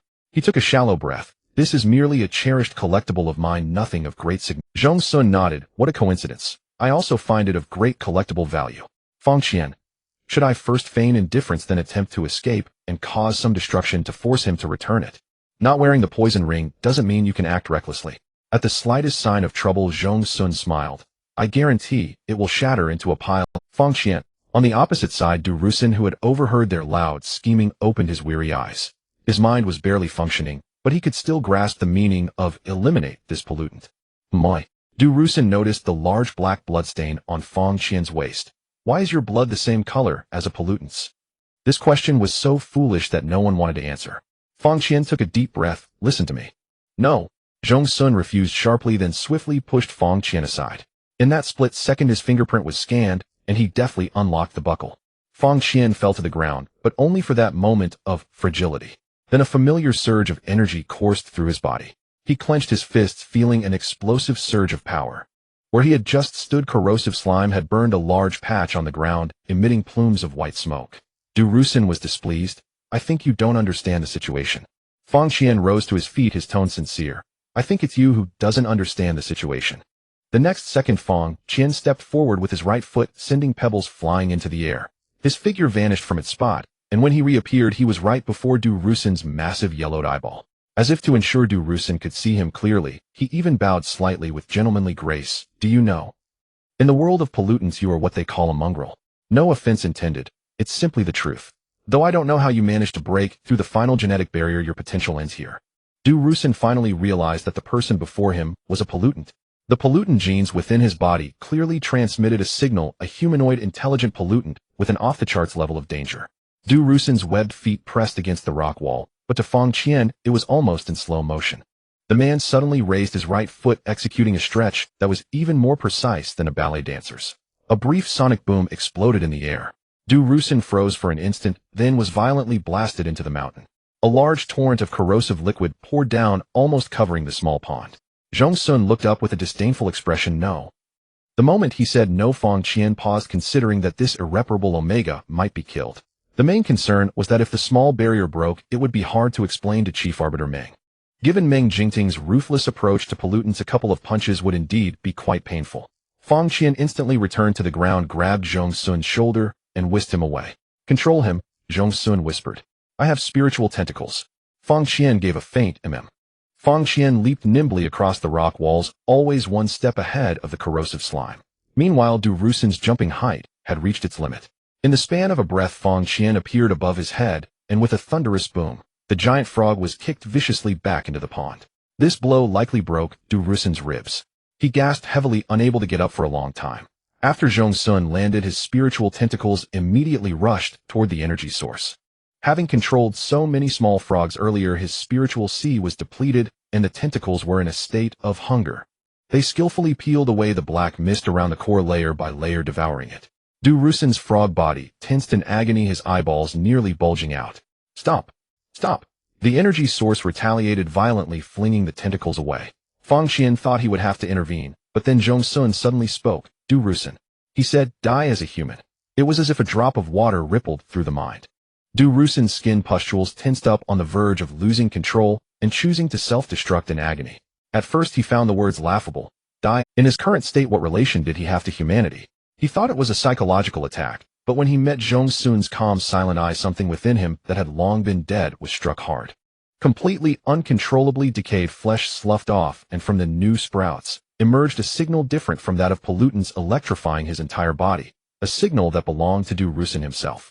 It was the courage of his birth, his solo journey into the big city, his burning passion, the full 27 years of human life. I promise you, Song Chu will be sent to the experimental table and suffer everything you've endured. Fang Qian was speechless. Du Rusin chuckled softly. You are from the tribunal. No, Zhong Xun lowered his eyelashes. I just want to do as much as I can for him within the limited time. My ideals don't fit the tribunal. When Du Rusin had slammed into the mountain wall earlier, he had broken open a hole. Now looking up, the sunlight was still blazing.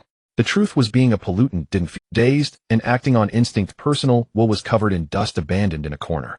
At the same time, Du Rusin knew he couldn't escape this time. Meng Jingting had refused to cooperate, thinking he had captured 2 hostages only to find himself putting the noose around his own neck. He wasn't afraid of death, but he couldn't let go of the resentment from the unbearable tortures he had endured during the fusion. I'm no longer human. Du Rusin looked at Zhong Xun. You still have humanity, Zhong Xun said solemnly. I believe that is the true measure of being human. Those scum have no right to turn you into this Mr. Reporter. Mr. Reporter. Du Rusin's pupils ignited. Yes, he had once been the most brilliant reporter at that newspaper, though he earned little. But my news articles were all very well written. The spiritual tentacles delved into the energy source.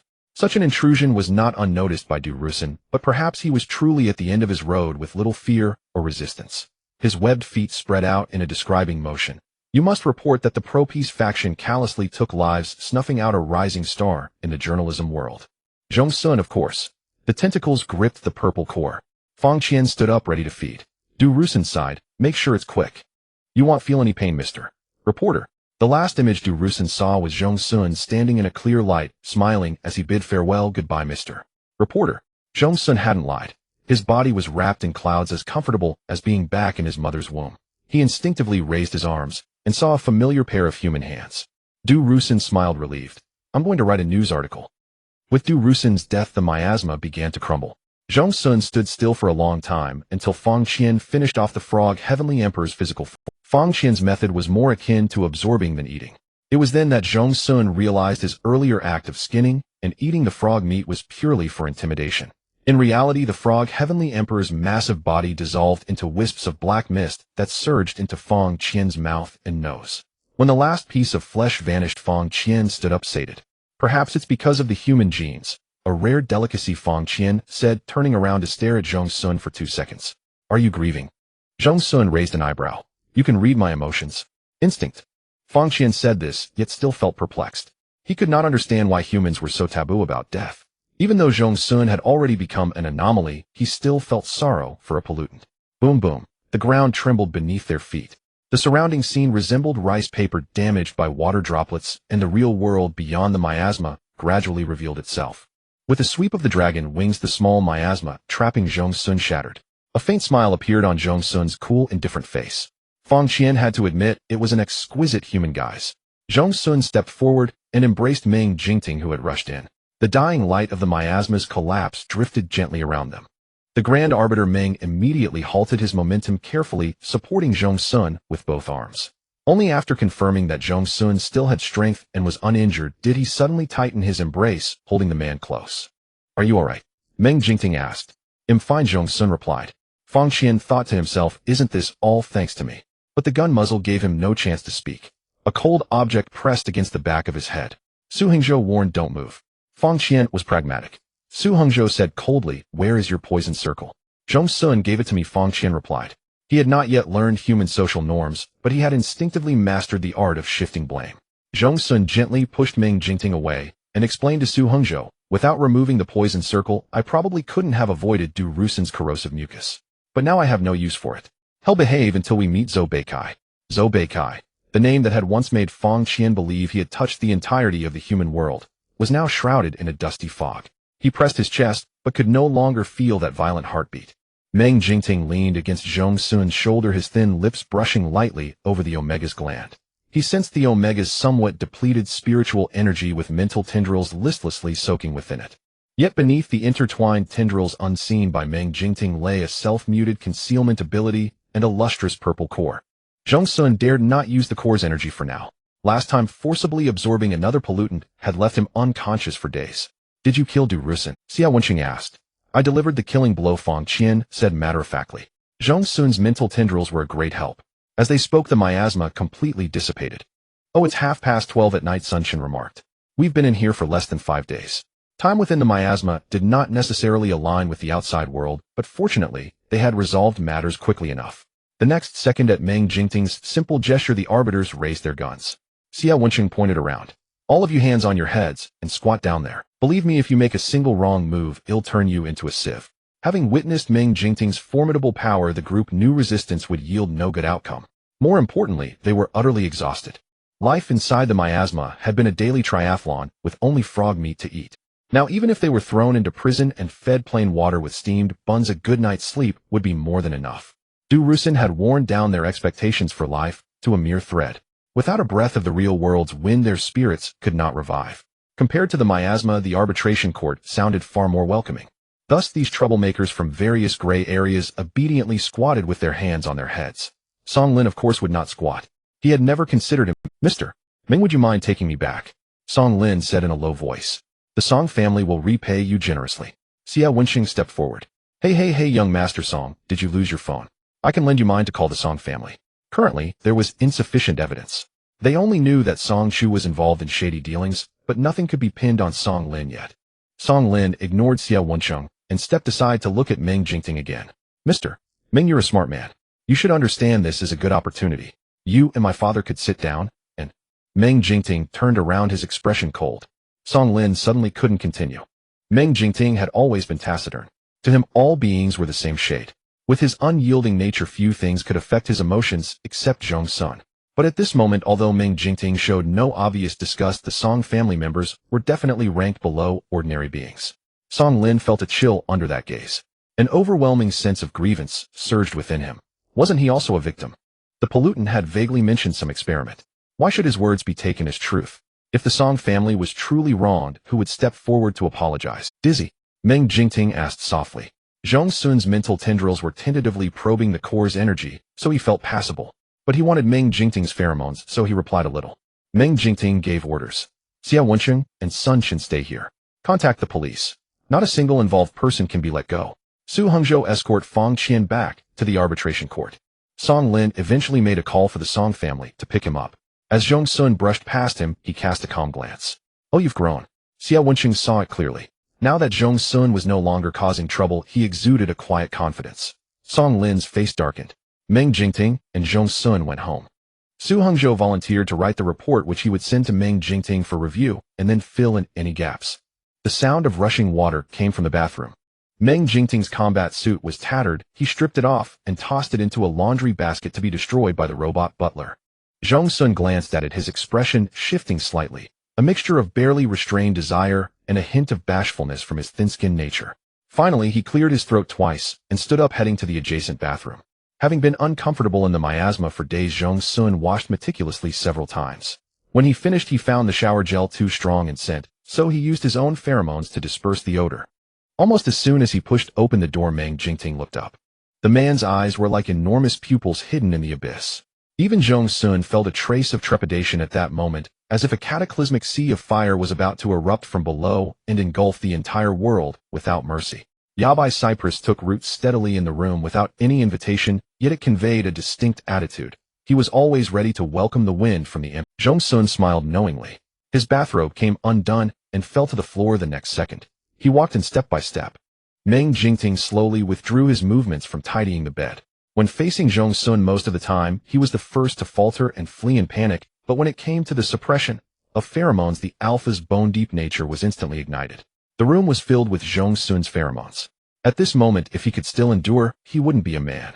Meng Jingting was captivated into a daze. It was the first beauty of the world walking slowly toward him. Zhong Xun's hair reached his neck, and the curly ends lent his faint smile a triple charm of lingering affection. An unprecedented assault came, and without needing to guard, Meng Jingting had already laid down his arms and armor. He caught Zhong Xun, and the touch beneath his palm suddenly became sunlight and water vapor. The velvet tablecloth was pushed into layers of wrinkles, and the cypress fragrance finally melted into the breeze blowing from the empty valley. The next morning, Zhong Xun woke up to a series of beep, beep, beep alerts. It only sounded once before Meng Jingting immediately pressed the mute button, but Zhong Xun still opened his eyes. Sorry, did I wake you? No. Zhong Xun sensed his condition. While his spiritual tentacles were vibrant and Slevel pheromones were indeed extraordinary, I actually got enough sleep.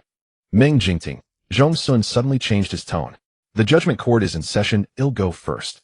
Meng Jingting sat upright at the next second. Zhong Xun leaned over and slapped his arm. I told you to stop. You act like you can't hear me. Zhong Xun suddenly fell silent, only then seeing Meng Jingting's gentle smiling eyes and brows. The years of accumulated seriousness and indifference seemed to be renewed by a natural wash. Zhong Xun pried open a solid shell and finally saw the Meng Jingting, who before bearing any responsibilities was spirited and vigorous. Zhong Xun thought, if he won't stop, then let him not stop. He raised his hand and touched Meng Jingting's face, praising handsome. The smile in Meng Jingting's eyes deepened. Really going to the meeting? Zhong Xun slowly sat up. He'll go with you. Meng Jingting embraced him from behind. Don't you need to sleep a bit more? The soreness won't dissipate from a few more minutes of sleep, Judge. Zhong Xun chuckled. Meng Jingting was a bit embarrassed, but didn't plan to change. Yesterday Zhong Xun's face still had a pallor from excessive spiritual energy consumption, but today as he stepped into the judgment court, his lips were rosy and his teeth white. Xia Wenqing saw this and teased. Oh, what did you eat last night? Zhong Xun didn't stop his pace. Your boss. Xia Wenqing. Xia Wenqing grabbed Meng Jingting, who was following behind, and just as he had questioned with his eyes for 2 seconds, he heard Meng Jingting say flatly, mind your own business. Xia Wenqing. Hopped. In this pollutant elimination Zhong Xun's strength was evident. Even so, Su Hongzhou at Meng Jingting's request slightly downplayed part of it. In any case, it was very helpful for him to become a formal medic. Meng Jingting went to the meeting while Zhong Xun went to the medical room. This time not only Qin Fengyue was there, but also old Professor and Dr. Xiaobu. Actually, there was another doctor, but he had submitted his resignation half a month ago and quit. When asked, it was because the workload was too heavy, he couldn't handle it. The old professor's surname was Liu. In his youth, he was a high-level alpha, and he studied medicine purely out of passion. Now over 70, he still moved with brisk steps. Professor Liu's hair around the sides was already gray, but the top was bald and blindingly shiny. Dr. Xiaobu was a very kind-faced and adorable Omega possessing spiritual tentacles like Zhong Xun. Qin Fengyue waved sweetie. Zhong Xun returned the greeting, but before the words dear could leave his mouth, he was grabbed by Professor Liu and Dr. Xiaobu on either side and escorted into the next-door observation room. I heard you can complete a full mental unblocking for the entire judgment court. Come connect to the instruments. Zhong Xun felt like he was a sparkling research subject in their eyes. Half an hour later, Professor Liu and Dr. Xiaobu came out contentedly. Professor Liu said, indeed, youth is wonderful. Dr. Xiaobu said, Professor, it's not about youth. My spiritual tentacles are not even half of Zhong Xun's. That's the gap between individuals. Qin Fengyue smiled and looked at Zhong Xun behind them. Zhong Xun shook his head helplessly. At noon, the four of them had a meal together, and thus they were thoroughly. As they were about to finish eating, Xia Wenqing called. The guy must have been choked by the dog food from the two husbands, and he said sarcastically, Zhang Sheng is here, wants to see Zhou Beikai. Fang Qian with his keen ears overheard and demanded to come along. He's about to fight with Su Hongzhou. Su Hongzhou's attitude toward pollutants was that he wished he could strangle them on the spot. Zhong Xun stood up, I'll be right there. He waved quickly to the three and rushed to the interrogation room. As soon as he pushed open the door, Su Hongzhou was grabbing Fang Qian by the collar. You disgusting pollutant. Allowing you to act appropriately within the judgment court is already my compassionate heart. Don't push your luck. Fang Qian only whistled, but there was no trace of laughter in his eyes. It was clear that his killing intent was strong. Enough. Zhong Xun stepped forward to separate them, then looked at Fang Qian. What are you going to do? According to regulations, Fang Qian's visitation could only happen after Zhou Baikai's conviction. I don't know, Fang Qian said. I just want to see. This was pure rascality, and Su Hongzhou didn't want to hear it. Xia Wenqing, however, had a different interpretation and couldn't help but sigh with regret. You're also a good for nothing. Zhou Beikai is that kind of scum, and you still can't get rid of your love-struck mind. You really bring shame to pollutants. Fang Qian frowned. It's not. Let it. Zhong Xun sensed something. Just outside the one-way glass, don't give him any chance to speak with Zhou Beikai. Su Hongzhou looked disapproving. What are you? Don't be so hot-tempered. Zhong Xun said. We'll give you a mental unblocking later. Su Hongzhou, this isn't. I guarantee not a single strand of psychic energy will be tangled. Su Hongzhou. Zhang Sheng, accompanied by her mother, was dressed very warmly, her pale little face half buried in a scarf. When the iron door opened with a dull creak, Zhang Sheng couldn't help but tremble slightly. Zhong Xun stood behind her, gently supporting the girl's back. As he leaned close, his spiritual tentacles gave her a simple soothing. Zhong Xun whispered, if you're not ready, you don't have to watch. Zhang Sheng's tense spirit slowly relaxed. She smiled. Wouldn't that be very embarrassing? Victims have no obligation to face their abusers. Zhong Xun said, you can never look at him for the rest of your life. No. Zhang Sheng's voice was very soft. I want to see. Zhong Xun didn't stop her. On the other side of the interrogation table sat Zhou Beikai, already dim and haggard like a plant drained of all moisture by the land of the judgment court. Even before the verdict was pronounced, he was already neither human nor ghost. Not to mention Zhang Sheng, even Fang Qian outside the glass window was startled. Why was he so ordinary? They thought. Like a mutt with its fangs pulled out, he sat there dejected with bloodshot eyes and nervous tremors. Those fake smiles that disturbed Zhang Sheng's peace, the oppressive sensation of being followed, and the nightly awakening from peeping, turned out to be fragile under the judgment of justice. And that rainy night's stunning beauty, that flutter of the heart after Fang Qian truly came into contact with a little bit of normal human society, suddenly turned into an absurd and ridiculous play. Just that, nothing more. In the prolonged silence, it was Zhou Beikai who first found the atmosphere unbearable. He nodded his fingers in a neurotic manner, then shot Zhong Xun a resentful and wary glance. Had your fill of staring. Zhong Xun nodded. I'm done. She smiled faintly, whispering softly, so someone like you can't handle even a bit of resistance. Before she finished, Zhou Beikai lunged forward abruptly, his handcuffs clattering as his mother shielded her daughter. Two arbiters rushed out and shoved him back into the seat. Stay still. Throughout the commotion, Zhong Xun did not flinch. She felt the haze of miasma and nightmares dissipate completely at that moment. Let's go home, Mom, Zhong Xun said. I'm sleepy. All right, we'll go home right now. Zhou Beikai was nearly driven mad. After days of confinement with no one to talk to, the grayish walls stung his eyes, and the pale light from the window seemed increasingly distant. Silence and high pressure were the quickest way to break a man. Finally leaving that cell only to be summoned by Zhong Xun. That woman who once cowered and fled at the sight of him like a frightened rabbit now dared to gaze at him with calm, contemptuous eyes. How dare she? Deep down, Zhou Beikai was still insecure, and his rage flared instantly, but he could intimidate no one. He shouted at Zhong Xun's retreating back, when I get out, I'll make sure you suffer. The iron door on the other side clanged open. Xia Wenxing strode over in 2 steps and slapped Zhou Beikai across the face, knocking him and the chair over. Still daring to threaten people in the tribunal? Xia Wenxing, who detested alphas like him, sneered. Harboring a sentient pollutant, Zhou Beikai, you won't be getting out for the next decade. Zhou Beikai, who had been cowering and groaning, froze at the words, then stared at Xia Wenxing in disbelief. What did you say? 10 years. No. I had no idea Fang Qian was a pollutant. Look, I'll help you lure him out and capture the pollutant. That counts as making amends, right? Zhou Beikai's eyes flickered with excitement and fear as he reached for Xia Wenxing's pants, only to be kicked away. Don't dirty me, Xia Wenxing said disdainfully, shaking his leg, then gestured to the 2 arbiters. Take him away. No, I won't go. You can't do this to me. Ill appeal. Zhou Beikai's cries were cut off by the closing iron door. Xia Wenxing returned to the other end of the interrogation room, where Fang Qian stood expressionless. He patted Fang Qian's shoulder sympathetically. Buddy, this proves that cross-species relationships really don't work. He knew, Fang Qian suddenly said. Zhong Xun looked over. Fang Qian continued, he knew I was a pollutant. I never concealed it from him. Later he told me he didn't care, that only he would accept me, and asked me to stay with. Zhong Xun sighed softly. He started treating you as a tamed pet, brainwashing you all along. Then he realized you were uncontrollable, but it's easier to invite a god than to send it away, especially since you suppressed his pheromones. Fang Qian looked surprised. He made the first move. I thought he was willing. I had no intention of submitting. Pollutants only follow instinct, kill, devour, plunder. Xia Wenxing. So it seems Zhou Beikai is quite pitiful too. Su Hengzhou let out a cold laugh beside him. Truly a case of dog eat dog. Don't snort, Zhong Xun said. Come with me to the infirmary. Su Hengzhou followed partway, studying Zhong Xun's back, and realized how much this person had changed. Always wearing that gentle, faint smile, but his words carried an undeniable authority. Su Hengzhou sat down on the chair, speaking awkwardly. No need to go to too much trouble, just a little. Tentacles had already delved into his mental sea. They were orderly, mechanically searching for knotted mental energy, and when they combed through it, he felt an ecstatic sensation, as if his soul had left his body. Zhong Xun had said not a single strand would be missed, and indeed not one was. When the mental tentacles withdrew, Su Hengzhou opened his eyes in a daze. Who am I? Where am I? Thank you, doctor, Su Hengzhou said out of politeness. Zhong Xun chuckled softly. Su Hengzhou regained some clarity. The world seemed vibrant and alive, his feet light, as if a single push could propel him to the rooftop. Su Hengzhou was momentarily speechless. No wonder Zhong Xun's reputation had completely reversed in the tribunal. Who could resist this? How do you feel? Zhong Xun asked. Very good, Su Hengzhou replied, stumbling slightly. Zhong Xun smiled faintly. It's a side effect of mental cleansing. You've been suppressed for too long, so now you'll experience something akin to intoxication. I suggest you go to the restroom and sleep it off. Just then Meng Jingting pushed open the door and entered. His gaze swept calmly over Su Hengzhou.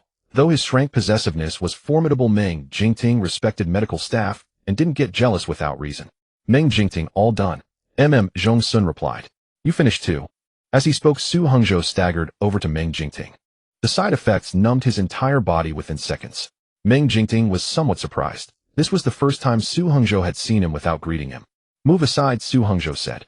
Meng Jingting stepped aside. Su Hengzhou stopped beside him, turned his head, and said, Humph. Zhong Xun. Meng Jingting, you have a problem with me. No problem, how could I have a problem? Su Hongzhou leaned against the door truly as if drunk. Boss, I used to think you were invincible, but your taste was poor. Zhong Xun smile deepened. Su Hongzhou continued. I also thought if you were to fall for an Omega, I'd step up and become the pillar of the tribunal. Meng Jingting. Well, thanks for that. But it turns out you had your reasons for insisting. Su Hongzhou rambled drunkenly, almost falling until Meng Jingting caught him. Steadying himself, he looked at Zhong Xun, his expression unusually vivid, his gray eyes full of radiance. It'll make up for the wedding gift later. Zhong Xun. Thanks. Su Hongzhou staggered away, taking 3 steps forward and 1 step back. Meng Jingting exchanged a helpless glance. Come, let's go to my restroom, Meng Jingting said, reaching out. Zhong Xun stepped forward and naturally took his hand. The breeze in the corridor was fresh and gentle. Wisteria flowers hung lazily from the stone balustrade above. A wish Meng Jingting had made long ago had come true. In truth, their romance lasted only 5 minutes. Once back in the restroom, Zhong Xun eagerly wanted to give Meng Jingting a mental cleansing. But as soon as he faced him, his tentacles refused to behave. After a few strokes, he ended up driving Meng Jingting out of control. The sturdy bed in the restroom, which had endured for years, finally let out its first groaning creak after half an hour. Fortunately, the pheromone barrier was thick enough that no one noticed, including Su Hongzhou, who was sleeping like a dead dog in the next room. Meng Jingting pulled on his pants, and the barrier confined both of their pheromones within the room. I have a mission this afternoon, Meng Jingting said in a low voice. Zhong Xun threw a pillowcase at him. Meng Jingting caught it with a chuckle. You started it. Do you dare to do it again? I dare. Meng Jingting nodded approvingly, fastened the last button of his shirt, bent down, and kissed Zhong Xun's forehead. Get a good sleep first. Call me when you wake up. As the door closed, Zhong Xun fell asleep instantly. Unexpectedly, he dreamt of some past events. In truth, he felt repulsed in his heart. Perhaps it was because he had obtained the key from Fang Qian that some deliberately blurred details gradually became clear. At that moment, he was only 1 step away from the fully enclosed room. If only he could insert the last key into the lock, he would uncover the secret that had kept him in a daze for over a decade. Unfortunately, the raging explosion blast wave instantly sent Zhong Xun flying. He crashed to the ground and lay motionless for a long time. The puppet strings, taking advantage of his weakness, began to retake control of his body. Zhong Xun stared fixedly at the flickering blue light on the wall, feeling that the halo gradually formed into a mocking smile. Zhong Xun knew it was too late. Rapid footsteps approached from afar. Presumably the tribunal and the police had broken through his defenses. Meng Jingting, do you know what you're doing? Zhong Xun struggled to lift his head, seeing through the shattered window the smoke-filled air, vaguely catching sight of a man with half a broken dragon wing standing before the crowd. Bright red blood dripped along his long, scarred fingers.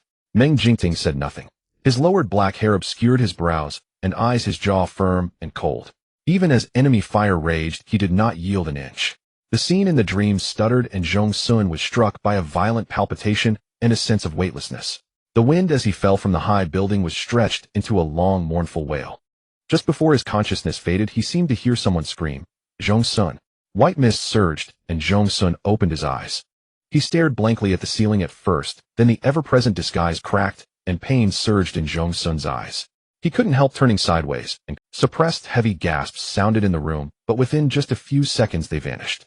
Zhong Xun buried half his face in the blanket, revealing his damp eyes and brows. This room was filled with the pheromone scent of juniper, and Zhong Xun calmed down.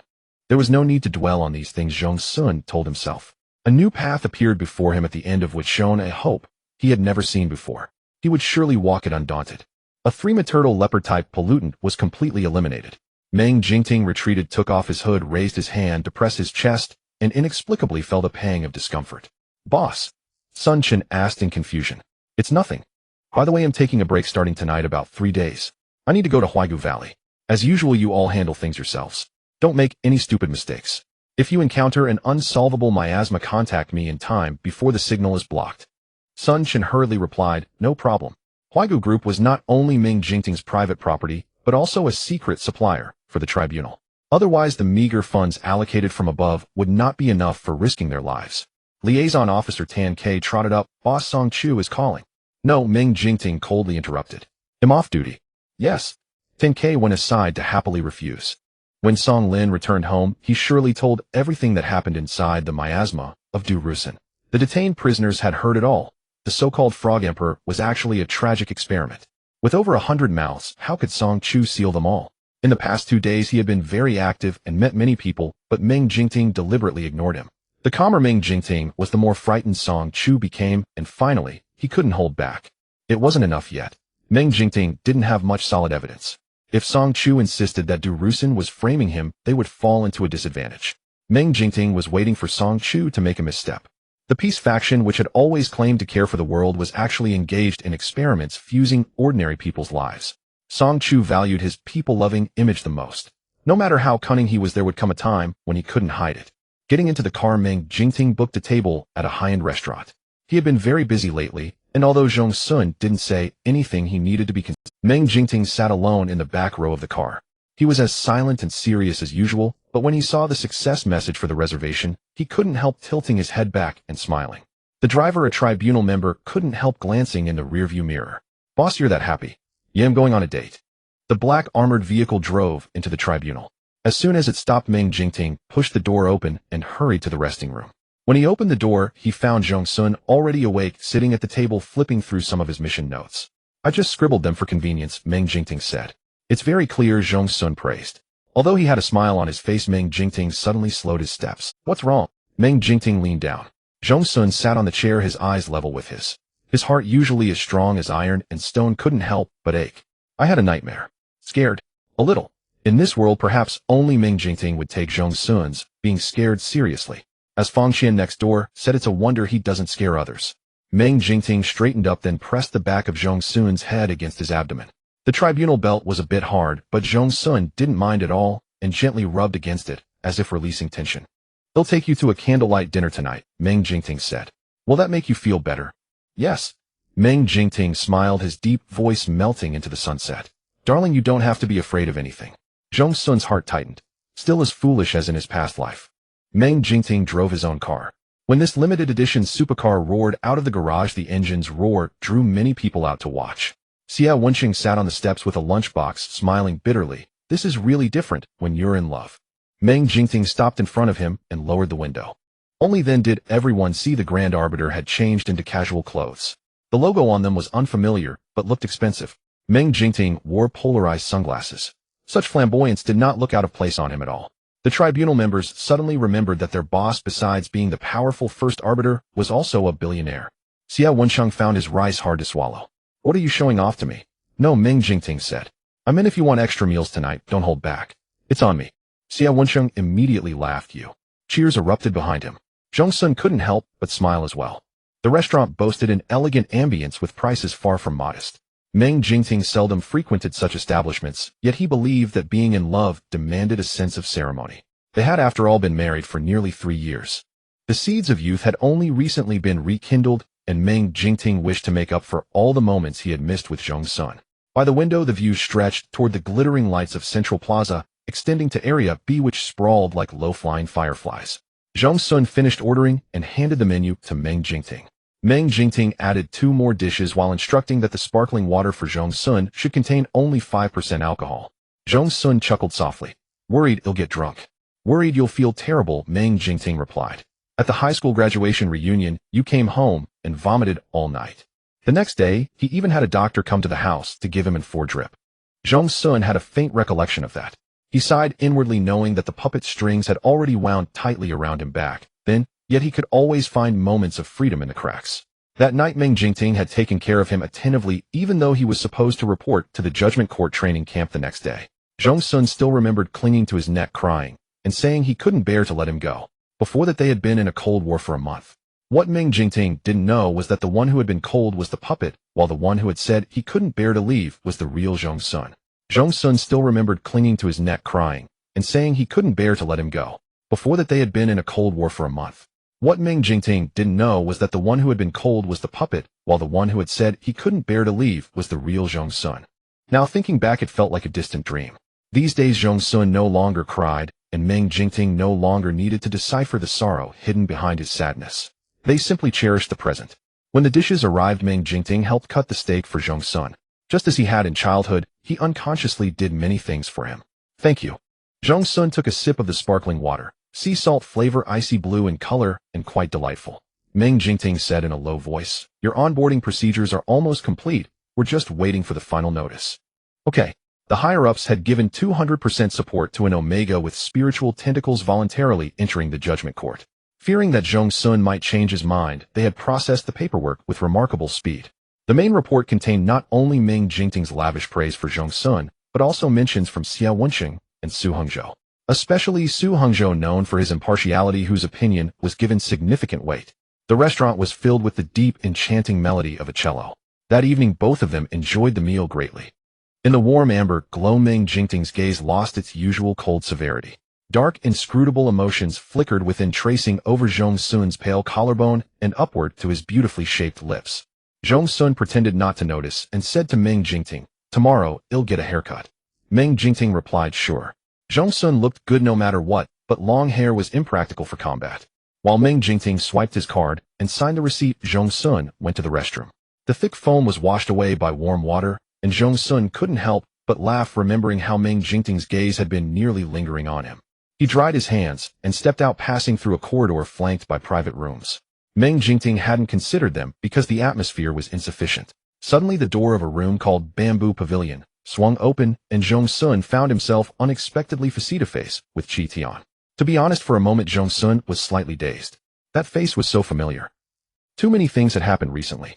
He was about to join the judgment court, then encountered one miasma after another, either fighting or on the way to fight.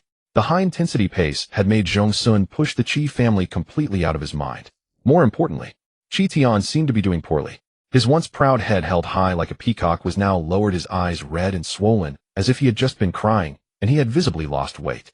When Qi Tian saw Zhong Xun, it was as if all his recent pent-up frustration had found an outlet.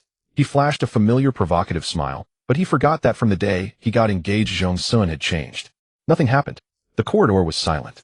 After a moment of eye contact, Zhong Xun raised an eyebrow slightly, a look of subtle understanding. Qi Tian could hardly believe it. Zhong Xun hadn't recognized him immediately. In Qi Tian's eyes, he and Zhong Xun were inherently antagonistic, destined to clash at every meeting. Only one of them could be happy. Perhaps the first time Qi Tian met Zhong Xun, he had the illusion that he would spend his life in the other's shadow. But ever since he moved into the Qi residence, everything had changed. He was the one who received all the affection. Thus, Qi Tian couldn't accept even the slightest change. "Xiao Tian, what's wrong?" Shui Yan, seeing her son standing there dumbfounded, stepped out and unsurprisingly fell silent. Mother and son wore identical expressions of hostility. Zhong Xun was sure he hadn't seen them recently. At that moment, Qi Hai and Yu Zhoutzi also emerged. Yu Zhoutzi looked displeased, and behind him were Yes parents. What had the two families quarreled at the dinner table? Zhong Xun had no intention of getting involved. He nodded and was about to leave. "Big brother." Qi Tian immediately called out. Zhong Xun stopped. "Didn't I tell you not to call me brother?" Shui Yan quickly chimed in. "Xiao Sun, it's rare for the family to meet. How can you speak like that? Xiao Tian is just worried about you, and your father, of course." Qi Hai, with the air of a patriarch, let out a cold laugh. Zhong Xun raised his hand and lightly tapped his right temple. "I suggest you all go get your heads checked. You." Qi Hai's beard bristled with fury. "Unfilial son." "Yes, I'm an unfilial son," Zhong Xun said with a faint smile. "Then I'll leave you to your own business." "Zhong Xun, long time no see." Yu Zhouzi's mother suddenly spoke, then looked him over with a critical, appraising gaze. Her eyes held a look of satisfaction after comparing a shoddy product to a superior one, but there was no real respect. Qi Tian's chest heaved violently at the sight. What was there for Zhong Xun not to understand? But Qi Tian and Yu Zhoutzi had been together all these years, and were already engaged. What could Yes parents be dissatisfied with? Zhong Xun. Seeing that Zhong Xun had no intention of lingering, Qi Hai's voice turned stern. "Don't leave yet. Wait a few minutes for me." Zhong Xun replied, "I'm busy." Qi Hai, though furious, knew that Zhong Xun was no longer under his control. Fearing he might miss this chance to see him, he stepped forward. "There's a family project that needs some leeway from the regulatory bureau. Isn't Meng Jingting on good terms with the director? Have him put in a word." Zhong Xun looked at Qi Hai incredulously. Is that the attitude of someone asking for a favor? Qi Hai felt his dignity being ground into the dirt. Fine, Zhong Xun nodded. "Then kneel down and beg me." "Qi Hai, what?" Qi Tian immediately fanned the flames. "How can you do this?" Zhong Xun enunciated clearly. "I said kneel down and beg me." The corridor fell into dead silence. Qi Hai's face turned ashen, his voice trembling with rage. "Zhong Xun, you unfilial wretch. You'll be punished. All of you are still alive and well. What punishment could come to me?" Zhong Xun sneered. Footsteps calm and unhurried approached. Meng Jingting, having waited too long for Zhong Xun, came looking for him. Seeing this scene, he couldn't help but frown. "Have you been waiting long?" Zhong Xun asked with a smile. Meng Jingting took Zhong Xun's hand, his gaze sweeping across the opposite side with a hint of coolness. "Any plans?" "No," Zhong Xun said. "Let's go home." From start to finish, Meng Jingting showed no intention of greeting anyone. Mr. Meng. Mr. Meng. Chi Hai softened his tone repeatedly, summoning the courage to block the man. Do you have a moment? I'd like to have a word with you. No need, Zhong Xun said. I disagree, so Meng Jingting won't agree either. Chi Hai looked as if he wanted to fight Zhong Xun, but since he wasn't qualified, he could only glare with reddened eyes. Zhong Xun found it rather amusing. Chi Hai, Zhong Xun said softly. One day, I will make you kneel before our mother's grave and repent. Chi Hai's shoulders trembled slightly. Chi Hai had long since given up on this son, who was practically a madman. But in recent encounters, he clearly saw the shadow of that woman in Zhong Xun. Aloof and proud as if Chi Hai himself was nothing. Chi Hai clenched his teeth, gradually tasting the blood in his mouth. He realized that expecting help from Meng Jingting was impossible. Brother, I heard you've joined the Judgment Tribunal. Chi Tian's tone sounded light at first, but it carried an odd undertone. Zhong Xun turned back, yes. Chi Tian's mouth twitched slightly, then he forced a smile. Brother, the Judgment Tribunal is very dangerous. Even if you got in through connections, you won't be of much. Hearing this, Meng Jingting looked at Chi Tian. That's none of your concern. Yu Zhouzi instinctively wanted to say something, but was pulled back by his father. Previously at Elder Qian's birthday banquet, Chi Hai and Shui Yin had been forcefully escorted out, becoming a laughingstock in their circle. Now with their business struggling, they clung tightly to the Yu family. What angered Yu Zhuzi's mother even more was that Chi Tian's pheromone compatibility with her son was only 35%, and during her son's recent pheromone turmoil, Chi Tian was of no help. Now to offend Meng Jingting for their sake. Was he insane? Yes, father also looked like he wanted to close his eyes and ignore it all. If Chi Hai were smart, he would humble himself and mend ties with Zhong Xun instead of constantly putting on airs as the head of the family and provoking him recklessly. If the Huaigu group really went after the Chi family, the Yu family certainly wouldn't intervene. Chi Tian received no support from anyone. Under Zhong Xun's amused gaze, he felt nothing but embarrassment. On the way home, Meng Jingting asked, "What do you need me to do?" Zhong Xun chuckled, "Why bother with them? There's so much work in the Judgment Tribunal, isn't that exhausting enough?" From his tone, Meng Jingting could tell that he truly didn't take it to heart. Within 2 minutes of arriving home, Meng Jingting couldn't think of anything else. Before the hallway light was even turned on, Zhong Xun, after changing his shoes, suddenly turned around and kissed him. Their pheromones collided and exploded in an instant. His spiritual tentacles, far from being gentle, rampaged recklessly through Meng Jingting's spiritual sea, full of provocation. Meng Jingting's mind instantly shut down, and from then on he acted purely on instinct. From the hallway to the living room sofa, they didn't even make it upstairs. Zhong Xun grabbed Meng Jingting's collar, his delicate features flushed with crimson, but it wasn't seductive. It was a blazing fire that ignited the fierce combative nature deep within his bones.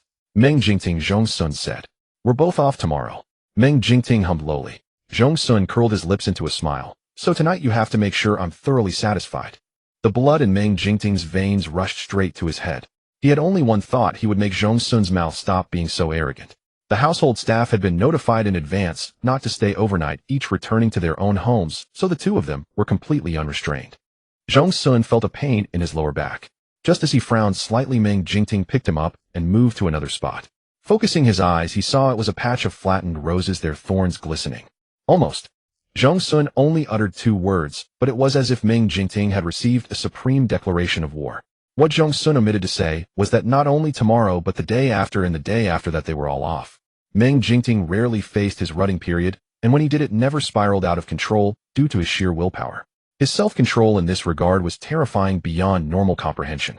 But he was still human, and with such high compatibility with Zhong Xun, his spiritual tentacles untangling his knotted spiritual power, he became like an infinite perpetual motion machine. At first Zhong Xun could still retort when Meng Jingting questioned him in a low voice, but later he was completely outmatched. His spiritual tentacles couldn't bridge the vast physical gap between him and its class alpha. Heaven sent nectar. The hidden one shouted from the depths of the spiritual sea. Zhong Xun. Just wait. He'll flay you alive when I wake up. Meng Jingting didn't waste even half a day of rest.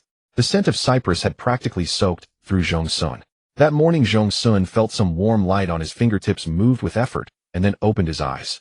It was noon, and the sunlight was indeed pleasant. Meng Jingting was simply dressed in a pair of black pants, his upper body naked. With broad shoulders and a narrow waist, every movement emphasized the tension of his waist muscles. On a normal day, Zhong Xun would have taken a moment to appreciate the sight, but not now, truly not. He squinted, trying to push himself up, but felt as if his bones and blood had scattered. Meng Jingting was on the phone. He sensed the movement and turned to look. Something in the scene must have stirred him because his speech paused subtly. a signal that he was in the mood for another meal. I understand. Zhong Xun and I will be there early tomorrow morning. Meng Jingting hung up and strode over to the bed. Zhong Xun's hair hadn't been cut, yet it draped beside his face and over the pillow, making his skin look extraordinarily pale. The young man had been thoroughly worn out, unable to even utter a harsh word, appearing almost at death's door. How pitiful. Meng Jingting leaned down, his tone laced with a strange intimacy. Zhong Xun never needed to show weakness at any time, but between the sheets, it was a different matter. Not demanding to go on anymore, Meng Jingting asked with a smile. His voice was even richer and warmer than the sunlight pressing against the windowsill. Zhong Xun felt a little intoxicated. When Meng Jingting's nose brushed against his, he rubbed back twice, then slightly parted his lips, seeking something to quench his thirst. Meng Jingting took a shallow breath to suppress his restlessness. He knew that once the arrow was shot, there was no turning back. He went to pour a glass of warm water, supporting the back of Zhong Xun's neck as he drank it all. Another glass, Zhong Xun murmured. Meng Jingting fed him another. Once the unbearable ache subsided, Zhong Xun regained some energy. Leaning on Meng Jingting's shoulder, he asked, "Whose call was that?" "The inspection team," Meng Jingting replied casually. "Someone reported that you got into the judgment tribunal through my connections, claiming I issued you a fraudulent—" "The inspection team," Meng Jingting replied casually. "Someone reported that you got into the judgment tribunal through my connections, claiming I issued you a fraudulent—" Zhong Xun when? "Tomorrow morning." Zhong Xun chuckled. That little brat Chi Tian did this. Not just him. The Chi family can't reach into the judgment tribunal. Song Chu also got wind of it and joined in. Meng Jingting spoke as if discussing everyday matters. He knew very well how formidable Zhong Xun's spiritual tentacles were. On the 12th floor of the inspection building, the elevator doors opened. Meng Jingting, dressed in formal attire, was accompanied by Zhong Xun, also in a suit and tie. The team leader in charge of today's inspection hurried forward. "Your Excellency, the Arbiter." Meng Jingting quickly shook his hand, his demeanor cold. "Let's begin directly." The team leader inwardly groaned. What kind of trouble was this? Even though Zhong Xun had entered the arbitration court through the Arbiter's connections, they could have turned a blind eye, since in today's society backdoor deals were not uncommon. However, the Song family suddenly intervened, insisting on holding him accountable. Worse still, the most strict veteran inspector, Mu Chuanjiang, returned at this very moment. Upon hearing that the arbitration court had been infiltrated by the corrupt and incompetent, he flew into a rage and insisted on conducting the inspection himself. The team leader suspected that the Song family was behind this. Why would they do this? The arbitration court and the appeasement faction were locked in a fierce conflict, and the ones suffering were the subordinates like them. Supporting one side was wrong, supporting the other was also wrong. Forget it, Mu Quanjiang was famously unafraid of the powerful, so they probably wouldn't be the scapegoats, the team leader thought. At the entrance of the examination room, Zhong Xun saw Song Chu, who had been waiting for a long time. The old man was neatly dressed in a very refined and proper gray suit, his hands resting on a symbolic staff. When he saw Meng Jingting, he revealed a flawless, appropriate smile. At first glance, he appeared to be a particularly erudite, wise, and approachable elder. "Your Excellency, the Arbiter," Song Chu greeted proactively. Meng Jingting merely nodded. Zhong Xun glanced coldly. Song Chu was definitely up to no good today. "Your Excellency, the Arbiter, do you have time? You can bring your Omega along, and we can sit down for a cup of tea." Song Chu spoke with a tone that suggested there is still room for negotiation. "No time," Meng Jingting said in a deep voice. "I have a mission at noon." "Where is Mu Quanjiang?" Song Chu still squinted with a smile, not responding. Mu Quanjiang arrived soon. He was in his early 40s and a level alpha, with a tightly furrowed brow and a face that clearly read, upright and incorruptible. He briefly greeted the two important figures present, then looked at Zhong Xun. "Dr. Zhong." "It's me." Mu Quanjiang nodded. "Follow me." Without any buffer, Meng Jingting exchanged a glance with Zhong Xun and watched him enter. The corridor fell silent in an instant. Finally, Song Chu spoke first. "Why do this, Your Excellency?" Meng Jingting, "Which aspect are you referring to, President Song? I don't need to remind you how dangerous it is to leave your Omega in the arbitration court." Song Chu smiled and said, "I know Your Excellency can sacrifice everything for human safety, but young Master Zhong is innocent, isn't he?" Meng Jingting looked at Song Chu expressionlessly. "That's meaningless. Say something else." Generally, an alpha would not want their Omega to be in danger, but Song Chu's opening remark was destined not to intimidate Meng Jingting, because he simply didn't understand Zhong Xun. Song Chu's smile faded a bit. "Your Excellency, why do you refuse to believe that contaminants could possibly achieve a balance with humans?" "Balance?" Meng Jingting sneered. "Those experimental subjects you threw into abandoned underground pipelines, then burned clean, without leaving a trace of ash. Do you really think your hands are clean, President Song?" Song Chu's kindly smiling eyes slowly flattened, a glint seeping from his pupils devoid of human warmth. To walk a new path, some sacrifices are. Then why don't you use your own family for experiments, President Song? You only dare to quietly drag away those at the bottom of society. Are you protecting the path of humanity or the path of the Song family? Meng Jingting said coldly. Those who attempt to control contaminant genes at the expense of their own kind will surely be dominated by desire. President Song, the abyss is bottomless, and don't fall into it. Song Chu hadn't expected Meng Jingting to show no sign of relenting. Your Excellency, when humanity finally gains complete control over contaminant genes, you will thank me. Meng Jingting. Durusin was discarded as waste, yet he evolved into a contaminant close to Shrank. This is enough to prove that your fusion technology is garbage, and all the data is completely immature. So President Song, don't be so arrogant. Song Chu, whose posture seemed unshakable even by cataclysm, now raised his shoulders and let them drop heavily. Durusin was indeed the biggest oversight since the development of fusion technology, bar none. The gene chain had clearly been shown to be broken, yet Durusin didn't die and escaped. Such a high level was of immeasurable research value. I understand your Excellency's meaning.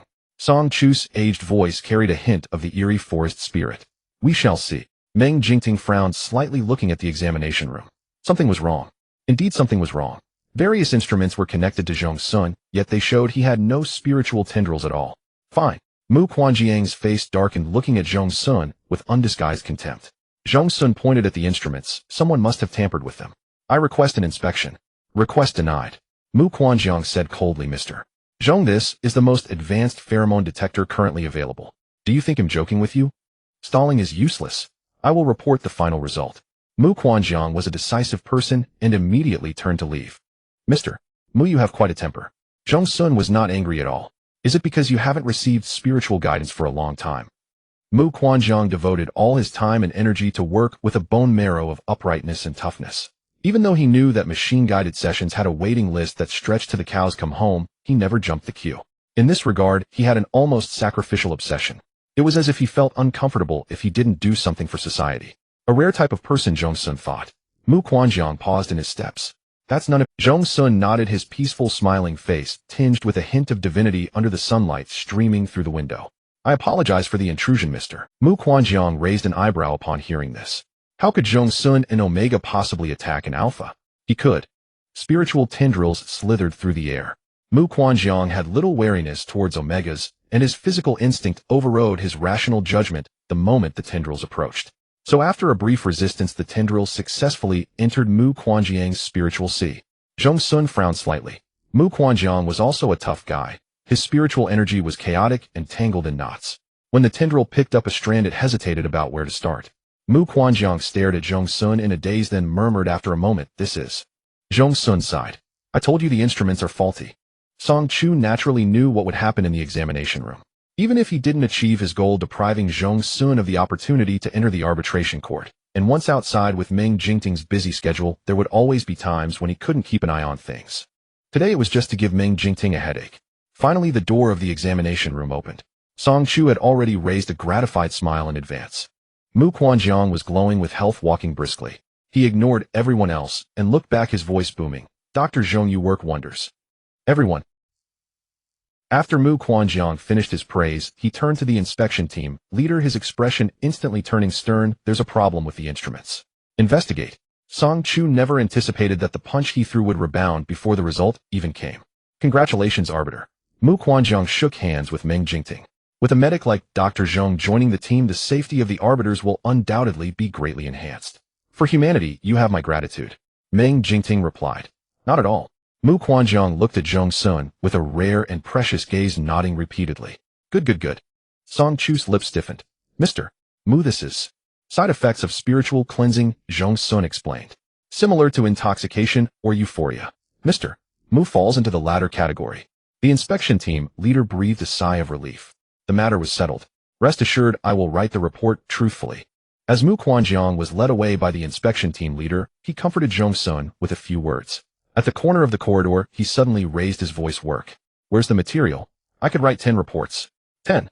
Right away," the inspection team leader replied. Meng Jingting looked at Zhong Xun with a faint knowing smile. Zhong Xun responded, "Let's go back." Passing by Song Chu, Zhong Xun kept his gaze straight ahead. The other's cunning and scheming posed no threat to him. Song Chu had performed a free gift today, trying to catch Mu Kuanjiang's attention, but instead he had solidified Zhong Xun's entry into the tribunal. The parking lot was bright and spacious. Zhong Xun said he'll drive. Meng Jingting tossed him the car keys. Just then the headlights of a car across the way lit up and the door opened. Song Lin stepped out. Mr. Meng Song Lin greeted. He seemed not to notice Zhong Xun, then trotted over to Song Chu behind him. Father. Song Chu stroked Song Lin's head affectionately. Song Lin seemed to sneak a glance in Meng Jingting's direction, then whispered, "How did it go?" Song Chu's expression turned helpless. Song Lin felt a wave of disappointment. Seeing that Meng Jingting was about to get into the car and leave, Song Lin grew anxious. He was about to act when Song Chu stopped him. "Xiao, you are my son. Meng Jingting is now with his lawful partner. You must have dignity." Like a bucket of cold water, Song Lin seemed to remember that Meng Jingting had long ago registered his marriage with Zhong Xun. That Omega is totally unworthy. A dark flash passed through Song Chu's eyes. His tone was unhurried. He is still his partner. "Xiao Lin, if you truly have such thoughts, be patient. If one day they separate, you can make your move. But at no time should you lose the dignity of the Song family. Understand?" Song Lin's expression froze. He answered absent-mindedly. "Yes, if they split up, that would be fine." Song Chu's smile deepened. On the drive back, Zhong Xun asked why the long face. "Side effect of seeing the Song family," Meng Jingting said. Zhong Xun chuckled. "That doesn't sound like you." Meng Jingting's expression turned serious. "Xiao Sun, since you're in the tribunal, well, come and go together. They'll swap for a larger restroom." Zhong Xun had no objection to the latter part. He even suggested and get a bigger bed, a sturdy one. "Meng Jingting, I know you're worried the Song family might—" Zhong Xun stepped on the gas. "Relax." When he said relax, Meng Jingting's anxiety instantly dissipated. The infirmary gave Zhong Xun a 100% welcome. At noon, they held a small ceremony in the cafeteria. Though there were only a few dishes, Professor Liu still managed to get 4 cans of beer. With a clink, the foam rose. They clinked glasses. Professor Liu, who had been pursuing health in recent years, rarely drank. But today he was happy that his legacy had found an heir. He hadn't felt this way even when Dr. Xiaobu decided to stay. Zhong Xun smiled helplessly, knowing that Professor Liu was delighted to finally have a fat sheep under his wing. Almost every time the arbiters went on a mission, they came back with injuries of varying severity. Professor Liu had to accompany Dr. Xiaobu on various external study trips, returning to a mountain of work. Qin Fenjiu's sharp tongue was forged under high pressure. "Come eat." Qin Fengyue put a piece of spare rib in Zhong Xun's bowl. Dr. Xiaobu followed suit, adding a piece of braised beef. "Welcome aboard. Let's cooperate well." Seeing that the 2 rare meat dishes had been used to curry favor, Professor Liu became emotional. He directly dumped his own rice onto Zhong Xun's bowl, forming a small mountain. "Eat. You need to be full." Full to work, Zhong Xun understood. Dr. Zhong unwrapped his chopsticks and stopped being polite. Just then a commotion arose at the cafeteria entrance. Several arbiters returning from a mission walked in, led by Xiao Wenqing. "Hey," Xiao Wenqing grinned. "Zhong Xun, your appetite has grown." Zhong Xun pointed to the seat next to him. "Join us." "Sure." Xiao Wenqing didn't stand on ceremony. Though he still wore a nonchalant air, Zhong Xun could see that something was weighing on his mind. "Trouble." Xiao Wenqing sighed. "And a level miasma. Not cleared yet. It's a contaminated banyan tree. The contamination type is hallucinogenic. Most arbiters entering the miasma can't stay clear-headed. Even I feel dazed." Xiao Wenqing's brow furrowed deeper. "Worst of all, spores are starting to grow nearby. The outer perimeter has been reinforced, but I'm worried they might drift out." Everyone understood what Xiao Wenqing meant. If the spores drifted into the human world, the consequences would be unimaginable. Dr. Xiaobu raised his hand. "If not, I'll go with you." "They'll go," Zhong Xun interjected. "You've been up all night in the lab. Look at your dark circles." Dr. Xiaobu miraculously pulled a mirror from his pocket and gazed at himself with pity. Xiao Wenqing was taken aback. "Is that okay? Let me call the boss." "As a second-level arbiter, do you need to file a report to deploy a medic?" Xiao Wenqing shook his head. "No." "Then treat me as an ordinary medic," Zhong Xun said. "Hurry up and eat. We'll leave right after." Xiao Wenqing wolfed down his meal in 2 mouthfuls. The armored vehicle was waiting in front of the rest building. A team of 8 arbiters, and according to the regulation that each group be equipped with 2 second-level arbiters, Su Hengzhou had also come this time. Xiao Wenqing sized up Su Hengzhou. "Hey, I heard you want to become the future pillar of the tribunal." Su Hengzhou's hand, adjusting his belt, paused, then slowly pressed onto his holster. "Xiao Wenqing, forget I said that. Dr. Zhong is coming out." The air inexplicably fell silent. Zhong Xun was wearing the same combat uniform for missions, form-fitting, cinched at the waist. His long legs were striking his boots clicked down the steps. The protective hood was tucked under his arm, and the young man adjusted his collar with the other hand. When he looked up, a hint of sharpness showed through his refined, flawless face, exuding a unique, restrained allure. To be on the safe side, Zhong Xun performed a mental cleansing for the group along the way. The 8 arbiters tilted their heads back in unison, leaning against the cold, hard vehicle wall. From their suppressed breathing, even through the combat masks, one could easily imagine their mental worlds taking flight. Su Hongzhou was the first to finish. Without a word, he pulled out a sobriety spray from his pocket and gave himself 2 spritzes. Zhong Xun chuckled. You can have a bit more confidence in your self-control. Su Hongzhou's gray eyes seen through the mask seemed unreal, but Zhong Xun still read a silent, deathly weariness in them. If I had self-control, would I have made such a fool of myself? Zhong Xun turned away. Xia Wenqing, originally exhausted and irritable from entering and exiting the miasma, now opened his eyes in high spirits. He briefed Zhong Xun on the basics. The area spans 12 kilometers in radius, with the source of contamination being the central banyan tree. This thing grows 7 or 8 meters a day. Saprophytic plants have sprung up all around, followed by a mess of colorful mushrooms, all enlarged proportionally and impossible to eradicate entirely. Once inside, you experience hallucinations and weaken mental energy.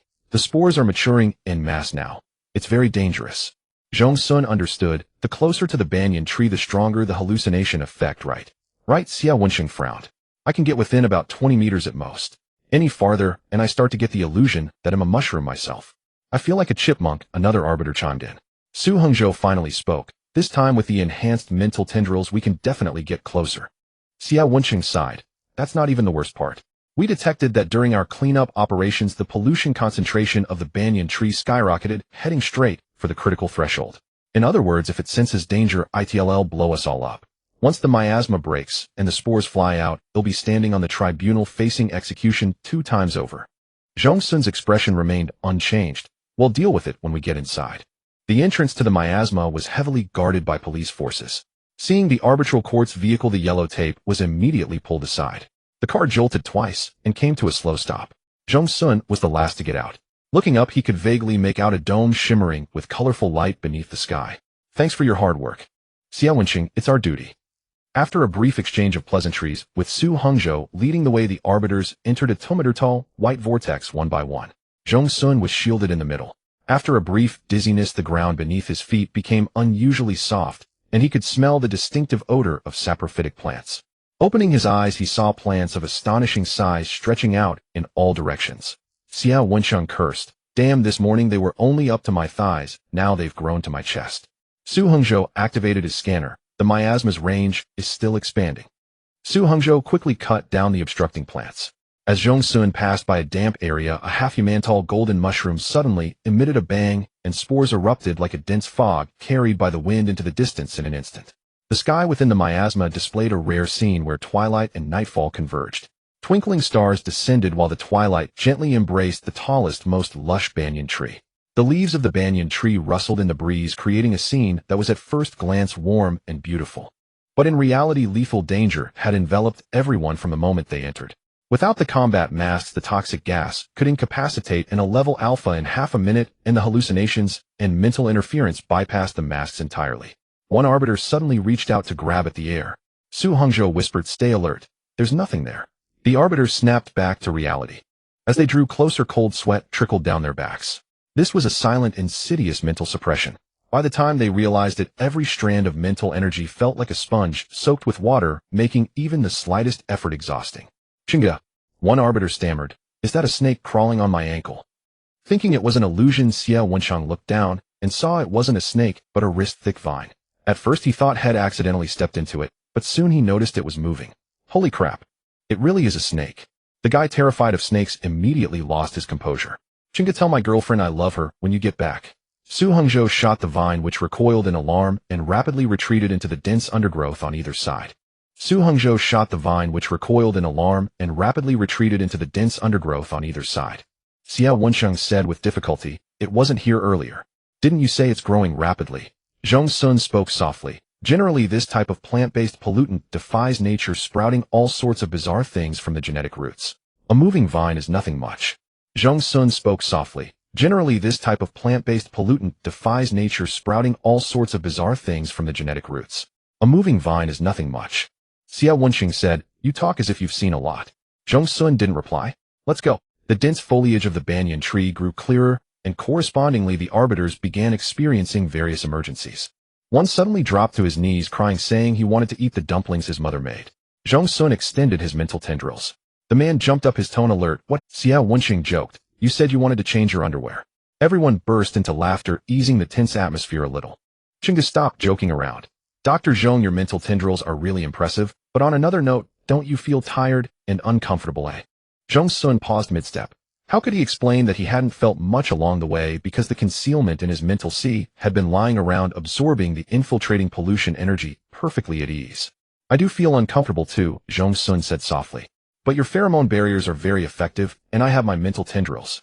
Multiple layers of pheromone barriers shielded Zhong Xun. This was an unspoken agreement from the moment they entered. After all, anyone with even a bit of common sense knew that in a team fight you had to protect the healer. Hearing this from Zhong Xun was quite inspiring. Of course, everyone admired him from a distance. Like the bright moon, you could look, but not touch. No one but their leader had the right.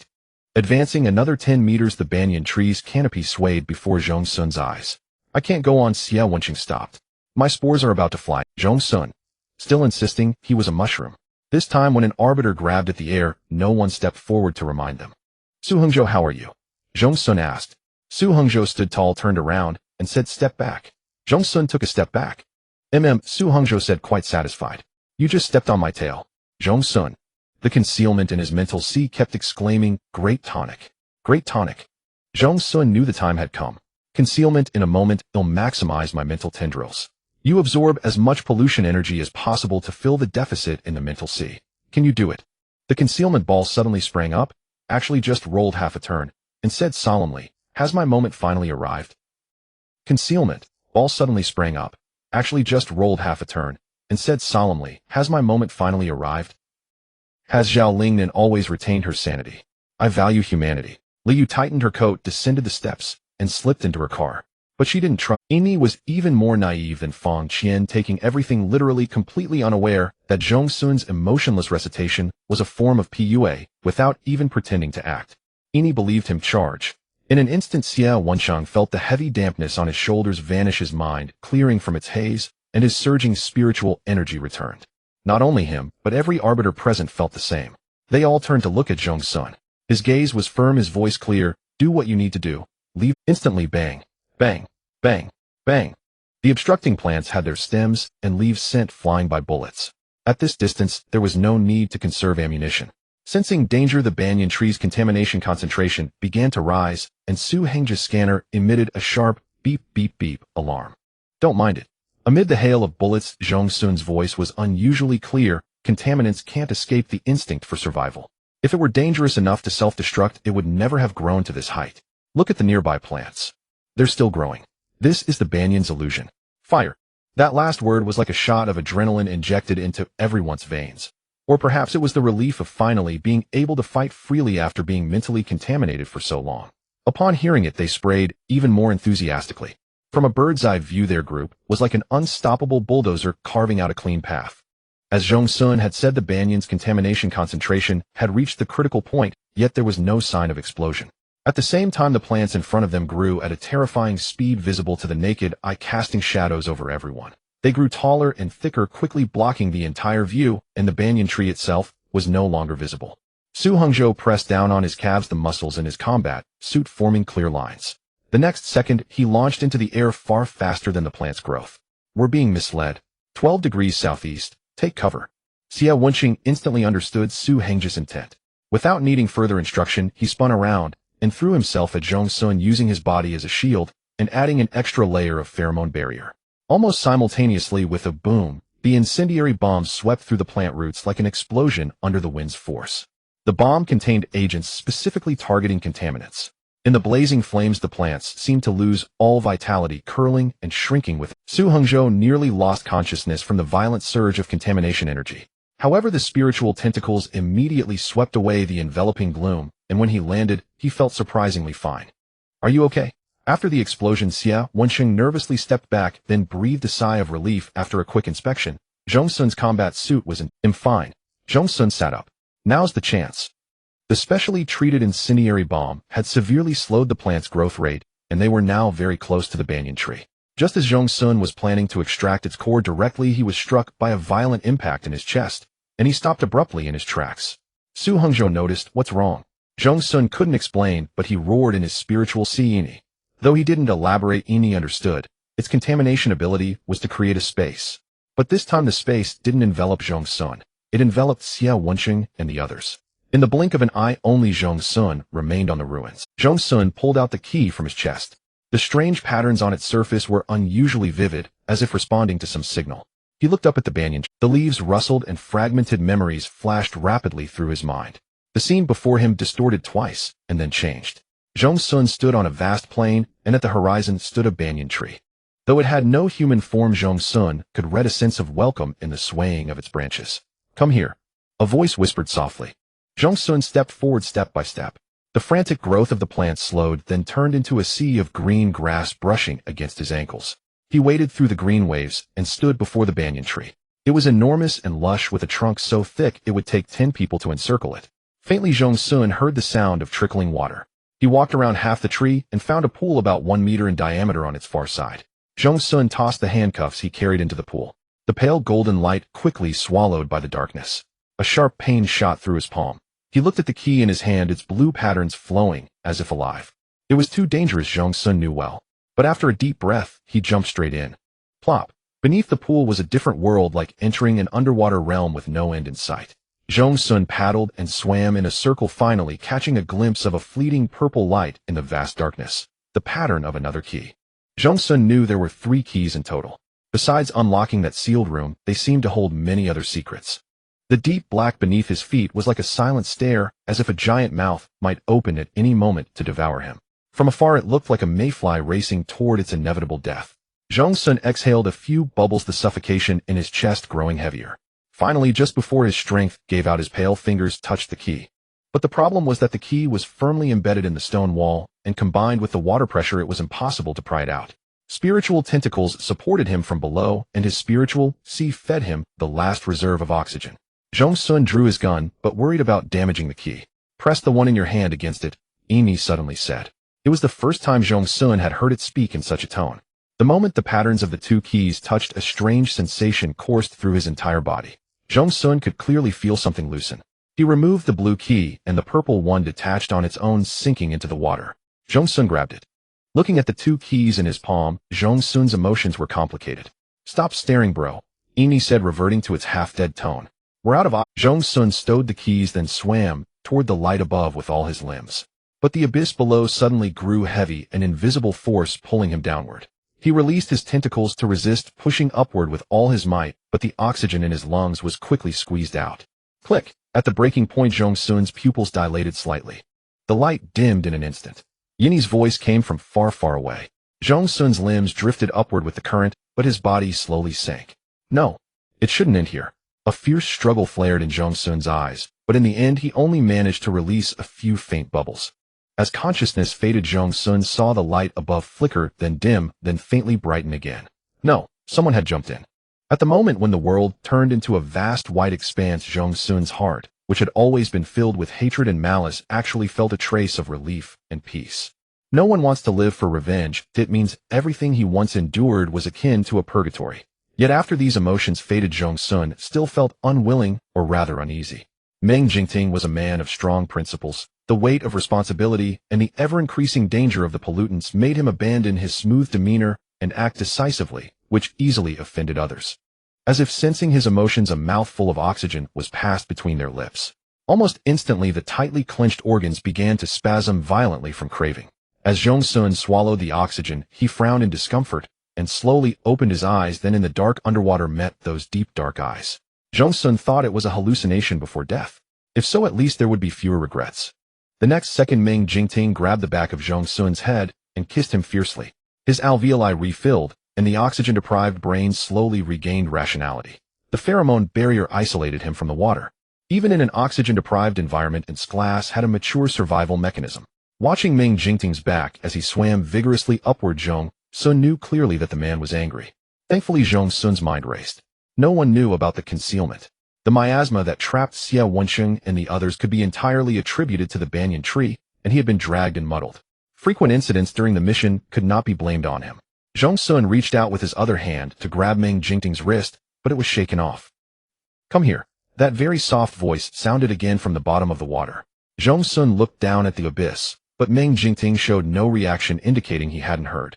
"Come here. Please come here." Zhong Xun suddenly stopped, and Meng Jingting turned to look at him. Zhong Xun pointed underwater, indicating something there. Since the Grand Arbiter had arrived, Zhong Xun could swim back and forth inside. Zhong Xun gestured, "Let's go check it out." Meng Jingting's face was cold, unwilling. Zhong Xun gently tugged his arm. A strong emotion flashed in Meng Jingting's eyes, then he dashed into the water, first with Zhong Xun shielded behind him. Zhong Xun gently tugged his arm. A strong emotion, the solid touch in his hand, kept Zhong Xun from fear. Just then Meng Jingting pulled out a flare from his waist and fired it. The sound was swallowed by the water. After a string of bubbles, the bottom was suddenly illuminated by the fire. Zhong Xun had prepared to see a large mass of hair, entangling them, but it was empty.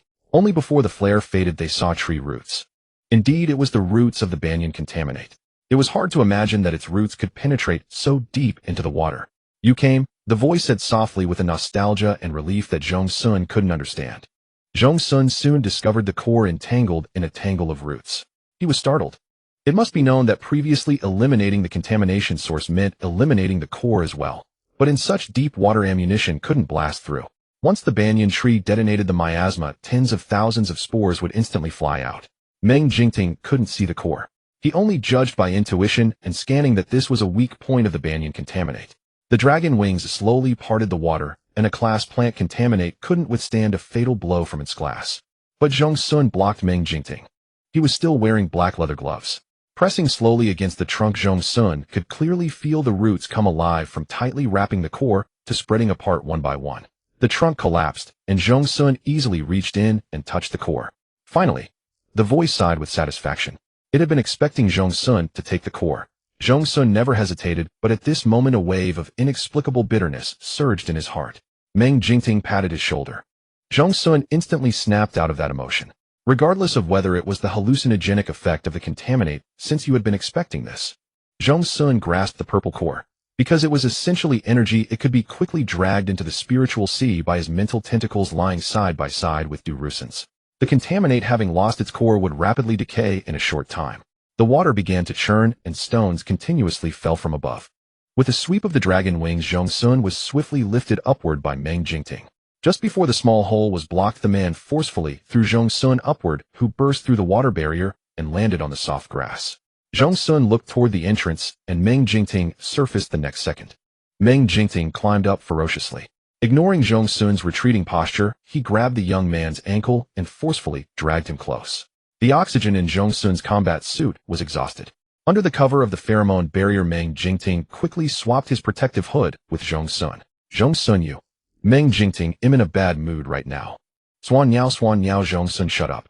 After all, the toxic gas here couldn't cause cross-level contamination to Meng Jingting. A mushroom releasing spores withered. All vegetation here was dying. What Zhong Xun didn't know was that this miasma had upgraded to a level half an hour ago. Because the miasma's range instantly expanded by 5 kilometers, several police officers were forcibly pulled in before they could react, and the hallucination took effect immediately. Then the reinforcing arbiters found them one by one and sent them to the hospital in time. The small space where Xia Wensheng and the others were trapped lasted only 3 minutes. However, when they came out 3 minutes later and didn't see Zhong Xun, Xia Wensheng's expression turned horrified. He said to Su Hengzhou beside him, "I think I'm hallucinating again." Su Hengzhou, "Hallucination, my ass." Zhong Xun is gone.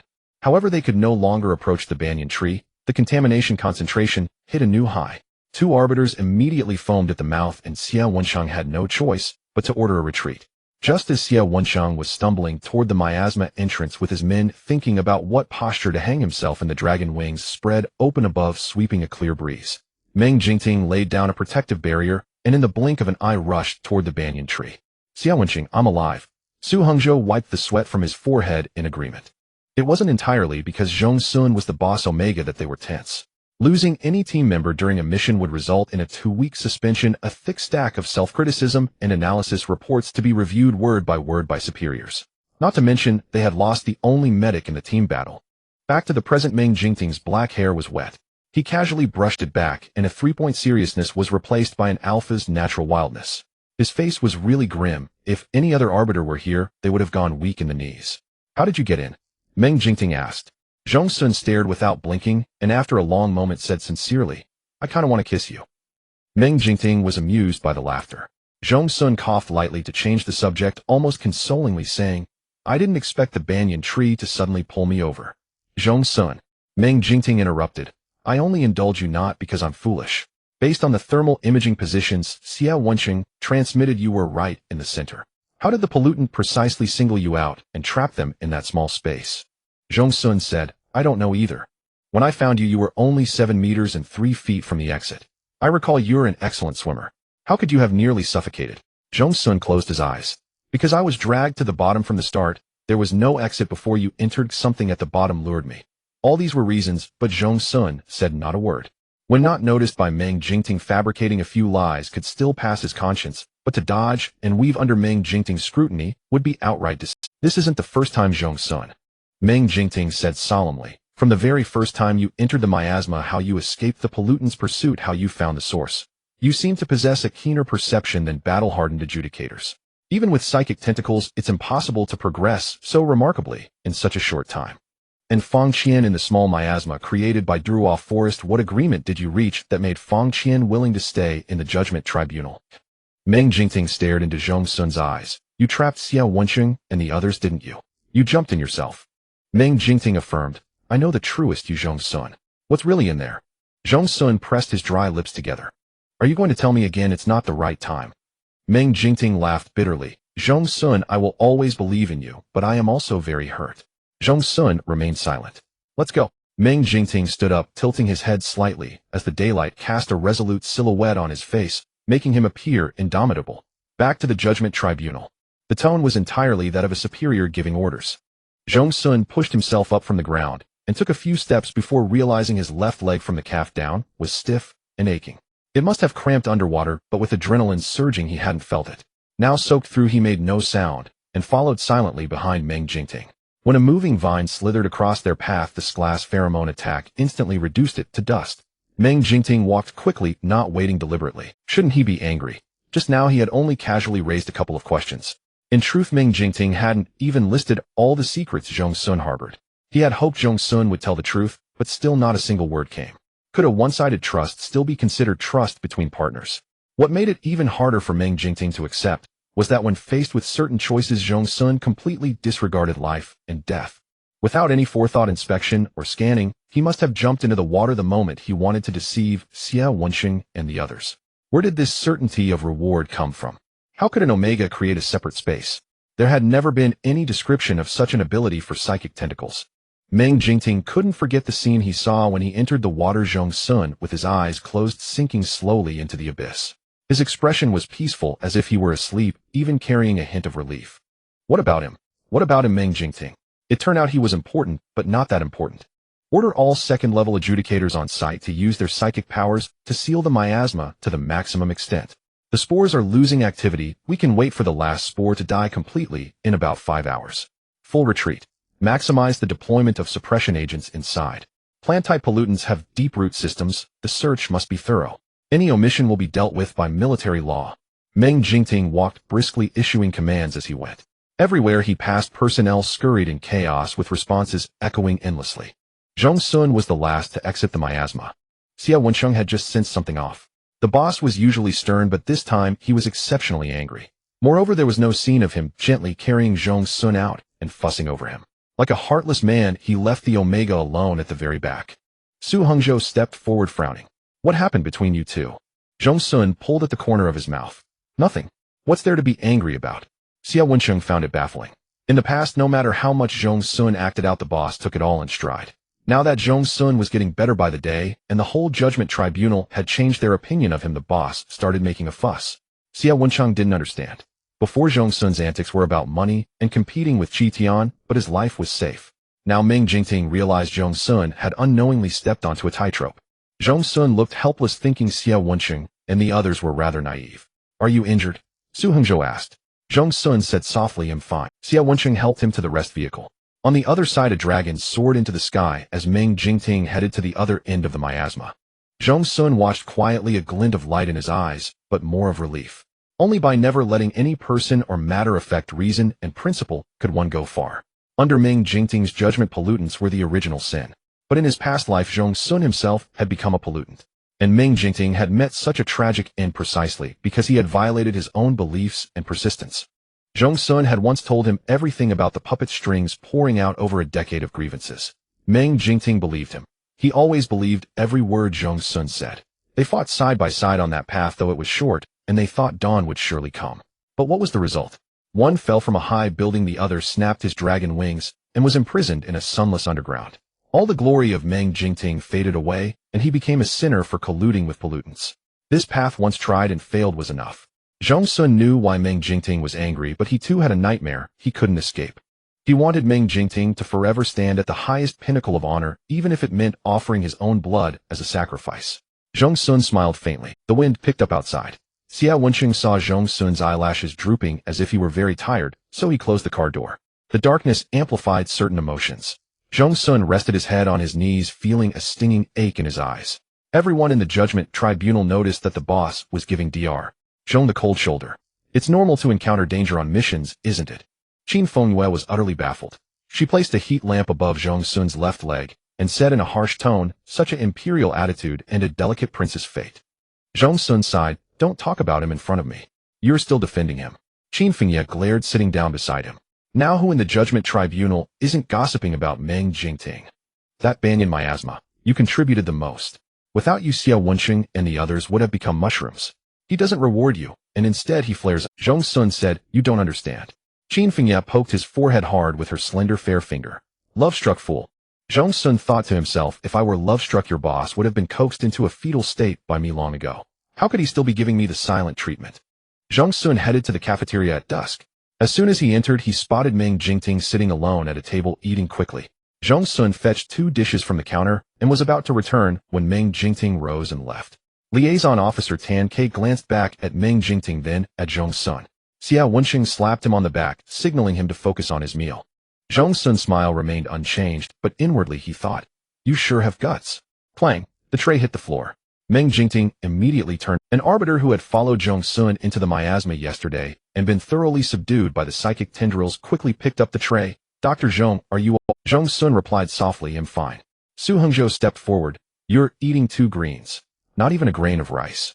Zhong Xun sighed no. In an instant the cafeteria fell silent. All eyes shot toward Meng Jingting. The usual respect undiminished, but today's reproach was something even the Grand Arbiter had to endure. Dr. Zhong was such a good man. A prodigal son turned gold, now sharing life and death risks with the brothers. "Boss, what the hell were you thinking?" Meng Jingting. He calmly studied Zhong Xun from head to toe. The overflowing sorrow was all a facade. Meng Jingting warned himself once this hurdle was easily crossed, Zhong Xun would dare to gamble with his life again. Then under a barrage of needle-like stares, Meng Jingting turned and left. Zhong Xun chuckled softly, lowering his head. Only Xiao Wenqing felt a chill. He wanted to drag Meng Jingting back and beg him not to court disaster. Zhong Xun's slap was no joke. But the others didn't see it that way. They poured water for Zhong Xun, fetched him food. Su Hongzhou pushed him onto a stool, saying, "The boss temper comes and goes fast. Don't take it to heart." Zhong Xun lowered his lashes, his complexion pale. "I know." Everyone present sighed in frustration. "Boss." In a corner of the cafeteria, Fong Qian, who had come out for some air, couldn't help touching his own face. Lost in thought, he smirked with premature gloating. Meng Jingting worked overtime at the tribunal. Since Zhong Xun had no missions the next day, he planned to go home in the evening to pick up a change of clothes. There was only one main restroom. Initially they had shared it, but now amid the Cold War, if Zhong Xun slept inside, Meng Jingting would certainly make do with a chair. Though Zhong Xun's heart was seething with anger from the Cold War, he still wanted Meng Jingting to get a proper night's sleep. Sun Qin drove Zhong Xun back. On the way, more comforting words were said, and Zhong Xun accepted them all. "Just wait, the boss will surely bow his head. He cares about you so much." Zhong Xun chuckled softly. "It's not about him bowing his head. I could bow too. But this time was an exception." Meng Jingting had sensed too much and had broken through that thin layer of paper. The promise he wanted Zhong Xun couldn't give. That evening Zhong Xun enjoyed a comfortable bath, changed into pajamas, and got into bed. He stared at his phone for a while, then with graceful nonchalance sent Meng Jingting a sticker of a kitten saying good night. Zhong Xun saw the typing indicator, but after waiting 5 minutes without even a punctuation mark, he knew he wouldn't get a reply. Still, the knot in his chest loosened a little. He turned off the light and lay down. On the other side, Meng Jingting clutched his phone, his furrowed brows gradually relaxing. He got up and returned to the restroom, which now had a large, sturdy bed, as Zhong Xun had requested. After a shower, he lay down, opened the chat, and stared at the kitten goodnight sticker for a long time, unaware of the smile creeping onto his lips. According to the Medical Corps deployment standards, participating in upgrade miasma entitles 1 to 2 days of rest unless the situation is particularly urgent, in which case consecutive missions are not allowed. Zhong Xun only requested 1 day. He slept well last night, and at noon he went to the mall to buy 2 shirts. Meng Jingting wasn't short of money, but had little desire for shopping, often wearing his tribunal uniform until it was threadbare. Zhong Xun had noticed that his shirt collar was ill-fitting. He arranged for the shop to deliver the shirts to the tribunal entrance in the afternoon and informed Dr. Xiaobu. Of course, Zhong Xun practiced equal generosity. A solid alliance foundation was the cornerstone for future convenience. So he bought a wig for Professor Liu, a custom-assembled Gundam that Dr. Xiaobu had dreamed of, and the latest fashion from Qin Fengjiu's favorite brand, all to be delivered together. After finishing these errands, it was nearly 1 in the afternoon. Zhong Xun found a pleasant restaurant and sat down. He ordered a bowl of noodles and a vegetable salad. Glancing at a roast duck shop across the street, he planned to smuggle some supplies and treat the tribunal members to a late-night meal. Just as Zhong Xun was about to finish his meal, someone approached. Song Lin, wearing an amiable and friendly expression, came up to greet him. Mr. Zhong, what a coincidence. Zhong Xun played along with a sigh. Indeed, what a coincidence, young Master Song. Nonsense. This restaurant was Zhong Xun's spontaneous choice, moderate in class. Given Song Lin's character, it was probably his first time here. He tried his best to act like it was a chance encounter, but a flicker of disdain passed through his eyes, and he showed no intention of sitting down. Zhong Xun realized how did Song Lin catch his scent the moment he left the tribunal. He must have been keeping an eye on him. Such a coincidence. Let me treat you to a meal, Mr. Zhong, Song Lin said. Sure, Zhong Xun said with a faint smile. We can ask the waiter to bring another bowl of noodles. No, let's go to another restaurant. Zhong Xun looked surprised. Then what was the purpose of your visit, young Master Song? Song Lin's heart sank. He quickly added, I mean, this place is only suitable for a quick meal. If I'm going to treat Mr. Zhong, naturally I should pick a more upscale, but I find this place quite suitable, Zhong Xun said with a knowing smile. Song Lin, who at home would flare up at any provocation, clearly couldn't hold his temper. The smile on his face grew strained, and his eyes carried hostility. If I were to entertain you here, my father would surely scold me for being impolite. Shaolin. Someone walked up the stairs wearing a custom glove on his left hand with 6 fingers. Song Lin immediately dropped the pretense, exclaiming excitedly, Big brother. Song Han affectionately patted Song Lin's head. I saw your car downstairs and thought I was mistaken. You weren't. Song Lin looked at Zhong Xun and lowered his voice. Big brother, it's him. Oh. Song Han raised his head. Song Han and his father Song Chu were indeed quite alike upon closer inspection. After a moment of eye contact, Song Han got straight to the point. Mr. Zhong, please come with me. The clouds parted and the light blazed forth, outlining Zhong Xun's figure in an almost unreal glow. Against the shadow and backlight, only the curve of his elegant lips could be seen, as if anticipating a circus performance about to begin. Zhong Xun smiled. Fine. In that case you can atone for Meng Jingting, he thought. It was utterly unreasonable, but Zhong Xun had made up his mind. Given that the tribunal had detailed records of its personnel, Song Han dared not make Zhong Xun disappear immediately, but he could still manage to invite him to his usual club, rent a private room, and summon a few burly alphas to intimidate him. Song Lin's tone carried the composure and contempt of someone with backing. Mr. Zhong, have some water. Zhong Xun smiled faintly. No thank you. Song Lin asked, What, Mr. Zhong, are you afraid we put something in the water? Zhong Xun looked at him and retorted, Did you? Song Lin's smile vanished instantly. In the dim environment, Song Han lightly applauded, truly worthy of being Meng Jingting's Omega. Zhong Xun hadn't yet responded, but Song Lin was already agitated. Brother. All right. Song Han made a gesture of understanding, and his originally indifferent expression instantly changed. As the heir trained by Song Chu, he wielded considerable power in District A of Yin City, and he believed Zhong Xun's current calmness was all an act, or at least temporary. Song Lin snorted, Don't be ridiculous, there's a shielding device here that can block the tribunal's sight for at least 2 hours. 1 hour. Song Lin snorted, Don't be ridiculous, there's a shielding device here that can block the tribunal's sight for at least 2 hours. 1 hour. Zhong Xun corrected, but he knew the surroundings were sealed off. Then he asked again, What do you want me to do? Song Lin's contemptuous gaze sharpened slightly. After a moment he spoke, Leave Meng Jingting. Can you do that? Zhong Xun leaned back. What makes you think you can? Who do you think you're fooling? Song Lin tore off his guy, snarling. Once you're an Omega marked by multiple people, will Meng Jingting still want you? You have time to take off the foot-binding cloth in your brain. Zhong Xun sneered. Meng Jingting is level. Even if 100 people mark me, he can shred their pheromones in an instant and complete the lifelong mark with me. Besides, I won't just sit around waiting to die. These words far exceeded Song Han's expectations. An ordinary Omega under such oppressive circumstances, facing so many dangerous alphas, would have long had their psychological defenses collapse, and even if later released safely, would carry lingering psychological trauma. But Zhong Xun sat there without even a frown. Song Lin suddenly stood up. What are you showing off? Just stating the facts. Zhong Xun chuckled. Young Master Song should improve his psychological resilience. You should know that even without me, Meng Jingting wouldn't look your way. Song Han was clearly enraged as well and made a gesture. For alphas strode toward Zhong Xun, with sneers, their various pheromones instantly dispersing. Watermelon mixed with gasoline, an indescribable combination. I'm going to throw up, he said, concealed in his spiritual sea. Amid Song Lin's anticipation, Zhong Xun suddenly spoke. Do you know that I love enclosed spaces? For a moment, everyone failed to react. Then they heard Zhong Xun sigh. Meng Jingting is giving me the cold shoulder because I put myself in danger. He won't even reply to my emoticons. His spiritual tentacles swiftly traced faint currents of air. The leading alpha was a tattooed brother with skin like a muddy road, pitted and rough, thick black eyebrows, fierce eyes. The gasoline scent was his. The moment Song Han gave the order, tattoo intended to play for real. A high-quality Omega like Zhong Xun was rare. How could you tell? Just by looking at him. He looked like he was painted a clear breeze from a secluded valley that could charm any alpha. The moment the spiritual tentacles probed into Tattoo's spiritual sea, not only was he charmed, but his eyes went vacant for a second. Then the gasoline seemed ignited by a blaze, exploding with a bang, startling the three alphas beside him in a staggering back. His rut had been triggered early. Come here, Zhong Xun said coldly.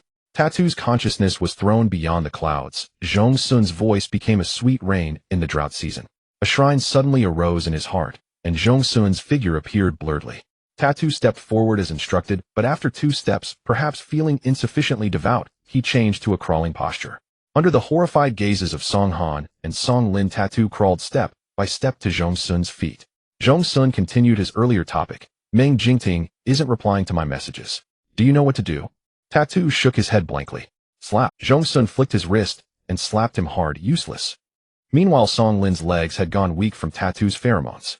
He hated the gasoline smell, but he couldn't defy his Omega nature. If this continued, his heat period would come early. Song Han supported his brother, staring at Zhong Xun with shock and uncertainty. He finally felt a ridiculous sense of shifting from hunter to prey. Curious about how I can resist. Zhong Xun laughed. Your little loser brother will never learn. Even Meng Jingting's pheromones aren't enough to make me submit. Mere blevel. Zhong Xun snorted, then indiscriminately attacked the brothers. I'm curious. Why would Song Chu consider a cripple like you as his successor? Song Han's pupils abruptly contracted. A great shame surged in his heart. His arms trembled uncontrollably, and for the first time he felt the urge to completely sever his 6th finger. Song Chu had brought up this matter before, but Song Han wanted others to look at his 6 fingers with curiosity and yet be forced to respect him. Anyone who dared to mock him, Song Han, would meet a bad end. But Zhong Xun was destined to be extremely good. He pointed his toe in Song Lin's direction, reminding Tattoo, what are you waiting for? Tattoo, like a large hunting dog receiving a command, rushed over with a manic look in his eyes. Song Lin let out a piercing scream. Zhong Xun looked at the cup of tea on the table. He hadn't wanted to make things so ugly, but the other side had cut off his path first. And seeing how adept Song Han was at targeting Omegas, he must be a repeat offender. No matter today, no one would escape. Song Han had also been blevel when he first presented, later artificially boosted by Song Chu using technological means. This made his spiritual sea unstable. After being drained by Tattoo, the spiritual tentacles patiently waited a few minutes, then found the right opportunity to probe in. Narrow, barren, completely unlike what an 11 alpha should have. You really are a cripple, Zhong Xun said. Song Han instantly realized the anomaly in his spiritual sea was an invasion of tentacles. He roared in fury, Zhong Xun, you dare. The next second, a spiritual tentacle gently picked up a fragile strand of spiritual power. Song Han was like a duck with its neck wrung. All emotions stopped abruptly. Zhong Xun said cheerfully, the Su family are your family's dogs. You must be on good terms with Su Xingjie. You should have asked him in advance what happens when you make a move against me. As soon as the words fell, the spiritual power was yanked apart. Song Han's agonized scream shook the dust from the walls. The guards outside finally sensed something wrong and immediately pushed the door open, only to be invaded by spiritual tentacles in a second, completely Don't move. Zhong Xun changed his posture, propping his chin on one hand, and asked everyone, does any of you have a partner? Feel free to share and discuss. The room fell into dead silence. Oh, everyone was frozen, as if paused. Song Lin lay on the ground, his face a mess of snot and tears, no trace of arrogance to be seen. Just then, brilliant.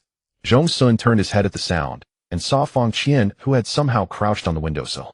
This was the 23rd floor. Zhong Xun paused before asking, why are you here? Bored, Fang Qian replied. The judgment court is just a few buildings. I've grown tired of wandering around. Zhong Xun asked again, how did you know I was here? Fang Qian pointed to his waist. Zhong Xun understood. He was referring to the key. Fang Qian had a certain resonance with that blue key. Zhong Xun took a clean cup and poured tea. How long have you been watching? Since those alphas started ganging up on you. Fang Qian lightly landed on the ground, walked gracefully to sit opposite Zhong Xun, and took a sip of tea. He couldn't help saying, I thought you had strong resistance to contaminants, but I didn't expect you to resist Omega nature as well. Zhong Xun said calmly, this has nothing to do with being an Omega. Your understanding of us is still too shallow. Fang Qian raised an eyebrow noncommittal. By the way, the Judgment Court's vehicle had already departed before I left. Zhong Xun asked, what for? Looking for you, Fang Qian said succinctly. Your location signal disappeared. Indeed, this room had a signal-blocking device. As they spoke, the tentacles ceased their attack. The security personnel kicked aside the delirious tattooed man and shielded the Song Han brothers behind them. Fang Qian glanced back, then lowered his voice to Zhong Xun. Isn't this called high position and great power in your human world? You struck so ruthlessly. Will it be okay?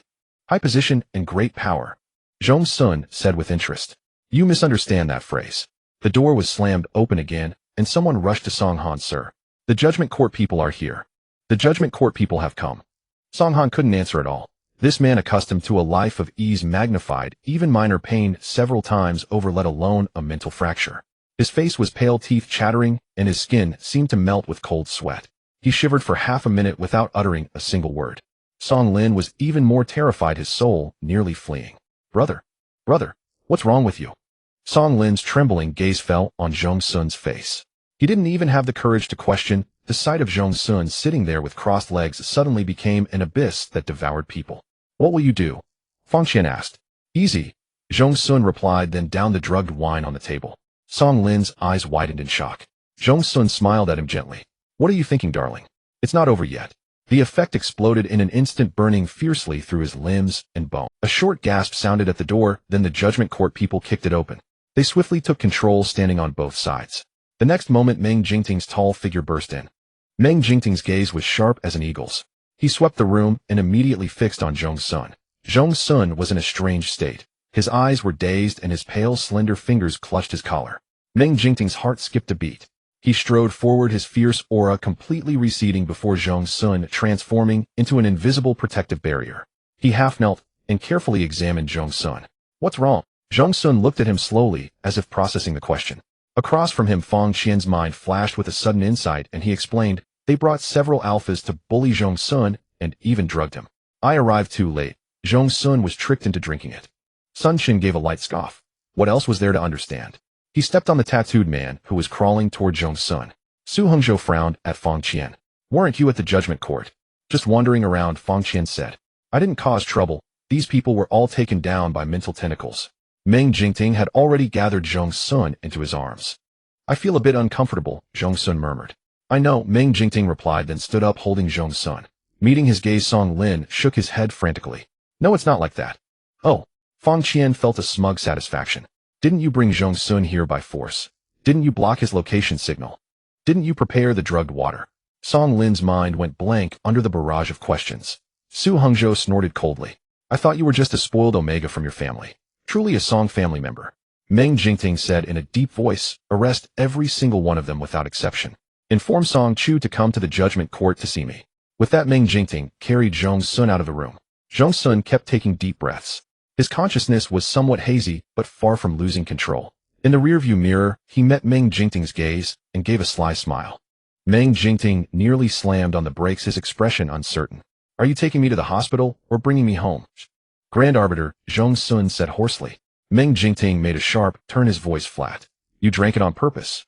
Yes, otherwise it would be awkward if you saw me perfectly fine. Zhong Xun wanted that moment of closeness, and lying was pointless. The room only blocked signals, not surveillance. It would be easy to find out he drank the Zhong Xun, Meng Jingting said word by word. You need to be taught a lesson. Zhong Xun lay in the back seat, exhaling hot air, his hand resting on his forehead. Fearlessly he said, then go ahead and judge. Meng Jingting floored the accelerator and took Zhong Xun back to the Judgment Court. The bulletproof steel plates around the restroom descended, sealing off all sunlight from outside. Zhong Xun was thrown onto the table. In the pitch-black darkness, his hearing became exceptionally acute. At that moment, a thread of cold fear finally seeped. Meng Jingting. Speak. Does every room in the rest area have these steel plates? Meng Jingting paused while unbuckling his belt. His night vision was still excellent, so he looked down at Zhong Xun's unfocused eyes. In that moment, the strictness and dignity of a Supreme Arbiter peeled away layer by layer. Even the traits of civilized humanity seemed to dissolve. With old grievances and new hatred, combined Meng Jingting's purest wildness as in class alpha was laid bare. No, Zhong Xun heard Meng Jingting say. Only this room has them. With that a scorching body pressed down on him. Wait, no. Zhong Xun couldn't even finish his sentence. He just wondered who in their right mind would reinforce a rest room with this stuff. And Zhong Xun soon understood. Besides depriving him of light, this room locked their pheromones in tightly, perfectly, allowing Meng Jingting to unleash. In a daze, Zhong Xun vaguely recalled a past life. A dark, confined room where he had also been reckless with Meng Jingting. Back then the pressure was immense, every step taken cautiously, and this was a way to relieve stress.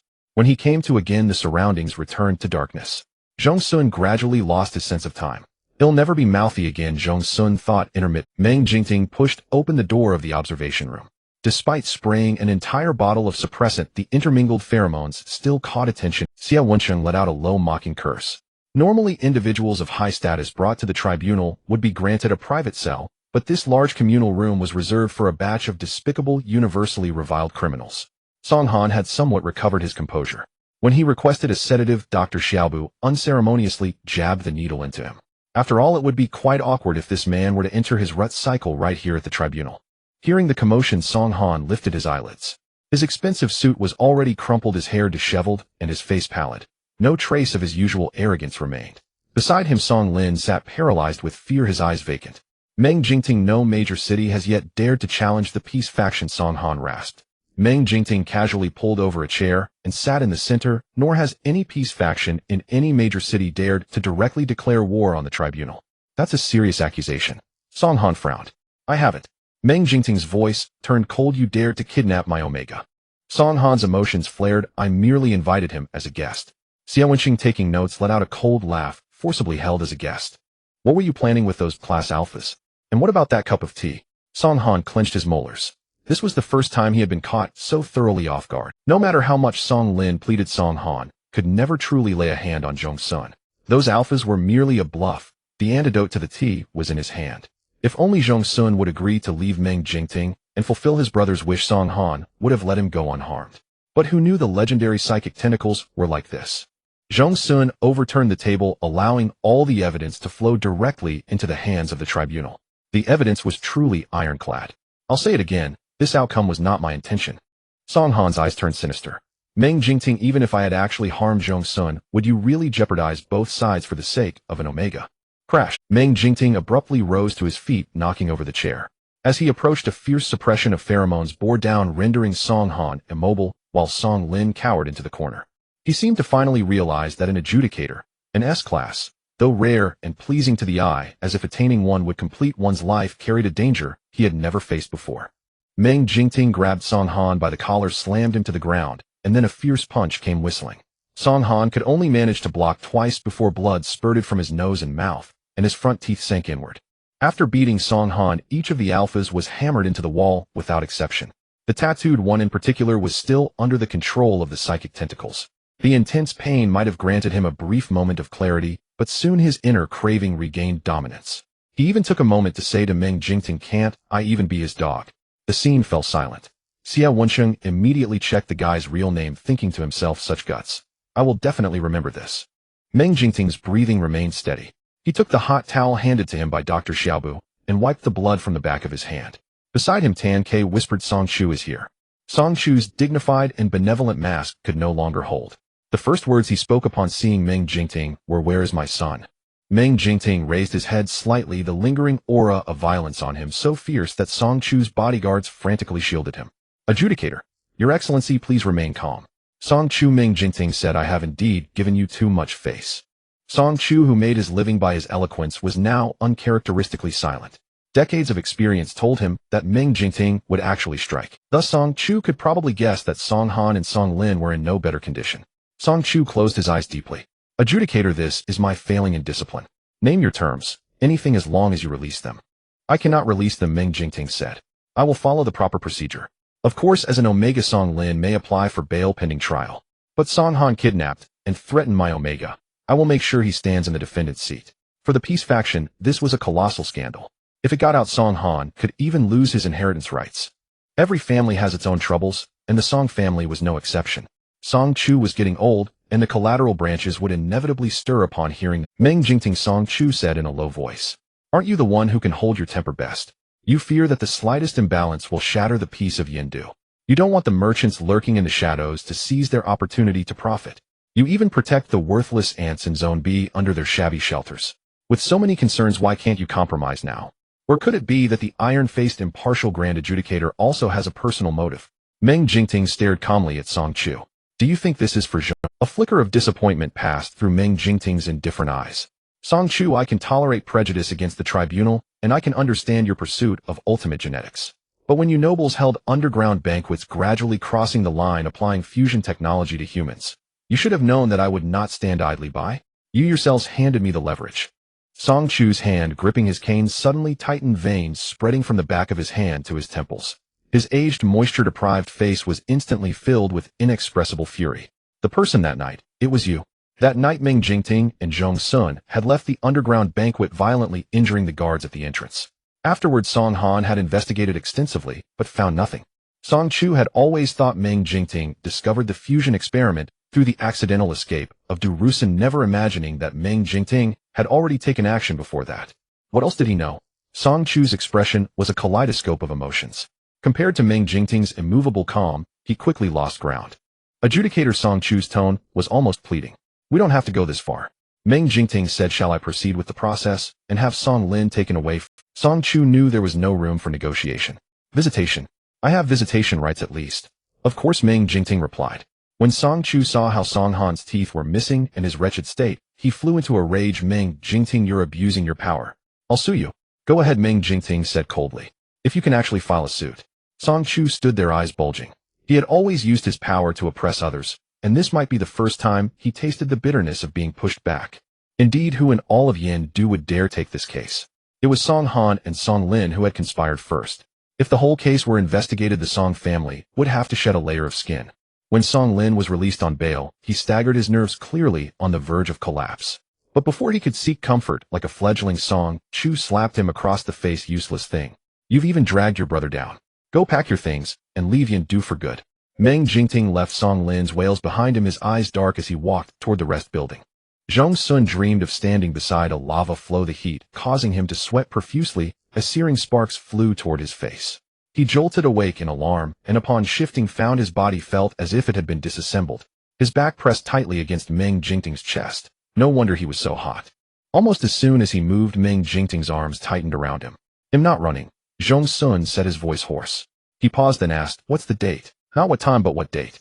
The 17th, Meng Jingting replied, his voice deep and still tinged with drowsiness. 5 whole days, Zhong Xun thought. Roughly the full duration of a high-level alpha's rut. His body wasn't particularly sore, but rather felt as if his flesh, bones, and blood had all melted away. Only Zhong Xun's firm conviction kept him believing he still looked human. Countless exchanges of pheromones later, his heat cycle should have ended early as well. Good. One decisive resolution. Grand Arbiter, Zhong Xun said. May I see the sun? Meng Jingting glanced at the time, 4:30 p.m. The steel plates around them slowly rose. As sunlight hit him, Zhong Xun squeezed his eyes shut and burrowed into the blanket. Only when his vision adjusted to the light's intensity did he cautiously look outside. It was a bright, clear day. Zhong Xun's spirits soared, and he forgot his earlier self-warning. Clearing his throat, he asked, why stop today? The consequence of his bravado was that the steel plates didn't fully rise, but slowly descended again. Hey. A flicker of alarm finally appeared in Zhong Xun's eyes. Meng Jingting. I spoke out of turn. Don't take it to heart. Too late. Zhong Xun. In the haze, he heard Meng Jingting's low chuckle whisper by his ear, learn your lesson. Next time you dare to mess around, remember today. Zhong Xun's mental tentacle gave a salute on the spot. When he opened his eyes again, the sky was dark, stars twinkling. Zhong Xun thought he was dreaming, but the room was silent. His pores sensed the outside world more keenly. He realized the steel plates had retracted and Meng Jingting was gone, likely on a mission. He reached for his phone under the pillow. A message from Meng Jingting read, food in the heater. On a mission. Zhong Xun propped himself up against the headboard. His body, nourished by level alpha pheromones, felt as if chronic ailments had been healed and a thorough detox completed, light and comfortable. He wore only Meng Jingting's shirt buttoned at the bottom 2 buttons. His pale collarbone and the rest of his body bore marks of varying intensity, while his face showed satisfaction and his usual calm. Zhong Xun inexplicably craved a cigarette. Dressed in just a pair of shorts, he didn't even bother with slippers. By starlight, he walked to the heater and set a 2-minute timer. The small door popped open to reveal a dual portion of roasted chicken and ribs with rice surrounded by a ring of green vegetables. Zhong Xun initially maintained his composure, but after the first bite his stomach began to churn with hunger. He boiled water then sat at the table eating each bite with intense focus. After devouring everything, he drank a cup of hot water, but still felt unsatisfied. He simply changed clothes and went to the Arbiter Court cafeteria. At 1:30 a.m., only one Annie was on duty. Since Arbiter's missions had irregular hours, a shift was arranged. Zhong Xun ordered a bowl of beef noodles and a serving of fried chicken. Auntie, a plate of fruit, Zhong Xun said, swiping his card in advance. The auntie naturally knew Zhong Xun, a young man with striking good looks, partner of the Grand Arbiter, now working in the medical office and rumored to have achieved remarkable feats. Yet such a meritorious figure was locked up by the Grand Arbiter and denied food. For what reason? The auntie was angry but dared not speak. She piled a mountain of fruit on a plate and set it solemnly before Zhong Xun. Eat. If it's not enough, come back for more. Zhong Xun was taken aback then smiled. Thank you, auntie. His smile was truly beautiful and endearing. The auntie couldn't help but say, don't be too afraid. No matter what, there's still the Omega Protection Association. If it gets too bad, go straight there and file a complaint. Zhong Xun swallowed half a strawberry. File a complaint against Meng Jingting. The auntie quickly made a shushing gesture, as if the name were a taboo that couldn't be spoken. If you ever need a testimony, you'll provide it. Zhong Xun was a bit curious about how the Arbiter Court had been gossiping these past few days. After finishing his fruit, he went straight to the medical office. The examination room was empty. Zhong Xun noticed the newly replenished XH antidote on the medicine shelf. This stuff was mainly used on humans who had been mildly contaminated or bitten by a contamination source. It was only effective if the contamination level didn't exceed 3%, beyond that they would soon turn into contaminants. Zhong Xun picked up a vial and examined it. A translucent pink liquid with a sand-like sediment at the bottom. Why had they stocked so much? Zhong Xun was intrigued. Just then Qin Fengyue pushed open the door and entered. Oh my god! Qin Fengyue's face lit up with joy, her voice rising. Darling, you're awake. Qin Fengyue spun Zhong Xun around. Still alive, all limbs intact. Good. Zhong Xun was between laughter and tears. What else did you expect? Dr. Zhong is here. Dr. Xiaobu poked half his head in his brows and eyes looking fuzzy. Come over and play. Zhong Xun had slept enough, and on Dr. Xiaobu's private desk rested a half-assembled Gundam carefully placed. He would caress it tenderly whenever passing by. Limited edition, I swear to you, Dr. Zhong. Wherever I go, it goes. That's a bit much, Zhong Xun chuckled. By the way, with all that XH antidote, have the number of injured increased lately? Probably. Dr. Xiaobu yawned, pouring tea for Zhong Xun. I heard another batch of refugees came into Sector B. One of my cousins was helping with registration yesterday. Truly, it's been a headache. Zhong Xun nodded. Hey, did you know? Dr. Xiaobu's face lit up with excited gossip. Song Han has a persistent high fever, and his mental energy is a total mess. Zhong Xun had missed this bit and was curious. Is he in the Arbiter Court? Yeah, he got a thorough beating from the boss. The day Song Chu came to demand his release, he was completely rebuffed. Lately, the pro-peace faction has been making a lot of noise. Wave after wave of people come to the Arbiter Court to persuade, but the boss is always out on missions, so they all slink away with their tails between their legs. Zhong Xun, that's typical of Meng Jingting. As he spoke, he heard Dr. Xiaobu sniffle softly. My goddess is arguing with the media again. Who? Dr. Xiaobu shoved his phone screen in front of Zhong Xun. Cui Yi, the lead actress in City of Love.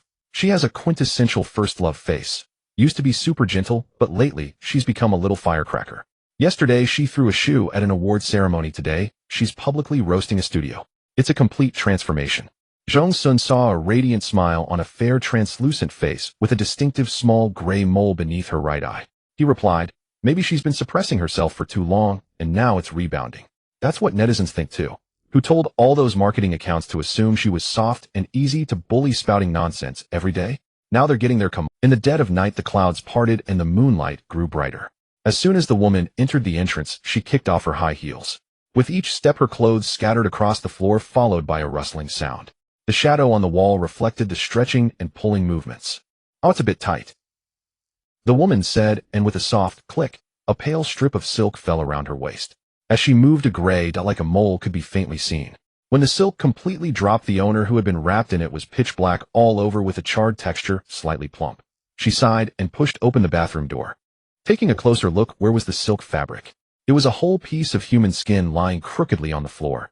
Bai Qingqing, 24 years old, had been idle at home for 2 years with a history of bipolar disorder. She usually stayed indoors and didn't move much. A week ago she got into a fight and was taken to the police station. Because the compensation was paid promptly, both parties reached a settlement. However, routine blood collection revealed that her blood type was completely different from the records. Zhong Xun reported, Bai Qingqing has now completely disappeared. At the last place she was seen, traces of pollutants were detected. Tan Ke quickly swiped through the screen and continued.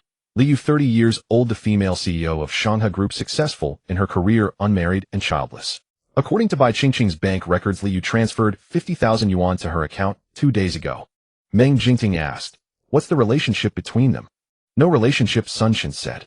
These two are completely from different social strata. Shanghai Group even cooperated with your Huaigu Group 2 years ago. Tan Ke continued, Bai Qingqing's life in District A is precarious. We are certain she never worked for Shanghai Group before. Zhong Xun stared at the column indicating Bai Qingqing's bipolar disorder and suddenly asked, was this Bai Qingqing's first time fighting and ending up in the police? Yes, according to the neighbors' accounts, many of them had rarely seen Bai Qingqing. When the young woman occasionally went out, she was heavily wrapped up and not good at talking to people. What was the reason for the fight? Zhong Xun replied, it was said that someone cut in line while she was waiting. She immediately started cursing. Then the other party's male master, seeing that Bai Qingqing was just a girl, gave her a push. As a result, Bai Qingqing smashed the hot milk tea in her hand directly onto the man's head and started throwing punches. Zhong Xun asked the last question, what about Liu? Tan Ke shrugged, also missing. Zhong Xun tapped the table lightly with his slender fingers and then said, Bai Qingqing fought a week ago. Liu transferred the money 2 days ago. The settlement amount was 35,000. Logically, this was mutual assault, but the male master of that family was seriously injured, almost disfigured, and his family wasn't well off. So because of the 35,000, they simply agreed to the settlement. That's absurd. A patient who stays at home all year round, even with bipolar disorder, would she throw a fight over a Q issue? And she could even beat an adult male. You said Bai Qingqing's life in District A is precarious, meaning she could barely afford to live here. But she didn't even frown during the settlement, as if she knew there would be 50,000 yuan in her account to fall back on. The contrast is too stark, it's like two different people. Liu's disappearance is even more intriguing, as if she knew the police would investigate. Finally, the police filed this case to the tribunal because they determined it was related to pollutants. After Zhong Xun's summary, the meeting room fell into silence. Both are missing now. Zhong Xun said in a low voice, wait. They can't avoid buying daily necessities. Chat apps, payment apps. As long as they're alive under a large-scale identity scan, they will leave traces. Unless, Meng Jingting said in a deep voice, unless they are no longer human. Zhong Xun leaned back. Sometimes I wonder if this is still District A. Su Hongzhou spoke up. Song Chu is already conducting fusion experiments on living people. What else can't happen? With Du Rusin as a precedent, when this case first arrived at the tribunal, Meng Jingting immediately suspected Song Chu's side. But the suspicion was quickly cleared. Even if Bai Qingqing was down and out, she was still a resident of District A, and Liu was a business giant. Song Chu wouldn't dare to be so conspicuous. Monitor closely according to the plan, Meng Jingting ordered. Report immediately if there's any unusual activity. Yes. The tense atmosphere of the meeting dissipated. A second-level adjudicator named Qian Ruai stood up and said in a very respectful tone, Dr. Zhong, the cafeteria has braised pork and soy sauce chicken for lunch. Should I get a portion for you? With a perfect broadcasting voice, he chanted without any hidden agenda. As soon as he said that, someone immediately chimed in. Dr. Zhong, there's also fennel potato pancake, very delicious. Should I bring one for you too? Xia Wensheng rested his arms on the table and covered his face. Freshly squeezed orange juice is also nutritious. I guarantee Dr. Zhong will be full. Meng Jingting leaned back in his chair. Su Hongzhou turned to Tan Ke beside him and said, I've been staying up too late lately and my eyes hurt. Tan Ke's mouth twitched. You go to the clinic later. Everyone was desperately trying to hold back their laughter. The night before, Zhong Xun had gone to the cafeteria at 130 am and eaten like a starving ghost. Afterward, the cafeteria auntie, unable to sleep until dawn, sat seriously among her sisters and with a few words portrayed Meng the judge as a brutal figure who was very harsh to his omega, even refusing to give food when angry. Several other aunties then muttered to other adjudicators, persuade your boss. Food is the staff of life. Even if there's a conflict between the young couple, you can't deny someone food. Did you hear? The boss doesn't even let Dr. Zhong eat. Did you hear? Dr. Zhong works all day and returns to the break room, but the boss still won't let. Why won't they let him eat? Locked up for 5 days, no food allowed. Rumors spread like wildfire, and even though everyone knew there was some exaggeration, it didn't stop them from sympathizing with the hardworking Dr. Zhong. Qian Ruai seemed to have found his comrades and was suddenly brimming with passion. Dr. Zhong, rest assured with us here, we'll make sure. His voice abruptly stopped, the hairs on his back standing on end. From the deep darkness behind him emerged Meng Jingting's cold, chilling face. Make sure what? Zhong Xun smiled and pulled Meng Jingting away. Let's go eat. He waved to the others behind him. Thanks, guys. Only after the meeting room door was fully closed did Xia Wenqing's suppressed laughter burst out. Even the usually serious Su Hongzhou laughed. Old Qian, since when did you become so bold? I'm sacrificing myself to sound the alarm for the boss. Our tribunal has only one medical officer capable of group therapy, and Dr. Xiaobu also has to go out for exchanges and studies from time to time. Squeezing our Dr. Zhong is not right. Haha, let's go eat. In the evening, Zhong Xun received a phone call from Li Mi inviting him to dinner. Li Mi invited me to dinner. I won't wait for you tonight. While on the phone, Zhong Xun had already arrived at the garage.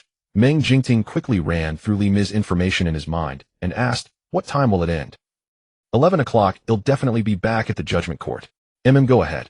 Meng Jingting's tone still carried a faint hard-to-please coldness, as if he wanted to give Zhong Xun a long-lasting warning, but since he always treated him with threatened gentleness, Zhong Xun took it as tense and was not afraid at all.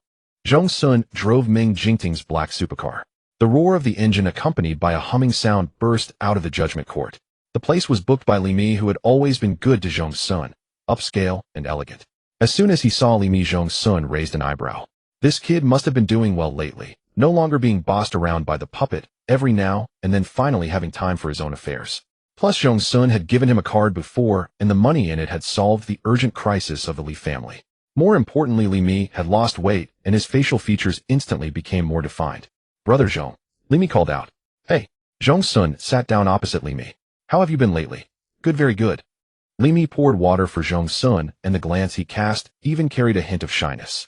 Zhong Xun pondered for a moment and asked, are you in a relationship? Li Mi gave a thumbs up, as expected of Brother Zhong. Do I know them? No. Li Mi said he's the youngest son of a family that cooperates with ours. Zhong Xun was full of blessings. When the good news comes to pass, he'll give you a big red envelope. Got it, thanks in advance, Brother Zhong. Li Mi came this time with the intention of paying back the money. Zhong Xun had said the card was a gift, but he couldn't just take it all for granted. However, as soon as he brought it up, he heard Zhong Xun ask, are we not brothers anymore? Li Mi, Brother Zhong, you. Zhong Xun pass. Li Mi was silent for 2 seconds, then chuckled. All right, if Brother Zhong likes anything in the future, just good. Li Mi noticed that Brother Zhong had changed again. Previously, there was an indescribable gloomy aura, but now his whole temperament had truly been. Halfway through the meal, Li Mi received a phone call. His expression was both affectionate and helpless, and then he smiled appeasingly. How could that be? I was just worried you'd feel uncomfortable if you came. Li Mi instinctively looked at Zhong Xun, who nodded. All right. Li Mi said, he'll send you the location in a moment. Be careful on the road, and if you're tired, have the driver bring the car. After hanging up, Li Mi said apologetically, it's the honeymoon phase, Brother Zhong, please forgive me. It's fine, well, I'll be friends from now on. When it came time to pay, Li Mi didn't give Zhong Xun a chance at all, blocking the entire cash register with his body, so that Zhong Xun couldn't even hand over his phone. After paying and leaving the restaurant, Li Mi's boyfriend arrived. He was wearing a suit about 1.78 meters tall, named Wang Xiaoran. According to Li Mi, he was a bit of a workaholic. When Li Mi had represented his family in business negotiations, he was attracted by that very drive in Wang Xiaoran, and they had quite a lot in common. Zhong Xun took the initiative to greet Wang Xiaoran. Hi. Wang Xiaoran was momentarily stunned, then stared at Zhong Xun with an incredulous look for a moment before finally snapping back to reality. Hello. Li Mi introduced, this is Brother Zhong. Brother Zhong, Wang Xiaoran echoed. Xiaoran, Zhong Xun said, already familiar. My treat, how about a cup of coffee? All right, thanks, Brother Zhong. This mall had everything. They found a coffee shop on the 3rd floor. Zhong Xun was wearing Meng Jingting's brown coat with the shoulder line slightly dropped, but he still looked tall and straight. His habitually upturned lips made him look very gentle and beautiful, attracting a high rate of turning heads. After sitting down for a while, Zhong Xun got up to go to the restroom. When his figure completely disappeared, Wang Xiaoran fiercely punched Li Mi's shoulder. Li, what were you? Li Mi was completely confused. What? An omega like this, after being friends with you for so long, you're not attracted to him? Wang Xiaoran was genuinely curious. In the face of absolute beauty, some concerns were insignificant. Li Mi. To be honest, even when Brother Zhong was going crazy, he had never had such thoughts. I'm not attracted. I only felt what attraction is when I saw you. Wang Xiaoran couldn't help but burst out laughing. Wang Xiaoran was quite talkative. The three chatted until after 9 o'clock, then Zhong Xun stood up to take his leave. He needed to give the two some alone time. Let's meet again when you're free. Zhong Xun paid the bill and tactfully left. Remembering that Dr. Xiaobu said his Gundam was missing a cover, Zhong Xun planned to get one. After handling this, he could return to the judgment court.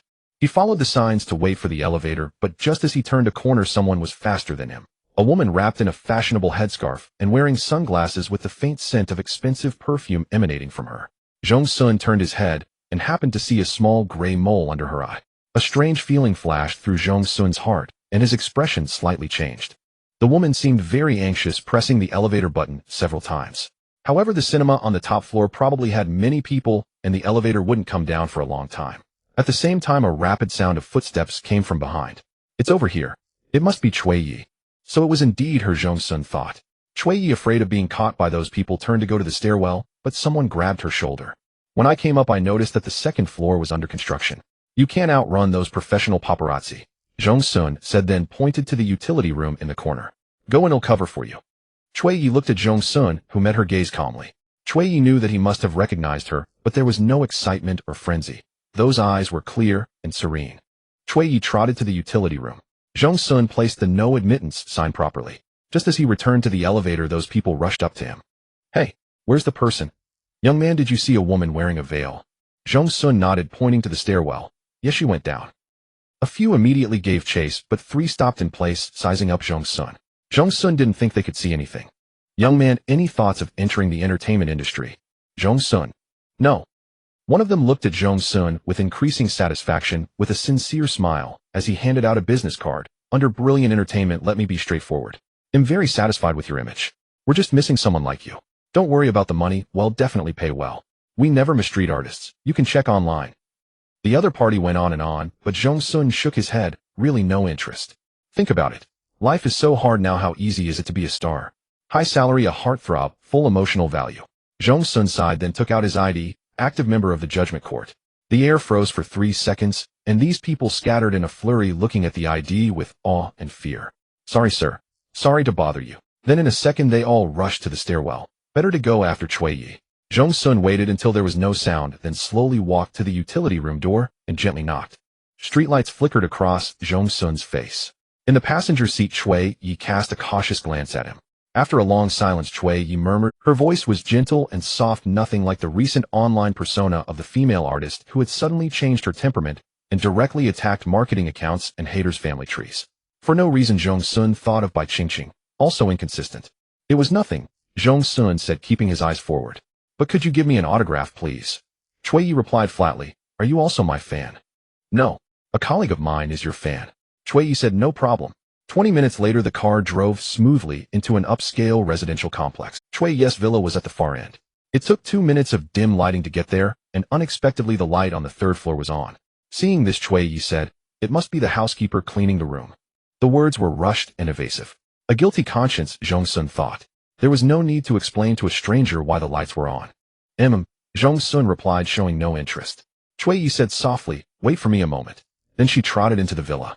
2 minutes later she came out and handed Zhong Xun a signed photo. "Thank you for today." "Thank you too." Zhong Xun took the photo and placed it on the passenger seat. He gave a slight nod to Cui Yi, turned the steering wheel, and drove off. Cui Yi watched his taillights disappear before returning home. Just as she entered the bathroom, someone ambushed her from behind and hugged her. "Hey." Cui Yi startled, then looked down at the dark arms around her. "You're so childish," she said helplessly. "Should I go to tomorrow's fan meeting for you?" Cui Yi said. "Otherwise I definitely can't handle those media. Leave it to me." "Hey Zhong Xun," the hidden one called out. "I know," Zhong Xun said. "There's a taint of pollutants." The hidden one was shocked. "You sensed it?" "Yes." Zhong Xun took the opportunity to flatter the hidden one. "I suppose it's thanks to you." "Naturally," the hidden one replied proudly. "At first I thought Cui Yi was a pollutant. The scent on her was too strong. But after careful observation, she's human." "Should we report to the judgment court?" the hidden one asked. Zhong Xun changed the subject. "What, after staying in my spiritual sea for so long, you've become a judge?" The hidden one said, "Born a pollutant, die a pollutant." Zhong Xun replied, "Such backbone." He stopped in front of a roast duck restaurant and bought the last 5 ducks. "For that judge again?" the hidden one asked. "Who else would I bring it for?" Zhong Xun said softly. "Consider it a late-night snack." Humph. He returned to the judgment court at 1050 and pushed open the door to the main office on time. As expected, a group of listless judges were slumped in their chairs, staring blankly at their computers. But the situation changed instantly when the aroma of roast duck filled the air. Sun Chen sniffed deeply. "Huh," Zhong Xun said, "extra meal." At once everyone performed in instant regression, leaping over their desks and bouncing over to Zhong Xun. "Oh whoa, Thank you, Dr. Zhong. Zhong Xun managed to protect one duck. They were sold out. I only managed to grab 5. Enough. With a light heart, Zhong Xun knocked on the office door. Enter, Meng Jingting said. Seeing Zhong Xun, he said gravely, You're 7 minutes late. Do you think I'm a delivery guy? Zhong Xun placed the roast duck on his desk. I brought this for you. Meng Jingting didn't stand on ceremony and opened the box. What did you eat with Li Mi? A few stir-fried dishes, Zhong Xun said, leaning against the desk. Also met his Omega. Are they together? Yes, good taste. Zhong Xun added. Meng Jingting devoured half a duck in a whirlwind. You swiped your card at 9-something, and it takes only 40 minutes from the Liana Mall to the court. Yet you arrived almost at 11. Dr. Zhong, could you tell me where you spent those 50 minutes? Zhong Xun raised an eyebrow. Meng Jingting looked up. Need me to wait again? Zhong Xun pulled out Chui Ye's signed photo from his pocket. I accidentally helped a female celebrity and took her home. This is Dr. Xiao Bus Idol. With this, he'll willingly cover my shifts for the next year. Meng Jingting cast a subtle glance at Zhong Xun, a flawless smile, a composed demeanor. Then he resumed eating the remaining half-duck. Meng Jingting cast a subtle glance at Zhong Xun, a flawless smile, a composed demeanor. Then he resumed eating the remaining half. Glass had an ability that was hard for others to know, and which Meng Jingting had never mentioned. He could sniff out traces of pollutants. With a faint burnt smell, Meng Jingting had noticed after a while that pure pollutants didn't work, but contaminated humans did. Earlier the scent on Du Rusin had been very strong, but his level was too high, and before Meng Jingting could act, he had dragged them all into the miasma. Just now Meng Jingting had caught a faint whiff of that scent from Zhong Xun. It was very light, but he was certain it couldn't be Li Mi. It had to be Chui Yi. Of course, Meng Jingting was more concerned about whether Zhong Xun knew. Theoretically, an Omega was impossible, but his beloved harbored many secrets. In the medical office, Dr. Xiaobu, originally with 2 dark circles, waved his hand at Zhong Xun. I can't take it anymore. I'm going to sleep. Hold on for one more night, Zhong Xun said. Dr. Xiaobu sneered. Air can't refresh me. The next second, Zhong Xun, with an aloof face, pulled out. No exaggeration. Dr. Xiaobu's pupils instantly burst into light, flickering at a frequency that would put the stars to shame. Wait. Dr. Xiaobu's voice trembled. Then like a hurricane, he swept into the bathroom, washed his hands, spritzed cologne, and smoothed his hair. Finally, he appeared before Zhong Xun, hands cupped upward, head slightly tilted with restrained grace. Bring it on. The emperor, surnamed Zhong, released the photo, as if bestowing a favor. Dr. Xiaobu hugged the signed photo and showered it with kisses. Then he looked at Zhong Xun. Dad, what does your son need to do? Zhong Xun was speechless. I haven't thought of it yet. He'll call it in later. No problem. After Zhong Xun returned to the lounge, the sound of water rustled from the bathroom. Before long, Meng Jingting emerged wrapped in a bathrobe. His proportions were truly outrageous, and the sharpness between his brows carried a strong aggressiveness. Were it not for the constraints of his judge identity and his profound understanding of human order, his superior genes and primal drives could easily have turned him into a headache for the government. Zhong Xun rested one arm on the sofa, tilting his head back slightly. Come here. Meng Jingting stepped forward, leaving a trail of wet footprints on the floor. They shared a long, intimate kiss. Zhong Xun asked, still want it tonight? Meng Jingting's expression was strange. I should be the one asking that. Zhong Xun slammed on the brakes. I want to sleep well. Meng Jingting snorted. Thought you could keep up the act. After Zhong Xun washed up, they slept curled together, dreamless. The next morning at 6:30, Tan K called. Boss, our people found Li Yu at a convenience store entrance. She's been apprehended and brought back to the judgment court. What is your relationship with Bai Qingqing? Why did you transfer 5,000 yuan to her account? Are you aware of Bai Qingqing's disappearance? And one more question, why can traces of contaminants be detected on you? Dozens of questions were disassembled, reorganized, and asked repeatedly in a scrambled order, but Li Yu, as the head of Shanghai Group, sat there in her gray professional suit, without even a frown except for a hint of weariness beneath her eyes after 3 hours of interrogation. Bai Qingqing. I met her at a park. She was about to jump into the river, and I thought the poor girl was pitiful, so I gave her 5,000 yuan. Why did you give her? Because I felt sorry for her, officer. Do I have to report to the tribunal who I give my savings to? She paid compensation for a fight, and I gave her money right after. I'm innocent, officer. She had been suffering from manic depression for a long time, almost going insane. It's no surprise she lost control. As for the timing of my money transfer, it was pure coincidence. Bai Qingqing is missing. I don't know. Traces of contaminants on me. That's terrifying. I will definitely cooperate fully to uncover the truth. Truly impenetrable. Anyone would find Li Yu's explanation too far-fetched. Not to mention why a busy female CEO would suddenly go to a park for relaxation, but even 5,000 yuan is no small sum for an ordinary Azone resident. Did she really give away that much just out of pity? The identity verification for Li Yu had come out: blood type matched, facial features matched, gene database matched. In other words, it was indeed her. Zhong Xun, who was in charge of the interrogation, could do nothing with Li Yu because there was a lack of substantive evidence. She simply insisted it was a momentary impulse. Too much money burning a hole in her pocket. Stop the interrogation, Zhong Xun said calmly through the one-way mirror. A flawless statement is the biggest flaw. She must have rehearsed all the questions in her mind countless times. Asking for another 3 hours would yield the same result. The tribunal didn't even have a reason to temporarily detain Li Yu. The residential area she had come from had been thoroughly searched, and no traces of contaminants were. Li Yu opened the door of the interrogation room, loosened her slightly messy hair, then gathered it again with a hairpin, revealing a face that was both beautiful. Facing a group of adjudicators in combat suits with cold, stern demeanor, she showed no fear. She even smiled at Meng Jingting. Long time no see, President Meng, or should I say Grand Adjudicator. Meng Jingting retrieved from his memory the scenes of past cooperation with Shanghai Group, which he had personally handled. Li Yu was indeed an intelligent, beautiful woman with rigorous logic. Their eyes met, but Meng Jingting could not glean any useful information from her gaze. President Li, Meng Jingting said, I hope you understand that once you're involved with contaminants, it's a stain that's hard to erase for a lifetime. Li Yu looked surprised. I can't believe such arrogant words came from President Meng. A lifetime is long. How can you be so certain? But I can understand. Li Yu nodded. The tribunal judges contaminants after all. Let's leave it at that for now. Feel free to contact me if needed. Li Yu left calmly, stirring a fragrance like morning dew. The light outside outlined her silhouette, gentle yet indestructible. Zhong Xun watched her. Their gazes briefly met, then lightly averted. It's the same contaminant, Zhong Xun said to Enanai. Enanai was drowsy, but upon hearing this he sensed it. Correct. Meng Jingting received a phone call and needed to go on an urgent mission. Zhong Xun patted his shoulder. Go ahead.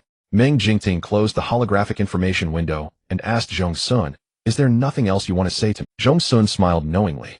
Seizing the moment when no one was around, he stepped forward and kissed his cheek. Good luck, good luck. A hint of helplessness flickered in Meng Jingting's eyes. He still wouldn't tell the truth. After Meng Jingting left, Zhong Xun returned to the lounge. He opened the live stream of Cui Ye's press conference. Opening shocker, Cui Ye took off her pink stiletto heels and across countless cameras and several layers of people accurately hit a male reporter. On her fair, innocent face, an eager expression appeared, one that seemed to want to fly over and beat the other person, yet it didn't look out of place. Cui Ye thoroughly embodied the rebellious spirit that had landed her on hot searches multiple times. Held back by her agent and assistant, she could only yell abusive words. Are you saying I found a sugar daddy like this? You're the one who's addicted to selling your ass. You sure know how to project. The reporter was helped up by his colleagues, pressing a hand to his bleeding forehead, furious. I did not. Do you have any evidence, Cui Ye? I'll sue you for defamation. Go ahead and sue. Cui Ye's voice was extremely piercing. Her usual gentle tone, when sharpened, even slightly became like a death knell. If you really want to sue for defamation, every single one of you here won't escape. All you talk about is how I'm being kept by someone which big boss I've latched onto. Actually, you know damn well. If I really had such a backing, would I have been smeared all these? The scene was left with only the clicking of shutters. You damn bastard. As Cui Ye was dragged away, the microphone still picked up that phrase. Zhong Xun's heart stirred. Bai Qingqing had previously gotten into a fight over a queue, and even after arriving at the police station, she didn't calm down. On the body camera footage, Bai Qingqing shouted at the other person, you damn bastard. The tone and intonation were exactly the same. It was completely a verbal habit. After pondering for a moment, Zhong Xun sent a message to Tan Ke. Tan Ke replied that it was no problem, and at the same time sent back a report to Zhong Xun. It was about another genetic trace left by Bai Qingqing at the police station. In the vast gene database spanning several human metropolises, the data cascaded like toppled dominoes. Layer after layer, pushing outward, passing through the prosperous A-zone, the crowded zone, skimming over gradually desolate grassy slopes, and deep ravines delving into those barren and backward villages. Finally, the name, Zhao Lingnan, came into view. The information showed that this person had died in a village contamination incident a year ago. In fact, the entire village had perished. Yet now Zhao Lingnan's human genes seemed to have been completely inherited by Bai Qingqing, who had fought that day. After all the investigation, it led back to Zhao Lingnan had never left Tuxin village in her entire life, while Bai Qingqing had always lived in the A-zone since childhood. Zhong Xun opened his computer to look up information about Tuxin village. The sparse information barely registered among the progressive, poverty-alleviated New Era villages. The only complete description was negative: a household in Tuxin village, due to feudal superstition and a desire for a male child, buried a one-day-old female infant alive. By the time the police arrived, the baby had already lost all signs of life. Zhong Xun sat in front of the computer for 3 full hours. In the afternoon, Tan K replied with a message finished checking. Chui Yi has always been the spokesperson for Liyu's products. Paparazzi have previously photographed the two entering and leaving restaurants together. They should be friends. What's up? Zhong Xun replied, thank you. Liyu had never expected Zhong Xun to invite her for a meal under the guise of discussing a collaborative project as a shareholder of Huaigu Group.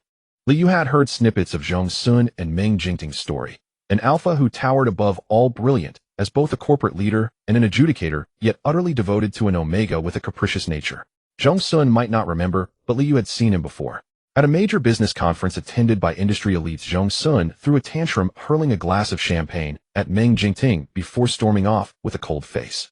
The details remained elusive, but Liyu couldn't forget that arrogant, brooding face. Nothing about it seemed endearing. She had always thought Meng Jingting's taste was but that morning Liyu hadn't recognized Zhong Xun at first. It was only later when she spotted familiar traces on that delicate face that she realized Meng Jingting had actually kept him in the judgment court. Liyu hadn't wanted to come, considering it a waste of time, but the project Zhong Xun mentioned was exactly what Shanghai Group needed most. A partnership with Huaigu would seal. Inside the upscale restaurant, Liyu arrived gracefully to find Zhong Xun already seated. Presently he rose. Liyu merely shook his hand with a halfinger grip, a touch and release. Zhong Xun showed no offense, signaling the waiter for menus and handing Liyu an exquisite tote bag. A small gift for you, President Li. I hope you won't find it beneath you. Liyu accepted with a nod and opened it right in front of him, her demeanor half-hearted yet forced to engage. She was prepared to leave the moment Zhong Xun strayed. To her surprise, it was a beautiful brooch perfectly suited to her taste, and judging by the brand logo, not cheap. Liyu offered a faint smile. Thank you, mister. But that alone wouldn't sway her. However, when the dishes arrived, Zhong Xun cut straight to the chase, discussing the new project's preliminary estimates, development prospects, and future plans with Liyu. It wasn't idle chatter. He had done his homework, even displaying a hint of rare talent. Liyu finally picked up her red wine and clinked glasses with Zhong Xun, her expression shifting to one of appraisal. Zhong Xun understood. Ask away. Liyu didn't beat around the bush. Have you turned over a new leaf? Zhong Xun. Something like that. Liyu gave a wry smile. Only President Meng could wait with such longing until his eyes blurred and actually get what he waited for. Zhong Xun, he'll take that as a compliment. The project authority was obtained by Zhong Xun from Tan K. As a liaison and nominal assistant, Tan K would have hung up the phone in the past at the mere mention of Zhong Xun negotiating a deal. He could barely handle fluffing cotton, but after recent missions where Zhong Xun showed a cool head and outstanding performance, Tan K indulged him. Let him play, he thought. The negotiation went smoothly, and Liyu actually received a legally binding initial draft of the cooperation agreement. Her slender fingers tapped lightly on the paper. Thank you, Mr. Zhong. They'll give Huaigu a response on the details no later than tomorrow noon. You're welcome, Zhong Xun said naturally. How else can President Li earn money to be the backbone for Chui Yi and the others? The violin music had stopped at some point. With Zhong Xun's words, the air in the sudden silence stretched into a sharp line pressed against the throat. Liyu lifted her eyes, the pressure of years in business, giving her an intimidation no less than any man's. What? Zhong Xun leaned back, his features sinking into a faint shadow. Liyu felt a rare sense of unfamiliarity, as if something heavy was pressing down on her. Let me think, Zhong Xun began softly. Zhao Lingnan. Almost the moment the name left his lips, Liyu's pupils contracted almost imperceptibly, but she remained rational, suppressing the surging emotions deep within. Lingnan. Lingnan. I like you all so much. A year ago, Tushin village was wiped out by a pollutant invasion. No survivors. Zhao Lingnan was 17, theoretically on the death list. Yet the blood-type gene left by Qingqing in a police station after a fight was Zhao Lingnan's. This is completely unrelated and utterly absurd. But there's one possibility that holds completely. Each word from Zhong Xun stepped on Liyu's painfully hidden and fragile nerves. The pollutant source of Tushin village was Zhao Lingnan. Contaminated humans aren't rare. A long silence, the vast hall empty except for their table. Finally, Liyu let out a hoarse laugh. What are you trying to... Chui Yi and Qingqing share a common trait, drastic personality changes, Zhong Xun continued. But if you observe closely, you'll find they've almost become... Liyu's head snapped up, her eyes blazing with a murderous intent to eliminate Zhong Xun. Zhong Xun sighed. You gave Zhao Lingnan too much freedom. Liyu's red lips curled, her voice light. Mr. Zhong has spun quite a tale. I can barely follow it. Are you going to use this deduction to curry favor with President? Curry favor? Zhong Xun's expression twisted. We're not on those terms. Liyu sneered. Whatever. Do you have anything else, Mr. Zhong? Zhong Xun replied.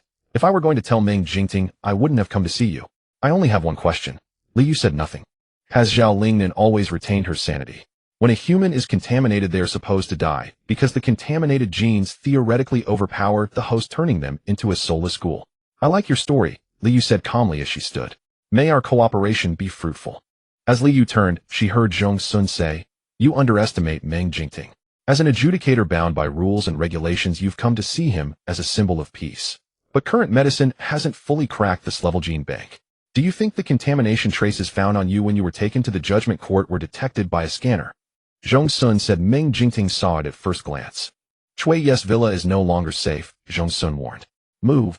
Liu spun around, her expression terrifying. Meng Jingting is tied up for now, but he'll find out eventually. Zhong Xun said calmly. High intelligence level pollutants. He's taken down countless. Liu, take my advice. Liu bit out softly. You're an adjudicator. Zhong Xun shook his head meaningfully. I value humanity. Liu walked out of the restaurant, a fine rain hitting her face, clearing her mind slightly. Only then did she grasp the deeper meaning of Zhong Xun's last words. Has Zhao Lingnan always retained her sanity? I value humanity. Liu tightened her coat, descended the steps, and slipped into her car. But she didn't trust. Zhong Xun finished the remaining red wine alone. He turned to look out the window. The streetlights were blurred by the increasingly heavy rain. Pedestrians were nowhere to be seen, and only passing car lights formed the final backdrop. Zhong Xun naturally knew that given Liu's nature, she would not easily trust him, but fortunately, he had plenty of patience. If Zhao Lingnan had preserved her humanity. This prediction made Zhong Xun's heartbeat quicken, as if the red wine had fermented in his blood, lifting his heart. If Zhao Lingnan had preserved her humanity, could he confess to Meng Jingting, and then redefine the contamination standard? In the previous life, Zhong Xun's fingertips turned slightly cold, just as he curled and clenched them tighter, a warm, calloused hand enveloped them. Zhong Xun looked up sharply, and Meng Jingting was standing right in front of him. The man had changed into casual clothes, a gray overcoat reaching past his knees, his other hand with distinct knuckles naturally hanging by his side. Mission over, Zhong Xun murmured. As for why Meng Jingting could find him, it was simple. He as a staff member had detailed location, and the Grand Arbiter had the highest authority to access it. Meng Jingting replied. Did you negotiate a big deal for me? Zhong Xun smiled.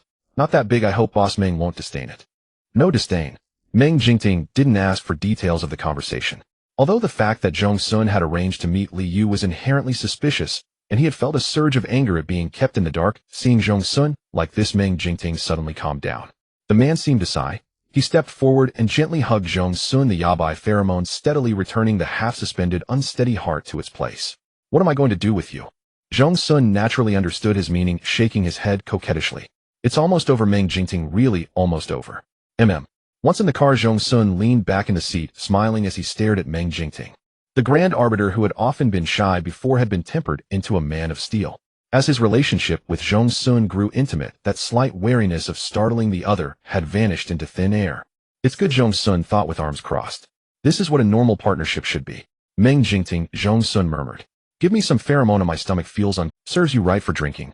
Zhong Xun snorted with a laugh. He knew that the file on Zhao Lingnan that Tan Ke had sent him must have also reached Meng Jingting's hands. He hoped Liu would be obedient and transfer quickly enough. The rain grew heavier, overflowing from the drain covers. The rustling sound suddenly turned fierce with the wind pounding against the window. But the lounge was. Zhong Xun had already showered and changed into pajamas, now leaning against Meng Jingting's arms while playing on his phone. Meng Jingting, without any reservation, was scrolling through Zhao Lingnan's files on his tablet. What do you think? Meng Jingting asked. The contamination ability should be enveloping the human body. Zhong Xun had seen similar pollutants in his past life. But whether it's by Qingqing or Cui Yi, after being replaced, their consciousness is intact.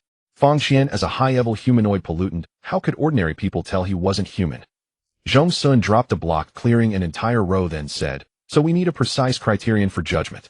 The criterion is that humans cannot be contaminated, Meng Jingting said in a deep voice. Zhong Xun looked up, meeting the man's cold and ruthless eyes. This was the main reason Zhong Xun had been reluctant to speak. Asking Meng Jingting to overturn the definition of pollutants meant to some extent that the tribunal had indeed mistakenly killed humans who were only contaminated but still within the category of their own kind. This violated their original intention of protecting humans, so once such an error occurred, it had to be carried through to the end. But Meng Jingting was different, Zhong Xun thought. He had the confidence to bear mistakes and correct the future. I'm sleepy. Zhong Xun's eyelashes drooped. Meng Jingting pinched his chin and gave him a lingering tender kiss, but his words came out cold and hard. You don't need to attend the meeting tomorrow morning. Copy the Arbiter's manual once for me. As you command, Lord Arbiter. Zhong Xun's tone was indulgent. Meng Jingting was clearly taken by this. Until Zhong Xun's breathing became even, he didn't fall asleep. His warm hand gently rested on the young man's abdomen, so that if Zhong Xun felt discomfort he could detect it immediately. The yabai pheromone gently protected him, and the concealment in Zhong Xun's spiritual sea was once again in a food coma from the feast. The next morning the rain showed no sign of stopping. Meng Jingting went to a meeting while Zhong Xun diligently copied the Arbiter's manual. Having not written for a long time he was a bit rusty, but gradually he got into the groove. Writing calmed his mind, yet at the same time Zhong Xun sorted out everything. Assuming the pollutant had targeted Cui Yi, and Li Yu did her utmost to protect her friend, it all made sense. Then what role did by Qingqing play, who almost had no possible connection with them? He could only solve this mystery once he found the person. Zhong Xun. The concealment suddenly spoke, quite solemnly. The nib of the pen bled a dot on the paper. Zhong Xun took a shallow breath. Could you give a little warning next time? The concealment, did I scare you? No, just say what you have to say. It's just... The concealment hesitated. Can I have the core of that Durusin or the core of that big banyan tree? Zhong Xun slowly put down his pen. Answer me first, are you a growth type? The concealment. Damn, how can a person be so perceptive? Zhong Xun, seems like it. What if I said no? Then forget the core. From now on you'd better stay less in my spiritual sea. Although you can identify pollutants and create a small space, these are not irreplaceable. Why should I give you the core of a high-level pollutant? To the concealment's ears this sounded like, you useless little treat, why do you have so many demands? Sure enough, the concealment exploded. Why? Because in the next stage, I won't be your concealment bro, I'll be your devourer dad.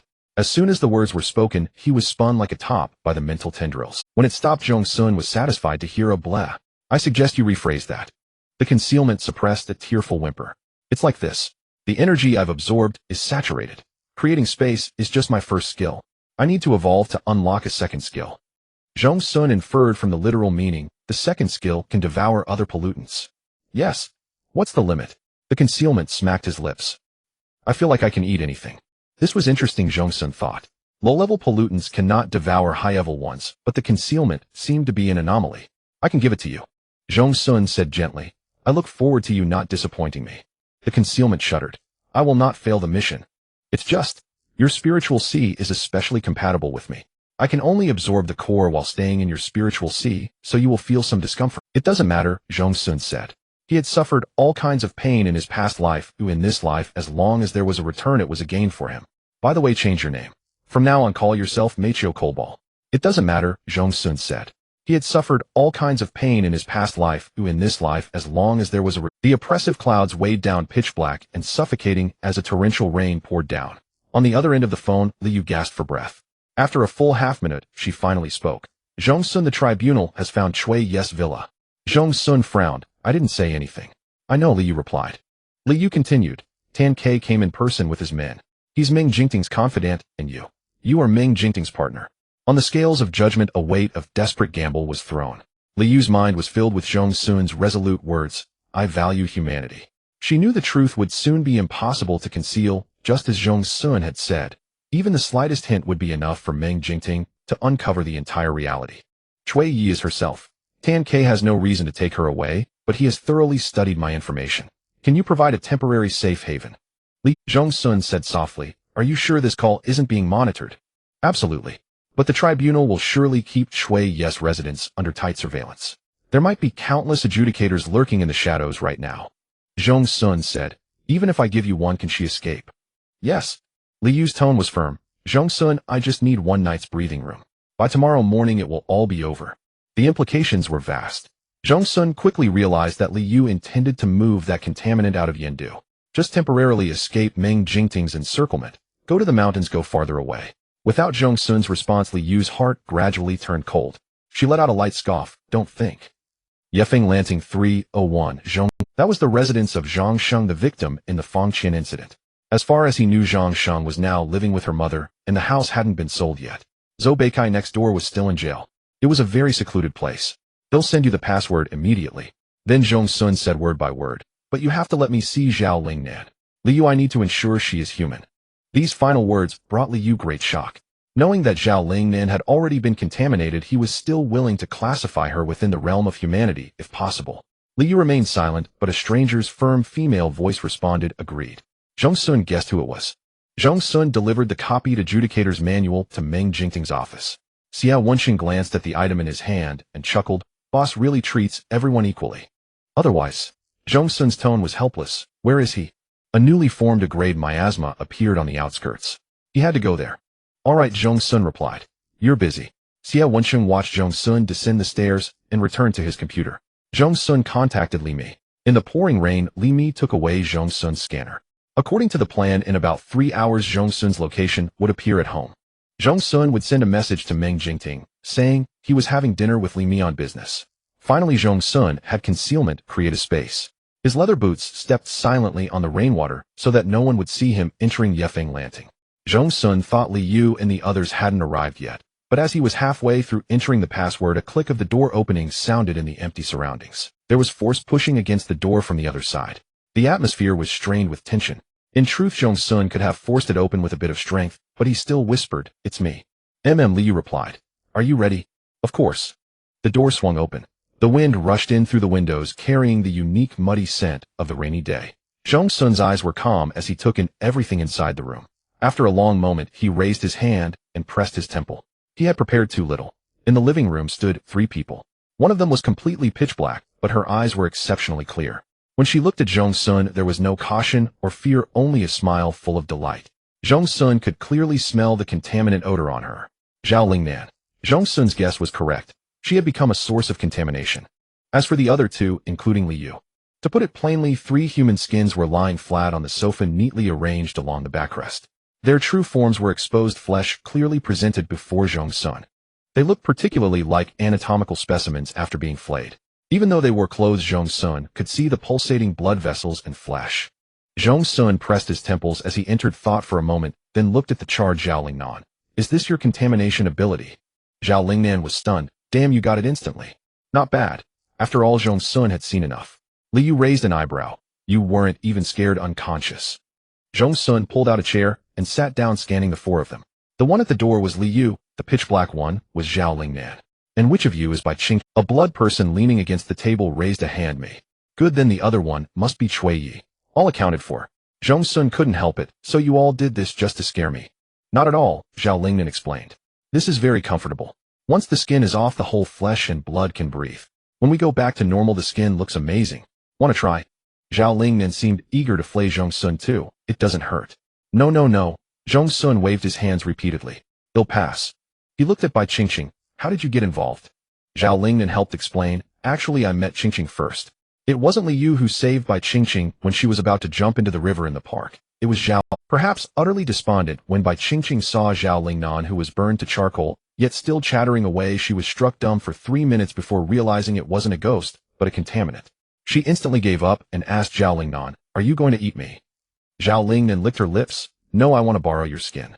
At that moment, Bai Qingqing seemed calm, but her soul had been wandering for a while.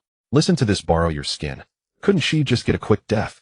Bai Qingqing's mind was in chaos. In a daze under the cover of night, she brought Zhao Lingnan home. Then she discovered that skinning didn't hurt at all. Moreover, the sensation of flesh and blood breathing on their own was rather mystical. A feeling of being cleansed, light and airy. When Zhao Lingnan wore Bai Qingqing's skin, she could finally walk freely in the sunlight. Of course, through the skin, she also bore a part of Bai Qingqing's memories and emotions, pessimism, despair, a heavy, heart-wrenching weight. On the first day Zhao Lingnan returned wearing the skin, she brought Bai Qingqing a cake.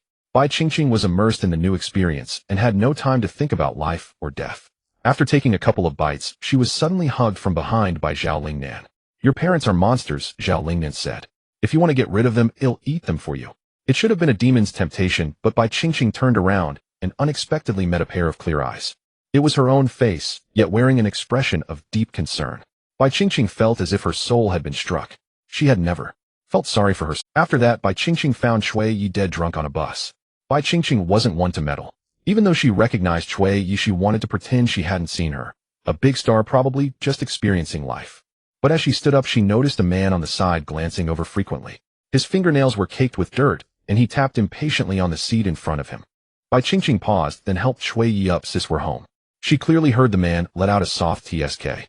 That man followed them later. In a dim alley, the chaotic, hurried footsteps signaled danger, but Bai Qingqing wasn't afraid at all.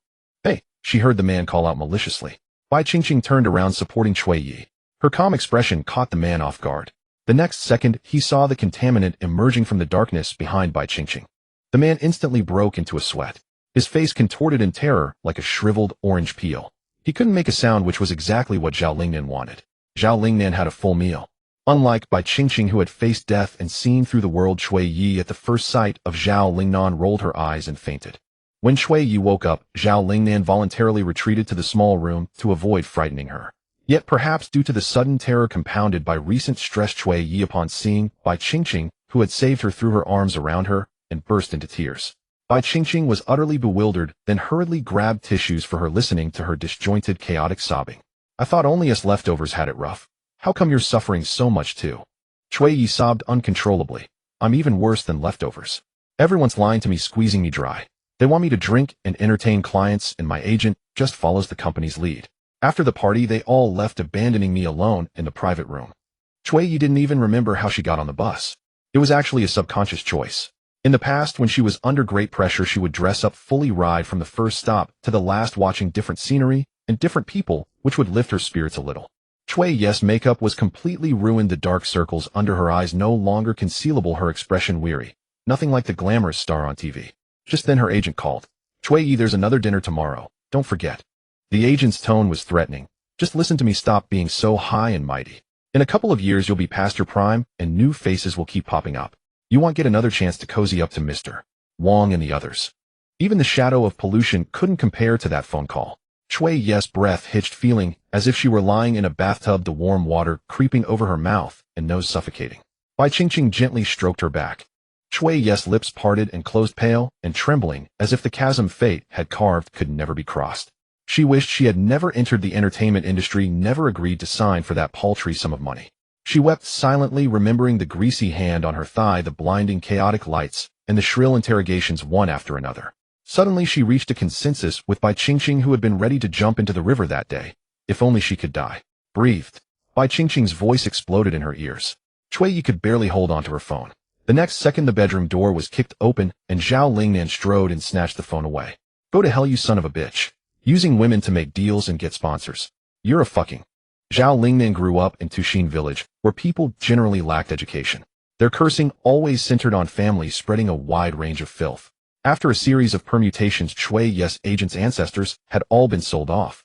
The other party hung up first, but Zhao Lingnan hadn't had enough. Her chest heaved violently, and then she looked at Cui Yi, who was staring up at her in a daze. Zhao Lingnan suddenly felt a surge of embarrassment and wanted to retreat back to the bedroom. But Cui Yi's gaze was no longer fearful. Those bright, clear eyes were like a light piercing through the black fog. Cui Yi whispered, "You're amazing." Zhao Lingnan was overjoyed. How another sister wasn't afraid of her. Cui Yi's life was also terribly dull and monotonous, but with Zhao Lingnan novel things came flooding in briefly, making her forget despair and death. Zhao Lingnan then suggested, "How about I take those events for you from now on?" "Which ones?" "All of them." Zhao Lingnan gritted her teeth. "I've got strength and means." Cui Yi swallowed hard, and under Bai Qingqing's encouraging gaze, she completed the skin swap. When Cui Yi first cursed loudly at a press conference, the internet exploded. The formerly resigned fans and numb anti-fans instantly perked up. After half a day of observation, they found their passion again, clashing in the public square, exchanging greetings, and then descending into chaos. Li Yu's call came quickly. "Have you lost your mind?" Cui Yi said softly. "Oh, it's hard to explain." "Xiao Yu, do you trust me?" Li Yu said. "They'll make an appointment with a psychiatrist for you, and maybe check your head too." "Come see me," Cui Yi said. "You'll understand when you come." When Li Yu saw Zhao Lingnan for the first time, she had the same reaction as Cui Yi, rolled her eyes and fainted. After the three of them poured tea and helped her catch her breath, the mighty business queen sat motionless on the sofa, not daring to move. After hearing Cui Yi's full account, Li Yu slowly let out the breath she had been holding.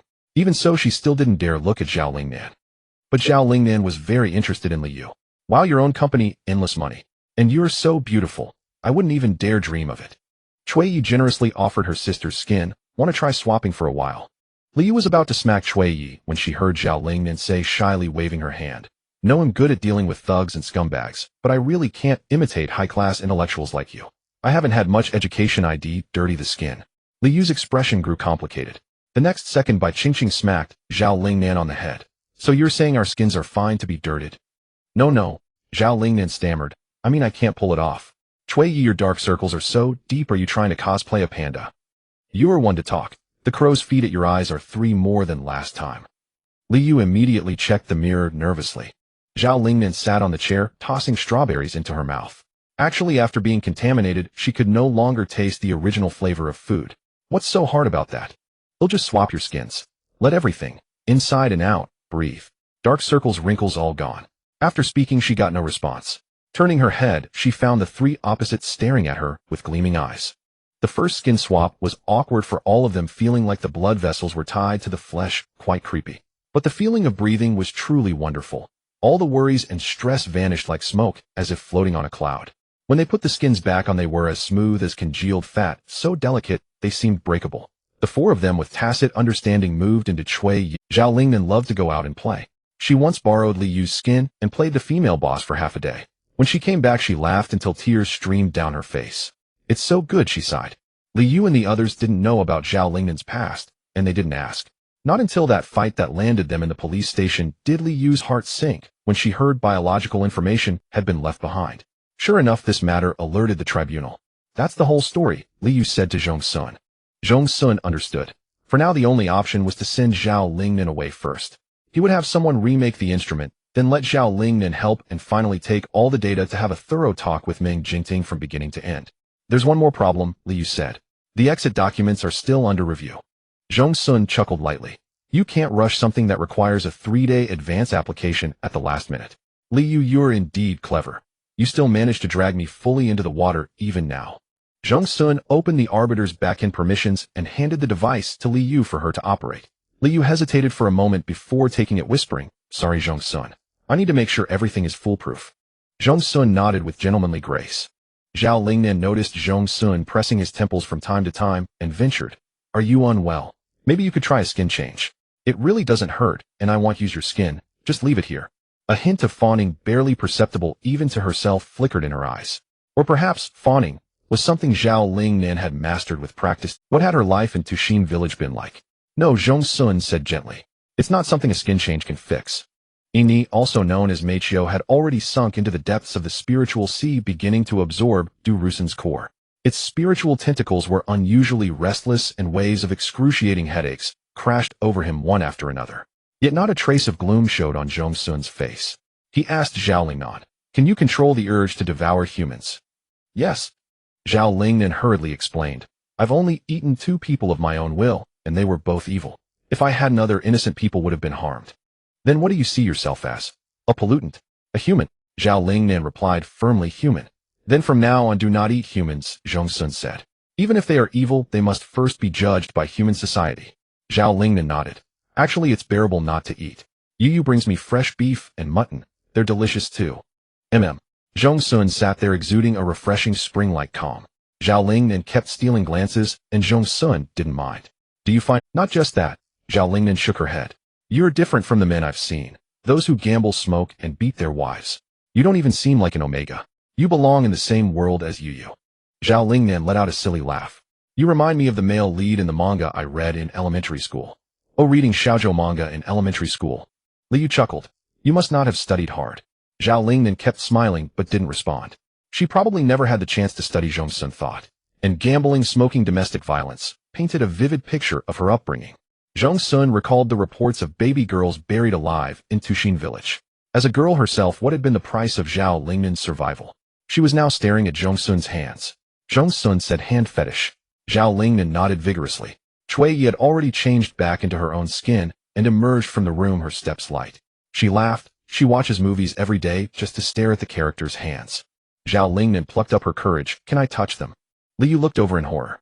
Zhong Xun extended his right hand to her. Zhao Lingnan hadn't expected Zhong Xun to agree. A flush of embarrassment rose, but she didn't let the chance slip away. She reached out and grasped his hand. Rough, dry, the flesh and skin fused into a chaotic mess from the burns. The unfamiliar texture brought to mind the horrors of that great fire. Zhong Xun asked, Were you contaminated during the fire? No, Zhao Lingnan said flatly. I was only contaminated just before I died. So she had endured the entire ordeal. But when I think about it, I came out ahead. Zhao Lingnan released Zhong Xun's hand with satisfaction. I'm forever 18. A mist of sorrow flickered in Zhong Xun's calm eyes. 17. Zhao Lingnan, you're only 17. Your parents inflated your age by a year to take advantage of the policy. Zhao Lingnan was taken aback. The Tribunal of Judgment is really something. They can even dig that up. Then she shrugged. Whatever, it doesn't matter. Li Yu handed the phone back to Zhong Xun. The Arbiter identity really comes in handy. Everything went through. Zhong Xun said. He'll escort you out of the city early tomorrow morning. Liu, since we're in the same boat now, you must keep me informed of any new developments with Zhao. Liu finally asked the question that had been on her mind. Are you planning to conduct experiments? Zhong Xun shook his head. Do you take me for a peace factor? I just need to collect some data to prove to the Supreme Alliance that some contaminated humans have the right to live. Silence fell over the living room. At 4:30 in the morning, Zhong Xun sat up from his chair. It's time. The city gates opened at 5 and driving from here would get them through the first wave. Last night, after sending Meng Jingting a message saying he'd be home to sleep, the man had only grunted an and said he had things to do, nothing more. To be safe, Zhong Xun woke Meichio and had it cast a veil over the surveillance cameras, rendering them all invisible. You're really bold, Meichio said. Go back to sleep, Zhong Xun replied. I'll call you if I need you. Meichio, without any morning grumpiness, said, all right. The sky was a pale duck-egg blue breaking into a line of white. The city gate defenses were already visible. Police officers in bulletproof vests holding guns. Zhong Xun was stopped. The travel documents were in order, but the officer noticed a woman sleeping in the passenger seat and 3 others in the back, 2 women and a man, all looking drowsy. Where are you headed? Zhong Xun said quietly. An elder from our hometown passed away. We're all relatives living in Yindu, so we're traveling together to it. Zhong Xun had Meichio avoid the surveillance to keep Liu Chui Yi and the others hidden. Even if suspicions arose, as long as Zhao Lingnan wasn't caught, there would be no evidence. And Zhong Xun could simply play dumb. The exit records had been expedited using his arbiter identity, so he couldn't run. He would explain everything to Meng Jingting when he got back. This can't go on, Zhong Xun thought, a dull ache spreading through his chest. It's unfair to Meng Jingting. The vehicle was waved through, and the towering defense buildings of Yindu gradually receded behind them. Suddenly a piercing pain shot through his temple. Zhong Xun nearly slammed the brakes. Meichio. Huh. Meichio answered drowsily. Sorry, I absorbed the core a bit too aggressively. It's stimulating your spiritual see. He'll be careful. Despite its words, the pain quickly spread through his entire body. His chest tight, Zhong Xun hit the brakes and turned to Liu, who was pretending to sleep. You drive? All right, Liu replied. The man in the back seat weakly raised a hand. Can I take off this skin yet? It smells terrible. It was Zhao Lingnan. She couldn't possibly pass the security checkpoint in her own form. Fortunately, she had kept the skin of the stalker she had killed earlier. The downside was that it triggered her synesthesia, forcing her to experience the man's chaotic, wretched life, which was truly unbearable. Zhong Xun said, hurry up. Zhao Lingnan quickly jumped out of the car. She shed the skin in the bushes and stuffed it into her bag. Just as she was about to run back, Zhong Xun noticed a red spot on her knee. Watch out. Zhong Xun lunged forward like lightning and tackled Zhao Lingnan to the ground. A puff sounded as a small crater appeared where she had. Spiritual tentacles sliced through the air, serpentine following the trail toward the nearby trees. Under the pale indigo sky, only the shadows of the trees swayed and the bushes rustled, but gradually dark figures rose, rifles in hand. The suffocating panic in Zhong Xun's heart froze. The spiritual tentacles were seized by long, gloved fingers, grim and ruthless. With a violent yank, Zhong Xun was yanked into the air. Liu cried out in alarm. Zhong Xun. Dizzy and disoriented, Zhong Xun tumbled into a familiar embrace. Cold sweat broke out on his back. Meng Jingting's chest pressed against Zhong Xun's back, the hard chill of the combat suit digging into his lower back. Meng Jingting released the spiritual tentacles and instead grasped Zhong Xun's wrists with both hands. In this position, Zhong Xun was completely enveloped by Meng Jingting with no chance of resistance. The man leaned close to his ear, his tone calm and cold, each word deliberate. So early, Dr. Zhong. Where are you off to? All around, only the sharp howl of the wind could be heard, with the grass and trees rustling in response. Zhong Xun quickly calmed himself, pondering which step. The entire affair scrolled through his mind in reverse, ultimately stopping at Liu's initial call for help. Have you been monitoring Liu all along? Zhong Xun tilted his head slightly. Meng Jingting's warm breath brushed against his ear as he replied in a low voice. No, I've been monitoring you. Zhong Xun's repeated probing made Meng Jingting realize that his Omega seemed to have developed some sympathy for the contaminated humans. When the group of targets vanished from Chui Yes Villa, Meng Jingting was not surprised. He couldn't even be bothered to figure out how it was done, likely relying on some contamination ability, but none of that mattered. Meng Jingting knew well that Zhong Xun would not stand idly by. Those tricks wouldn't hold him back for long. Meng Jingting could always pinpoint Zhong Xun's location within the thick haze. Zhong Xun was silent for a moment, then said with a half-smile, "You don't trust me that much." "How dare you say that?" Meng Jingting's voice was dangerous. "If I had let it slide, would that contaminant have successfully escaped Yindu? Were you planning, even if it came to light later, to sweet talk and coax me into letting it go? You." Zhong Xun interrupted angrily. I did not. Zhong Xun had never doubted Meng Jingting's impartiality as an arbiter. He understood that Meng Jingting's former indulgence toward the puppet stemmed not only from childhood bonds, but also because the puppet had only employed petty tricks against humans. He didn't even dare to kill Qi Tian, let alone threaten humans. But getting involved with contaminants was Meng Jingting's ultimate taboo. The cold wind swept by, dispersing Meng Jingting's breath. Zhong Xun felt as if the figure behind him was a silent, motionless stone statue. Zhong Xun sighed. Though it may sound absurd, Zhao Lingnan is truly human. Xia Wenqing, standing nearby, looked at Zhao Lingnan, whose body was charred black and shielded by Li Yu and Shui Yi, and felt she had completely surpassed the bounds of Tan Ke. Take Zhong Xun away. Meng Jingting's voice was cold. Then he raised his gun, aiming at Zhao Lingnan, and slightly shifted the muzzle to indicate Li Yu to step aside. Meng Jingting. Zhong Xun brushed aside Tan Ke's hand, but when he turned, he met the man's sharp and stern gaze, whose long-standing resolve showed no sign of wavering. Zhong Xun decided not to use any negotiation tactics. They were useless. He cut straight to the point. Grand Arbiter, please don't proceed with elimination yet. Zhao Lingnan won't resist. I request a single assessment on her. Just one. Xia Wenqing couldn't help but ask, what's the point? Is the notion that a contaminated human must become a contaminant already outdated? Zhong Xun spoke rapidly, and even the wind fell silent.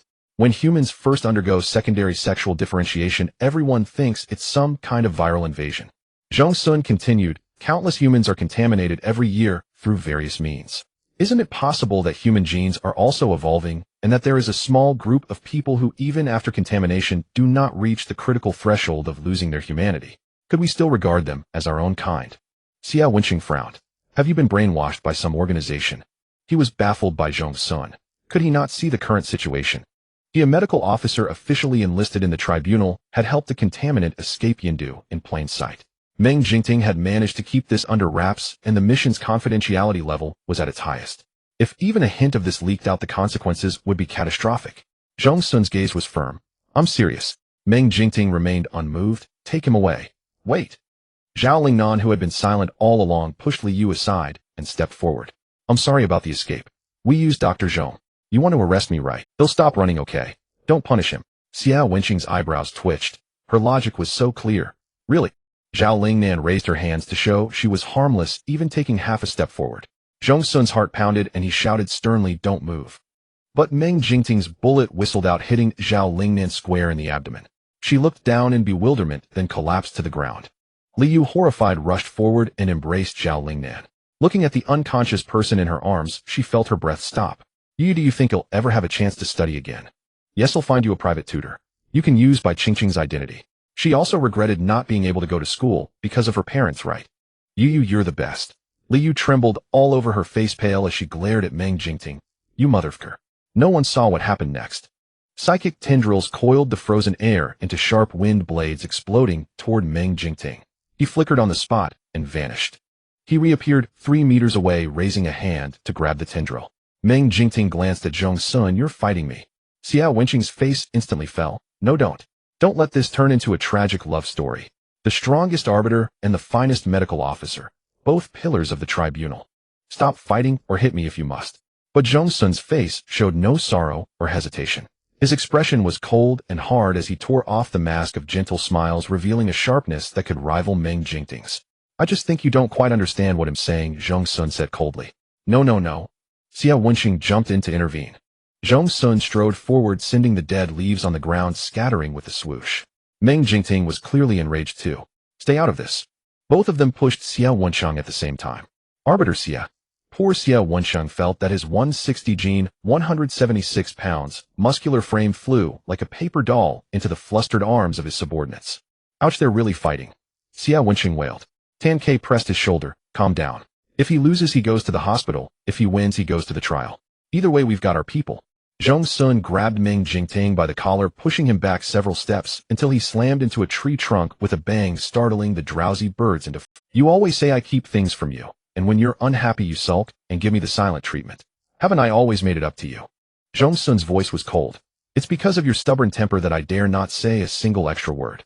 Do you think I sent Zhao Lingnan out of Yindu for no reason? If she lies, she can prove my theory is correct. In the future, she can fight for the survival space of those innocent, contaminated people. Nonsense. Meng Jingting shoved Zhong Xun away with force. What do you mean by innocent contaminated people, eh? My parents, Su Heng's parents, and the relatives of countless arbiters, all died at the hands of contaminants. Your theory. Do you have any solid evidence to support it? What do you want me to do? Just gamble with you blindly. Zhong Xun, if even a tiny bit goes wrong, the contaminants will invade the human world on a massive scale and steal human genes. Even if I put a bullet through my own head at that moment, I could never atone for it.